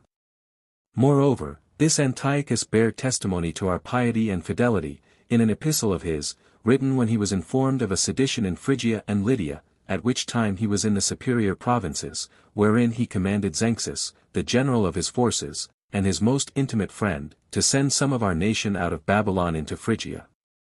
The epistle was this: King Antiochus to Zeuxis his father, sendeth greeting. If you are in health, it is well. I also am in health. Having been informed that a sedition is arisen in Lydia and Phrygia, I thought that matter required great care, and upon advising with my friends what was fit to be done, it hath been thought proper to remove 2,000 families of Jews, with their effects, out of Mesopotamia and Babylon, unto the castles and places that lie most convenient, for I am persuaded that they will be well-disposed guardians of our possessions, because of their piety towards God, and because I know that my predecessors have borne witness to them, that they are faithful, and with alacrity do what they are desired to do. I will, therefore, though it be a laborious work, that thou remove these Jews, under a promise, that they shall be permitted to use their own laws. And when thou shalt have brought them to the places forementioned, thou shalt give every one of their families a place for building their houses, and a portion of the land for their husbandry, and for the plantation of their vines, and thou shalt discharge them from paying taxes of the fruits of the earth for 10 years, and let them have a proper quantity of wheat for the maintenance of their servants, until they receive bread corn out of the earth. Also let a sufficient share be given to such as minister to them in the necessaries of life, that by enjoying the effects of our humanity, they may show themselves the more willing and ready about our affairs. Take care likewise of that nation, as far as thou art able, that they may not have any disturbance given them by any one. Now these testimonials which I have produced are sufficient to declare the friendship that Antiochus the Great bare to the Jews. Chapter 4. How Antiochus made a league with Ptolemy, and how Onias provoked Ptolemy Euergetes to anger, and how Joseph brought all things right again, and entered into friendship with him, and what other things were done by Joseph, and his son Hyrcanus. 1. After this Antiochus made a friendship and league with Ptolemy, and gave him his daughter Cleopatra to wife, and yielded up to him Celesyria, and Samaria, and Judea, and Phoenicia, by way of dowry. And upon the division of the taxes between the two kings, all the principal men framed the taxes of their several countries, and collecting the sum that was settled for them, paid the same to the 2 kings. Now at this time the Samaritans were in a flourishing condition, and much distressed the Jews, cutting off parts of their land, and carrying off slaves. This happened when Onias was high priest, for after Eleazar's death, his uncle Manasseh took the priesthood, and after he had ended his life, Onias received that dignity. He was the son of Simon, who was called the Just, which Simon was the brother of Eleazar, as I said before. This Onias was one of a little soul, and a great lover of money, and for that reason, because he did not pay that tax of 20 talents of silver, which his forefathers paid to these things out of their own estates, he provoked King Ptolemy Euergetes to anger, who was the father of Philopator. Euergetes sent an ambassador to Jerusalem, and complained that Onias did not pay his taxes, and threatened, that if he did not receive them, he would seize upon their land, and send soldiers to live upon it. When the Jews heard this message of the king, they were confounded, but so sordidly covetous was Onias, that nothing of things nature made him ashamed. 2. There was now one Joseph, young in age, but of great reputation among the people of Jerusalem, for gravity, prudence, and justice. His father's name was Tobias, and his mother was the sister of Onias the high priest, who informed him of the coming of the ambassador, for he was then sojourning at a village named Phicol, 13 where he was born. Hereupon he came to the city, Jerusalem, and reproved Onias for not taking care of the preservation of his countrymen, but bringing the nation into dangers, by not paying this money. For which preservation of them, he told him he had received the authority over them, and had been made high priest, but that, in case he was so great a lover of money, as to endure to see his country in danger on that account, and his countrymen suffer the greatest damages, he advised him to go to the king, and petition him to remit either the whole or a part of the sum demanded. Onias's answer was this, that he did not care for his authority, and that he was ready, if the thing were practicable, to lay down his high priesthood, and that he would not go to the king, because he troubled not himself at all about such matters. Joseph then asked him if he would not give him leave to go ambassador on behalf of the nation. He replied, that he would give him leave. Upon which Joseph went up into the temple, and called the multitude together to a congregation, and exhorted them not to be disturbed nor affrighted, because of his uncle Onias's carelessness, but desired them to be at rest, and not terrify themselves with fear about it, for he promised them that he would be their ambassador to the king, and persuade him that they had done him no wrong. And when the multitude heard this, they returned thanks to Joseph. So he went down from the temple, and treated Ptolemy's ambassador in a hospitable manner. He also presented him with rich gifts, and feasted him magnificently for many days, and then sent him to the king before him, and told him that he would soon follow him, for he was now more willing to go to the king, by the encouragement of the ambassador, who earnestly persuaded him to come into Egypt, and promised him that he would take care that he should obtain everything that he desired of Ptolemy, For he was highly pleased with his frank and liberal temper, and with the gravity of his deportment. 3. When Ptolemy's ambassador was come into Egypt, he told the king of the thoughtless temper of Onias, and informed him of the goodness of the disposition of Joseph, and that he was coming to him to excuse the multitude, as not having done him any harm, for that he was their patron. In short, he was so very large in his encomiums upon the young man, that he disposed both the king and his wife Cleopatra to have a kindness for him before he came. So Joseph sent to his friends at Samaria, and borrowed money of them, and got ready what was necessary for his journey, garments and cups, and beasts for burden, which amounted to about 20,000 drachmae, and went to Alexandria.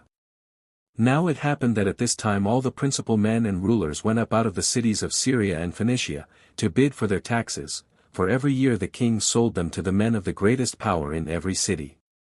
So these men saw Joseph journeying on the way, and laughed at him for his poverty and meanness. But when he came to Alexandria, and heard that King Ptolemy was at Memphis, he went up thither to meet with him, which happened as the king was sitting in his chariot, with his wife, and with his friend Athenian, who was the very person who had been ambassador at Jerusalem, and had been entertained by Joseph. As soon therefore as Athenian saw him, he presently made him known to the king, how good and generous a young man he was. So Ptolemy saluted him first, and desired him to come up into his chariot, and as Joseph sat there, he began to complain of the management of Onias, to which he answered, Forgive him, on account of his age, for thou canst not certainly be unacquainted with this, that old men and infants have their minds exactly alike, but thou shalt have from us, who are young men, every thing thou desirest, and shalt have no cause to complain. With this good humor and pleasantry of the young man, the king was so delighted, that he began already, as though he had had long experience of him, to have a still greater affection for him, insomuch that he bade him take his diet in the king's palace, and be a guest at his own table every day. But when the king was come to Alexandria, the principal men of Syria saw him sitting with the king, and were much offended at it. 4. And when the day came on which the king was to let the taxes of the cities to farm, and those that were the principal men of dignity in their several countries were to bid for them, the sum of the taxes together, of Celesyria, and Phoenicia, and Judea, with Samaria, as they were bidden for, came to 8,000 talents. Hereupon Joseph accused the bidders, as having agreed together to estimate the value of the taxes at too low a rate, and he promised that he would himself give twice as much for them, but for those who did not pay, he would send the king home their whole substance, for this privilege was sold together with the taxes themselves. The king was pleased to hear that offer, and because it augmented his revenues, he said he would confirm the sale of the taxes to him. But when he asked him this question, whether he had any sureties that would be bound for the payment of the money,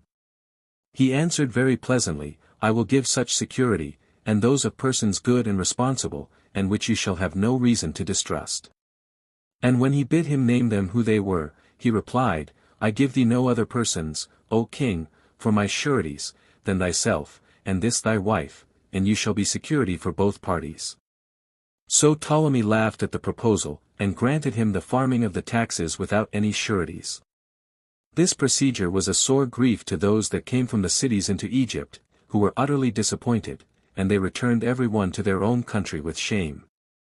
5. But Joseph took with him 2,000 foot soldiers from the king, for he desired he might have some assistance, in order to force such as were refractory in the cities to pay. And borrowing of the king's friends at Alexandria 500 talents, he made haste back into Syria. And when he was at Askelon, and demanded the taxes of the people of Askelon, they refused to pay anything, and affronted him also, upon which he seized upon about 20 of the principal men, and slew them, and gathered what they had together, and sent it all to the king, and informed him what he had done. Ptolemy admired the prudent conduct of the man, and commended him for what he had done, and gave him leave to do as he pleased. When the Syrians heard of this, they were astonished, and having before them a sad example in the men of Askelon that were slain, they opened their gates, and willingly admitted Joseph, and paid their taxes. And when the inhabitants of Scythopolis attempted to affront him, and would not pay him those taxes which they formerly used to pay, without disputing about them, he slew also the principal men of that city, and sent their effects to the king.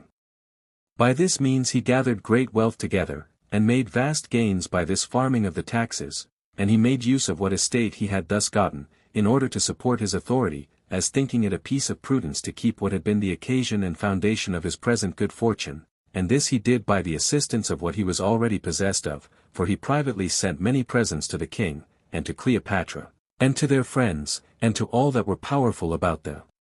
court, and thereby purchased their goodwill to himself. 6. This good fortune he enjoyed for 22 years, and was become the father of 7 sons by one wife. He had also another son, whose name was Hyrcanus, by his brother Salimius's daughter, whom he married on the following occasion. He once came to Alexandria with his brother, who had along with him a daughter already marriageable, in order to give her in wedlock to some of the Jews of chief dignity there.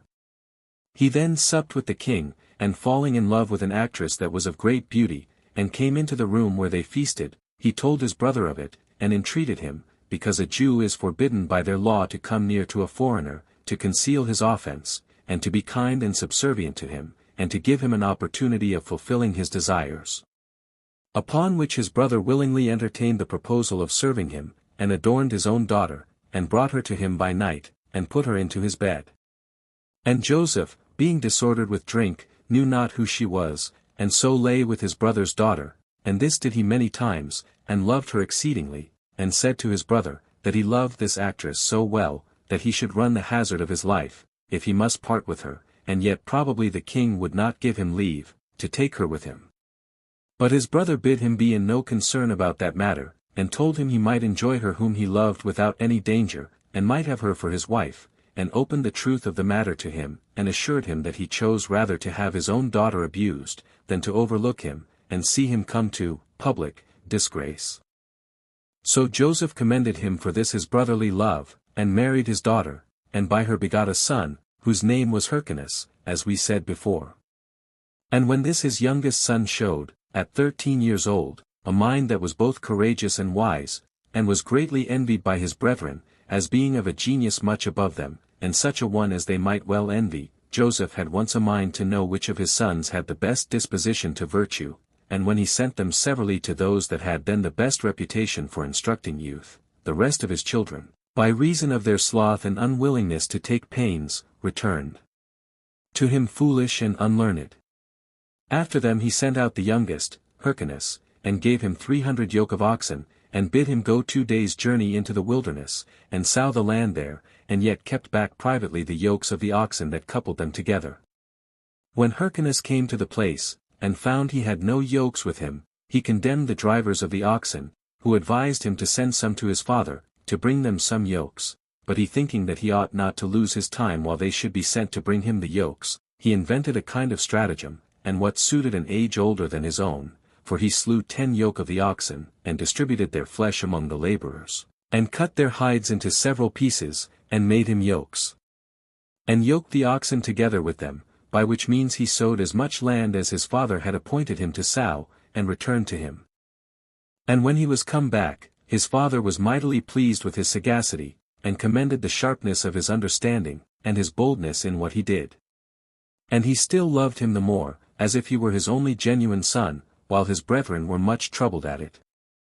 7. But when one told him that Ptolemy had a son just born, and that all the principal men of Syria, and the other countries subject to him, were to keep a festival, on account of the child's birthday, and went away in haste with great retinues to Alexandria, he was himself indeed hindered from going by old age, but he made trial of his sons, whether any of them would be willing to go to the king. And when the elder sons excused themselves from going, and said they were not courtiers good enough for such conversation, and advised him to send their brother Hyrcanus, he gladly hearkened to that advice, and called Hyrcanus, and asked him whether he would go to the king, and whether it was agreeable to him to go or not. And upon his promise that he would go, and his saying that he should not want much money for his journey, because he would live moderately, and that 10,000 drachmas would be sufficient, he was pleased with his son's prudence. After a little while, the son advised his father not to send his presents to the king from thence, but to give him a letter to his steward at Alexandria, that he might furnish him with money, for purchasing what should be most excellent and most precious.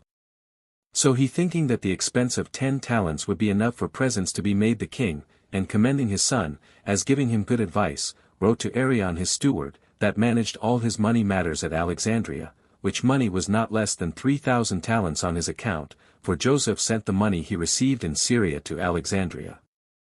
And when the day appointed for the payment of the taxes to the king came, he wrote to Arion to pay them. So when the son had asked his father for a letter to the steward, and had received it, he made haste to Alexandria. And when he was gone, his brethren wrote to all the king's friends, that they should destroy him. 8. But when he was come to Alexandria, he delivered his letter to Arion, who asked him how many talents he would have, hoping he would ask for no more than 10, or a little more. He said he wanted 1,000 talents. At which the steward was angry, and rebuked him, as one that intended to live extravagantly, and he let him know how his father had gathered together his estate by painstaking, and resisting his inclinations, and wished him to imitate the example of his father. He assured him withal, that he would give him but 10 talents, and that for a present to the king also. The son was irritated at this, and threw Arion into prison. But when Arion's wife had informed Cleopatra of this, with her entreaty, that she would rebuke the child for what he had done, for Arion was in great esteem with her, Cleopatra informed the king of it. And Ptolemy sent for Hyrcanus, and told him that he wondered, when he was sent to him by his father, that he had not yet come into his presence, but had laid the steward in prison. And he gave order, therefore, that he should come to him, and give an account of the reason of what he had done. And they report that the answer he made to the king's messenger was this, that there was a law of his that forbade a child that was born to taste of the sacrifice, before he had been at the temple and sacrificed to God. According to which way of reasoning he did not himself come to him in expectation of the present he was to make to him, as to one who had been his father's benefactor, and that he had punished the slave for disobeying his commands, for that it mattered not whether a master was little or great, so that unless we punish such as these, thou thyself mayst also expect to be despised by thy subjects. Upon hearing this his answer he fell a-laughing, and wondered at the great soul of the child. 9. When Arion was apprised that this was the king's disposition, and that he had no way to help himself, he gave the child 1,000 talents, and was let out of prison. So after 3 days were over, Hyrcanus came and saluted the king and queen. They saw him with pleasure, and feasted him in an obliging manner, out of the respect they bear to his father. So he came to the merchants privately, and bought 100 boys, that had learning, and were in the flower of their ages, each at a talent apiece, as also he bought 100 maidens, each at the same price as the other. And when he was invited to feast with the king among the principal men in the country, he sat down the lowest of them all, because he was little regarded, as a child in age still, and this by those who placed every one according to their dignity. Now when all those that sat with him had laid the bones of the several parts on a heap before Hyrcanus, for they had themselves taken away the flesh belonging to them, till the table where he sat was filled full with them, Trypho, who was the king's jester, and was appointed for jokes and laughter at festivals, was now asked by the guests that sat at the table, to expose him to laughter.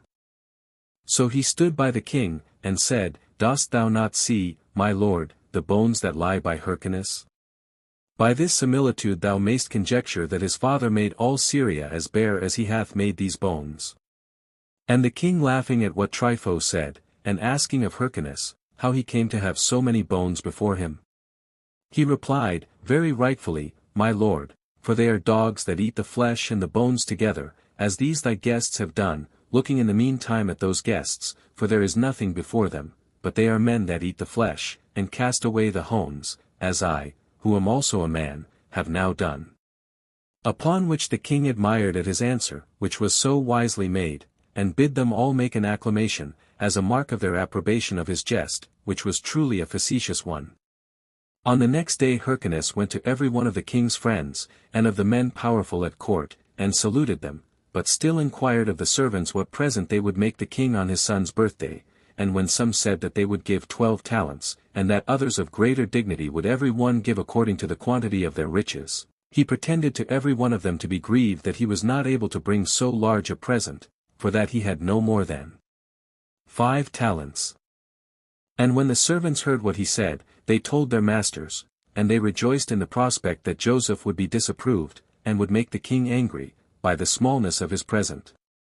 When the day came, the others, even those that brought the most, offered the king not above 20 talents, but Hyrcanus gave to every one of the 100 boys and 100 maidens that he had bought a talent apiece, for them to carry, and introduced them, the boys to the king, and the maidens to Cleopatra, everybody wondering at the unexpected richness of the presents, even the king and queen themselves. He also presented those that attended about the king with gifts to the value of a great number of talents, that he might escape the danger he was in from them, for to these it was that Hyrcanus's brethren had written to destroy him. Now Ptolemy admired at the young man's magnanimity, and commanded him to ask what gift he pleased. But he desired nothing else to be done for him by the king than to write to his father and brethren about him. So when the king had paid him very great respects, and had given him very large gifts, and had written to his father and his brethren, and all his commanders and officers, about him, he sent him away. But when his brethren heard that Hyrcanus had received such favors from the king, and was returning home with great honor, they went out to meet him, and to destroy him, and that with the privity of their father, for he was angry at him for the large sum of money that he bestowed for presents, and so had no concern for his preservation. However, Joseph concealed the anger he had at his son, out of fear of the king. And when Hyrcanus's brethren came to fight him, he slew many others of those that were with them, as also 2 of his brethren themselves, but the rest of them escaped to Jerusalem to their father. But when Hyrcanus came to the city, where nobody would receive him, he was afraid for himself, and retired beyond the river Jordan, and there abode, but obliging the barbarians to pay their taxes. 10. At this time Seleucus, who was called Soter, reigned over Asia, being the son of Antiochus the Great. And, now, Hyrcanus's father, Joseph, died. He was a good man, and of great magnanimity, and brought the Jews out of a state of poverty and meanness, to one that was more splendid. He retained the farm of the taxes of Syria, and Phoenicia, and Samaria 22 years. His uncle also, Onias, died, about this time, and left the high priesthood to his son Simeon. And when he was dead, Onias his son succeeded him in that dignity. To him it was that Arius, king of the Lacedaemonians, sent an embassage, with an epistle, the copy whereof here follows: Arius, king of the Lacedaemonians, to Onias, sendeth greeting. We have met with a certain writing, whereby we have discovered that both the Jews and the Lacedaemonians are of one stock, and are derived from the kindred of Abraham. 14 It is but just therefore that you, who are our brethren, should send to us about any of your concerns as you please. We will also do the same thing, and esteem your concerns as our own, and will look upon our concerns as in common with yours. Demoteles, who brings you this letter, will bring your answer back to us. This letter is foursquare, and the seal is an eagle, with a dragon in his claws. 11. And these were the contents of the epistle which was sent from the king of the Lacedaemonians. But, upon the death of Joseph, the people grew seditious, on account of his sons. For whereas the elders made war against Hyrcanus, who was the youngest of Joseph's sons, the multitude was divided, but the greater part joined with the elders in this war, as did Simon the high priest, by reason he was of kin to them. However, Hyrcanus determined not to return to Jerusalem any more, but seated himself beyond Jordan, and was at perpetual war with the Arabians, and slew many of them, and took many of them captives. He also erected a strong castle, and built it entirely of white stone to the very roof, and had animals of a prodigious magnitude engraven upon it.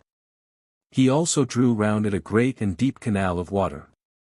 He also made caves of many furlongs in length, by hollowing a rock that was over against him, and then he made large rooms in it, some for feasting, and some for sleeping and living in.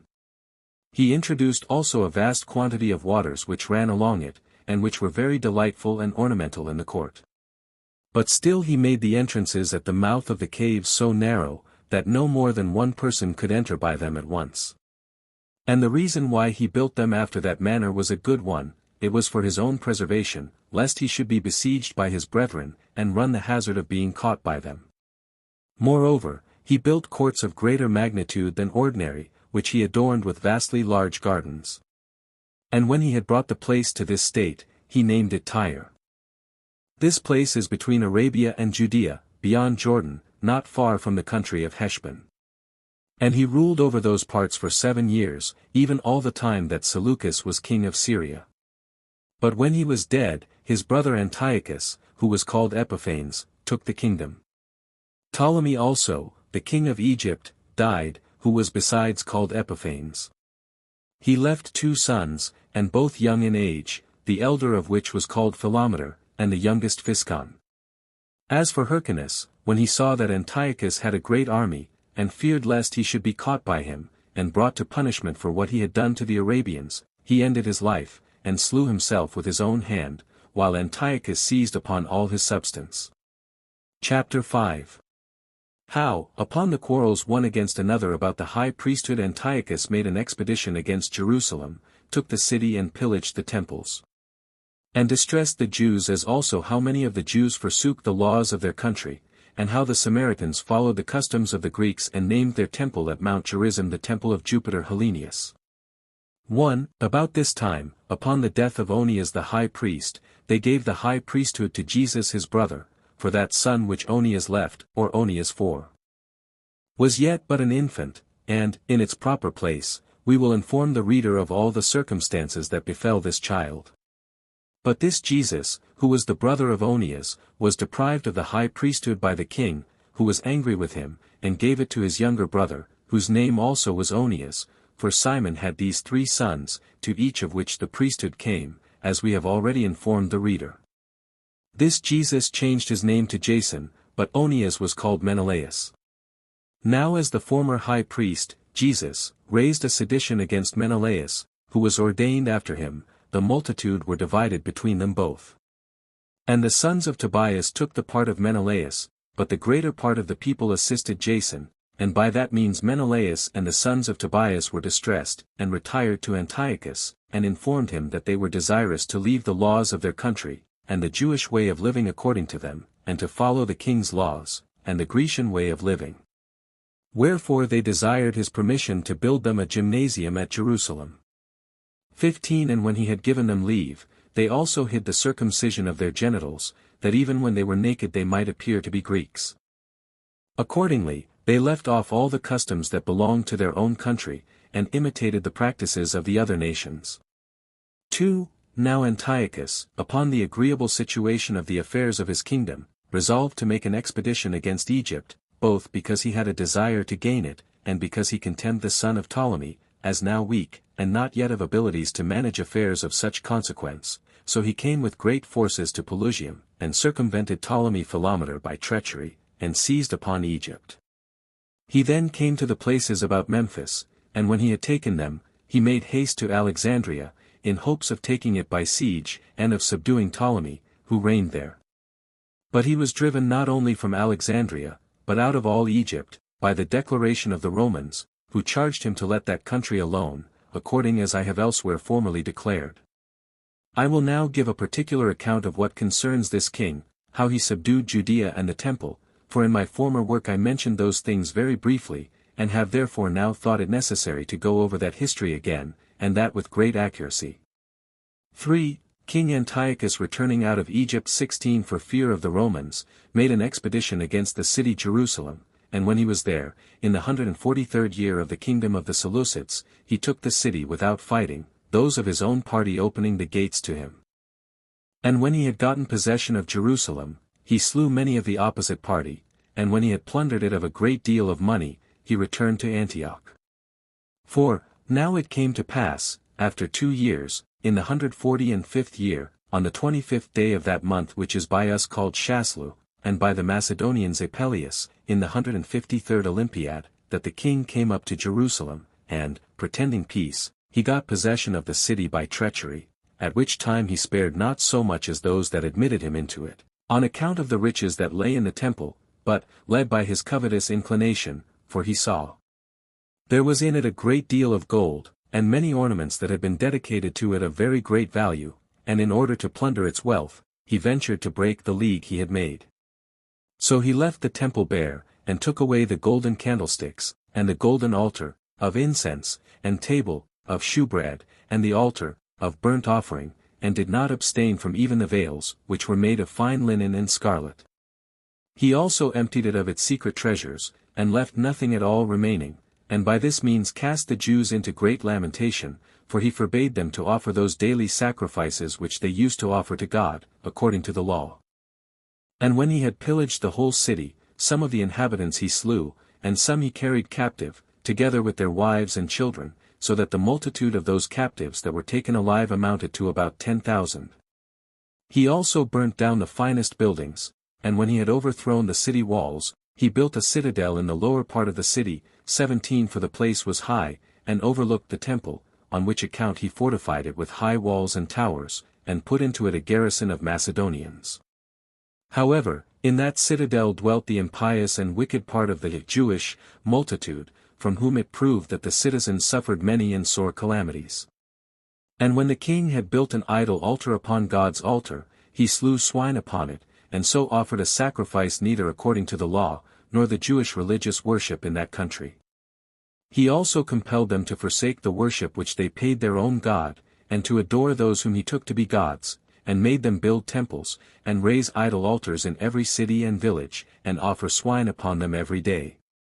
He also commanded them not to circumcise their sons, and threatened to punish any that should be found to have transgressed his injunction. He also appointed overseers, who should compel them to do what he commanded. And indeed many Jews there were who complied with the king's commands, either voluntarily, or out of fear of the penalty that was denounced. But the best men, and those of the noblest souls, did not regard him, but did pay a greater respect to the customs of their country than concern as to the punishment which he threatened to the disobedient, on which account they every day underwent great miseries and bitter torments, for they were whipped with rods, and their bodies were torn to pieces, and were crucified, while they were still alive, and breathed. They also strangled those women and their sons whom they had circumcised, as the king had appointed, hanging their sons about their necks as they were upon the crosses. And if there were any sacred book of the law found, it was destroyed, and those with whom they were found miserably perished also. 5. When the Samaritans saw the Jews under these sufferings, they no longer confessed that they were of their kindred, nor that the temple on Mount Gerizim belonged to Almighty God. This was according to their nature, as we have already shown. And they now said that they were a colony of Medes and Persians, and indeed they were a colony of theirs. So they sent ambassadors to Antiochus, and an epistle, whose contents are these: to King Antiochus the god, Epiphanes, a memorial from the Sidonians, who live at Shechem. Our forefathers, upon certain frequent plagues, and as following a certain ancient superstition, had a custom of observing that day which by the Jews is called the Sabbath. 18 And when they had erected a temple at the mountain called Gerizim, though without a name, they offered upon it the proper sacrifices. Now, upon the just treatment of these wicked Jews, those that managed their affairs, supposing that we were of kin to them, and practiced as they do, make us liable to the same accusations, although we be originally Sidonians, as is evident from the public records. We therefore beseech thee, our benefactor and Saviour, to give order to Apollonius, the governor of this part of the country, and to Nicanor, the procurator of thy affairs, to give us no disturbance, nor to lay to our charge what the Jews are accused for, since we are aliens from their nation, and from their customs, but let our temple, which at present hath no name at all, be named the temple of Jupiter Hellenius. If this were once done, we should be no longer disturbed, but should be more intent on our own occupation with quietness, and so bring in a greater revenue to thee. When the Samaritans had petitioned for this, the king sent them back the following answer, in an epistle, King Antiochus to Nicanor. The Sidonians, who live at Shechem, have sent me the memorial enclosed. When therefore we were advising with our friends about it, the messengers sent by them represented to us that they are no way concerned with accusations which belong to the Jews, but choose to live after the customs of the Greeks. Accordingly, we declare them free from such accusations, and order that, agreeable to their petition, their temple be named the Temple of Jupiter Hellenius. He also sent the like epistle to Apollonius, the governor of that part of the country, in the 46th year, and the 18th day of the month Hecatorabium. Chapter 6. How, upon Antiochus's prohibition to the Jews to make use of the laws of their country, Mattathias, the son of Asamoneus, alone despised the king, and overcame the generals of Antiochus's army, as also concerning the death of Mattathias, and the succession of Judas. 1. Now at this time there was one whose name was Mattathias, who dwelt at Modin, the son of John, the son of Simeon, the son of Asamoneus, a priest of the order of Jorib and a citizen of Jerusalem. He had 5 sons, John, who was called Gaddis, and Simon, who was called Matthias, and Judas, who was called Maccabeus, 19 and Eleazar, who was called Oren, and Jonathan, who was called Aphas. Now this Matthias lamented to his children the sad state of their affairs, and the ravage made in the city, and the plundering of the temple, and the calamities the multitude were under, and he told them that it was better for them to die for the laws of their country, than to live so ingloriously as they then did. 2. But when those that were appointed by the king were come to Modin, that they might compel the Jews to do what they were commanded, and to enjoin those that were there to offer sacrifice, as the king had commanded, they desired that Matthias, a person of the greatest character among them, both on other accounts, and particularly on account of such a numerous and so deserving a family of children, would begin the sacrifice, because his fellow citizens would follow his example, and because such a procedure would make him honored by the king. But Matthias said he would not do it, and that if all the other nations would obey the commands of Antiochus, either out of fear, or to please him, yet would not he nor his sons leave the religious worship of their country.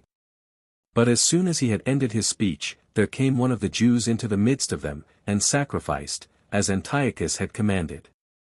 At which Matthias had great indignation, and ran upon him violently, with his sons, who had swords with them, and slew both the man himself that sacrificed, and Apelles the king's general, who compelled them to sacrifice, with a few of his soldiers. He also overthrew the idol altar, and cried out, If, said he, any one be zealous for the laws of his country, and for the worship of God, let him follow me. And when he had said this, he made haste into the desert with his sons, and left all his substance in the village. Many others did the same also, and fled with their children and wives into the desert, and dwelt in caves. But when the king's generals heard this, they took all the forces they then had in the citadel at Jerusalem, and pursued the Jews into the desert, and when they had overtaken them, they in the first place endeavored to persuade them to repent, and to choose what was most for their advantage, and not put them to the necessity of using them according to the law of war. But when they would not comply with their persuasions, but continued to be of a different mind, they fought against them on the Sabbath day, and they burnt them as they were in the caves, without resistance, and without so much as stopping up the entrances of the caves. And they avoided to defend themselves on that day, because they were not willing to break in upon the honor they owed the Sabbath, even in such distresses, for our law requires that we rest upon that day. There were about 1,000, with their wives and children, who were smothered and died in these caves, but many of those that escaped joined themselves to Matthias, and appointed him to be their ruler, who taught them to fight, even on the Sabbath day, and told them that unless they would do so, they would become their own enemies, by observing the law, so rigorously, while their adversaries would still assault them on this day, and they would not then defend themselves, and that nothing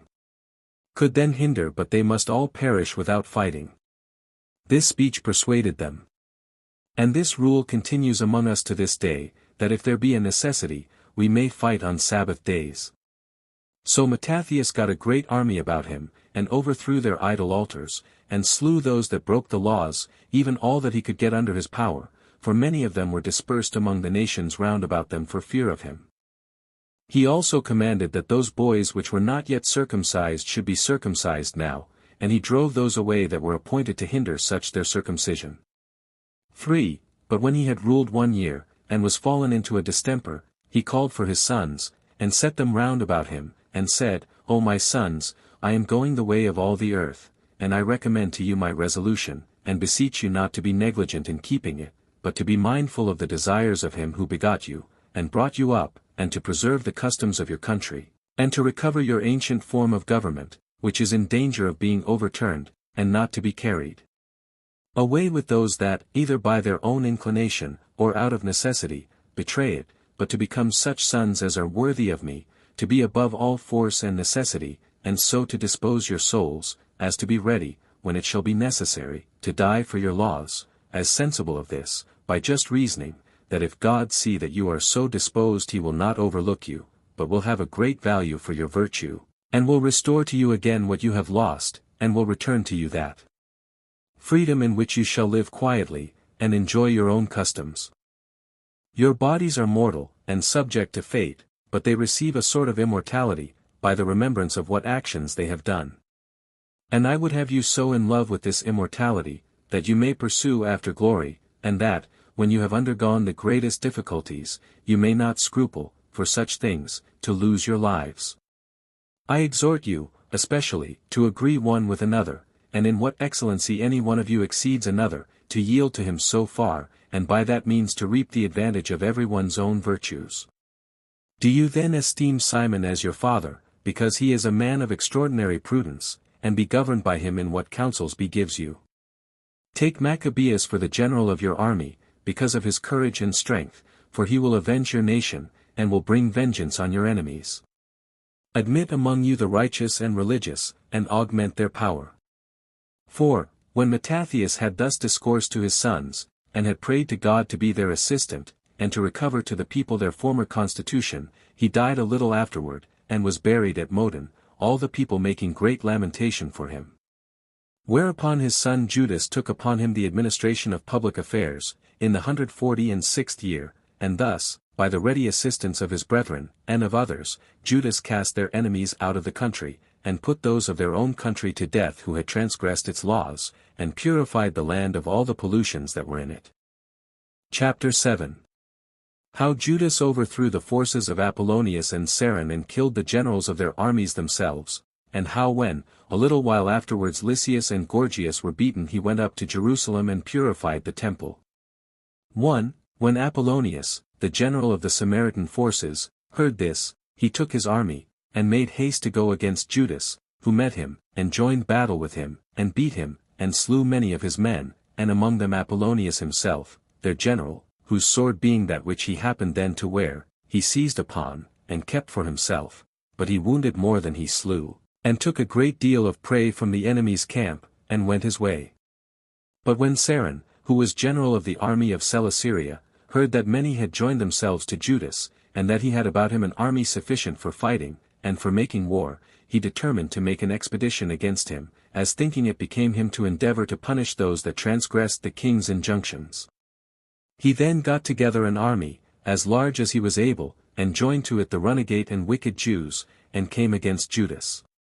He came as far as Betharon, a village of Judea, and there pitched his camp, upon which Judas met him, and when he intended to give him battle, he saw that his soldiers were backward to fight, because their number was small, and because they wanted food, for they were fasting. He encouraged them, and said to them, that victory and conquest of enemies are not derived from the multitude and armies, but in the exercise of piety towards God, and that they had the plainest instances in their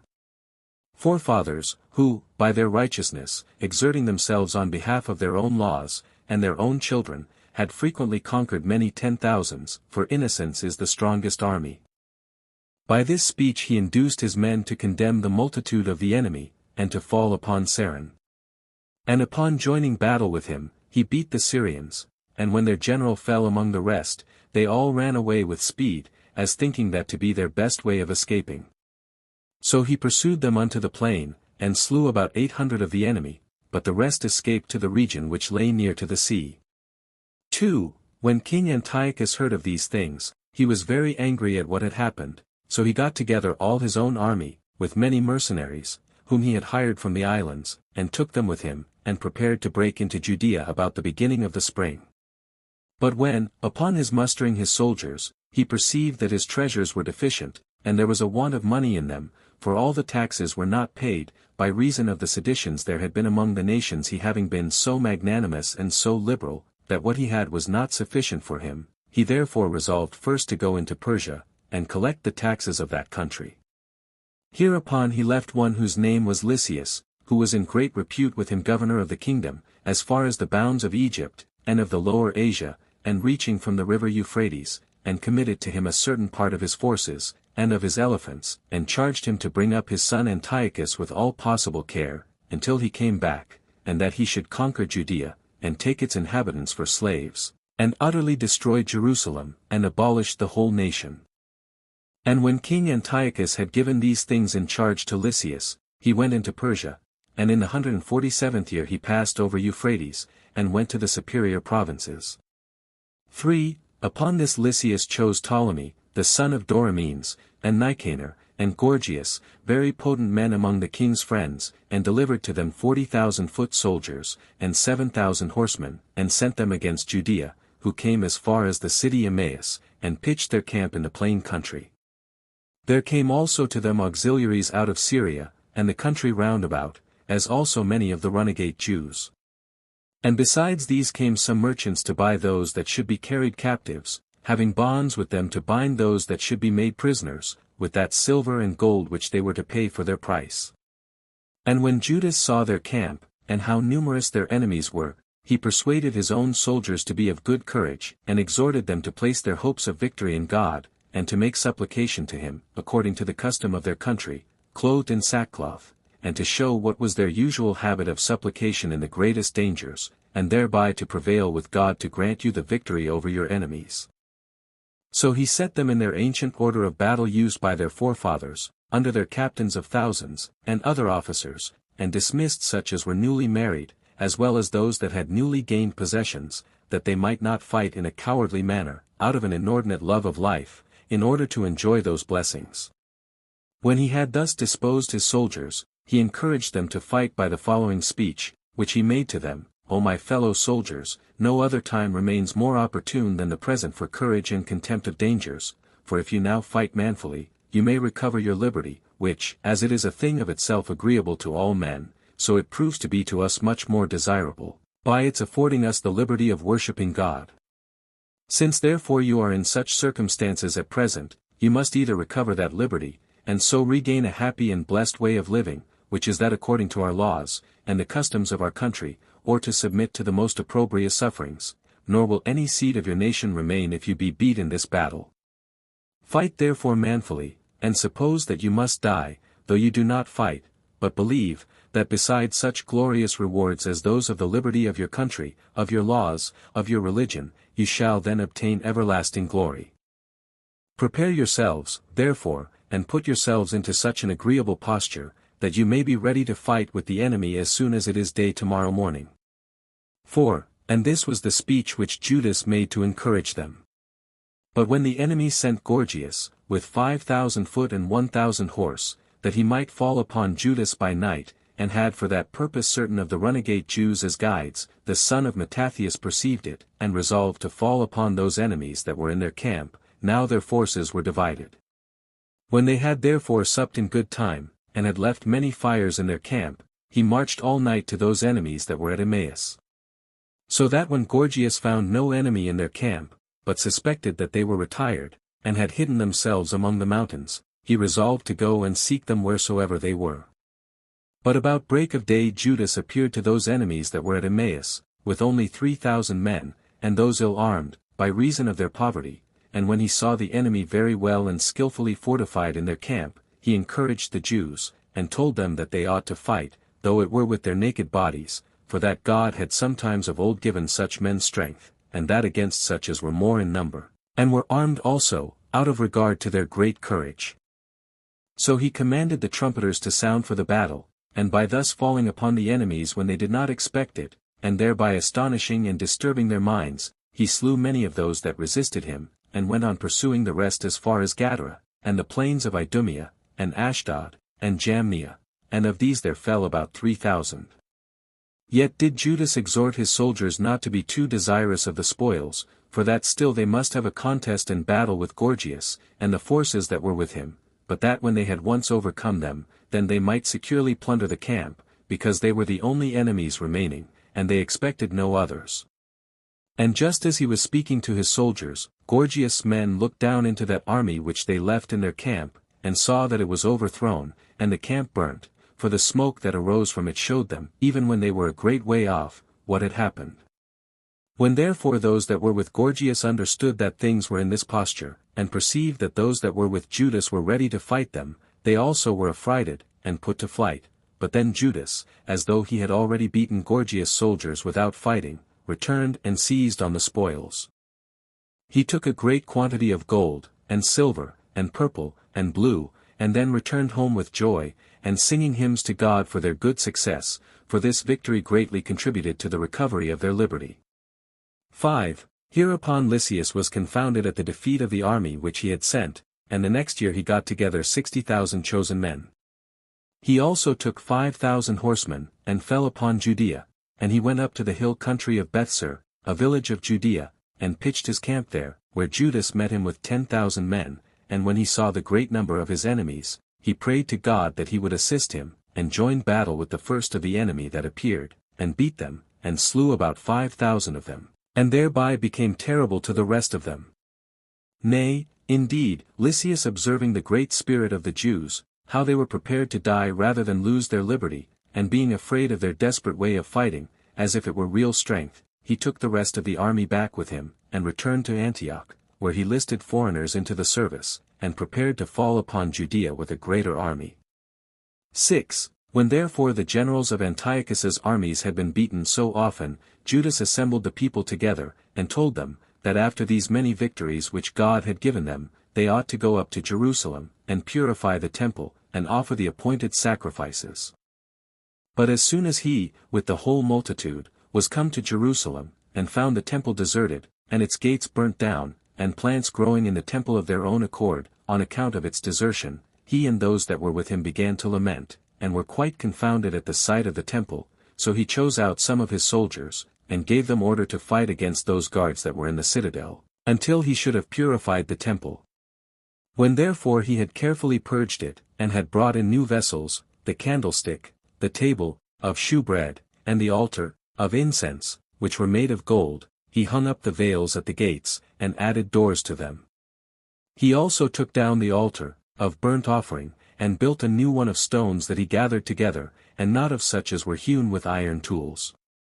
So on the 25th day of the month Caslu, which the Macedonians call Aplenes, they lighted the lamps that were on the candlestick, and offered incense upon the altar, of incense, and laid the loaves upon the table, of shewbread, and offered burnt offerings upon the new altar, of burnt offering. Now it so fell out, that these things were done on the very same day on which their divine worship had fallen off, and was reduced to a profane and common use, after 3 years' time, for so it was, that the temple was made desolate by Antiochus, and so continued for 3 years. This desolation happened to the temple in the 145th year, on the 25th day of the month Aplenes, and on the 153rd Olympiad, but it was dedicated anew, on the same day, the 25th of the month Aplenes, on the 148th year, and on the 154th Olympiad. And this desolation came to pass according to the prophecy of Daniel, which was given 408 years before, for he declared that the Macedonians would dissolve that worship, for some time. 7. Now Judas celebrated the festival of the restoration of the sacrifices of the temple for 8 days, and omitted no sort of pleasures thereon, but he feasted them upon very rich and splendid sacrifices, and he honored God, and delighted them by hymns and psalms. Nay, they were so very glad at the revival of their customs, when, after a long time of intermission, they unexpectedly had regained the freedom of their worship, that they made it a law for their posterity, that they should keep a festival, on account of the restoration of their temple worship, for 8 days. And from that time to this we celebrate this festival, and call it Lights. I suppose the reason was, because this liberty beyond our hopes appeared to us, and that thence was the name given to that festival. Judas also rebuilt the walls round about the city, and reared towers of great height against the incursions of enemies, and set guards therein. He also fortified the city Bethsura, that it might serve as a citadel against any distresses that might come from our enemies. Chapter 8. How Judas subdued the nations round about, and how Simon beat the people of Tyre and Ptolemy, and how Judas overcame Timotheus, and forced him to fly away, and did many other things after Joseph and Azarias had been beaten. 1. When these things were over, the nations round about the Jews were very uneasy at the revival of their power, and rose up together, and destroyed many of them, as gaining advantage over them by laying snares for them, and making secret conspiracies against them. Judas made perpetual expeditions against these men, and endeavored to restrain them from those incursions, and to prevent the mischiefs they did to the Jews. So he fell upon the Idumeans, the posterity of Esau, at Acrabattene, and slew a great many of them, and took their spoils. He also shut up the sons of Bean, that laid wait for the Jews, and he sat down about them, and besieged them, and burnt their towers, and destroyed the men that were in them. After this he went thence in haste against the Ammonites, who had a great and a numerous army, of which Timotheus was the commander. And when he had subdued them, he seized on the city Jazer, and took their wives and their children captives, and burnt the city, and then returned into Judea. But when the neighboring nations understood that he was returned, they got together in great numbers in the land of Gilead, and came against those Jews that were at their borders, who then fled to the garrison of Dithema, and sent to Judas, to inform him that Timotheus was endeavoring to take the place whither they were fled. And as these epistles were reading, there came other messengers out of Galilee, who informed him that the inhabitants of Ptolemy, and of Tyre and Sidon, and strangers of Galilee, were gotten together. 2. Accordingly Judas, upon considering what was fit to be done, with relation to the necessity both these cases required, gave order that Simon his brother should take 3,000 chosen men, and go to the assistance of the Jews in Galilee, while he and another of his brothers, Jonathan, made haste into the land of Gilead, with 8,000 soldiers. And he left Joseph, the son of Zacharias, and Azarias, to be over the rest of the forces, and charged them to keep Judea very carefully, and to fight no battles with any persons whomsoever until his return. Accordingly, Simon went into Galilee, and fought the enemy, and put them to flight, and pursued them to the very gates of Ptolemy, and slew about 3,000 of them, and took the spoils of those that were slain, and those Jews whom they had made captives, with their baggage, and then returned home. 3. Now as for Judas Maccabeus, and his brother Jonathan, they passed over the river Jordan, and when they had gone 3 days' journey, they lighted upon the Nabateans, who came to meet them peaceably, and who told them how the affairs of those in the land of Gilead stood, and how many of them were in distress, and driven into garrisons, and into the cities of Galilee, and exhorted him to make haste to go against the foreigners, and to endeavor to save his own countrymen out of their hands. To this exhortation Judas hearkened, and returned to the wilderness, and in the first place fell upon the inhabitants of Bozrah, and took the city, and beat the inhabitants, and destroyed all the males, and all that were able to fight, and burnt the city. Nor did he stop even when night came on, but he journeyed in it to the garrison where the Jews happened to be then shut up, and where Timotheus lay round the place with his army. And Judas came upon the city in the morning, and when he found that the enemy were making an assault upon the walls, and that some of them brought ladders, on which they might get upon those walls, and that others brought engines, to batter them, he bid the trumpeter to sound his trumpet, and he encouraged his soldiers cheerfully to undergo dangers for the sake of their brethren and kindred. He also parted his army into 3 bodies, and fell upon the backs of their enemies. But when Timotheus's men perceived that it was Maccabeus that was upon them, of both whose courage and good success in war they had formerly had sufficient experience, they were put to flight, but Judas followed them with his army, and slew about 8,000 of them. He then turned aside to a city of the foreigners called Mal, and took it, and slew all the males, and burnt the city itself. He then removed from thence, and overthrew Caspham and Bozrah, and many other cities of the land of Gilead. 4. But not long after this, Timotheus prepared a great army, and took many others as auxiliaries, and induced some of the Arabians, by the promise of rewards, to go with him in this expedition, and came with his army beyond the brook, over against the city Raphon, and he encouraged his soldiers, if it came to a battle with the Jews, to fight courageously, and to hinder their passing over the brook. For he said to them beforehand, that, if they come over it, we shall be beaten. And when Judas heard that Timotheus prepared himself to fight, he took all his own army, and went in haste against Timotheus his enemy, and when he had passed over the brook, he fell upon his enemies, and some of them met him, whom he slew, and others of them he so terrified, that he compelled them to throw down their arms and fly, and some of them escaped, but some of them fled to what was called the Temple of Chamaim, and hoped thereby to preserve themselves, but Judas took the city, and slew them, and burnt the temple, and so used several ways of destroying his enemies. 5. When he had done this, he gathered the Jews together, with their children and wives, and the substance that belonged to them, and was going to bring them back into Judea, but as soon as he was come to a certain city, whose name was Ephron, that lay upon the road, and it was not possible for him to go any other way, so he was not willing to go back again, he then sent to the inhabitants, and desired that they would open their gates, and permit them to go on their way through the city. 4. They had stopped up the gates with stones, and cut off their passage through it. And when the inhabitants of Ephron would not agree to this proposal, he encouraged those that were with him, and encompassed the city round, and besieged it, and, lying round it by day and night, took the city, and slew every male in it, and burnt it all down, and so obtained a way through it, and the multitude of those that were slain was so great, that they went over the dead bodies. So they came over Jordan, and arrived at the great plain, over against which is situate the city Bethshah, which is called by the Greeks Scythopolis. 20 And going away hastily from thence, they came into Judea, singing psalms and hymns as they went, and indulging such tokens of mirth as are usual in triumphs upon victory. They also offered thank offerings, both for their good success, and for the preservation of their army, for not one of the Jews was slain in these battles. 21:6. But as to Joseph, the son of Zacharias, and Azarias, whom Judas left generals, of the rest of his forces, at the same time when Simon was in Galilee, fighting against the people of Ptolemy, and Judas himself, and his brother Jonathan, were in the land of Gilead, did these men also affect the glory of being courageous generals in war, in order whereto they took the army that was under their command, and came to Jamnia. There Gorgias, the general of the forces of Jamnia, met them, and upon joining battle with him, they lost 2,000 of their army, 22 and fled away, and were pursued to the very borders of Judea.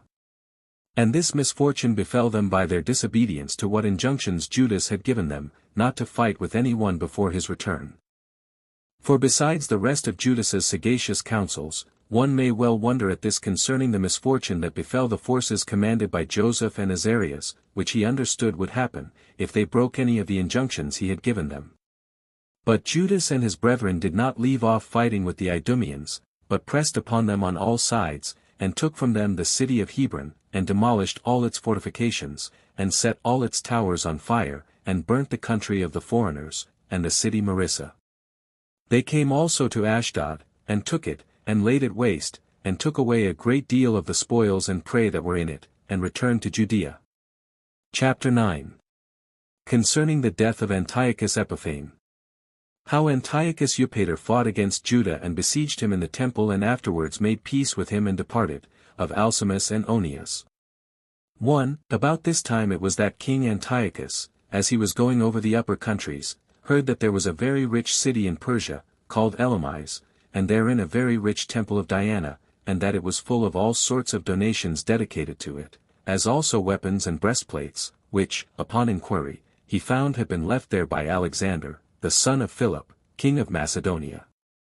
And being incited by these motives, he went in haste to Elamis, and assaulted it, and besieged it. But as those that were in it were not terrified at his assault, nor at his siege, but opposed him very courageously, he was beaten off his hopes, for they drove him away from the city, and went out and pursued after him, insomuch that he fled away as far as Babylon, and lost a great many of his army. And when he was grieving for this disappointment, some persons told him of the defeat of his commanders whom he had left behind him to fight against Judea, and what strength the Jews had already gotten.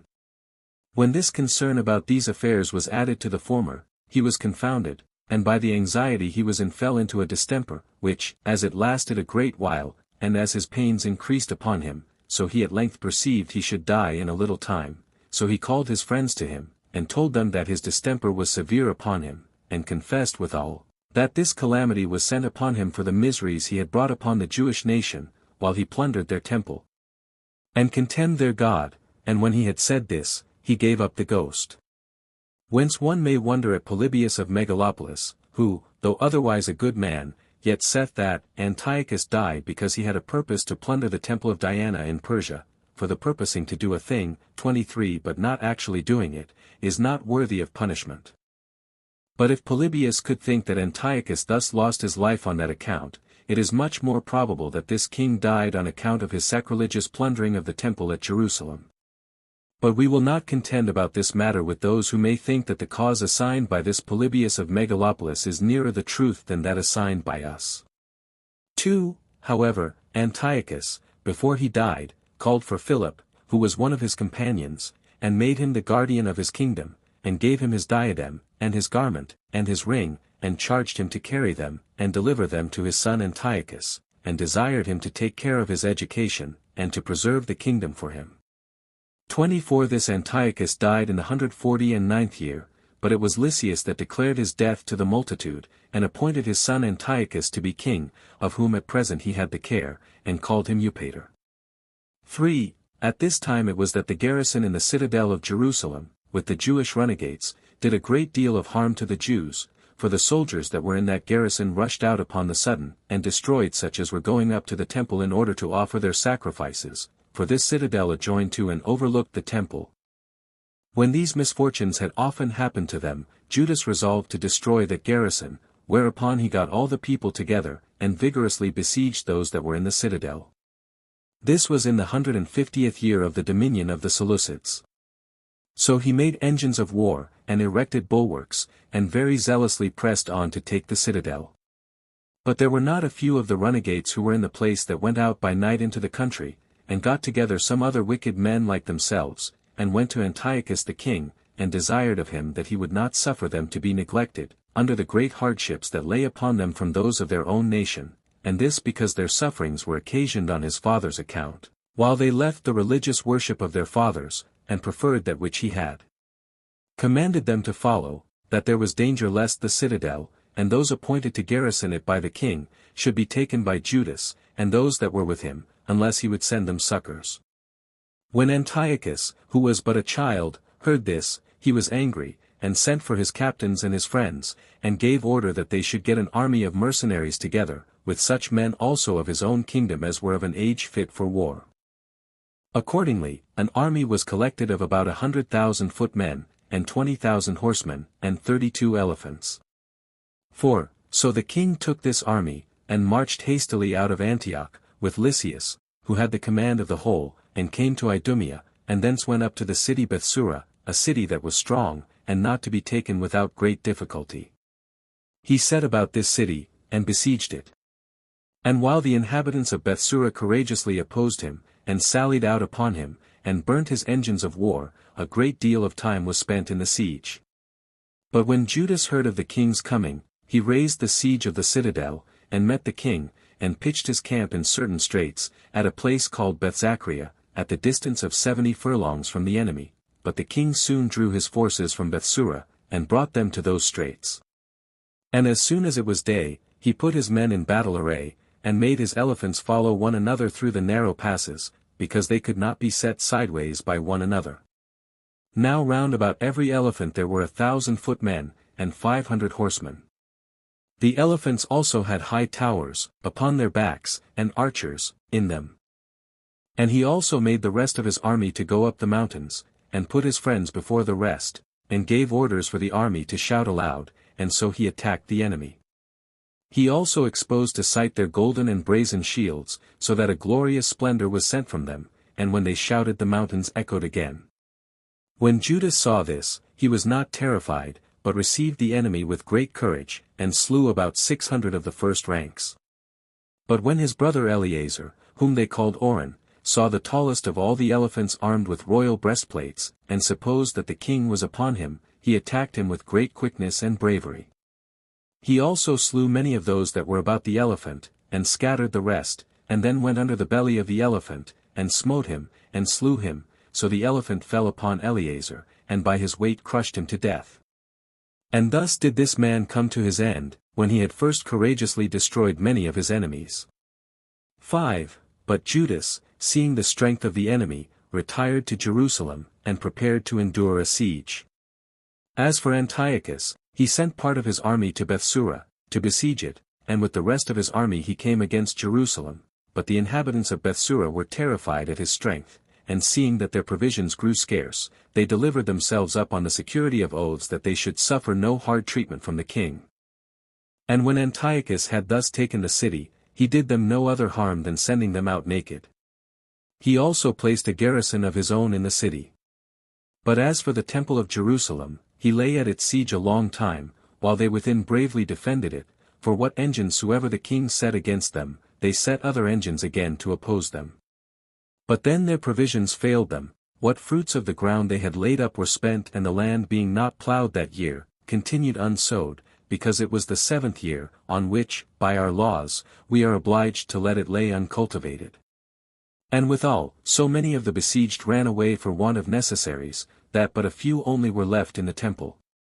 6. And these happened to be the circumstances of such as were besieged in the temple. But then, because Lysias, the general of the army, and Antiochus the king, were informed that Philip was coming upon them out of Persia, and was endeavoring to get the management of public affairs to himself, they came into these sentiments, to leave the siege, and to make haste to go against Philip, yet did they resolve not to let this be known to the soldiers or to the officers. But the king commanded Lysias to speak openly to the soldiers and the officers, without saying a word about the business of Philip, and to intimate to them that the siege would be very long, that the place was very strong, that they were already in want of provisions, that many affairs of the kingdom wanted regulation, and that it was much better to make a league with the besieged, and to become friends to their whole nation, by permitting them to observe the laws of their fathers, while they broke out into this war only because they were deprived of them, and so to depart home. When Lysias had discoursed thus to them, both the army and the officers were pleased with this resolution. 7. Accordingly the king sent to Judas, and to those that were besieged with them, and promised to give them peace, and to permit them to make use of, and live according to, the laws of their fathers, and they gladly received his proposals, and when they had gained security upon oath for their performance, they went out of the temple. But when Antiochus came into it, and saw how strong the place was, he broke his oaths, and ordered his army that was there to pluck down the walls to the ground, and when he had so done, he returned to Antioch. He also carried with him Onias the high priest, who was also called Menelaus, for Lysias advised the king to slay Menelaus, if he would have the Jews be quiet, and cause him no further disturbance, for that this man was the origin of all the mischief the Jews had done them, by persuading his father to compel the Jews to leave the religion of their fathers. So the king sent Menelaus to Berea, a city of Syria, and there had him put to death, when he had been high priest 10 years. He had been a wicked and an impious man, and, in order to get the government to himself, had compelled his nation to transgress their own laws. After the death of Menelaus, Alcimus, who was also called Jasimus, was made high priest. But when King Antiochus found that Philip had already possessed himself of the government, he made war against him, and subdued him, and took him, and slew him. Now as to Onias, the son of the high priest, who, as we before informed you, was left a child when his father died, when he saw that the king had slain his uncle Menelaus, and given the high priesthood to Alcimus, who was not of the high priest stock, but was induced by Lysias to translate that dignity from his family to another house, he fled to Ptolemy, king of Egypt, and when he found he was in great esteem with him, and with his wife Cleopatra, he desired and obtained a place in the Nomus of Heliopolis, wherein he built a temple like to that at Jerusalem, of which therefore we shall hereafter give an account, in a place more proper for it. Chapter 10. How Bacchides, the general of Demetrius's army, made an expedition against Judea, and returned without success, and how Nicanor was sent a little afterward against Judas and perished, together with his army, as also concerning the death of Alcimus and the succession of Judas. 1. About the same time Demetrius, the son of Seleucus, fled away from Rome, and took Tripoli, a city of Syria, and set the diadem on his own head. He also gathered certain mercenary soldiers together, and entered into his kingdom, and was joyfully received by all, who delivered themselves up to him. And when they had taken Antiochus the king, and Lysias, they brought them to him alive, both which were immediately put to death by the command of Demetrius, when Antiochus had reigned 2 years, as we have already elsewhere related. But there were now many of the wicked Jewish renegades that came together to him, and with them Alcimus the high priest, who accused the whole nation, and particularly Judas and his brethren, and said that they had slain all his friends, and that those in his kingdom that were of his party, and waited for his return, were by them put to death, that these men had ejected them out of their own country, and caused them to be sojourners in a foreign land, and they desired that he would send one of his own friends, and know from him what mischief Judas's party had done. 2. At this Demetrius was very angry, and sent Bacchides, a friend of Antiochus Epiphanes, 25 a good man, and one that had been entrusted with all Mesopotamia, and gave him an army, and committed Alcimus the high priest to his care, and gave him charge to slay Judas, and those that were with him. So Bacchides made haste, and went out of Antioch with his army, and when he was come into Judea, he sent to Judas and his brethren, to discourse with them about a league of friendship and peace, for he had a mind to take him by treachery. But Judas did not give credit to him, for he saw that he came with so great an army as men do not bring when they come to make peace, but to make war. However, some of the people acquiesced in what Bacchides caused to be proclaimed, and supposing they should undergo no considerable harm from Alcimus, who was their countryman, they went over to them, and when they had received oaths from both of them, that neither they themselves, nor those of the same sentiments, should come to any harm, they entrusted themselves with them. But Bacchides troubled not himself about the oaths he had taken, but slew 60 of them, although, by not keeping his faith with those that first went over, he deterred all the rest, who had intentions to go over to him, from doing it. But as he was gone out of Jerusalem, and was at the village called Bethzetho, he sent out, and caught many of the deserters, and some of the people also, and slew them all, and enjoined all that lived in the country to submit to Alcimus. So he left him there, with some part of the army, that he might have wherewith to keep the country in obedience and return to Antioch to King Demetrius. 3. But Alcimus was desirous to have the dominion more firmly assured to him, and understanding that, if he could bring it about that the multitude should be his friends, he should govern with greater security, he spake kind words to them all, and discoursed to each of them after an agreeable and pleasant manner, by which means he quickly had a great body of men and an army about him, although the greater part of them were of the wicked, and the deserters. With these, whom he used as his servants and soldiers, he went all over the country, and slew all that he could find of Judas's party. But when Judas saw that Alcimus was already become great, and had destroyed many of the good and holy men of the country, he also went all over the country, and destroyed those that were of the other party. But when Alcimus saw that he was not able to oppose Judas, nor was equal to him in strength, he resolved to apply himself to King Demetrius for his assistance, so he came to Antioch, and irritated him against Judas, and accused him, alleging that he had undergone a great many miseries by his means, and that he would do more mischief unless he were prevented, and brought to punishment, which must be done by sending a powerful force against him. 4. So Demetrius, being already of opinion that it would be a thing pernicious to his own affairs to overlook Judas, now he was becoming so great, sent against him Nicanor, the most kind and most faithful of all his friends, for he it was who fled away with him from the city of Rome. He also gave him as many forces as he thought sufficient for him to conquer Judas withal, and bid him not to spare the nation at all. When Nicanor was come to Jerusalem, he did not resolve to fight Judas immediately, but judged it better to get him into his power by treachery, so he sent him a message of peace, and said there was no manner of necessity for them to fight and hazard themselves, and that he would give him his oath that he would do him no harm, for that he only came with some friends, in order to let him know what King Demetrius's intentions were, and what opinion he had of their nation. When Nicanor had delivered this message, Judas and his brethren complied with him, and suspecting no deceit, they gave him assurances of friendship, and received Nicanor and his army, but while he was saluting Judas, and they were talking together, he gave a certain signal to his own soldiers, upon which they were to seize upon Judas, but he perceived the treachery, and ran back to his own soldiers, and fled away with them. So upon this discovery of his purpose, and of the snares laid for Judas, Nicanor determined to make open war with him, and gathered his army together, and prepared for fighting him, and upon joining battle with him at a certain village called Capharsalama, he beat Judas, 26 and forced him to fly to that citadel which was at Jerusalem.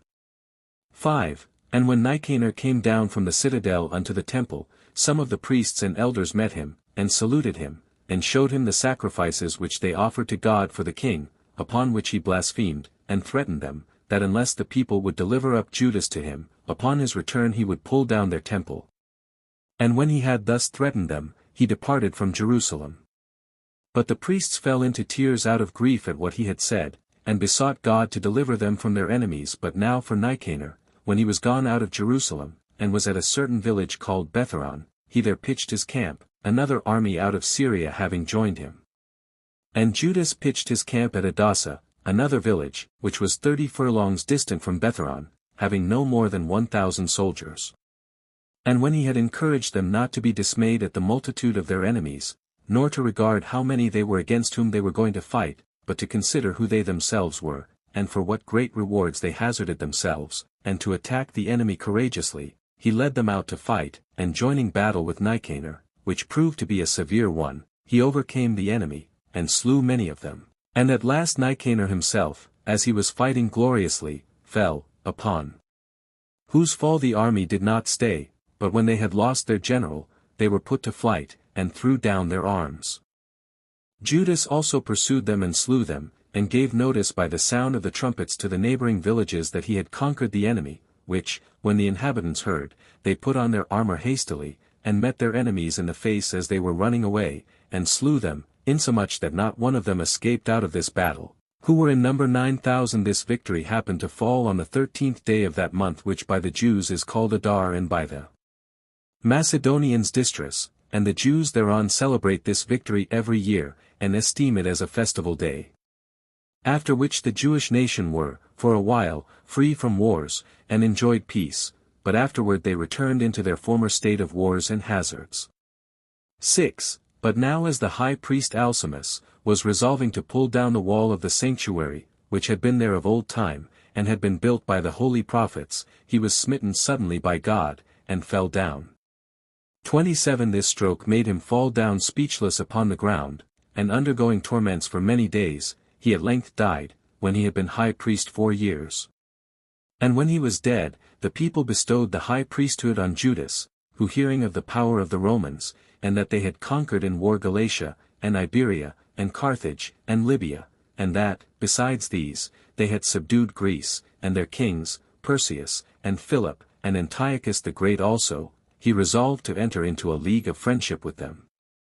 He therefore sent to Rome some of his friends, Eupolemus the son of John, and Jason the son of Eleazar, and by them desired the Romans that they would assist them, and be their friends, and would write to Demetrius that he would not fight against the Jews. So the Senate received the ambassadors that came from Judas to Rome, and discoursed with them about the errand on which they came, and then granted them a league of assistance. They also made a decree concerning it, and sent a copy of it into Judea. It was also laid up in the Capitol, and engraven in brass. The decree itself was this: the decree of the Senate concerning a league of assistance and friendship with the nation of the Jews. It shall not be lawful for any that are subject to the Romans to make war with the nation of the Jews, nor to assist those that do so, either by sending them corn, or ships, or money, and if any attack be made upon the Jews, the Romans shall assist them, as far as they are able, and again, if any attack be made upon the Romans, the Jews shall assist them. And if the Jews have a mind to add to, or to take away anything from, this league of assistance, that shall be done with the common consent of the Romans. And whatsoever addition shall thus be made, it shall be of force. This decree was written by Eupolemus the son of John, and by Jason the son of Eleazar, 28 when Judas was high priest of the nation, and Simon his brother was general of the army. And this was the first league that the Romans made with the Jews, and was managed after this manner. Chapter 11. That Bacchides was again sent out against Judas, and how Judas fell as he was courageously fighting. 1. But when Demetrius was informed of the death of Nicanor, and of the destruction of the army that was with him, he sent Bacchides again with an army into Judea, who marched out of Antioch, and came into Judea, and pitched his camp at Arbela, a city of Galilee, and having besieged and taken those that were there in caves, for many of the people fled into such places, he removed, and made all the haste he could to Jerusalem. And when he had learned that Judas had pitched his camp at a certain village whose name was Bethzetho, he led his army against him. They were 20,000 footmen, and 2,000 horsemen. Now Judas had no more soldiers than 1,000. 29 When these saw the multitude of Bacchides' men, they were afraid, and left their camp, and fled all away, excepting 800. Now when Judas was deserted by his own soldiers, and the enemy pressed upon him, and gave him no time to gather his army together, he was disposed to fight with Bacchides' army, though he had but 800 men with him, so he exhorted these men to undergo the danger courageously, and encouraged them to attack the enemy. And when they said they were not a body sufficient to fight so great an army, and advised that they should retire now, and save themselves, and that when he had gathered his own men together, then he should fall upon the enemy afterwards, his answer was this: Let not the sun ever see such a thing, that I should show my back to the enemy, and although this be the time that will bring me to my end, and I must die in this battle, I will rather stand to it courageously, and bear whatsoever comes upon me, than by now running away bring reproach upon my former great actions, or tarnish their glory. This was the speech he made to those that remained with him, whereby he encouraged them to attack the enemy. 2. But Bacchus drew his army out of their camp, and put them in array for the battle. He set the horsemen on both the wings, and the light soldiers and the archers he placed before the whole army, but he was himself on the right wing. And when he had thus put his army in order of battle, and was going to join battle with the enemy, he commanded the trumpeter to give a signal of battle, and the army to make a shout, and to fall on the enemy. And when Judas had done the same, he joined battle with them, and as both sides fought valiantly, and the battle continued till sunset, Judas saw that Basehides and the strongest part of the army was in the right wing, and thereupon took the most courageous men with him, and ran upon that part of the army, and fell upon those that were there, and broke their ranks, and drove them into the middle, and forced them to run away, and pursued them as far as to a mountain called Azza. But when those of the left wing saw that the right wing was put to flight, they encompassed Judas, and pursued him, and came behind him, and took him into the middle of their army, so being not able to fly, but encompassed round about with enemies, he stood still, and he and those that were with him fought, and when he had slain a great many of those that came against him, he at last was himself wounded, and fell and gave up the ghost, and died in a way like to his former famous actions. When Judas was dead, those that were with him had no one whom they could regard, as their commander, but when they saw themselves deprived of such a general, they fled. But Simon and Jonathan, Judas's brethren, received his dead body by a treaty from the enemy, and carried it to the village of Modin, where their father had been buried, and there buried him, while the multitude lamented him many days, and performed the usual solemn rites of a funeral to him. And this was the end that Judas came to. He had been a man of valor and a great warrior, and mindful of the commands of their father Matrethans, and had undergone all difficulties, both in doing and suffering, for the liberty of his countrymen. And when his character was so excellent, while he was alive, he left behind him a glorious reputation and memorial, by gaining freedom for his nation, and delivering them from slavery under the Macedonians. And when he had retained the high priesthood 3 years, he died. Footnotes 1, Return. Here Josephus uses the very word koinopeltagia, eating things common, for eating things unclean, as does our New Testament, Acts 10 verses 14 and 15, 28, 11:8, 9, Romans 14 verse 14.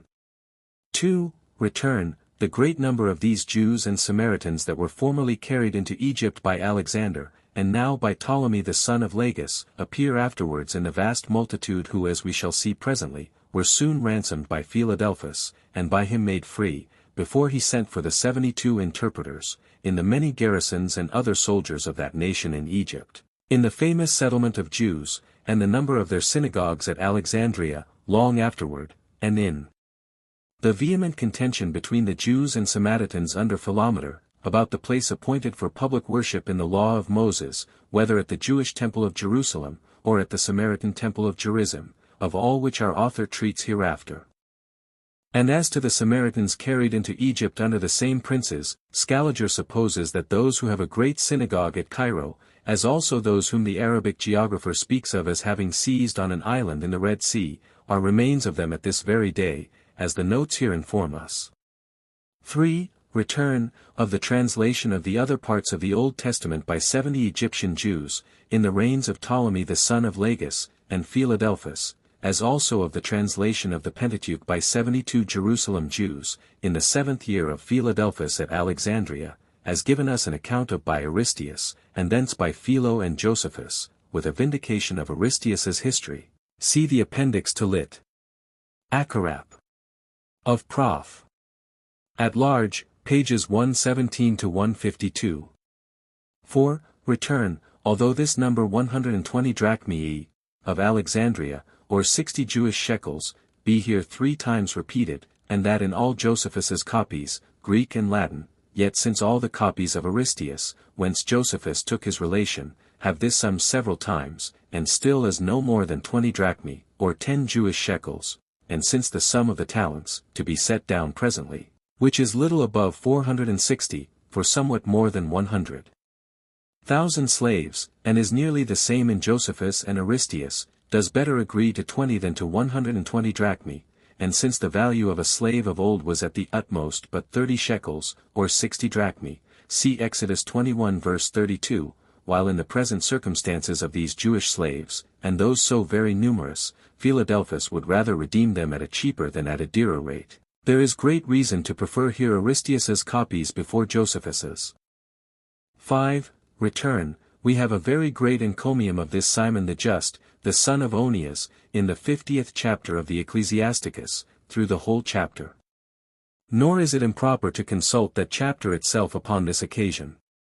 6. Return. When we have here and presently mention made of Philadelphus's queen and sister Arsinoe, we are to remember, with Spanheim, that Arsinoe was both his sister and his wife, according to the old custom of Persia, and of Egypt at this very time, nay, of the Assyrians long afterwards. See Antique, B.XX. Ch2, Sect. 1. Whence we have, upon the coins of Philadelphus, this known inscription, the divine brother and sister. 7. Return. The Talmudists say, that it is not lawful to write the law in letters of gold, contrary to this certain and very ancient example. See Hudson's and Reland's notes here.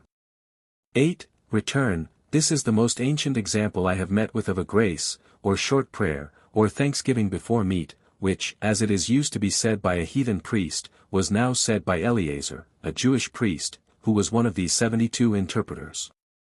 The next example I have met with, is that of the Essenes, of the war, B.2. Ch8, Sect. 5. Both before and after it, those of our Savior before it, Mark 8 verse 6, John 6 verses 11 and 23, and St. Paul, Acts 27 verse 35, and a form of such a grace or prayer for Christians, at the end of the 5th book of the Apostolical Constitutions, which seems to have been intended for both times, both before and after meat. 9. Return. They were rather political questions and answers, tending to the good and religious government of mankind. 10. Return. This purification of the interpreters, by washing in the sea, before they prayed to God every morning, and before they set about translating, may be compared with the like practice of Peter the Apostle, in the recognitions of Clement, B.4. Ch3, and B.V. Ch36, and with the places of the prosuker, or of prayer, which were sometimes built near the sea or rivers also, of which matter see Antique, B.14. Ch10, Sect. 9. 3. Acts 16 verse 13. 16. 11. Return. The use of oil was much greater, and the donatives of it much more valuable, in Judea, and the neighboring countries, than it is amongst us. It was also, in the days of Josephus, thought unlawful for Jews to make use of any oil that was prepared by heathens, perhaps on account of some superstitions intermixed with its preparation by those heathens. When therefore the heathens were to make them a donative of oil, they paid them money instead of it. See of the war, B.2. Ch21. Sect. 2. The life of Josephus, Sect. 13. And Hudson's note on the place before us. 12. Return. This, and the like great and just characters, of the justice, and equity, and generosity of the old Romans, both to the Jews and other conquered nations, affords us a very good reason why Almighty God, upon the rejection of the Jews for their wickedness, chose them for his people, and first established Christianity in that empire, of which matter see Josephus here, Sect. 2. As also Antique, B.14. Ch10, Sect. 22, 23, B.16.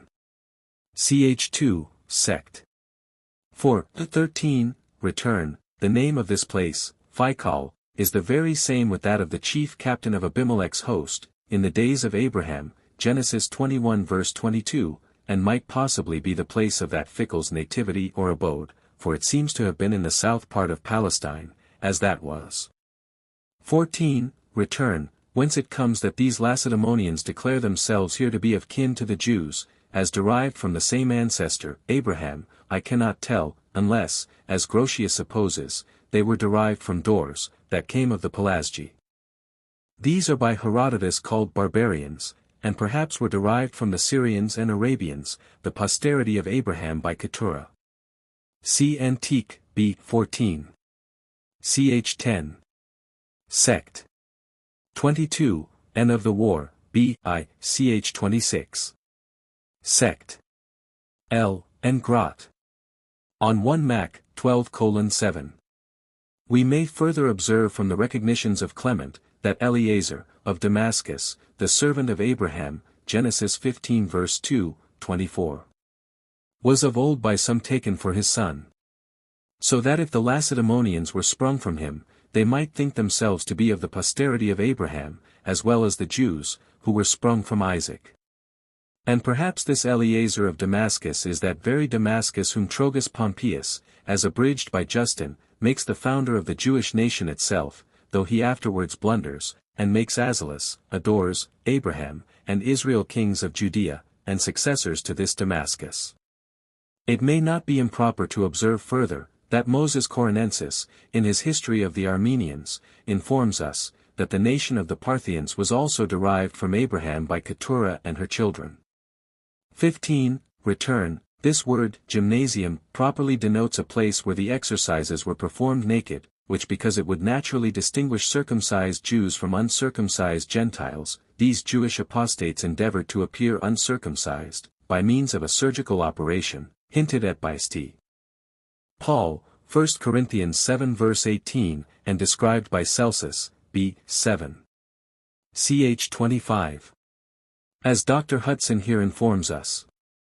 16. Return. Hereabout Josephus begins to follow the first book of the Maccabees, a most excellent and most authentic history, and accordingly it is here, with great fidelity and exactness, abridged by him, between whose present copies there seem to be fewer variations than in any other sacred Hebrew book of the Old Testament whatsoever, for this book also was originally written in Hebrew, which is very natural, because it was written so much nearer to the times of Josephus than the rest were. 17. Return. This citadel, of which we have such frequent mention in the following history, both in the Maccabees and Josephus, seems to have been a castle built on a hill, lower than Mount Zion, though upon its skirts, and higher than Mount Moriah, but between them both, which hill the enemies of the Jews now got possession of, and built on it this citadel, and fortified it, till a good while afterwards the Jews regained it, demolished it, and levelled the hill itself with the common ground, that their enemies might no more recover it, and might thence overlook the temple itself, and do them such mischief as they had long undergone from it. Antique. B. 13. Ch. 6. Sect. 6. 18. Return. This allegation of the Samaritans is remarkable, that though they were not Jews, yet did they, from ancient times, observe the Sabbath day, and, as they elsewhere pretend, the Sabbatic year also. Antique. B. 11. Ch. 8. Sect. 6. 19. Return. That this appellation of Maccabee was not first of all given to Judas Maccabeus, nor was derived from any initial letters of the Hebrew words on his banner, Me Kamoka be a liar, Jehovah. Who is like unto thee among the gods, O Jehovah? Exodus 15 verse 11. As the modern rabbins vainly pretend, see Authent. Rec. Part 1, page 205, 206. Only we may note, by the way, that the original name of these Maccabees, and their posterity, was Asamoneans, which was derived from Asamoneus, the great-grandfather of Mattathias, as Josephus here informs us. 20. Return. The reason why Bethshah was called Scythopolis is well known from Herodotus, b.I., page 105, and Syncellus, page 214, that the Scythians, when they overran Asia, in the days of Josiah, seized on this city, and kept it as long as they continued in Asia, from which time it retained the name of Scythopolis, or the city of the Scythians.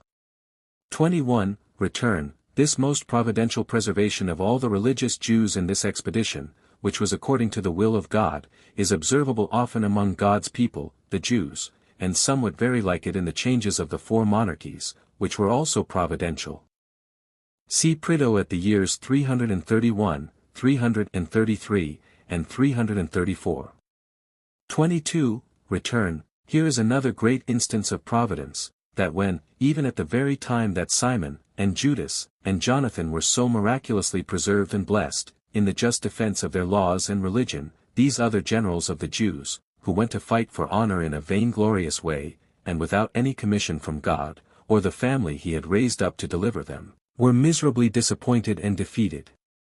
See 1 Mac 5 hours 61 minutes, 62.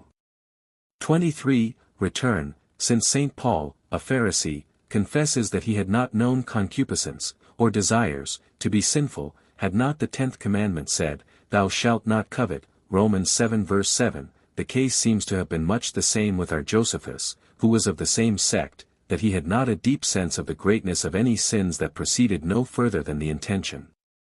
However, since Josephus speaks here properly of the punishment of death, which is not intended by any law either of God or man, for the bare intention, his words need not to be strained to mean, that sins intended, but not executed, were no sins at all. 24. Return, no wonder that Josephus here describes Antiochus Eupator as young, and wanting tuition, when he came to the crown, since Appian informs us, footnote Syriac. Page 177, that he was then but 9 years old. 25. Return, it is no way probable that Josephus would call Baccadoa, that bitter and bloody enemy of the Jews, as our present copies have it, a man good, or kind, and gentle, what the author of the first book of Maccabees, whom Josephus here follows, instead of that character, says of him, is, that he was a great man in the kingdom, and faithful to his king, which was very probably Josephus's meaning also. 26. Return, Josephus's copies must have been corrupted when they here give victory to Nicanor, contrary to the words following, which imply that he who was beaten fled into the citadel, which for certain belonged to the city of David, or to Mount Zion, and was in the possession of Nicanor's garrison, and not of Judas's. As also it is contrary to the express words of Josephus's original author, 1 Mac. 7:32, who says that Nicanor lost about 5,000 men, and fled to the city of David.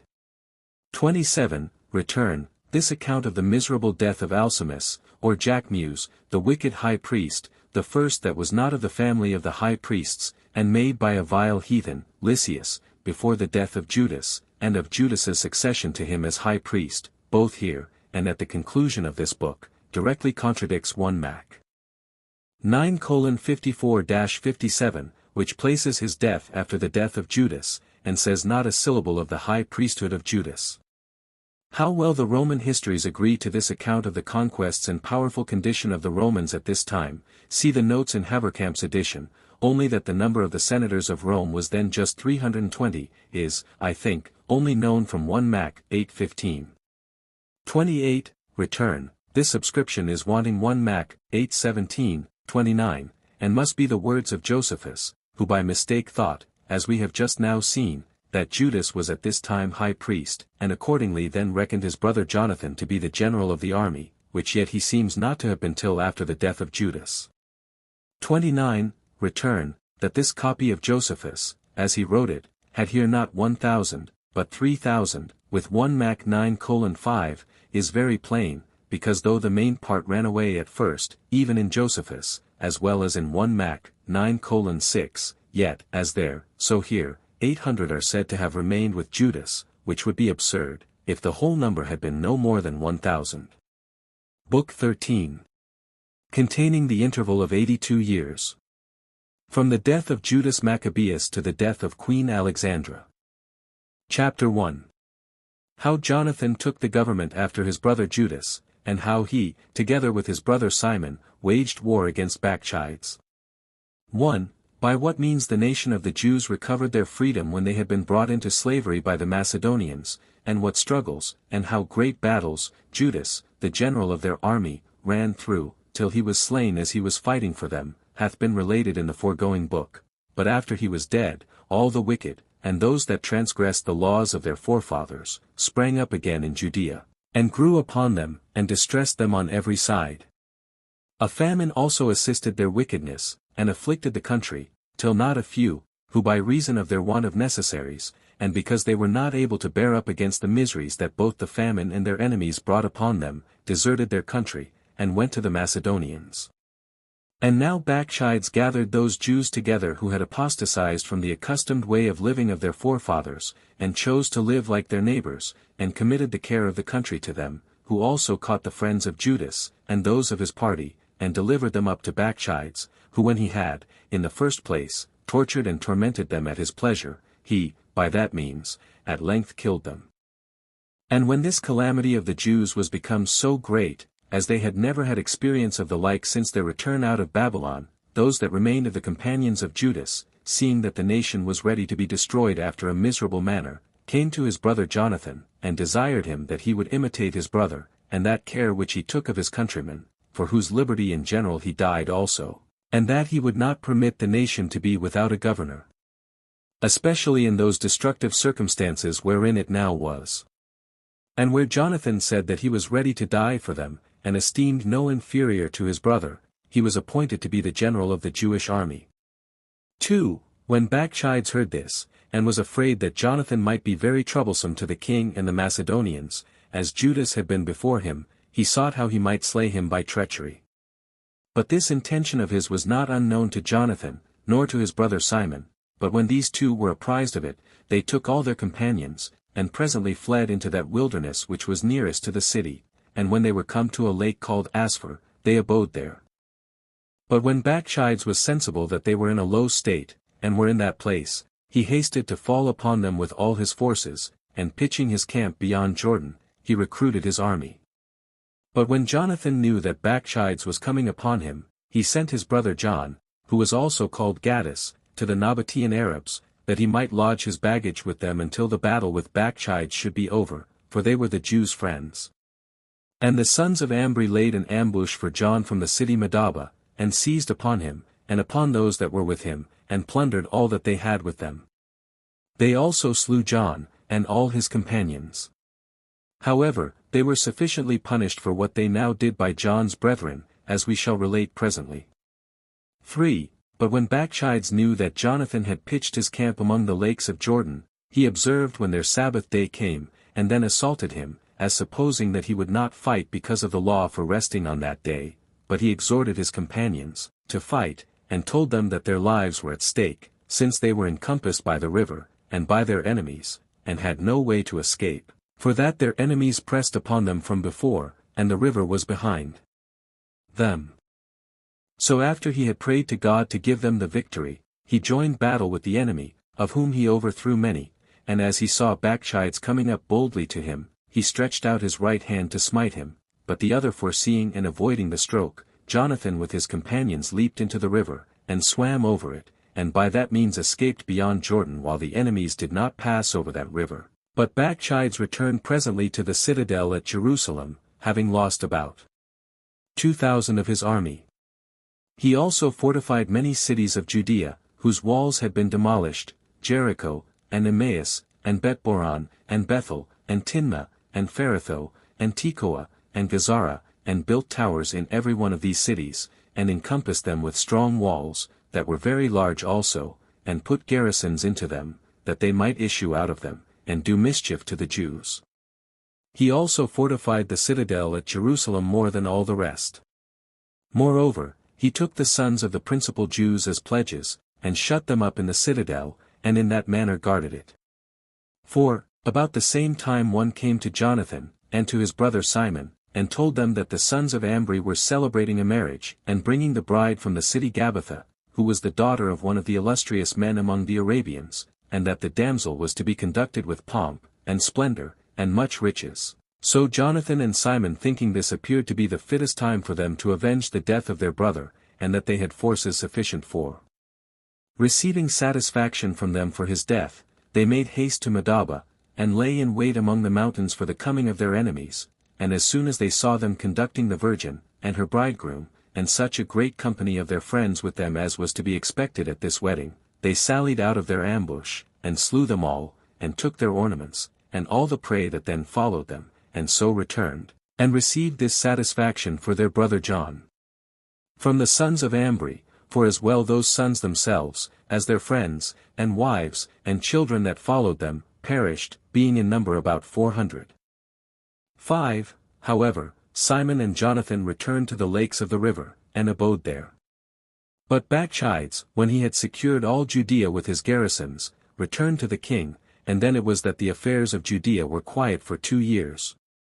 But when the deserters and the wicked saw that Jonathan and those that were with him lived in the country very quietly, by reason of the peace, they sent to King Demetrius, and excited him to send Bacchides to seize upon Jonathan, which they said was to be done without any trouble, and in one night's time, and that if they fell upon them before they were aware, they might slay them all. So the king sent Bacchides, who, when he was come into Judea, wrote to all his friends, both Jews and auxiliaries, that they should seize upon Jonathan, and bring him to him, and when, upon all their endeavors, they were not able to seize upon Jonathan, for he was sensible of the snares they laid for him, and very carefully guarded against them, Bacchides was angry at these deserters, as having imposed upon him, and upon the king, and slew 50 of their leaders, whereupon Jonathan, with his brother, and those that were with him, retired to Bethagla, a village that lay in the wilderness, out of his fear of Bacchides. He also built towers in it, and encompassed it with walls, and took care that it should be safely guarded. Upon the hearing of which Bacchides led his own army along with him, and besides took his Jewish auxiliaries, and came against Jonathan, and made an assault upon his fortifications, and besieged him many days. But Jonathan did not abate of his courage at the zeal Bacchides used in the siege, but courageously opposed him. And while he left his brother Simon in the city to fight with Bacchides, he went privately out himself into the country, and got a great body of men together of his own party, and fell upon Bacchides' camp in the night time, and destroyed a great many of them.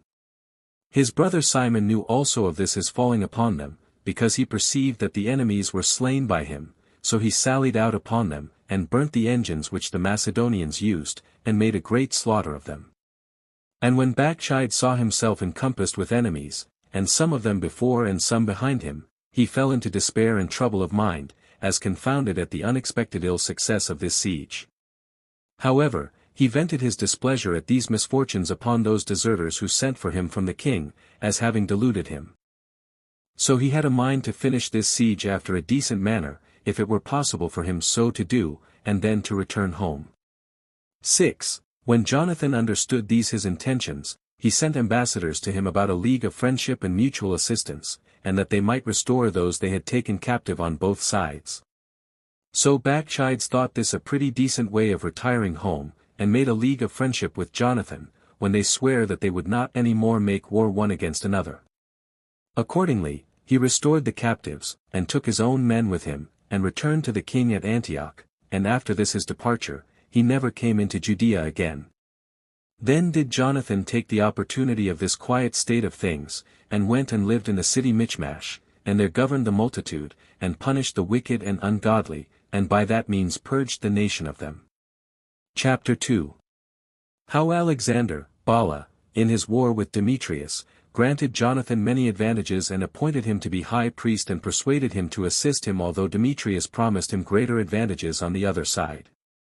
Concerning the death of Demetrius.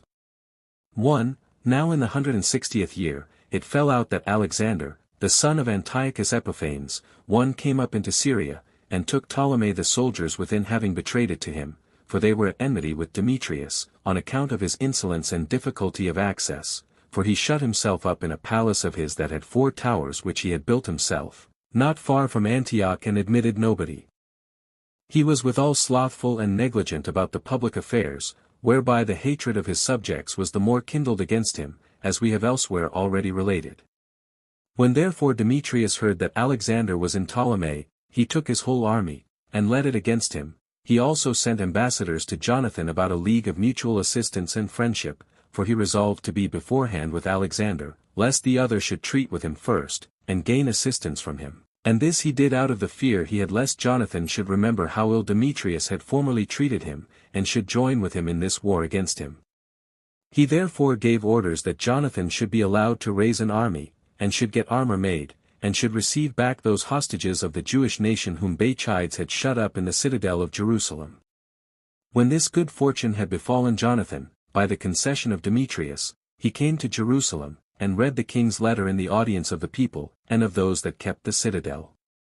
When these were read, these wicked men and deserters, who were in the citadel, were greatly afraid, upon the king's permission to Jonathan to raise an army, and to receive back the hostages. So he delivered every one of them to his own parents.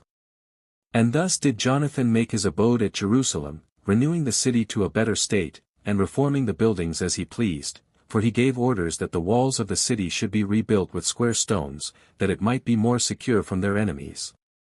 And when those that kept the garrisons that were in Judea saw this, they all left them, and fled to Antioch, excepting those that were in the city Bethsura, and those that were in the citadel of Jerusalem, for the greater part of these was of the wicked Jews and deserters, and on that account these did not deliver up their garrisons. 2. When Alexander knew what promises Demetrius had made Jonathan, and withal knew his courage, and what great things he had done when he fought the Macedonians, and besides what hardships he had undergone by the means of Demetrius, and of Bacchides, the general of Demetrius's army, he told his friends that he could not at present find any one else that might afford him better assistance than Jonathan, who was both courageous against his enemies, and had a particular hatred against Demetrius, as having both suffered many hard things from him, and acted many hard things against him. If therefore they were of opinion that they should make him their friend against Demetrius, it was more for their advantage to invite him to assist them now than at another time. It being therefore determined by him and his friends to send to Jonathan, he wrote to him this epistle: King Alexander to his brother Jonathan, sendeth greeting. We have long ago heard of thy courage and thy fidelity, and for that reason have sent to thee, to make with thee a league of friendship and mutual assistance.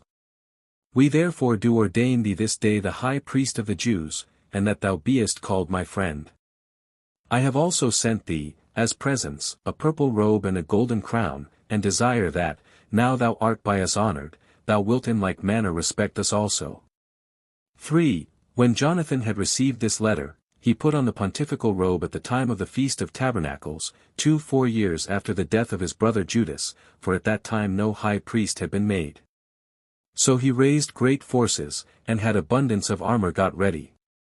This greatly grieved Demetrius when he heard of it, and made him blame himself for his slowness, that he had not prevented Alexander, and got the good will of Jonathan, but had given him time so to do. However, he also himself wrote a letter to Jonathan, and to the people, the contents whereof are these: King Demetrius to Jonathan, and to the nation of the Jews, sendeth greeting. Since you have preserved your friendship for us, and when you have been tempted by our enemies, you have not joined yourselves to them, I both commend you for this your fidelity, and exhort you to continue in the same disposition, for which you shall be repaid, and receive rewards from us, for I will free you from the greatest part of the tributes and taxes which you formerly paid to the kings my predecessors, and to myself, and I do now set you free from those tributes which you have ever paid. And besides, I forgive you the tax upon salt, and the value of the crowns which you used to offer to me 3, and instead of the third part of the fruits of the field, and the half of the fruits of the trees, I relinquish my part of them from this day, and as to the poll money, which ought to be given me for every head of the inhabitants of Judea, and of the 3 toparchies that adjoin to Judea, Samaria, and Galilee, and Perez, that I relinquish to you for this time, and for all time to come. I will also that the city of Jerusalem be holy and inviolable, and free from the tithe, and from the taxes, unto its utmost bounds. And I so far recede from my title to the citadel, as to permit Jonathan your high priest to possess it, that he may place such a garrison in it as he approves of for fidelity and goodwill to himself, that they may keep it for us. I also make free all those Jews who have been made captives and slaves in my kingdom. I also give order that the beasts of the Jews be not pressed for our service, and let their Sabbaths, and all their festivals, and 3 days before each of them, be free from any imposition. In the same manner, I set free the Jews that are inhabitants of my kingdom, and order that no injury be done them. I also give leave to such of them as are willing to list themselves in my army, that they may do it, and those as far as 30,000, which Jewish soldiers, wheresoever they go, shall have the same pay that my own army hath, and some of them I will place in my garrisons, and some as guards about mine own body, and as rulers over those that are in my court. I give them leave also to use the laws of their forefathers, and to observe them, and I will that they have power over the 3 toparchies that are added to Judea, and it shall be in the power of the high priest to take care that no one Jew shall have any other temple for worship but only that at Jerusalem. I bequeath also, out of my own revenues, yearly, for the expenses about the sacrifices, 150,000 drachmae, and what money is to spare, I will that it shall be your own. I also release to you those 10,000 drachmae which the kings received from the temple, because they appertain to the priests that minister in that temple. And whosoever shall fly to the temple at Jerusalem, or to the places thereto belonging, or who owe the king money, or are there on any other account, let them be set free, and let their goods be in safety. I also give you leave to repair and rebuild your temple, and that all be done at my expenses. I also allow you to build the walls of your city, and to erect high towers, and that they be erected at my charge. And if there be any fortified town that would be convenient for the Jewish country to have very strong, let it be so built at my expenses. For, this was what Demetrius promised and granted to the Jews by this letter. But King Alexander raised a great army of mercenary soldiers, and of those that deserted to him out of Syria, and made an expedition against Demetrius. And when it was come to a battle, the left wing of Demetrius put those who opposed them to flight, and pursued them a great way, and slew many of them, and spoiled their camp, but the right wing, where Demetrius happened to be, was beaten, and as for all the rest, they ran away. But Demetrius fought courageously, and slew a great many of the enemy, but as he was in the pursuit of the rest, his horse carried him into a deep bog, where it was hard to get out, and there it happened, that upon his horses falling down, he could not escape being killed, for when his enemies saw what had befallen him, they returned back, and encompassed Demetrius round, and they all threw their darts at him, but he, being now on foot, fought bravely. But at length he received so many wounds, that he was not able to bear up any longer, but fell. And this is the end that Demetrius came to, when he had reigned 11 years, for as we have elsewhere related. Chapter 3. The friendship that was between Onias and Ptolemy Philometor, and how Onias built a temple in Egypt like to that at Jerusalem. 1. But then the son of Onias the high priest, who was of the same name with his father, and who fled to King Ptolemy, who was called Philometor, lived now at Alexandria, as we have said already. When this Onias saw that Judea was oppressed by the Macedonians and their kings, out of a desire to purchase to himself a memorial and eternal fame he resolved to send to King Ptolemy and Queen Cleopatra, to ask leave of them that he might build a temple in Egypt like to that at Jerusalem, and might ordain Levites and priests out of their own stock. The chief reason why he was desirous so to do, was, that he relied upon the prophet Isaiah, who lived above 600 years before, and foretold that there certainly was to be a temple built to Almighty God in Egypt by a man that was a Jew.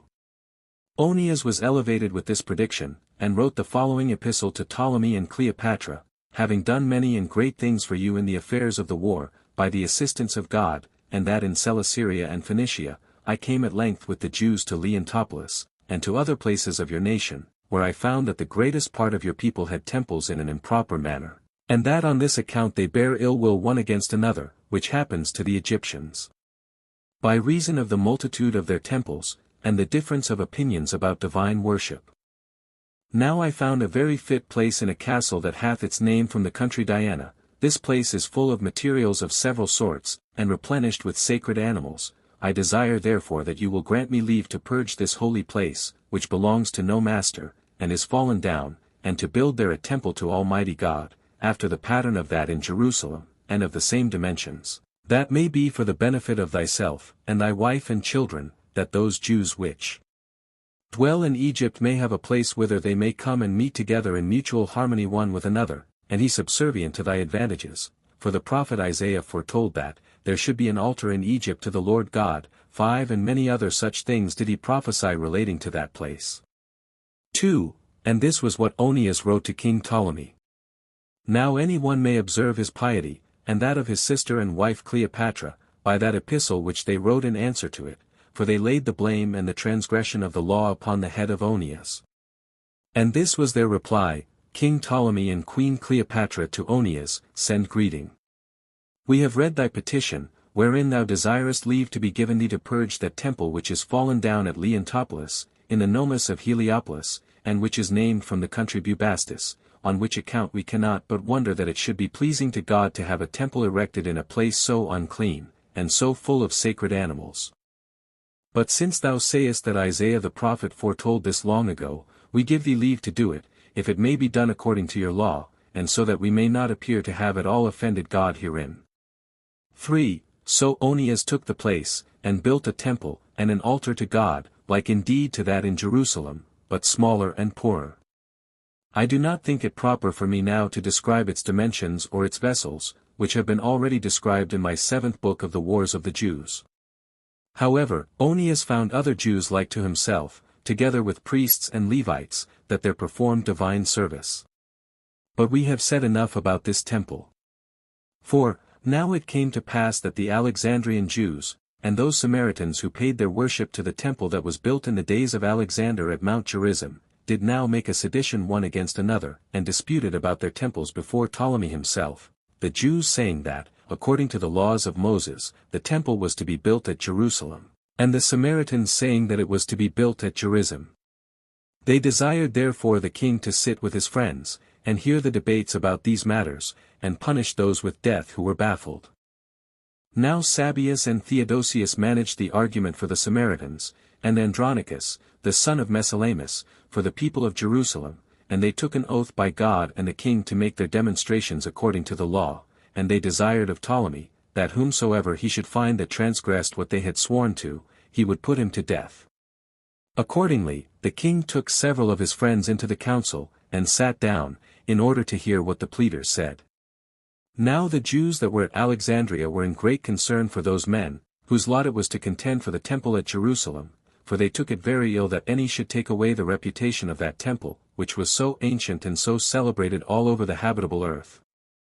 Now when Sabius and Theodosius had given leave to Andronicus to speak first, he began to demonstrate out of the law, and out of the successions of the high priests, how they every one in succession from his father had received that dignity, and ruled over the temple, and how all the kings of Asia had honored that temple with their donations, and with the most splendid gifts dedicated thereto. But as for that at Gerizim, he made no account of it, and regarded it as if it had never had a being. By this speech, and other arguments, Andronicus persuaded the king to determine that the temple at Jerusalem was built according to the laws of Moses, 6 and to put Sabius and Theodosius to death. And these were the events that befell the Jews at Alexandria in the days of Ptolemy Philometor. Chapter 4.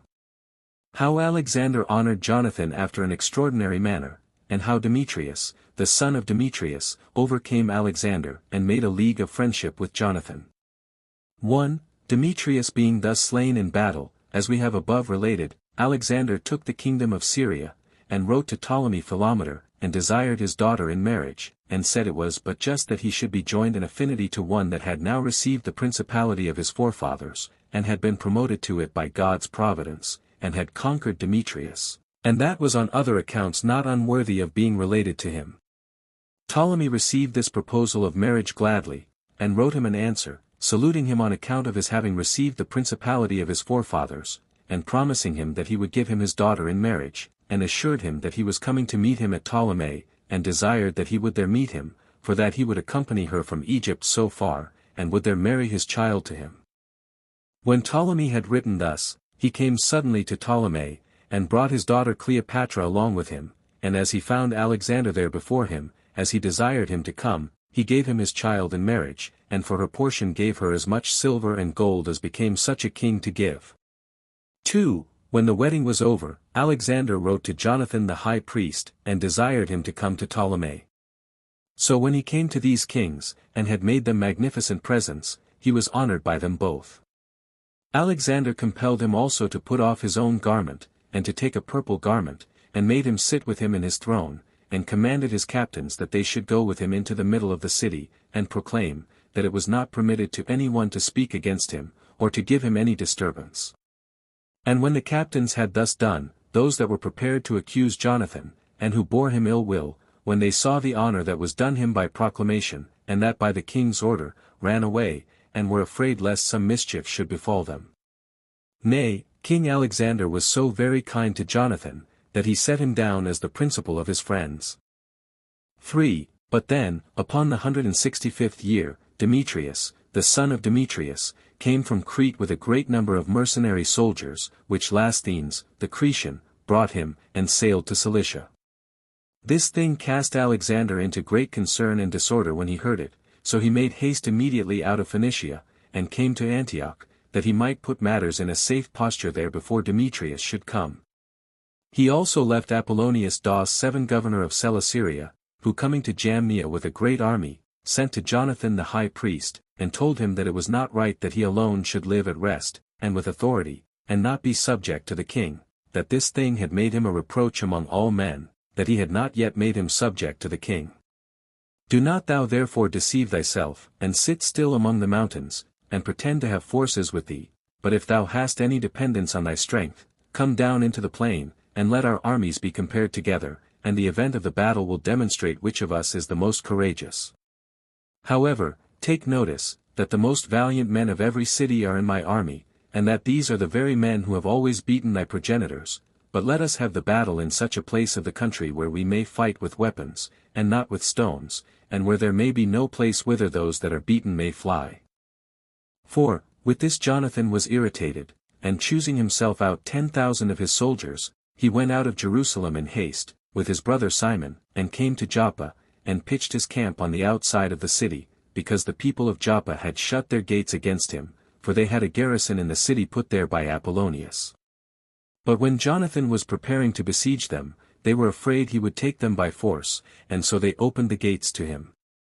But Apollonius, when he heard that Joppa was taken by Jonathan, took 3,000 horsemen, and 8,000 footmen and came to Ashdod, and removing thence, he made his journey silently and slowly, and going up to Joppa, he made as if he was retiring from the place, and so drew Jonathan into the plain, as valuing himself highly upon his horsemen, and having his hopes of victory principally in them.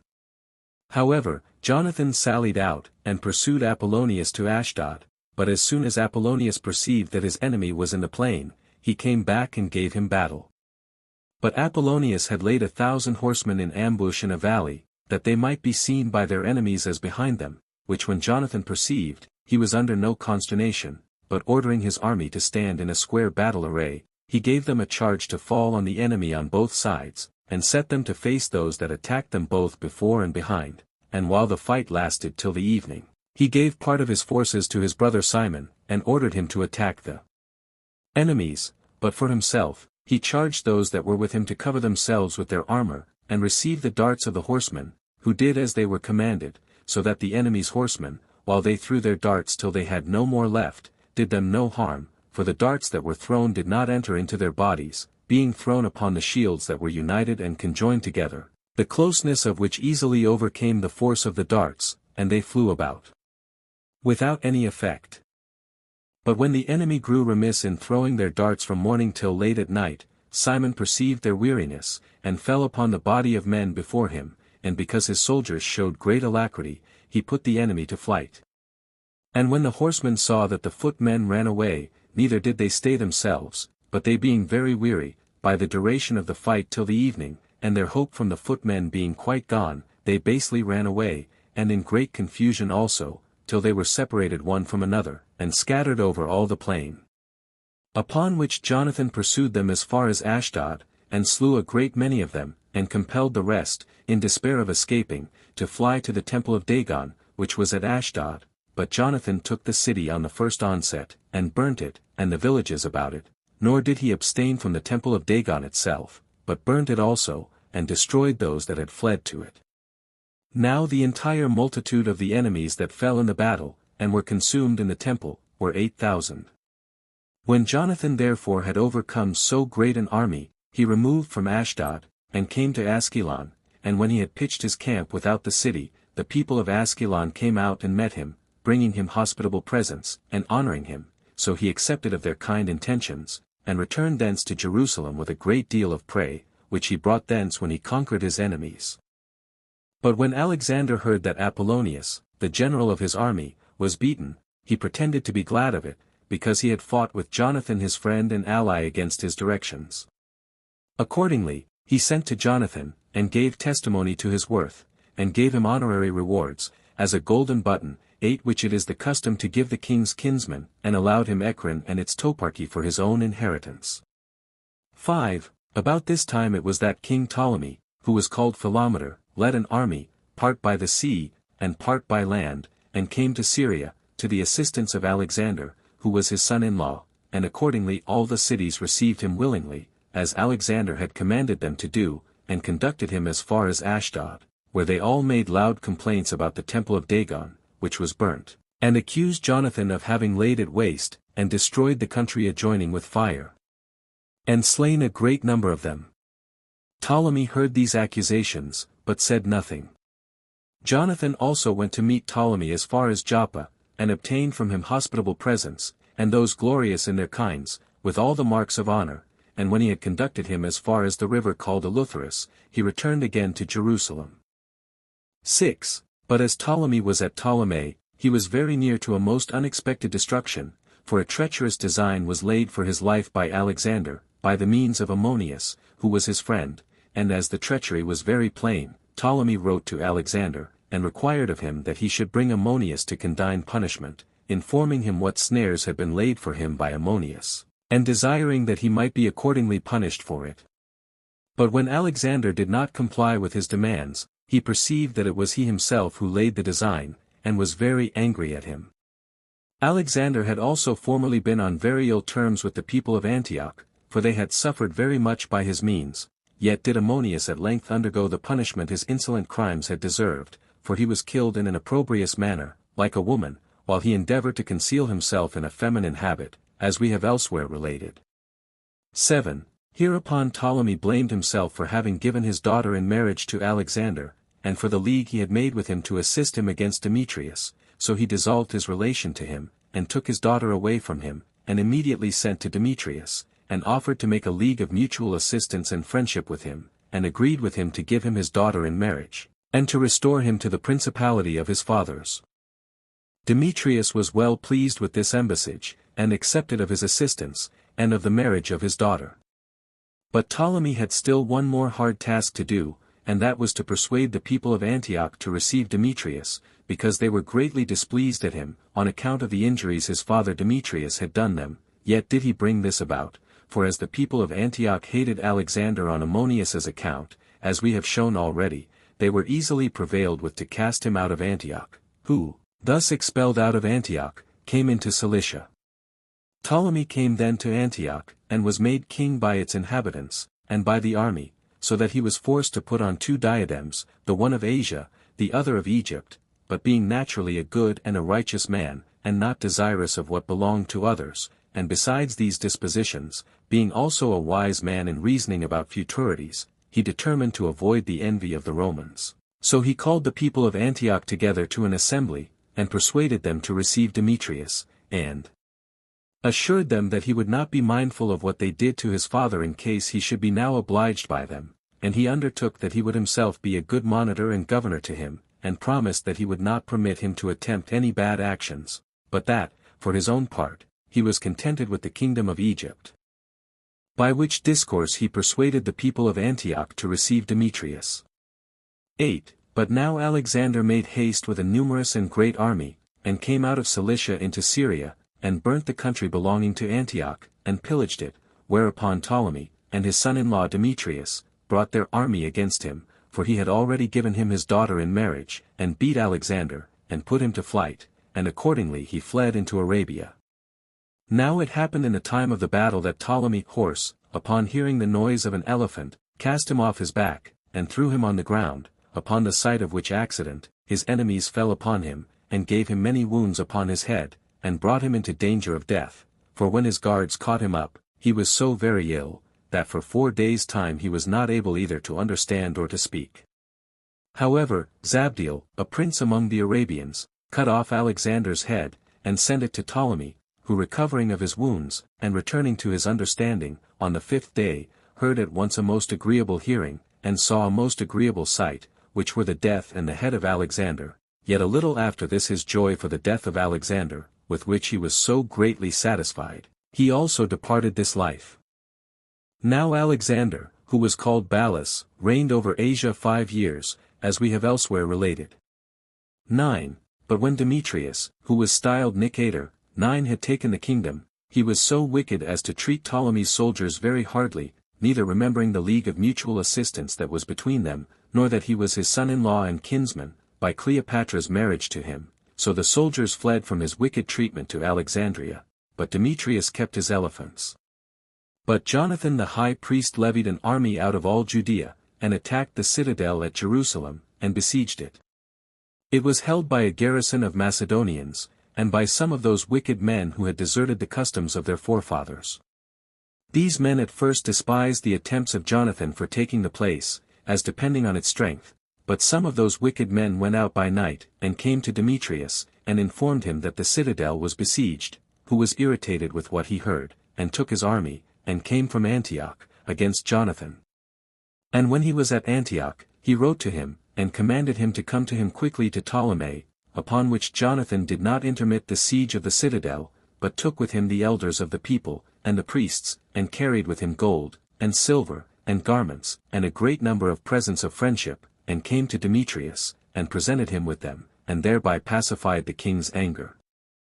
So he was honored by him, and received from him the confirmation of his high priesthood, as he had possessed it by the grants of the kings his predecessors.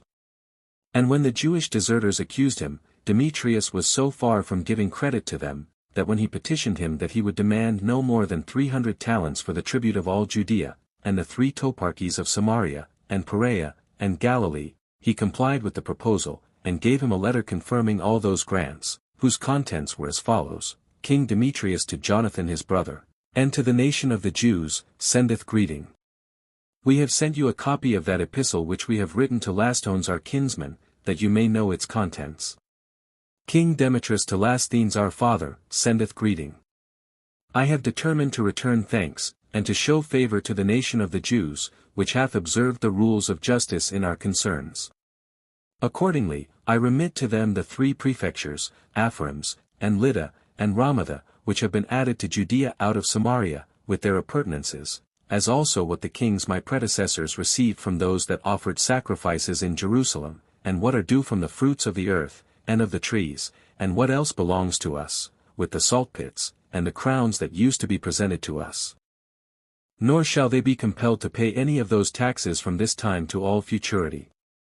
Take care therefore that a copy of this epistle be taken, and given to Jonathan, and be set up in an eminent place of their holy temple. And these were the contents of this writing. And now when Demetrius saw that there was peace everywhere, and that there was no danger, nor fear of war, he disbanded the greatest part of his army, and diminished their pay, and even retained in pay no others than such foreigners as came up with him from Crete, and from the other islands. However, this procured him ill will and hatred from the soldiers, on whom he bestowed nothing from this time, while the kings before him used to pay them in time of peace as they did before, that they might have their goodwill, and that they might be very ready to undergo the difficulties of war, if any occasion should require it. Chapter 5. How Trypho after he had beaten Demetrius delivered the kingdom to Antiochus the son of Alexander, and gained Jonathan for his assistant, and concerning the actions and embassies of Jonathan.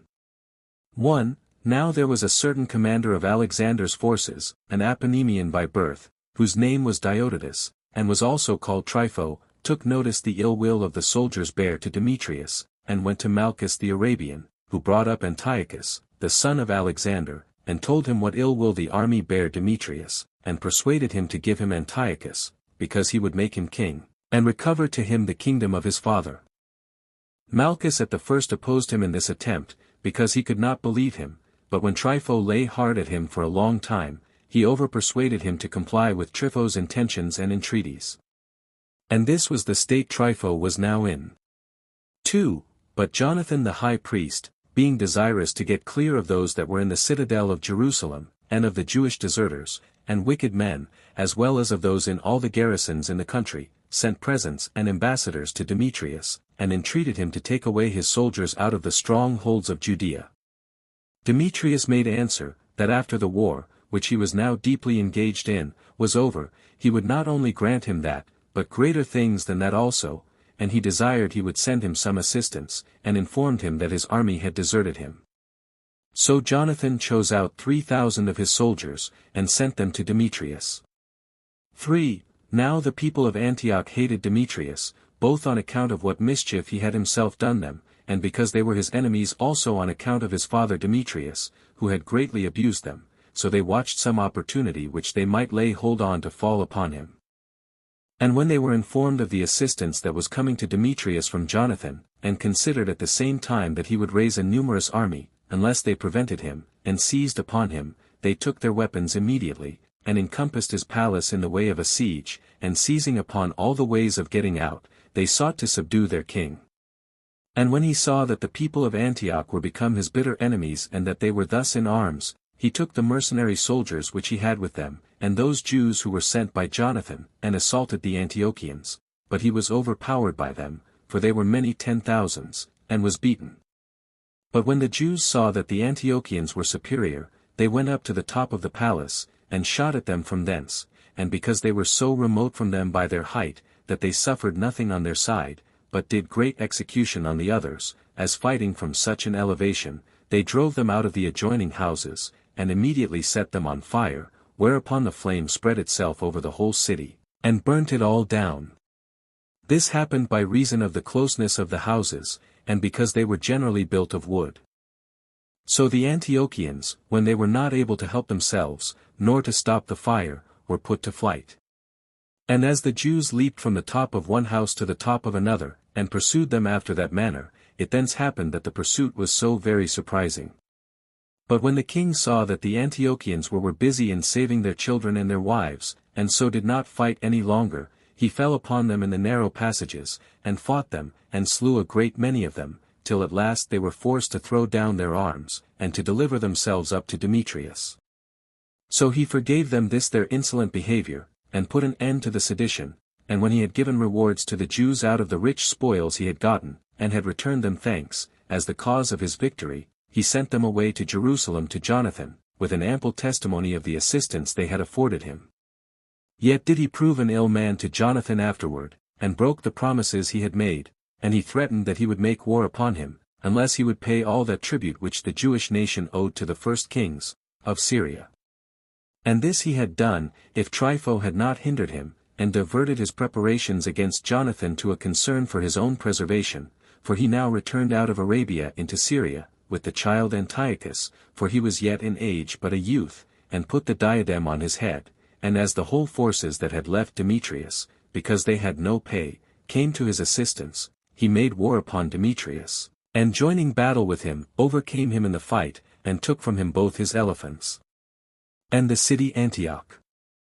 For Demetrius, upon this defeat, retired into Cilicia, but the child Antiochus sent ambassadors and an epistle to Jonathan, and made him his friend and confederate, and confirmed to him the high priesthood, and yielded up to him the 4 prefectures which had been added to Judea. Moreover, he sent him vessels and cups of gold, and a purple garment, and gave him leave to use them. He also presented him with a golden button, and styled him one of his principal friends, and appointed his brother Simon to be the general over the forces, from the ladder of Tyre unto Egypt. So Jonathan was so pleased with these grants made him by Antiochus, that he sent ambassadors to him and to Trypho, and professed himself to be their friend and confederate, and said he would join with him in a war against Demetrius, informing him that he had made no proper returns for the kindness he had done him, for that when he had received many marks of kindness from him, when he stood in great need of them, he, for such good turns, had requited him with further injuries. 5. So Antiochus gave Jonathan leave to raise himself a numerous army out of Syria and Phoenicia and to make war against Demetrius's generals, whereupon he went in haste to the several cities which received him splendidly indeed, but put no forces into his hands. And when he was come from thence to Askelon, the inhabitants of Askelon came and brought him presents, and met him in a splendid manner. He exhorted them, and every one of the cities of Celesyria, to forsake Demetrius, and to join with Antiochus, and, in assisting him, to endeavor to punish Demetrius for what offenses he had been guilty of against themselves, and told them there were many reasons for that their procedure, if they had a mind so to do. And when he had persuaded those cities to promise their assistance to Antiochus, he came to Gaza, in order to induce them also to be friends to Antiochus, but he found the inhabitants of Gaza much more alienated from him than he expected, for they had shut their gates against him, and although they had deserted Demetrius, they had not resolved to join themselves to Antiochus. This provoked Jonathan to besiege them, and to harass their country, for as he set a part of his army round about Gaza itself, so with the rest he overran their land, and spoiled it, and burnt what was in it. When the people of Gaza saw themselves in this state of affliction, and that no assistance came to them from Demetrius, that what distressed them was at hand, but what should profit them was still at a great distance, and it was uncertain whether it would come at all or not, they thought it would be prudent conduct to leave off any longer continuance with them, and to cultivate friendship with the other, so they sent to Jonathan, and professed they would be his friends, and afford him assistance, for such is the temper of men, that before they have had the trial of great afflictions, they do not understand what is for their advantage, but when they find themselves under such afflictions, they then change their minds, and what it had been better for them to have done before they had been at all damaged, they choose to do, but not till after they have suffered such damages. However, he made a league of friendship with them, and took from them hostages for their performance of it, and sent these hostages to Jerusalem, while he went himself over all the country, as far as Damascus. 6. But when he heard that the generals of Demetrius's forces were come to the city Kadesh with a numerous army, the place lies between the land of the Tyrians and Galilee, for they supposed they should hereby draw him out of Syria, in order to preserve Galilee, and that he would not overlook the Galileans, who were his own people. When war was made upon them, he went to meet them, having left Simon in Judea, who raised as great an army as he was able out of the country, and then sat down before Bethsura, and besieged it, that being the strongest place in all Judea, and a garrison of Demetrius's kept it, as we have already related. But as Simon was raising banks, and bringing his engines of war against Bethsura, and was very earnest about the siege of it, the garrison was afraid lest the place should be taken of Simon by force, and they put to the sword. So they sent to Simon, and desired the security of his oath, that they should come to no harm from him, and that they would leave the place, and go away to Demetrius. Accordingly he gave them his oath, and ejected them out of the city, and he put therein a garrison of his own. 7. But Jonathan removed out of Galilee, and from the waters which are called Gennesar, for there he was before encamped, and came into the plain that is called Azar, without knowing that the enemy was there. When therefore Demetrius's men knew a day beforehand that Jonathan was coming against them, they laid an ambush in the mountain, who were to assault him on the sudden, while they themselves met him with an army in the plain, which army, when Jonathan saw ready to engage him, he also got ready his own soldiers for the battle as well as he was able, but those that were laid in ambush by Demetrius's generals being behind them, the Jews were afraid lest they should be caught in the midst between two bodies, and perish, so they ran away in haste, and indeed all the rest left Jonathan, but a few there were, in number about 50, who stayed with him, and with them Mattathias, the son of Absalom, and Judas, the son of Chapsius, who were commanders of the whole army. These marched boldly, and like men desperate, against the enemy, and so pushed them, that by their courage they daunted them, and with their weapons in their hands they put them to flight. And when those soldiers of Jonathan that had retired saw the enemy giving way, they got together after their flight, and pursued them with great violence, and this did they as far as Kadesh, where the camp of the enemy lay. 8. Jonathan having thus gotten a glorious victory, and slain 2,000 of the enemy, returned to Jerusalem. So when he saw that all his affairs prospered according to his mind, by the providence of God, he sent ambassadors to the Romans, being desirous of renewing that friendship which their nation had with them formerly. He enjoined the same ambassadors, that, as they came back, they should go to the Spartans, and put them in mind of their friendship and kindred. So when the ambassadors came to Rome, they went into their senate, and said what they were commanded by Jonathan the high priest to say, how he had sent them to confirm their friendship. The senate then confirmed what had been formerly decreed concerning their friendship with the Jews, and gave them letters to carry to all the kings of Asia and Europe, and to the governors of the cities, that they might safely conduct them to their own country. Accordingly, as they returned, they came to Sparta, and delivered the epistle which they had received of Jonathan to them, a copy of which here follows. Jonathan the high priest of the Jewish nation, and the senate and body of the people of the Jews, to the Ephori, and senate, and people of the Lacedaemonians, send greeting. If you be well, and both your public and private affairs be agreeable to your mind, it is according to our wishes. We are well also. When in former times an epistle was brought to Onias, who was then our high priest, from Arius, who at that time was your king, by Demoteles, concerning the kindred that was between us and you, a copy of which is here subjoined, we both joyfully received the epistle, and were well pleased with Demoteles and Arius, although we did not need such a demonstration, because we were satisfied about it from the sacred writings. 10 Yet did not we think fit first to begin the claim of this relation to you, lest we should seem too early in taking to ourselves the glory which is now given us by you. It is a long time since this relation of ours to you hath been renewed, and when we, upon holy and festival days, offer sacrifices to God, we pray to him for your preservation and victory. As to ourselves, although we have had many wars that have compassed us around, by reason of the covetousness of our neighbors, yet did not we determine to be troublesome either to you, or to others that were related to us, but since we have now overcome our enemies, and have occasion to send Nemenius the son of Antiochus, and Antipater the son of Jason, who are both honorable men belonging to our senate, to the Romans, we gave them this epistle to you also, that they might renew that friendship which is between us. You will therefore do well yourselves to write to us, and send us an account of what you stand in need of from us, since we are in all things disposed to act according to your desires. So the Lacedaemonians received the ambassadors kindly, and made a decree for friendship and mutual assistance, and sent it to them. 9. At this time there were 3 sects among the Jews, who had different opinions concerning human actions. The one was called the sect of the Pharisees, another the sect of the Sadducees, and the other the sect of the Essenes. Now for the Pharisees, 11 they say that some actions, but not all, are the work of fate, and some of them are in our own power, and that they are liable to fate, but are not caused by fate. But the sect of the Essenes affirm, that fate governs all things, and that nothing befalls men but what is according to its determination.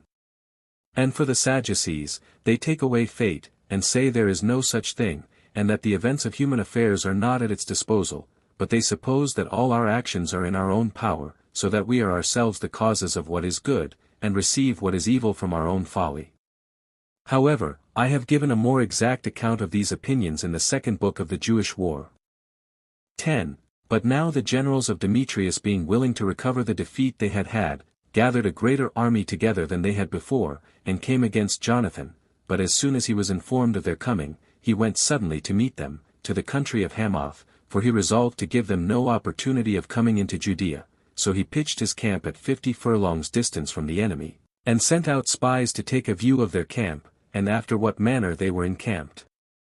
When his spies had given him full information, and had seized upon some of them by night, who told him the enemy would soon attack him, he, thus apprised beforehand, provided for his security, and placed watchmen beyond his camp, and kept all his forces armed all night, and he gave them a charge to be of good courage, and to have their minds prepared to fight in the night time, if they should be obliged so to do, lest their enemies' designs should seem concealed from them. But when Demetrius's commanders were informed that Jonathan knew what they intended, their counsels were disordered, and it alarmed them to find that the enemy had discovered those their intentions, nor did they expect to overcome them any other way. Now they had failed in the snares they had laid for them, for should they hazard an open battle, they did not think they should be a match for Jonathan's army, so they resolved to fly, and having lighted many fires, that when the enemy saw them, they might suppose they were there still, they retired. When Jonathan came to give them battle in the morning in their camp, and found it deserted, and understood they were fled, he pursued them, yet he could not overtake them, for they had already passed over the river Eleutheris, and were out of danger. So when Jonathan was returned thence, he went into Arabia, and fought against the Nabateans, and drove away a great deal of their prey, and took many captives, and came to Damascus, and there sold off what he had taken. About the same time it was that Simon his brother went over all Judea and Palestine, as far as Askelon, and fortified the strongholds, and when he had made them very strong, both in the edifices erected, and in the garrisons placed in them, he came to Joppa, and when he had taken it, he brought a great garrison into it, for he heard that the people of Joppa were disposed to deliver up the city to Demetrius's generals.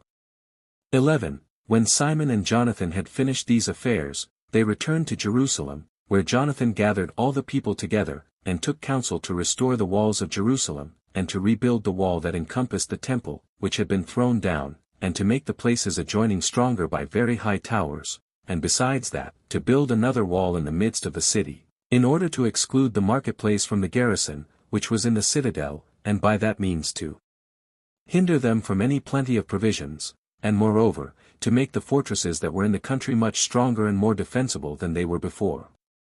And when these things were approved of by the multitude, as rightly proposed, Jonathan himself took care of the building that belonged to the city, and sent Simon away to make the fortresses in the country more secure than formerly. But Demetrius passed over Euphrates, and came into Mesopotamia, as desirous to retain that country still, as well as Babylon, and when he should have obtained the dominion of the upper provinces, to lay a foundation for recovering his entire kingdom, for those Greeks and Macedonians who dwelt there frequently sent ambassadors to him, and promised, that if he would come to them, they would deliver themselves up to him, and assist him in fighting against Arsaces, the king of the Parthians. So he was elevated with these hopes, and came hastily to them, as having resolved, that if he had once overthrown the Parthians, and gotten an army of his own, he would make war against Trypho, and eject him out of Syria, and the people of that country received him with great alacrity. So he raised forces, with which he fought against Arsaces, and lost all his army, and was himself taken alive, as we have elsewhere related. Chapter 6. How Jonathan was slain by treachery, and how thereupon the Jews made Simon their general and high priest, what courageous actions he also performed especially against Trypho. 1. Now when Trypho knew what had befallen Demetrius, he was no longer firm to Antiochus, but contrived by subtlety to kill him, and then take possession of his kingdom, but the fear that he was in of Jonathan was an obstacle to this his design, for Jonathan was a friend to Antiochus, for which cause he resolved first to take Jonathan out of the way, and then to set about his design relating to Antiochus. But he judging it best to take him off by deceit and treachery, came from Antioch to Beth-shan, which by the Greeks is called Scythopolis, at which place Jonathan met him with 40,000 chosen men, for he thought that he came to fight him, but when he perceived that Jonathan was ready to fight, he attempted to gain him by presents and kind treatment, and gave order to his captains to obey him, and by these means was desirous to give assurance of his goodwill, and to take away all suspicions out of his mind, that so he might make him careless and inconsiderate, and might take him when he was unguarded. He also advised him to dismiss his army, because there was no occasion for bringing it with him when there was no war, but all was in peace. However, he desired him to retain a few about him, and go with him to Ptolemy, for that he would deliver the city up to him, and would bring all the fortresses that were in the country under his dominion, and he told him that he came with those very designs. 2. Yet did not Jonathan suspect anything at all by this his management, but believed that Trypho gave him this advice out of kindness, and with a sincere design. Accordingly, he dismissed his army, and retained no more than 3,000 of them with him, and left 2,000 in Galilee, and he himself, with 1,000, came with Trypho to Ptolemy. But when the people of Ptolemy had shut their gates, as it had been commanded by Trypho to do, he took Jonathan alive, and slew all that were with him. He also sent soldiers against those 2,000 that were left in Galilee, in order to destroy them, but those men having heard the report of what had happened to Jonathan, they prevented the execution, and before those that were sent by Trypho came, they covered themselves with their armor, and went away out of the country. Now when those that were sent against them saw that they were ready to fight for their lives, they gave them no disturbance, but returned back to Trypho. 3. But when the people of Jerusalem heard that Jonathan was taken, and that the soldiers who were with him were destroyed, they deplored his sad fate, and there was earnest inquiry made about him by every body, and a great and just fear fell upon them, and made them sad, lest, now they were deprived of the courage and conduct of Jonathan, the nations about them should bear them ill will, and as they were before quiet on account of Jonathan they should now rise up against them, and by making war with them, should force them into the utmost dangers. And indeed what they suspected really befell them, for when those nations heard of the death of Jonathan, they began to make war with the Jews as now destitute of a governor, and Trypho himself got an army together, and had intention to go up to Judea, and make war against its inhabitants. But when Simon saw that the people of Jerusalem were terrified at the circumstances they were in, he desired to make a speech to them, and thereby to render them more resolute in opposing Trypho when he should come against them. He then called the people together into the temple, and thence began thus to encourage them, O my countrymen, you are not ignorant that our father, myself, and my brethren, have ventured to hazard our lives, and that willingly, for the recovery of your liberty, since I have therefore such plenty of examples before me, and we of our family have determined with ourselves to die for our laws, and our divine worship. There shall no terror be so great as to banish this resolution from our souls, nor to introduce in its place a love of life, and a contempt of glory. Do you therefore follow me with alacrity whithersoever I shall lead you, as not destitute of such a captain as is willing to suffer, and to do the greatest things for you, for neither am I better than my brethren that I should be sparing of my own life, nor so far worse than they as to avoid and refuse what they thought the most honorable of all things, I mean, to undergo death for your laws, And for that worship of God which is peculiar to you, I will therefore give such proper demonstrations,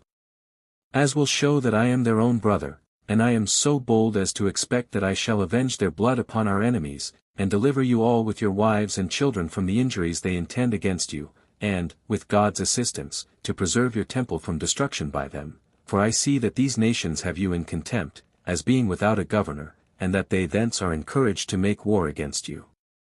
For, by this speech of Simon he inspired the multitude with courage, and as they had been before dispirited through fear, they were now raised to a good hope of better things, insomuch that the whole multitude of the people cried out all at once that Simon should be their leader, and that instead of Judas and Jonathan his brethren, he should have the government over them, and they promised that they would readily obey him in whatsoever he should command them. So he got together immediately all his own soldiers that were fit for war, and made haste in rebuilding the walls of the city, and strengthening them by very high and strong towers, and sent a friend of his, one Jonathan, the son of Absalom, to Joppa, and gave him order to eject the inhabitants out of the city, for he was afraid lest they should deliver up the city to Trypho, but he himself stayed to secure Jerusalem. 5. But Trypho removed from Ptolemy with a great army, and came into Judea, and brought Jonathan with him in bonds. Simon also met him with his army at the city Adida, which is upon a hill, and beneath it lie the plains of Judea. And when Trypho knew that Simon was by the Jews made their governor, he sent to him, and would have imposed upon him by deceit and treachery, and desired, if he would have his brother Jonathan released, that he would send him 100 talents of silver, and 2 of Jonathan's sons as hostages, that when he shall be released, he may not make Judea revolt from the king. For that at present he was kept in bonds on account of the money he had borrowed of the king, and now owed it to him. But Simon was aware of the craft of Trypho, and although he knew that if he gave him the money he should lose it, and that Trypho would not set his brother free and withal should deliver the sons of Jonathan to the enemy, yet because he was afraid that he should have a calumny raised against him among the multitude as the cause of his brother's death, if he neither gave the money, nor sent Jonathan's sons, he gathered his army together, and told them what offers Trypho had made, and added this: that the offers were ensnaring and treacherous, and yet that it was more eligible to send the money and Jonathan's sons, than to be liable to the imputation of not complying with Trypho's offers, and thereby refusing to save his brother. Accordingly, Simon sent the sons of Jonathan and the money, but when Trypho had received them, he did not keep his promise, nor set Jonathan free, but took his army, and went about all the country, and resolved to go afterward to Jerusalem by the way of Idumea, while Simon went over against him with his army, and all along pitched his own camp over against his. 6. But when those that were in the citadel had sent to Trypho, and besought him to make haste and come to them, and to send them provisions, he prepared his cavalry as though he would be at Jerusalem that very night, but so great a quantity of snow fell in the night, that it covered the roads, and made them so deep, that there was no passing, especially for the cavalry. This hindered him from coming to Jerusalem, whereupon Trypho removed thence, and came into Celesyria, and falling vehemently upon the land of Gilead, he slew Jonathan there, and when he had given order for his burial, he returned himself to Antioch. However, Simon sent some to the city Basca to bring away his brother's bones, and buried them in their own city Modin, and all the people made great lamentation over him. Simon also erected a very large monument for his father and his brethren, of white and polished stone, and raised it a great height, and so as to be seen a long way off, and made cloisters about it, and set up pillars, which were of 1 stone apiece, a work it was wonderful to see. Moreover, he built 7 pyramids also for his parents and his brethren, 1 for each of them, which were made very surprising, both for their largeness and beauty, and which have been preserved to this day, and we know that it was Simon who bestowed so much zeal about the burial of Jonathan, and the building of these monuments for his relations. Now Jonathan died when he had been high priest 4 years 13 and had been also the governor of his nation. And these were the circumstances that concerned his death. 7. But Simon, who was made high priest by the multitude, on the very first year of his high priesthood set his people free from their slavery under the Macedonians, and permitted them to pay tribute to them no longer, which liberty and freedom from tribute they obtained after 170 years 14 of the kingdom of the Assyrians, which was after Seleucus, who was called Nicator, got the dominion over Syria. Now the affection of the multitude toward Simon was so great, that in their contracts one with another, and in their public records, they wrote, in the first year of Simon the benefactor and ethnarch of the Jews, for under him they were very happy, and overcame the enemies that were round about them, for Simon overthrew the city Gazara, and Joppa, and Jamhis. He also took the citadel of Jerusalem by siege, and cast it down to the ground, that it might not be any more a place of refuge to their enemies when they took it, to do them a mischief, as it had been till now. And when he had done this, he thought it their best way, and most for their advantage, to level the very mountain itself upon which the citadel happened to stand, that so the temple might be higher than it. And indeed, when he had called the multitude to an assembly, he persuaded them to have it so demolished, and this by putting them in mind what miseries they had suffered by its garrison and the Jewish deserters, and what miseries they might hereafter suffer in case any foreigner should obtain the kingdom, and put a garrison into that citadel. This speech induced the multitude to a compliance, because he exhorted them to do nothing but what was for their own good, so they all set themselves to the work, and levelled the mountain, and in that work spent both day and night without any intermission, which cost them 3 whole years before it was removed, and brought to an entire level with the plain of the rest of the city. After which the temple was the highest of all the buildings, now the citadel, as well as the mountain whereon it stood, were demolished. And these actions were thus performed under Simon. Chapter 7. How Simon confederated himself with Antiochus Pius, and made war against Trypho, and a little afterward, against Cendebeus, the general of Antiochus's army, as also how Simon was murdered by his son-in-law Ptolemy, and that by treachery. 1:15 Now a little while after Demetrius had been carried into captivity, Trypho his governor destroyed Antiochus, 16 the son of Alexander, who was also called the god, 17 and this when he had reigned 4 years, though he gave it out that he died under the hands of the surgeons. He then sent his friends, and those that were most intimate with him, to the soldiers, and promised that he would give them a great deal of money if they would make him king. He intimated to them that Demetrius was made a captive by the Parthians, and that Demetrius's brother Antiquities, if he came to be king, would do them a great deal of mischief, in way of revenge for their revolting from his brother. So the soldiers, in expectation of the wealth they should get by bestowing the kingdom on Trypho, made him their ruler. However, when Trypho had gained the management of affairs, he demonstrated his disposition to be wicked, for while he was a private person, he cultivated familiarity with the multitude, and pretended to great moderation, and so drew them on artfully to whatsoever he pleased, but when he had once taken the kingdom, he laid aside any further dissimulation, and was the true Trypho, which behavior made his enemies superior to him, for the soldiery hated him, and revolted from him to Cleopatra, the wife of Demetrius, who was then shut up in Seleucia with her children. But as Antiochus, the brother of Demetrius who was called Soter, was not admitted by any of the cities on account of Trypho, Cleopatra sent to him, and invited him to marry her, and to take the kingdom. The reasons why she made this invitation were these, that her friends persuaded her to it, and that she was afraid for herself, in case some of the people of Seleucia should deliver up the city to Trypho. 2. As Antiochus was now come to Seleucia, and his forces increased every day, he marched to fight Trypho, and having beaten him in the battle, he ejected him out of the upper Syria into Phoenicia, and pursued him thither, and besieged him in Dora, which was a fortress hard to be taken, whither he had fled.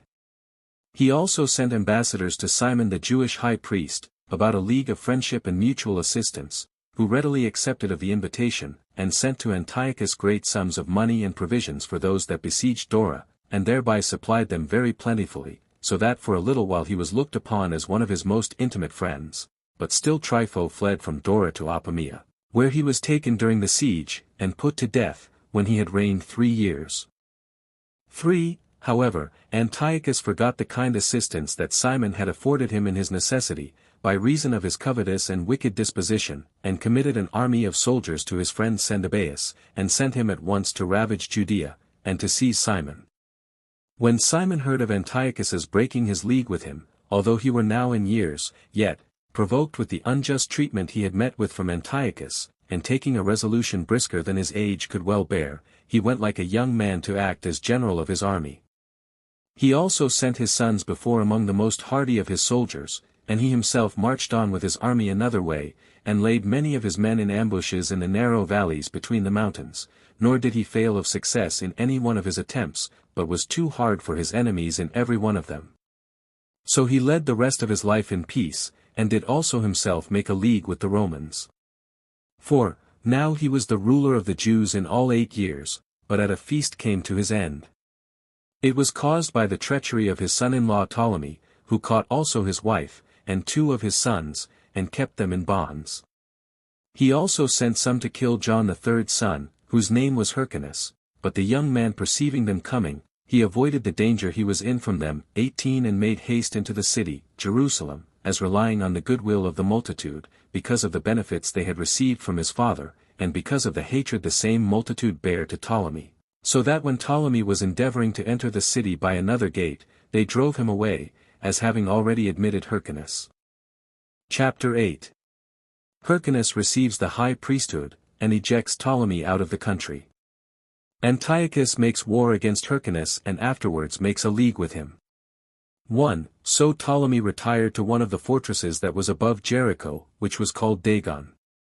But Hyrcanus, having taken the high priesthood that had been his father's before, and in the first place propitiated God by sacrifices, he then made an expedition against Ptolemy, and when he made his attacks upon the place, in other points he was too hard for him, but was rendered weaker than he, by the commiseration he had for his mother and brethren, and by that only, for Ptolemy brought them upon the wall, and tormented them in the sight of all, and threatened that he would throw them down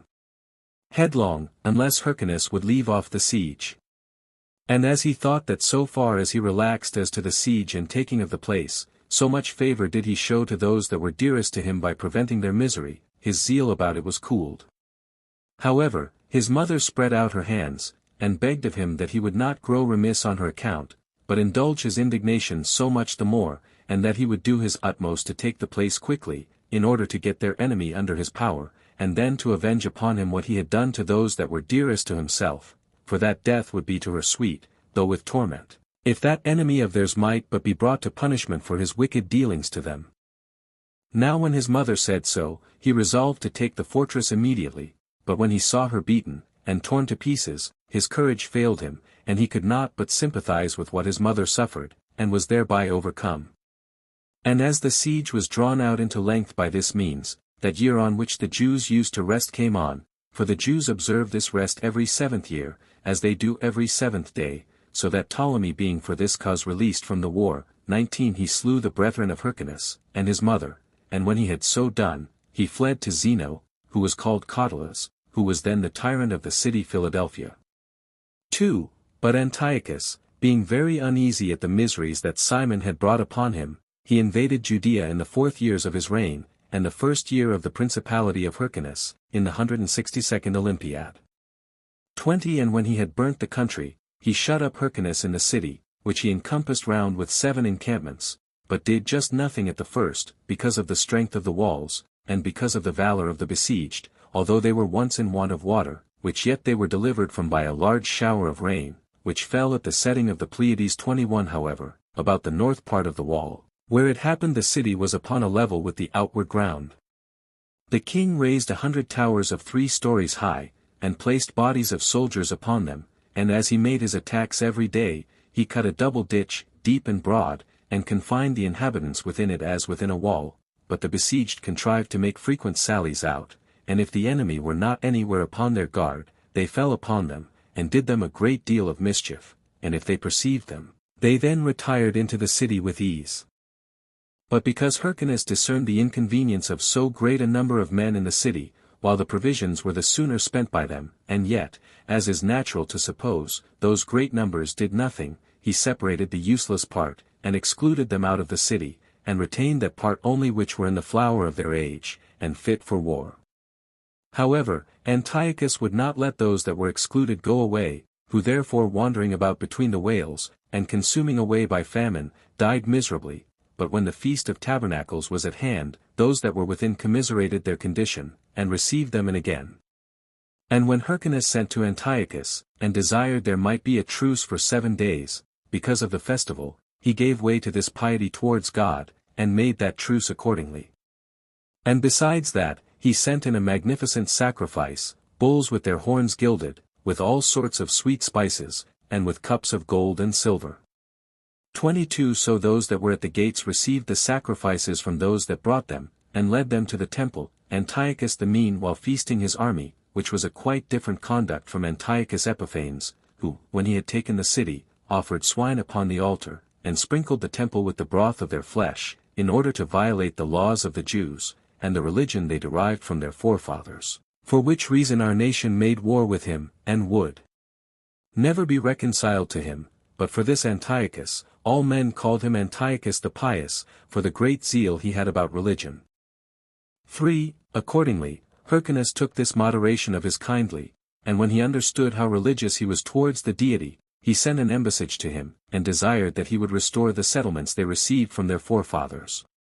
So he rejected the counsel of those that would have him utterly destroy the nation, 23 By reason of their way of living, which was to others unsociable, and did not regard what they said. But being persuaded that all they did was out of a religious mind, he answered the ambassadors, that if the besieged would deliver up their arms, and pay tribute for Joppa, and the other cities which bordered upon Judea, and admit a garrison of his, on these terms he would make war against them no longer. But the Jews, although they were content with the other conditions, did not agree to admit the garrison, because they could not associate with other people, nor converse with them, yet were they willing, instead of the admission of the garrison, to give him hostages, and 500 talents of silver, of which they paid down 300, and sent the hostages immediately, which King Antiochus accepted. One of those hostages was Hyrcanus's brother. But still he broke down the fortifications that encompassed the city. And upon these conditions Antiochus broke up the siege, and departed. 4. But Hyrcanus opened the sepulchre of David, who excelled all other kings in riches, and took out of it 3,000 talents. He was also the first of the Jews that, relying on this wealth, maintained foreign troops. There was also a league of friendship and mutual assistance made between them, upon which Hyrcanus admitted him into the city, and furnished him with whatsoever his army wanted in great plenty, and with great generosity, and marched along with him when he made an expedition against the Parthians, of which Nicholas of Damascus is a witness for us, who in his history writes thus: When Antiochus had erected a trophy at the river Lycus, upon his conquest of Endates, the general of the Parthians, he stayed there 2 days. It was at the desire of Lurcanus the Jew, because it was such a festival derived to them from their forefathers, whereon the law of the Jews did not allow them to travel. And truly he did not speak falsely in saying so, for that festival, which we call Pentecost, did then fall out to be the next day to the Sabbath. Nor is it lawful for us to journey, either on the Sabbath day, or on a festival day 24. But when Antiochus joined battle with Arsaces, the king of Parthia, he lost a great part of his army, and was himself slain, and his brother Demetrius succeeded in the kingdom of Syria, by the permission of Arsaces, who freed him from his captivity at the same time that Antiochus attacked Parthia, as we have formerly related elsewhere. Chapter 9. How, after the death of Antiochus, Hyrcanus made an expedition against Syria, and made a league with the Romans. Concerning the death of King Demetrius and Alexander. 1. But when Hyrcanus heard of the death of Antiochus, he presently made an expedition against the cities of Syria, hoping to find them destitute of fighting men, and of such as were able to defend them. However, it was not till the 6th month that he took Medaba, and that not without the greatest distress of his army. After this he took Samaga, and the neighboring places, and besides these, Shechem and Gerizim, and the nation of the Cuthians, who dwelt at the temple which resembled that temple which was at Jerusalem, and which Alexander permitted Sanballat, the general of his army, to build for the sake of Manasseh, who was son-in-law to Jaddua the high priest, as we have formerly related, which temple was now deserted 200 years after it was built. Hyrcanus took also Dora and Marissa, cities of Idumea, and subdued all the Idumeans, and permitted them to stay in that country, if they would circumcise their genitals, and make use of the laws of the Jews, and they were so desirous of living in the country of their forefathers, that they submitted to the use of circumcision, 25 and of the rest of the Jewish ways of living, at which time therefore this befell them, that they were hereafter no other than Jews. 2. But Hyrcanus the high priest was desirous to renew that league of friendship they had with the Romans. Accordingly, he sent an embassage to them, and when the Senate had received their epistle, they made a league of friendship with them, after the manner following: Phanius, the son of Marcus, the praetor, gathered the Senate together on the 8th day before the Ides of February, in the Senate house, when Lucius Manlius, the son of Lucius, of the Mentine tribe, and Caius Sempronius, the son of Caius, of the Falernian tribe, were present. The occasion was, that the ambassadors sent by the people of the Jews 26 Simon, the son of Dositheus, and Apollonius, the son of Alexander, and Diodorus, the son of Jason, who were good and virtuous men, had somewhat to propose about that league of friendship and mutual assistance which subsisted between them and the Romans, and about other public affairs, who desired that Joppa, and the havens, and Gazara, and the springs, of Jordan, and the several other cities and countries of theirs, which Antiochus had taken from them in the war, contrary to the decree of the Senate, might be restored to them, and that it might not be lawful for the king's troops to pass through their country, and the countries of those that are subject to them, and that what attempts Antiochus had made during that war, without the decree of the Senate, might be made void, and that they would send ambassadors, who should take care that restitution be made them of what Antiochus had taken from them, and that they should make an estimate of the country that had been laid waste in the war, and that they would grant them letters of protection to the kings and free people, in order to their quiet return home. It was therefore decreed, as to these points, to renew their league of friendship and mutual assistance with these good men, and who were sent by a good and a friendly people. But as to the letters desired, their answer was, that the Senate would consult about that matter when their own affairs would give them leave, and that they would endeavor, for the time to come, that no like injury should be done to them, and that their praetor Phanius should give them money out of the public treasury to bear their expenses home. And thus did Phanius dismiss the Jewish ambassadors, and gave them money out of the public treasury, and gave the decree of the Senate to those that were to conduct them, and to take care that they should return home in safety. 3. And thus stood the affairs of Hyrcanus the high priest. But as for King Demetrius, who had a mind to make war against Hyrcanus, there was no opportunity nor room for it, while both the Syrians and the soldiers bare ill will to him, because he was an ill man. But when they had sent ambassadors to Ptolemy, who was called Physcon, that he would send them one of the family at Seleucus, in order to take the kingdom, and he had sent them Alexander, who was called Sabina, with an army, and there had been a battle between them, Demetrius was beaten in the fight, and fled to Cleopatra his wife, to Ptolemy, but his wife would not receive him. He went thence to Tyre, and was there caught, and when he had suffered much from his enemies before his death, he was slain by them. So Alexander took the kingdom, and made a league with Hyrcanus, who yet, when he afterward fought with Antiochus the son of Demetrius, who was called Grypus, was also beaten in the fight and slain. Chapter 10. How upon the quarrel between Antiochus Grypus and Antiochus Cyzicenus about the kingdom Hyrcanus took Samaria, and utterly demolished it, and how Hyrcanus joined himself to the sect of the Sadducees, and left that of the Pharisees.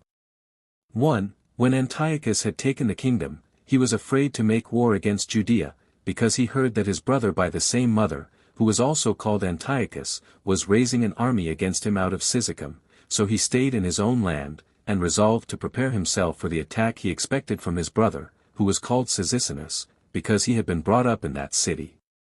He was the son of Antiochus that was called Soter, who died in Parthia.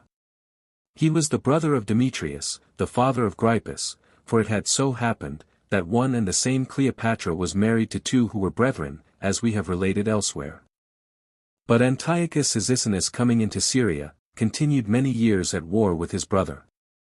Now Hyrcanus lived all this while in peace, for after the death of Antiochus, he revolted from the Macedonians, 27 Nor did he any longer pay them the least regard either as their subject or their friend, but his affairs were in a very improving and flourishing condition in the times of Alexander Zabina, and especially under these brethren. For the war which they had with one another gave Hyrcanus the opportunity of enjoying himself in Judea quietly, insomuch that he got an immense quantity of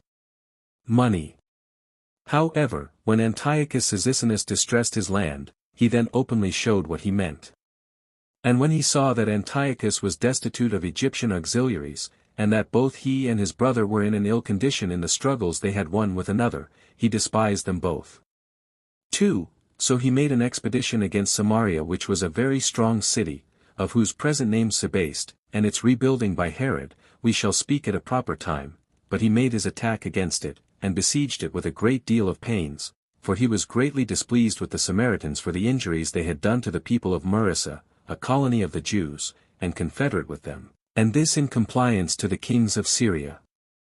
When he had therefore drawn a ditch, and built a double wall round the city, which was 80 furlongs long, he set his sons Antigonus and Arisrobolna over the siege, which brought the Samaritans to that great distress by famine, that they were forced to eat what used not to be eaten, and to call for Antiochus Cyzicenus to help them, who came readily to their assistance, but was beaten by Aristobulus. And when he was pursued as far as Scythopolis by the two brethren, he got away.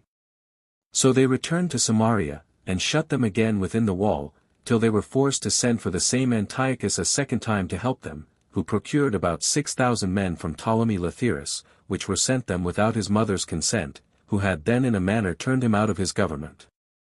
With these Egyptians Antiochus did at first overrun and ravage the country of Hyrcanus after the manner of a robber, for he durst not meet him in the face to fight with him, as not having an army sufficient for that purpose, but only from this supposal, that by thus harassing his land he should force Hyrcanus to raise the siege of Samaria, but because he fell into snares, and lost many of his soldiers therein, he went away to Tripoli, and committed the prosecution of the war against the Jews to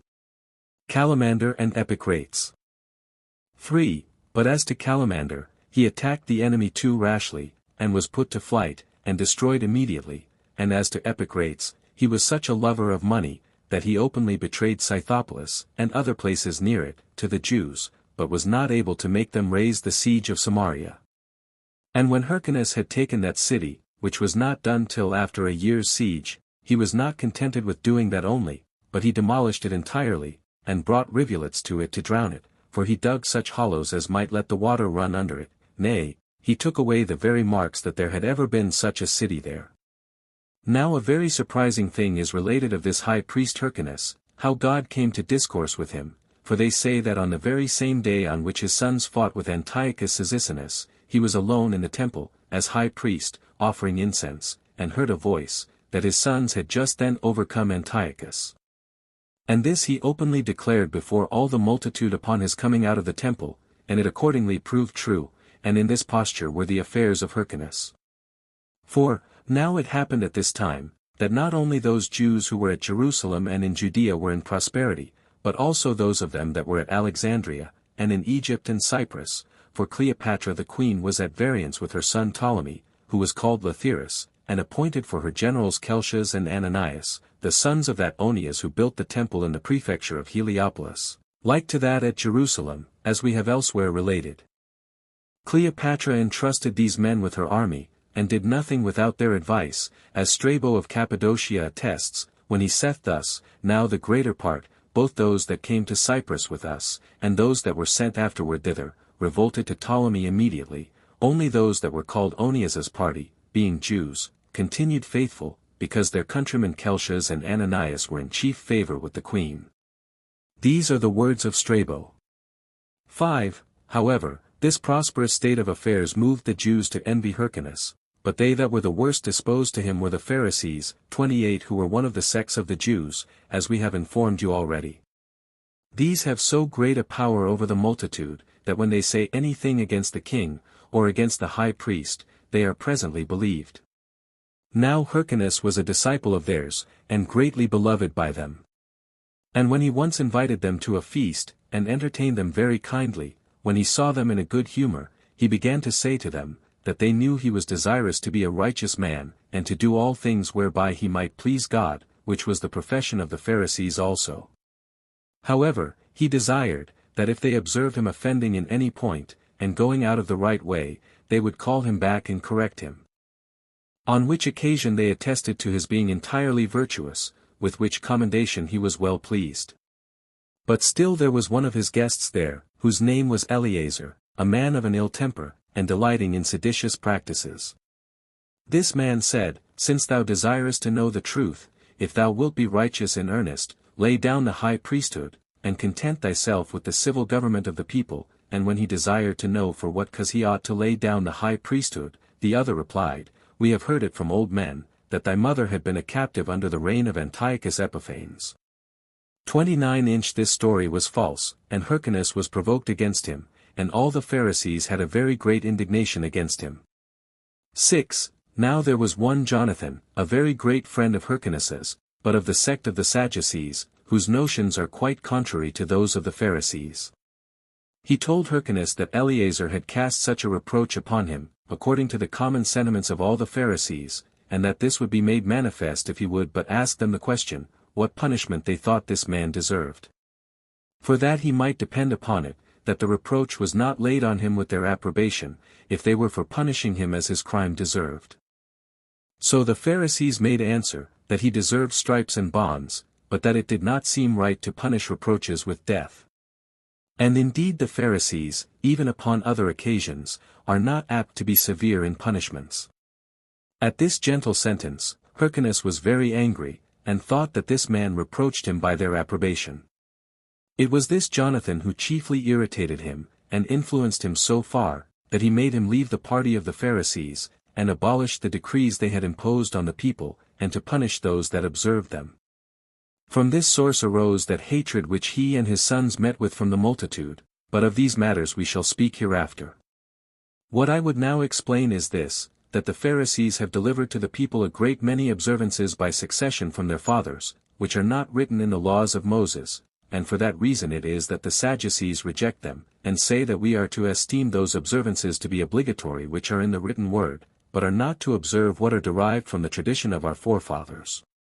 And concerning these things it is that great disputes and differences have arisen among them, while the Sadducees are able to persuade none but the rich, and have not the populace obsequious to them, but the Pharisees have the multitude on their side.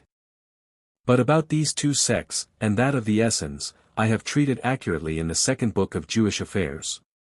7. But when Hyrcanus had put an end to this sedition, he after that lived happily, and administered the government in the best manner for 31 years, and then died, 30 leaving behind him 5 sons. He was esteemed by God worthy of 3 of the greatest privileges, the government of his nation, the dignity of the high priesthood, and prophecy, for God was with him, and enabled him to know futurities, and to foretell this in particular, that, as to his 2 eldest sons, he foretold that they would not long continue in the government of public affairs, whose unhappy catastrophe will be worth our description, that we may thence learn how very much they were inferior to their fathers. Happiness. Chapter 11. How Aristobulus, when he had taken the government first of all put a diadem on his head, and was most barbarously cruel to his mother and his brethren, and how, after he had slain Antigonus, he himself died. 1. Now when their father Hyrcanus was dead, the eldest son Aristobulus, intending to change the government into a kingdom, for so he resolved to do, first of all put a diadem on his head, 481 years and 3 months after the people had been delivered from the Babylonish slavery, and were returned to their own country again. This Aristobulus loved his next brother Antigonus, and treated him as his equal, but the others he held in bonds. He also cast his mother into prison, because she disputed the government with him, for Hyrcanus had left her to be mistress of all. He also proceeded to that degree of barbarity, as to kill her in prison with hunger, nay, he was alienated from his brother Antigonus by calumnies, and added him to the rest whom he slew, yet he seemed to have an affection for him, and made him above the rest a partner with him in the kingdom. Those calumnies he at first did not give credit to, partly because he loved him, and so did not give heed to what was said against him, and partly because he thought the reproaches were derived from the envy of the relators. But when Antigonus was once returned from the army, and that feast was then at hand when they make tabernacles to the honor of God, it happened that Aristobulus was fallen sick, and that Antigonus went up most splendidly adorned, and with his soldiers about him in their armor, to the temple to celebrate the feast, and to put up many prayers for the recovery of his brother, when some wicked persons, who had a great mind to raise a difference between the brethren, made use of this opportunity. Of the pompous appearance of Antigonus, and of the great actions which he had done, and went to the king, and spitefully aggravated the pompous show of his at the feast, and pretended that all these circumstances were not like those of a private person, that these actions were indications of an affectation of royal authority, and that his coming with a strong body of men must be with an intention to kill him, and that his way of reasoning was this, that it was a silly thing in him, while it was in his power to reign himself, to look upon it as a great favor that he was honored with a lower dignity by his brother. 2. Aristobulus yielded to these imputations, but took care both that his brother should not suspect him, and that he himself might not run the hazard of his own safety, so he ordered his guards to lie in a certain place that was underground, and dark, he himself then lying sick in the tower which was called Antonia, and he commanded them, that in case Antigonus came in to him unarmed, they should not touch any body, but if armed, they should kill him. Yet did he send to Antigonus, and desired that he would come unarmed, but the queen, and those that joined with her in the plot against Antigonus, persuaded the messenger to tell him the direct contrary, how his brother had heard that he had made himself a fine suit of armor for war, and desired him to come to him in that armor, that he might see how fine it was. So Antigonus, suspecting no treachery, but depending on the goodwill of his brother, came to Aristobulus armed, as he used to be, with his entire armor, in order to show it to him, but when he was come to a place which was called Strato's Tower, where the passage happened to be exceeding dark, the guards slew him, which death of his demonstrates that nothing is stronger than envy and calumny, and that nothing does more certainly divide the goodwill and natural affections of men than those passions. But here one may take occasion to wonder at one Judas, who was of the sect of the Essens, 31, and who never missed the truth in his predictions, for this man, when he saw Antigonus passing by the temple, cried out to his companions and friends, who abode with him as his scholars, in order to learn the art of foretelling things to come, that it was good for him to die now, since he had spoken falsely about Antigonus, who is still alive, and I see him passing by, although he had foretold he should die at the place called Strato's Tower that very day, while yet the place is 600 furlongs off, where he had foretold he should be slain, and still this day is a great part of it already past, so that he was in danger of proving a false prophet. As he was saying this, and that in a melancholy mood, the news came that Antigonus was slain in a place underground, which itself was called also Strato's Tower, or of the same name with that Ca with tilde Syria which is seated at the sea. This event put the prophet into a great disorder. 3. But Aristobulus repented immediately of this slaughter of his brother, on which account his disease increased upon him, and he was disturbed in his mind, upon the guilt of such wickedness, insomuch that his entrails were corrupted by his intolerable pain, and he vomited blood, at which time one of the servants that attended upon him, and was carrying his blood away, did, by divine providence, as I cannot but suppose, slip down, and shed part of his blood at the very place where there were spots of Antigonus's blood, there slain, still remaining, and when there was a cry made by the spectators, as if the servant had on purpose shed the blood on that place, Aristobulus heard it, and inquired what the matter was, and as they did not answer him, he was the more earnest to know what it was, it being natural to men to suspect that what is thus concealed is very bad, so upon his threatening, and forcing them by terrors to speak, they at length told him the truth, whereupon he shed many tears, in that disorder of mind which arose from his consciousness of what he had done, and gave a deep groan, and said, I am not therefore, I perceive, to be concealed from God, in the impious and horrid crimes I have been guilty of, but a sudden punishment is coming upon me for the shedding the blood of my relations. And now, O thou most impudent body of mine, how long wilt thou retain a soul that ought to die, in order to appease the ghosts of my brother and my mother? Why dost thou not give it all up at once? And why do I deliver up my blood drop by drop to those whom I have so wickedly murdered? In saying which last words he died, having reigned a year.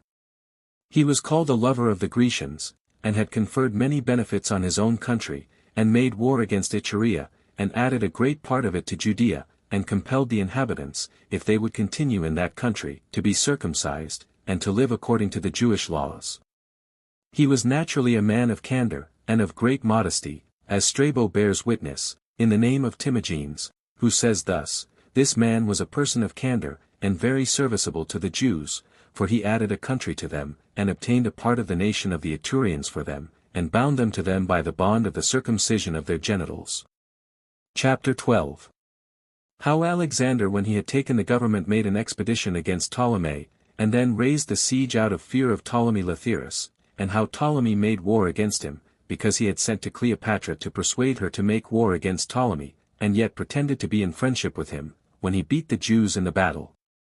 1. When Aristobulus was dead, his wife Salome, who, by the Greeks, was called Alexandra, let his brethren out of prison, for Aristobulus had kept them in bonds, as we have said already, and made Alexander Janneus king, who was the superior in age and in moderation.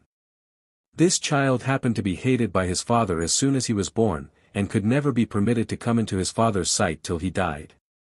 32 The occasion of which hatred is thus reported, when Hyrcanus chiefly loved the two eldest of his sons, Antigonus and Aristobulus, God appeared to him in his sleep, of whom he inquired which of his sons should be his successor.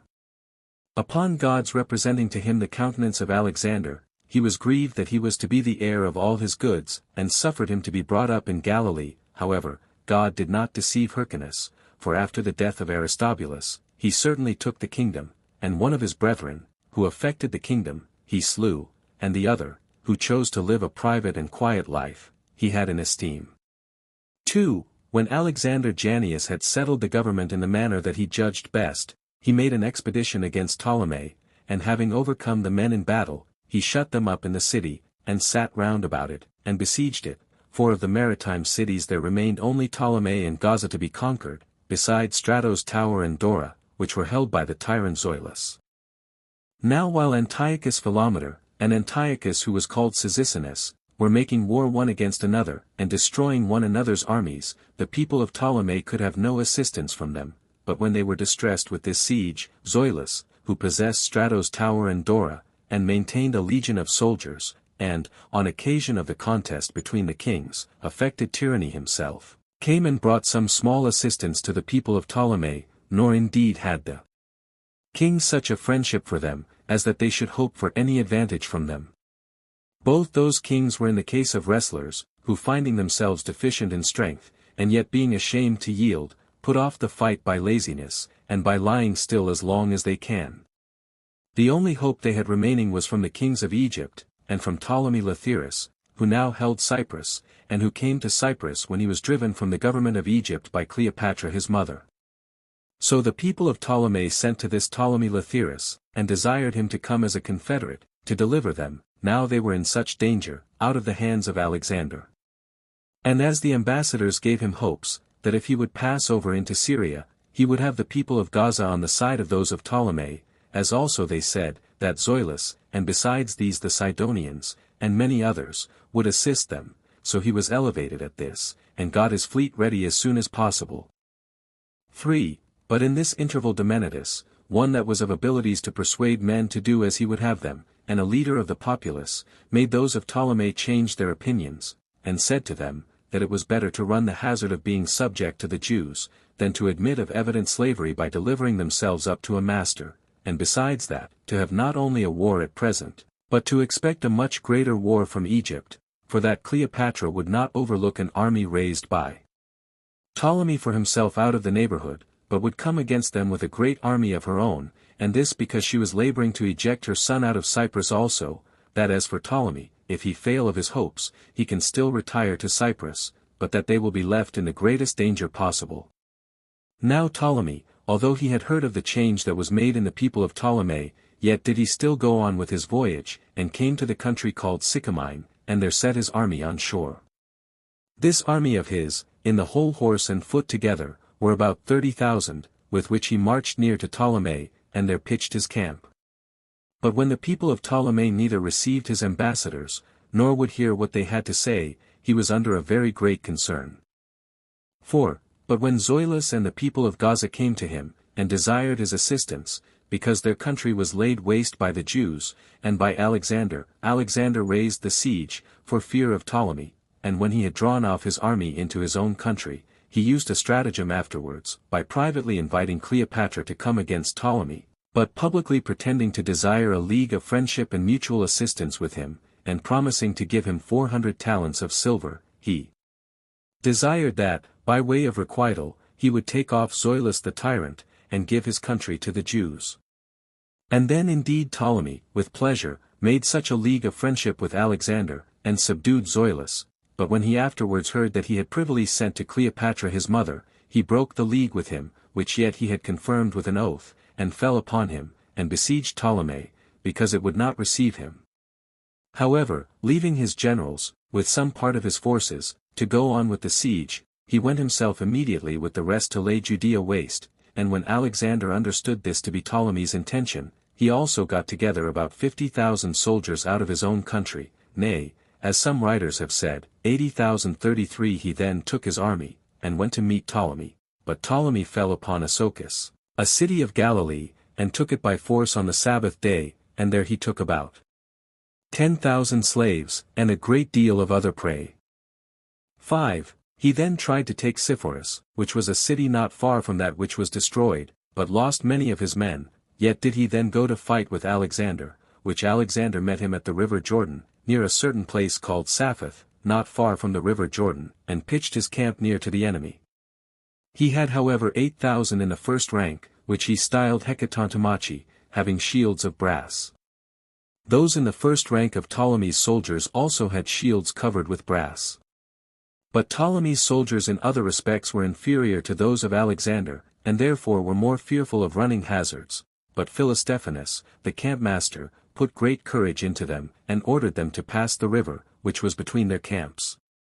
Nor did Alexander think fit to hinder their passage over it, for he thought, that if the enemy had once gotten the river on their back, that he should the easier take them prisoners, when they could not flee out of the battle, in the beginning of which, the acts on both sides, with their hands, and with their alacrity, were alike, and a great slaughter was made by both the armies, but Alexander was superior, till Philostephanus opportunely brought up the auxiliaries, to help those that were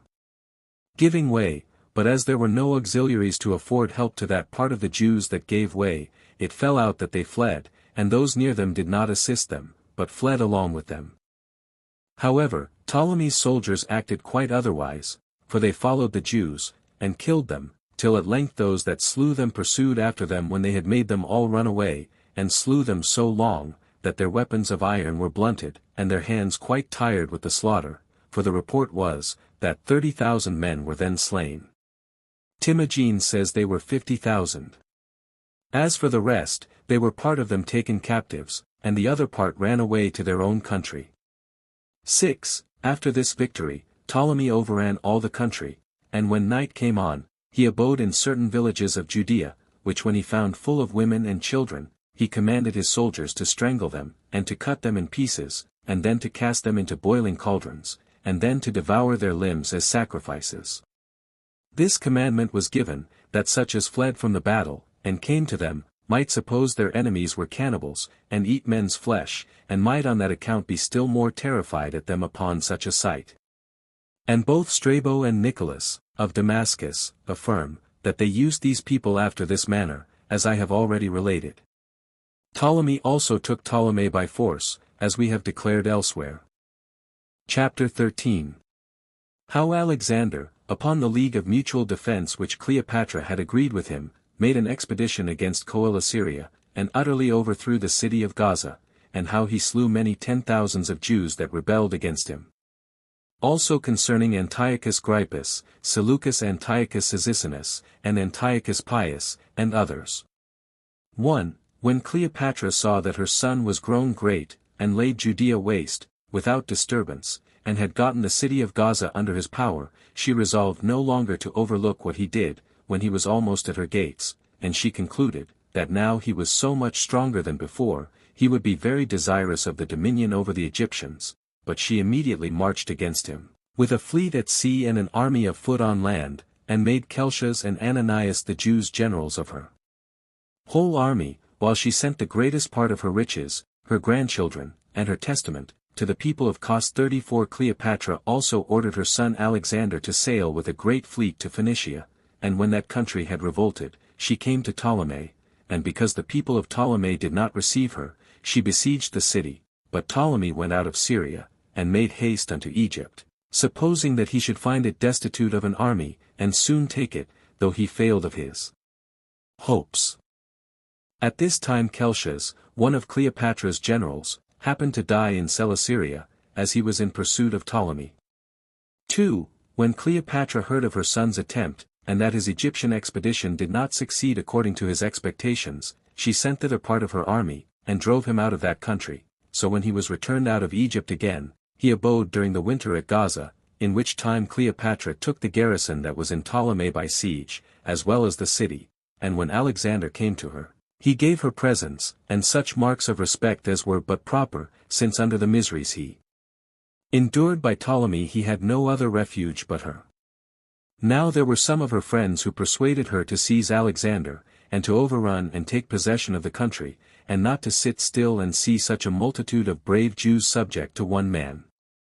But Ananias's counsel was contrary to theirs, who said that she would do an unjust action if she deprived a man that was her ally of that authority which belonged to him, and this a man who is related to us, for, said he, I would not have thee ignorant of this, that what injustice thou dost to him will make all us that are Jews to be thy enemies.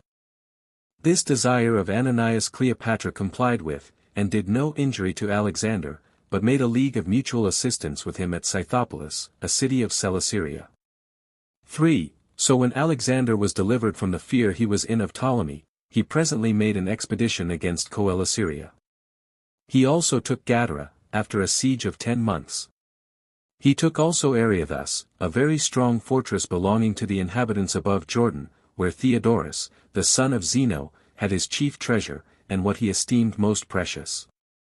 This Zeno fell unexpectedly upon the Jews, and slew 10,000 of them, and seized upon Alexander's baggage. Yet did not this misfortune terrify Alexander, but he made an expedition upon the maritime parts of the country, Raphia and Anthedon, the name of which King Herod afterwards changed to Agrippias, and took even that by force. But when Alexander saw that Ptolemy was retired from Gaza to Cyprus, and his mother Cleopatra was returned to Egypt, he grew angry at the people of Gaza, because they had invited Ptolemy to assist them, and besieged their city, and ravaged their country. But as Apollodotus, the general of the army of Gaza, fell upon the camp of the Jews by night, with 2,000 foreign and 10,000 of his own forces, while the night lasted, those of Gaza prevailed, because the enemy was made to believe that it was Ptolemy who attacked them. But when day was come on, and that mistake was corrected, and the Jews knew the truth of the matter, they came back again, and fell upon those of Gaza, and slew of them about 1,000.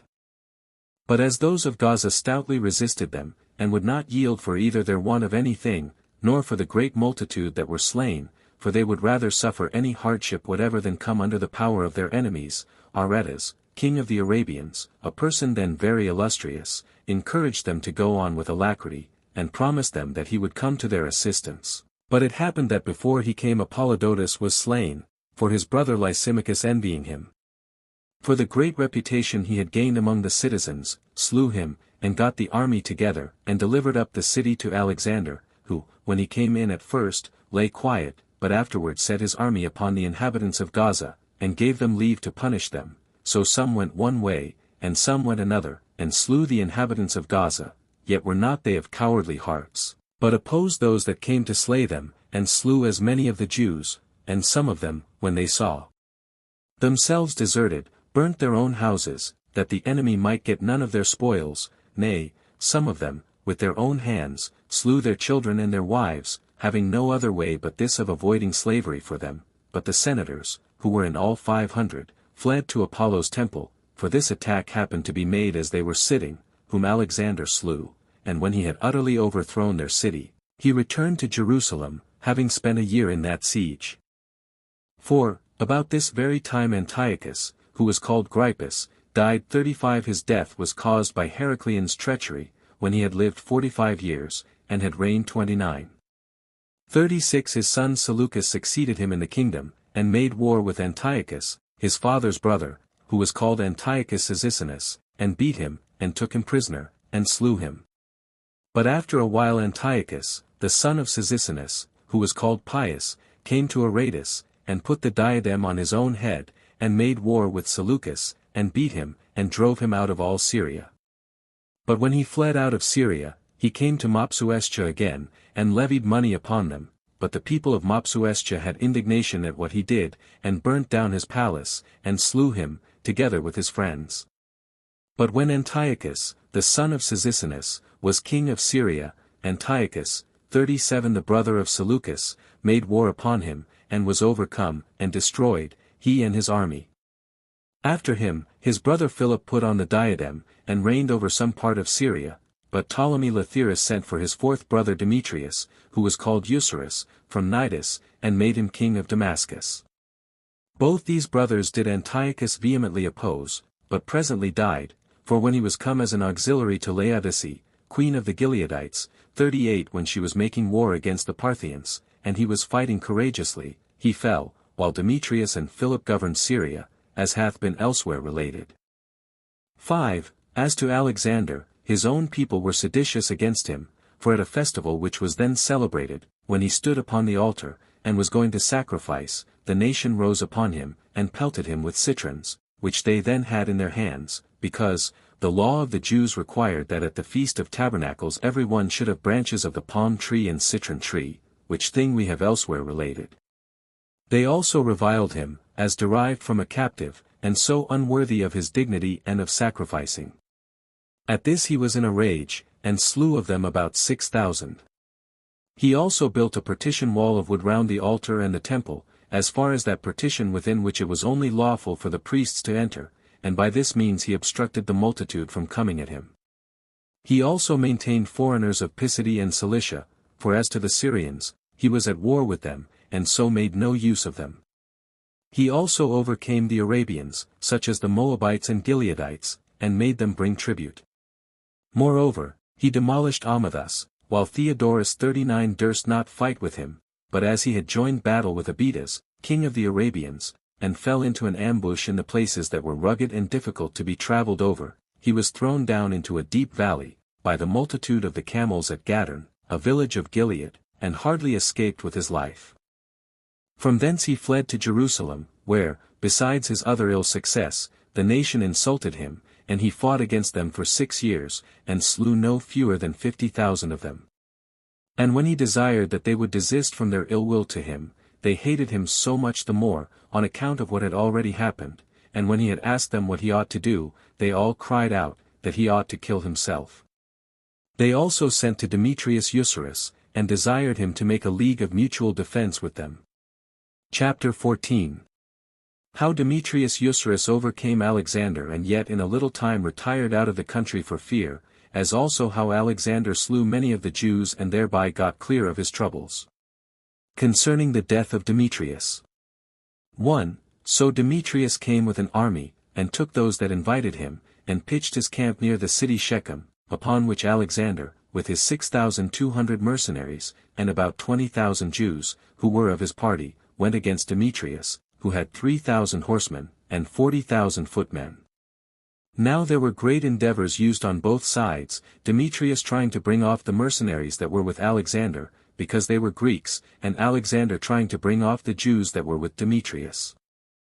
However, when neither of them could persuade them so to do, they came to a battle, and Demetrius was the conqueror, in which all Alexander's mercenaries were killed, when they had given demonstration of their fidelity and courage. A great number of Demetrius's soldiers were slain also.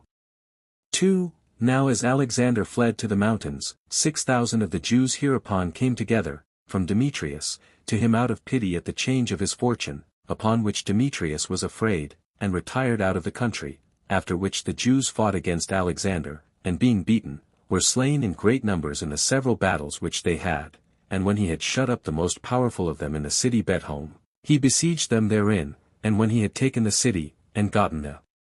men into his power, he brought them to Jerusalem, and did one of the most barbarous actions in the world to them, for as he was feasting with his concubines, in the sight of all the city, he ordered about 800 of them to be crucified, and while they were living, he ordered the throats of their children and wives to be cut before their eyes. This was indeed by way of revenge for the injuries they had done him, which punishment yet was of an inhuman nature, though we suppose that he had been never so much distressed, as indeed he had been, by his wars with them, for he had by their means come to the last degree of hazard, both of his life and of his kingdom, while they were not satisfied by themselves only to fight against him, but introduced foreigners also for the same purpose, nay, at length they reduced him to that degree of necessity, that he was forced to deliver back to the king of Arabia the land of Moab and Gilead, which he had subdued, and the places that were in them, that they might not join with them in the war against him, as they had done 10,000 other things that tended to affront and reproach him. However, this barbarity seems to have been without any necessity, on which account he bare the name of a Thracian among the Jews 40, whereupon the soldiers that had fought against him, being about 8,000 in number, ran away by night, and continued fugitives all the time that Alexander lived, who being now freed from any further disturbance from them, reigned the rest of his time in the utmost tranquillity. 3. But when Demetrius was departed out of Judea, he went to Berea, and besieged his brother Philip, having with him 10,000 footmen, and 1,000 horsemen. However Strato, the tyrant of Berea, the confederate of Philip, called in Zizon, the ruler of the Arabian tribes, and Mithridates Sinax, the ruler of the Parthians, who coming with a great number of forces, and besieging Demetrius in his encampment, into which they had driven them with their arrows, they compelled those that were with him by thirst to deliver up themselves. So they took a great many spoils out of that country, and Demetrius himself, whom they sent to Mithridates, who was then king of Parthia, but as to those whom they took captives of the people of Antioch, they restored them to the Antiochus without any reward. Now Mithridates, the king of Parthia, had Demetrius in great honor, till Demetrius ended his life by sickness. So Philip, presently after the fight was over, came to Antioch, and took it, and reigned over Syria. Chapter 15. How Antiochus, who was called Dionysius, and after him Aretas made expeditions into Judea, as also how Alexander took many cities and then returned to Jerusalem, and after a sickness of 3 years died, and what counsel he gave to Alexandra. 1. After this, Antiochus, who was called Dionysius, 41 and was Philip's brother, aspired to the dominion, and came to Damascus, and got the power into his hands, and there he reigned. But as he was making war against the Arabians, his brother Philip heard of it, and came to Damascus, where Milesius, who had been left governor of the citadel, and the Damascens themselves, delivered up the city to him. Yet because Philip was become ungrateful to him, and had bestowed upon him nothing of that in hopes whereof he had received him into the city, but had a mind to have it believed that it was rather delivered up out of fear than by the kindness of Milesius, and because he had not rewarded him as he ought to have done, he became suspected by him, and so he was obliged to leave Damascus again, for Milesius caught him marching out into the hippodrome, and shut him up in it, and kept Damascus for Antiochus, Eucerus, who hearing how Philip's affairs stood, came back out of Arabia. He also came immediately, and made an expedition against Judea, with 8,000 armed footmen, and 800 horsemen. So Alexander, out of fear of his coming, dug a deep ditch, beginning at Shabarzaba, which is now called Antipatris, to the sea of Joppa, on which part only his army could be brought against him. He also raised a wall, and erected wooden towers, and intermediate redoubts, for 150 furlongs in length, and there expected the coming of Antiochus, but he soon burnt them all, and made his army pass by that way into Arabia. The Arabian king, Aretas, at first retreated, but afterward appeared on the sudden with 10,000 horsemen. Antiochus gave them the meeting, and fought desperately, and indeed when he had gotten the victory, and was bringing some auxiliaries to that part of his army that was in distress, he was slain. When Antiochus was fallen, his army fled to the village Cana, where the greatest part of them perished by famine. 2. After him 42 Arams reigned over Celesyria, being called to the government by those that held Damascus, by reason of the hatred they bare to Ptolemy Menneus. He also made thence an expedition against Judea, and beat Alexander in battle, near a place called Adida, yet did he, upon certain conditions agreed on between them, retire out of Judea. 3. But Alexander marched again to the city Dios, and took it, and then made an expedition against Essa, where was the best part of Zeno's treasures, and there he encompassed the place with 3 walls, and when he had taken the city by fighting, he marched to Golan and Seleucia, and when he had taken these cities, he, besides them, took that valley which is called the Valley of Antiochus, as also the fortress of Gamala. He also accused Demetrius, who was governor of those places, of many crimes, and turned him out, and after he had spent 3 years in this war, he returned to his own country, when the Jews joyfully received him upon this his good success. 4. Now at this time the Jews were in possession of the following cities that had belonged to the Syrians, and Idumeans, and Phoenicians, at the seaside, Stratos Tower, Apollonia, Joppa, Jamhis, Ashdod, Gaza, Anthedon, Raphia, and Rhinocolura, in the middle of the country, near to Idumea, Adorn, and Marissa, near the country of Samaria, Mount Carmel, and Mount Tabor, Scythopolis, and Gadara, of the country of Gaulonitis, Seleucia and Gabala, in the country of Moab, Heshbon, and Medaba, Lemba. And Aronas, Gelathon, Zorn, the valley of the Chilichas, and Poyo, which last they utterly destroyed, because its inhabitants would not bear to change their religious rites for those peculiar to the Jews. 43 The Jews also possessed others of the principal cities of Syria, which had been destroyed. 5. After this, King Alexander, although he fell into a distemper by hard drinking, and had a quartan ague, which held him 3 years, yet would not leave off going out with his army, till he was quite spent with the labors he had undergone, and died in the bounds of Ragaba, a fortress beyond Jordan. But when his queen saw that he was ready to die, and had no longer any hopes of surviving, she came to him weeping and lamenting, and bewailed herself and her sons on the desolate condition they should be left in, and said to him, To whom dost thou thus leave me and my children, who are destitute of all other supports, and this when thou knowest how much ill will thy nation bears thee? But he gave her the following advice, that she need but follow what he would suggest to her, in order to retain the kingdom securely, with her children, that she should conceal his death from the soldiers till she should have taken that place. After this she should go in triumph, as upon a victory, to Jerusalem, and put some of her authority into the hands of the Pharisees, for that they would commend her for the honor she had done them, and would reconcile the nation to her. For he told her,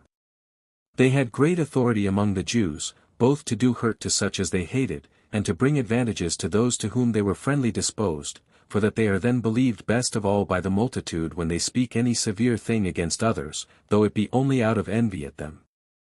And he said that it was by their means that he had incurred the displeasure of the nation, whom indeed he had injured. Do thou, therefore, said he, when thou art come to Jerusalem, send for the leading men among them, and show them my body, and with great appearance of sincerity, give them leave to use it as they themselves please, whether they will dishonor the dead body by refusing it burial, as having severely suffered by my means, or whether in their anger they will offer any other injury to that body. Promise them also that thou wilt do nothing without them in the affairs of the kingdom. If thou dost but say this to them, I shall have the honor of a more glorious funeral from them than thou couldst have made for me, and when it is in their power to abuse my dead body, they will do it no injury at all, and thou wilt rule in safety. 44 So when he had given his wife this advice, he died, after he had reigned 27 years, and lived 50 years within one. Chapter 16 How Alexandra by gaining the goodwill of the Pharisees, retained the kingdom 9 years, and then, having done many glorious actions died. 1. So Alexandra, when she had taken the fortress, acted as her husband had suggested to her, and spake to the Pharisees, and put all things into their power, both as to the dead body, and as to the affairs of the kingdom, and thereby pacified their anger against Alexander, and made them bear goodwill and friendship to him, who then came among the multitude, and made speeches to them, and laid before them the actions of Alexander, and told them that they had lost a righteous king, and by the commendation they gave him, they brought them to grieve, and to be in heaviness for him, so that he had a funeral more splendid than had any of the kings before him. Alexander left behind him 2 sons, Hyrcanus and Aristobulus, but committed the kingdom to Alexandra. Now, as to these 2 sons, Hyrcanus was indeed unable to manage public affairs, and delighted rather in a quiet life, but the younger, Aristobulus, was an active and a bold man, and for this woman herself, Alexandra, she was loved by the multitude, because she seemed displeased at the offenses her husband had been guilty of. 2. So she made Hyrcanus high priest, because he was the elder, but much more because he cared not to meddle with politics, and permitted the Pharisees to do everything, to whom also she ordered the multitude to be obedient. She also restored again those practices which the Pharisees had introduced, according to the traditions of their forefathers, and which her father-in-law, Hyrcanus, had abrogated. So she had indeed the name of the regent, but the Pharisees had the authority, for it was they who restored such as had been banished, and set such as were prisoners at liberty, and, to say all at once, they differed in nothing from lords. However, the queen also took care of the affairs of the kingdom, and got together a great body of mercenary soldiers, and increased her own army to such a degree, that she became terrible to the neighboring tyrants, and took hostages of them, and the country was entirely at peace, excepting the Pharisees, for they disturbed the queen, and desired that she would kill those who persuaded Alexander to slay the 800 men, after which they cut the throat of one of them, Diogenes, and after him they did the same to several, one after another, till the men that were the most potent came into the palace, and Aristobulus with them, for he seemed to be displeased at what was done, and it appeared openly, that if he had an opportunity, he would not permit his mother to go on so. These put the queen in mind what great dangers they had gone through, and great things they had done, whereby they had demonstrated the firmness of their fidelity to their master, insomuch that they had received the greatest marks of favor from him, and they begged of her, that she would not utterly blast their hopes, as it now happened, that when they had escaped the hazards that arose from their open enemies, they were to be cut off at home by their private enemies, like brute beasts, without any help whatsoever. They said also, that if their adversaries would be satisfied with those that had been slain already, they would take what had been done patiently, on account of their natural love to their governors, but if they must expect the same for the future also, they implored of her a dismission from her service, for they could not bear to think of attempting any method for their deliverance without her, but would rather die willingly before the palace gate, in case she would not forgive them. And that it was a great shame, both for themselves and for the queen, that when they were neglected by her, they should come under the lash of her husband's enemies, for that Aretas, the Arabian king, and the monarchs, would give any reward, if they could get such men as foreign auxiliaries, to whom their very names, before their voices be heard, may perhaps be terrible, but if they could not obtain this their second request, and if she had determined to prefer the Pharisees before them, they still insisted that she would place them every one in her fortresses, for if some fatal demon hath a constant spite against Alexander's house, they would be willing to bear their part, and to live in a private station there. 3. As these men said thus, and called upon Alexander's ghost for commiseration of those already slain, and those in danger of it, all the bystanders brake out into tears. But Aristobulus chiefly made manifest what were his sentiments, and used many reproachful expressions to his mother, saying, Nay, indeed, the case is this, that they have been themselves the authors of their own calamities, who have permitted a woman who, against reason, was mad with ambition, to reign over them, when there were sons in the flower of their age fitter for it. So Alexandra, not knowing what to do with any decency, committed the fortresses to them, all but Hyrcania, and Alexandrium, and Machaerus, where her principal treasures were. After a little while also, she sent her son Aristobulus with an army to Damascus against Ptolemy, who was called Menneus, who was such a bad neighbor to the city, but he did nothing considerable there, and so returned home. 4. About this time news was brought that Tigranes, the king of Armenia, had made an eruption into Syria with 500,000 soldiers, 45, and was coming against Judea. This news, as may well be supposed, terrified the queen and the nation. Accordingly, they sent him many and very valuable presents, as also ambassadors, and that as he was besieging Ptolemy, for Selene the queen, the same that was also called Cleopatra, ruled then over Syria, who had persuaded the inhabitants to exclude Tigranes. So the Jewish ambassadors interceded with him, and entreated him that he would determine nothing that was severe about their queen or nation. He commended them for the respects they paid him at so great a distance, and gave them good hopes of his favor. But as soon as Ptolemy was taken, news came to Tigranes, that Lucullus, in his pursuit of Mithridates, could not light upon him, who was fled into Iberia, but was laying waste Armenia, and besieging its cities. Now when Tigranes knew this, he returned home.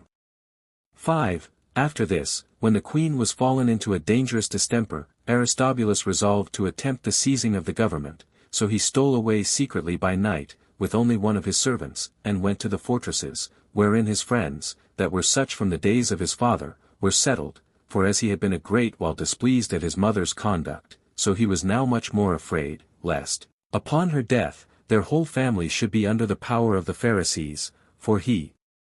saw the inability of his brother, who was to succeed in the government, nor was any one conscious of what he was doing but only his wife, whom he left at Jerusalem with their children. He first of all came to Agaba, where was Galestis, one of the potent men before mentioned, and was received by him. When it was day, the queen perceived that Aristobulus was fled, and for some time she supposed that his departure was not in order to make any innovation, but when messengers came one after another with the news that he had secured the first place, the second place, and all the places, for as soon as one had begun they all submitted to his disposal, then it was that the queen and the nation were in the greatest disorder, for they were aware that it would not be long ere Aristobulus would be able to settle himself firmly in the government.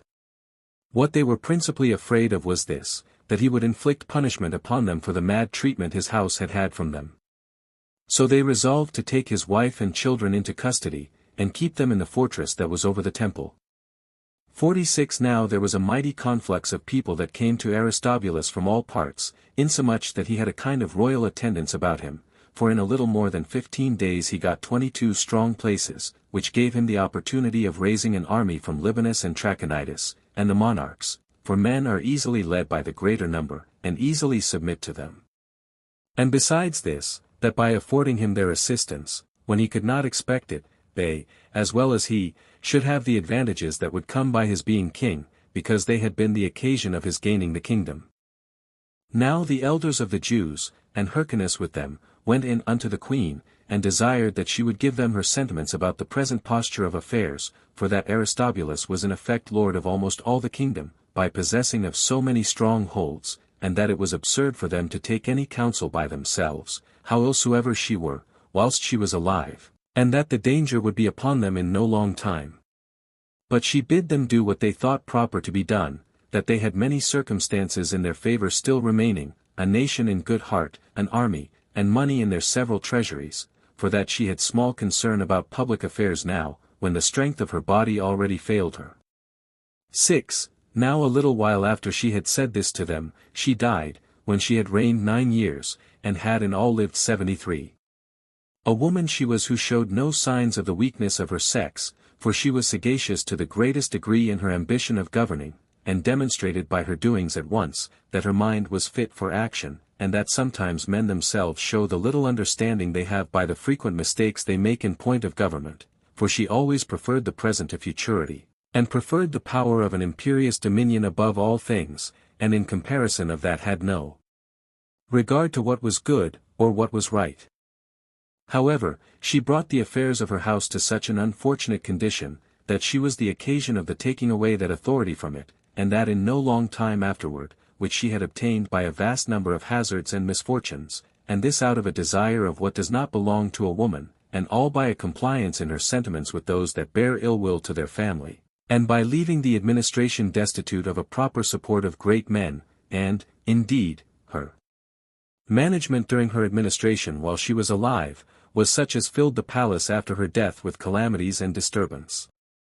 However, although this had been her way of governing, she preserved the nation in peace. And this is the conclusion of the affairs of Alexandra. Footnotes 1, Return, this Alexander Balla, who certainly pretended to be the son of Antiochus Epiphanes, and was owned for such by the Jews and Romans, and many others, and yet is by several historians deemed to be a counterfeit, and of no family at all, is, however, by Josephus believed to have been the real son of that Antiochus, and by him always spoken of accordingly. And truly, since the original contemporary and authentic author of the first book of Maccabees, 10:1, calls him by his father's name, Epiphanes, and says he was the son of Antiochus, I suppose the other writers, who are all much later, are not to be followed against such evidence, though perhaps Epiphanes might have him by a woman of no family. The king of Egypt also, Philometor, soon gave him his daughter in marriage, which he would hardly have done, had he believed him to be a counterfeit, and of so very mean a birth as the later historians pretend. 2. Return, since Jonathan plainly did not put on the pontifical robes till 7 or 8 years after the death of his brother Judas, or not till the Feast of Tabernacles, in the 160th of the Seleucidum, 1 Mac. 10:21, Petatus's emendation seems here to deserve consideration, who, instead of, after 4 years since the death of his brother Judas, would have us read, and therefore after 8 years since the death of his brother Judas. This would tolerably well agree with the date of the Maccabees, and with Josephus's own exact chronology at the end of the 20th book of these Antiquities, which the present text cannot be made to do. 3. Return, take Grotius's note here, the Jews, says he, were wont to present crowns to the kings of Syria, afterwards that gold which was paid instead of those crowns, or which was expended in making them, was called the crown gold and crown tax. On 1 Mac. 10:29. 4. Return, since the rest of the historians now extant give this Demetrius 13 years, and Josephus only 11 years, Dean Prideaux does not amiss in ascribing to him the mean number 12.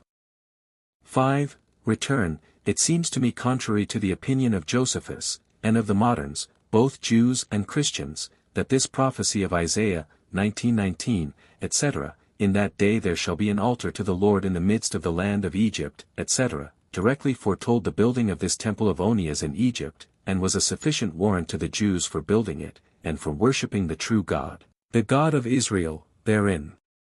See Authent. Rec. 11, page 755. That God seems to have soon better accepted of the sacrifices and prayers here offered him than those at Jerusalem, see the note on ch. 10, sect.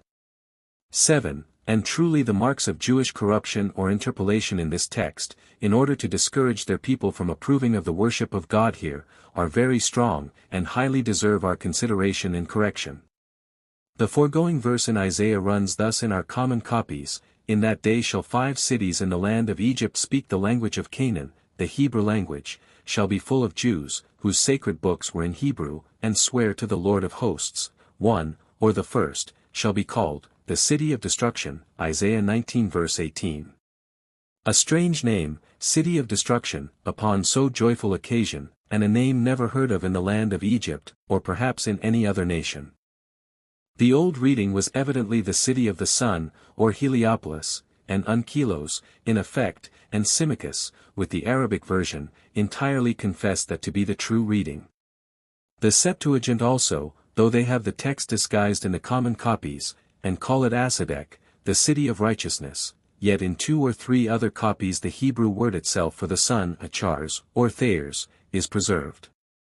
And since Onias insists with the king and queen, that Isaiah's prophecy contained many other predictions relating to this place besides the words by him recited, it is highly probable that these were especially meant by him, and that one main reason why he applied this prediction to himself, and to his prefecture of Heliopolis, which Dean Prideaux well proves was in that part of Egypt, and why he chose to build in that prefecture of Heliopolis, though otherwise an improper place, was this, that the same authority that he had for building this temple in Egypt, the very same he had for building it in his own prefecture of Heliopolis also, which he desired to do, and which he did accordingly. Dean Prideaux has much ado to avoid seeing this corruption of the Hebrew, but it being in support of his own opinion about this temple, he durst not see it, and indeed he reasons here in the most injudicious manner possible. See him at the year 149. 6. Return, a very unfair disputation this. While the Jewish disputant, knowing that he could not properly prove out of the Pentateuch, that, the place which the Lord their God shall choose to place his name there, so often referred to in the book of Deuteronomy, was Jerusalem any more than Gerizim, that being not determined till the days of David, Antique, b. 7. Ch. 13, sect. 4, proves only, what the Samaritans did not deny, that the temple at Jerusalem was much more ancient, and much more celebrated and honored, than that at Gerizim, which was nothing to the present purpose. The whole evidence, by the very oaths of both parties, being, we see, obliged to be confined to the law of Moses, or to the Pentateuch alone. However, worldly policy and interest and the multitude prevailing, the court gave sentence, as usual, on the stronger side, and poor Sabius and Theodosius, the Samaritan disputants, were martyred, and this, so far as appears, without any direct hearing at all, which is like the usual practice of such political courts about matters of religion. Our copies say that the body of the Jews were in a great concern about those men, in the plural, who were to dispute for their temple at Jerusalem, whereas it seems here they had but one disputant, Andronicus by name. Perhaps more were prepared to speak on the Jews' side, but the first straying answered to his name, and overcome the Samaritans, there was necessity for any other defender of the Jerusalem temple. 7. Return, of the several Apollonius about these ages, see Dean Prideaux at the year 148. This Apollonius Dos was, by his account, the son of that Apollonius who had been made governor of Celesyria and Phoenicia by Seleucus Philopator, and was himself a confidant of his son Demetrius the father, and restored to his father's government by him, but afterwards revolted from him to Alexander, but not to Demetrius the son, as he supposes. 8. Return, Dr. Hudson here observes, that the Phoenicians and Romans used to reward such as had deserved well of them, by presenting to them a golden button. See ch. 5, sect. 4. 9. Return, this name, Demetrius Nicator, or Demetrius the Conqueror, is so written on his coin still extant, as Hudson and Spanheim inform us, the latter of whom gives us here the entire inscription, King Demetrius the God, Philadelphus, Nicator. 10. Return. This clause is otherwise rendered in the first book of Maccabees, 12:9, for that we have the holy books of Scripture in our hands to comfort us. The Hebrew original being lost, we cannot certainly judge which was the truest version, only the coherence favors Josephus. But if this were the Jews' meaning, that they were satisfied out of their Bible that the Jews and Lacedaemonians were of kin, that part of their Bible is now lost, for we find no such assertion in our present copies. 11. Return. Those that suppose Josephus to contradict himself in his 3 several accounts of the notions of the Pharisees, this here, and that earlier one, which is the largest, of the war b. 2. Ch. 8. Sect. 14, and that later, Antique, b. 18. Ch. 1. Sect. 3, as if he sometimes said they introduced an absolute fatality, and denied all freedom of human actions, is almost wholly groundless if he ever, as the very learned Casaubon here truly observes, asserting, that the Pharisees were between the Essenes and Sadducees, and did so far ascribe all to fate or divine providence as was consistent with the freedom of human actions. However, their perplexed way of talking about fate, or providence, as overruling all things, made it commonly thought they were willing to excuse their sins by ascribing them to fate, as in the Apostolical Constitutions, b. 6, ch. 6. Perhaps under the same general name some difference of opinions in this point might be propagated, as is very common in all parties, especially in points of metaphysical subtlety. However, our Josephus, who in his heart was a great admirer of the piety of the Essenes, was yet in practice a Pharisee, as he himself informs us, in his own life, sect. 2. And his account of this doctrine of the Pharisees is for certain agreeable to his own opinion, whoever both fully allowed the freedom of human actions, and yet strongly believed the powerful interposition of divine providence. See concerning this matter a remarkable clause, Antique, b. 16. Ch. 11. Sect. 7. 12. Return. This king, who was of the famous race of Arsaces, is Beth used to call them, but by the elder author of the first Maccahir, and 1 Mac. 14:2, called by the family name Arsaces, was, the king of the Persians and Medes, according to the land, but Appian says his proper name was Phraates. He is language of the eastern nations. See Authent. Rec. Part 2. Also called by Josephus the king of the Parthians, as the Greeks page 1108.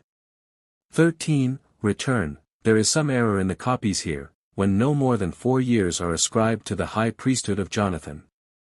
We know by Josephus's last Jewish chronology, Antique, b. XX.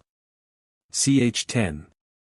That there was an interval of 7 years between the death of Alcimus, or Jasimus, the last high priest, and the real high priesthood of Jonathan, to whom yet those 7 years seem here to be ascribed, as a part of them were to Judas before, Antique, b. 12. Ch. 10. Sect. 6. Now since, besides these 7 years interregnum in the pontificate, we are told, Antique, b. XX. Ch. 10. That Jonathan's real high priesthood lasted 7 years more, these 7 years will make up 14 years, which I suppose was Josephus's own number in this place, instead of the 4 in our present copies. 14. Return. These 170 years of the Assyrians mean no more, as Josephus explains himself here, than from the Sarah of Seleucus, which as it is known to have began on the 312th year before the Christian Sarah, from its spring in the first book of Maccabees, and from its autumn in the second book of Maccabees, so did it not begin at Babylon till the next spring, on the 311th year. See Prid. At the year 312. And it is truly observed by Dr. Hudson on this place, that the Syrians and Assyrians are sometimes confounded in ancient authors, according to the words of Justin, the epitomizer of Trogus Pompeius, who says that the Assyrians were afterward called Syrian. B. I. Ch. 11. C. Of the war, B. V. Ch. 9. Sect. 4. Where the Philistines themselves, at the very south limit of Syria, in its utmost extent, are called Assyrians by Josephus as Spanheim observes. 15. Return. It must here be diligently noted, that Josephus's copy of the first book of Maccabees, which he had so carefully followed, and faithfully abridged, as far as the 50th verse of the 13th chapter, seems there to have ended. What few things there are afterward common to both, might probably be learned by him from some other more imperfect records. However, we must exactly observe here, what the remaining part of that book of the Maccabees informs us of, and what Josephus would never have omitted, had his copy contained so much, that this Simon the Great, the Maccabee, made a league with Antiochus Soter, the son of Demetrius Soter, and brother of the other Demetrius, who was now a captive in Parthia, that upon his coming to the crown, about the 140th year before the Christian sets, he granted great privileges to the Jewish nation, and to Simon their high priest and ethnarch, which privileges Simon seems to have taken of his own accord about 3 years before. In particular, he gave him leave to coin money for his country with his own stamp, and as concerning Jerusalem and the sanctuary, that they should be free, or, as the vulgar Latin hath it, holy and free, 1 Mac. 15:6, 7, which I take to be the truer reading, as being the very words of his father's concession offered to Jonathan several years before, ch. 1031, and Antique, b. 13. Ch. 2. Sect. 3. Now what makes this date and these grants greatly remarkable, is the state of the remaining genuine shekels of the Jews with Samaritan characters, which seem to have been, most of them at least, coined in the first 4 years of this Simon the Asamonean, and having upon them these words on one side, Jerusalem the Holy, and on the reverse, in the year of freedom, 1, or 2, or 3, or 4, which shekels therefore are original monuments of these times, and undeniable marks of the truth of the history in these chapters, though it be in great measure omitted by Josephus. See Essay on the Old Test. Page 157, 158. The reason why I rather suppose that his copy of the Maccabees wanted these chapters, than that his own copies are here imperfect, is this, that all their contents are not here omitted, though much the greatest part be.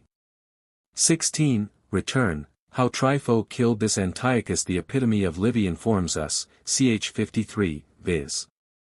that he corrupted his physicians or surgeons, who falsely pretending to the people that he was perishing with the stone, as they cut him for it, killed him, which exactly agrees with Josephus. 17. Return. That this Antiochus, the son of Alexander Ballas, was called the God, is evident from his coins, which Spanheim assures us bear this inscription, King Antiochus the God, Epiphanes the Victorious. 18. Return. Here Josephus begins to follow and to abridge the next sacred Hebrew book, styled in the end of the first book of Maccabees, the Chronicle of John, Hyrcanus's, high priesthood, but in some of the Greek copies, the fourth book of Maccabees.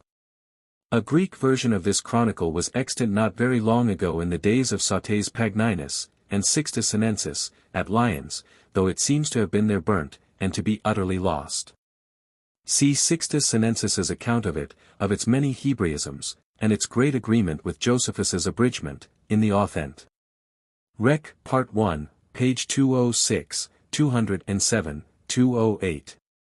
19. Return. Hence we learn, that in the days of this excellent high priest, John Hyrcanus, the observation of the Sabbatic year, as Josephus supposed, required a rest from war, as did that of the weekly Sabbath from work. I mean this, unless in the case of necessity, when the Jews were attacked by their enemies, in which case indeed, and in which alone, they then allowed defensive fighting to be lawful, even on the Sabbath day, as we see in several places of Josephus, Antiquities. B. 12. Ch. 6. Sect. 2, b. 13. Ch. 1. Sect. 2, of the war, b. I. Ch. 7. Sect. 3, but then it must be noted, that this rest from war no way appears in the first book of Maccabees, ch. 16. But the direct contrary, though indeed the Jews, in the days of Antiochus Epiphanes, did not venture upon fighting on the Sabbath day, even in the defense of their own lives, till the Asamoneans or Maccabees decreed so to do, 1 Mac. 2:32-41, Antique, b. 12. Ch. 6. Sect. 2, 20, Return. Josephus's copies, both Greek and Latin, have here a gross mistake, when they say that this first year of John Hyrcanus, which we have just now seen to have been a sabbatic year, was in the 162nd Olympiad, whereas it was for certain the second year of the 161st. See the like before, B. 12. Ch. 7, sect. 6, 21, return. This heliacal setting of the Pleiades, or 7 stars, was, in the days of Hyrcanus and Josephus, early in the spring, about February, the time of the latter reign in Judea, and this, so far as I remember, is the only astronomical character of time, besides one eclipse of the moon in the reign of Herod, that we meet with in all Josephus, the Jews being little accustomed to astronomical observations, any further than for the uses of their calendar, and utterly forbidden those astrological uses which the heathens commonly made of them. 22. Return. Dr. Hudson tells us here, that this custom of gilding the horns of those oxen that were to be sacrificed is a known thing both in the poets and orators. 23. Return. This account in Josephus, that the present Antiochus was persuaded, though in vain, not to make peace with the Jews, but to cut them off utterly, is fully confirmed by Diodorus Siculus, in Photius extracts out of his 34th book. 24. Return. The Jews were not to march or journey on the Sabbath, or on such a great festival as was equivalent to the Sabbath, any farther than a Sabbath day's journey, or 2,000 cubits, see the note on Antique, B. XX. Ch. 8, sect. 6, 25, return. This account of the Idumeans admitting circumcision, and the entire Jewish law, from this time, or from the days of Hyrcanus, is confirmed by their entire history afterward. See Antique, B. 14. Ch. 8, sect. 1, B. 15. Ch. 7, sect. 9, of the war, B. 2. Ch. 3, sect. 1, B. 4. Ch. 4, sect. 5. This, in the opinion of Josephus, made them proselytes of justice, or entire Jews, as here and elsewhere, Antique, B. 14. Ch. 8, sect. 1. However, Antigonus, the enemy of Herod, though Herod were derived from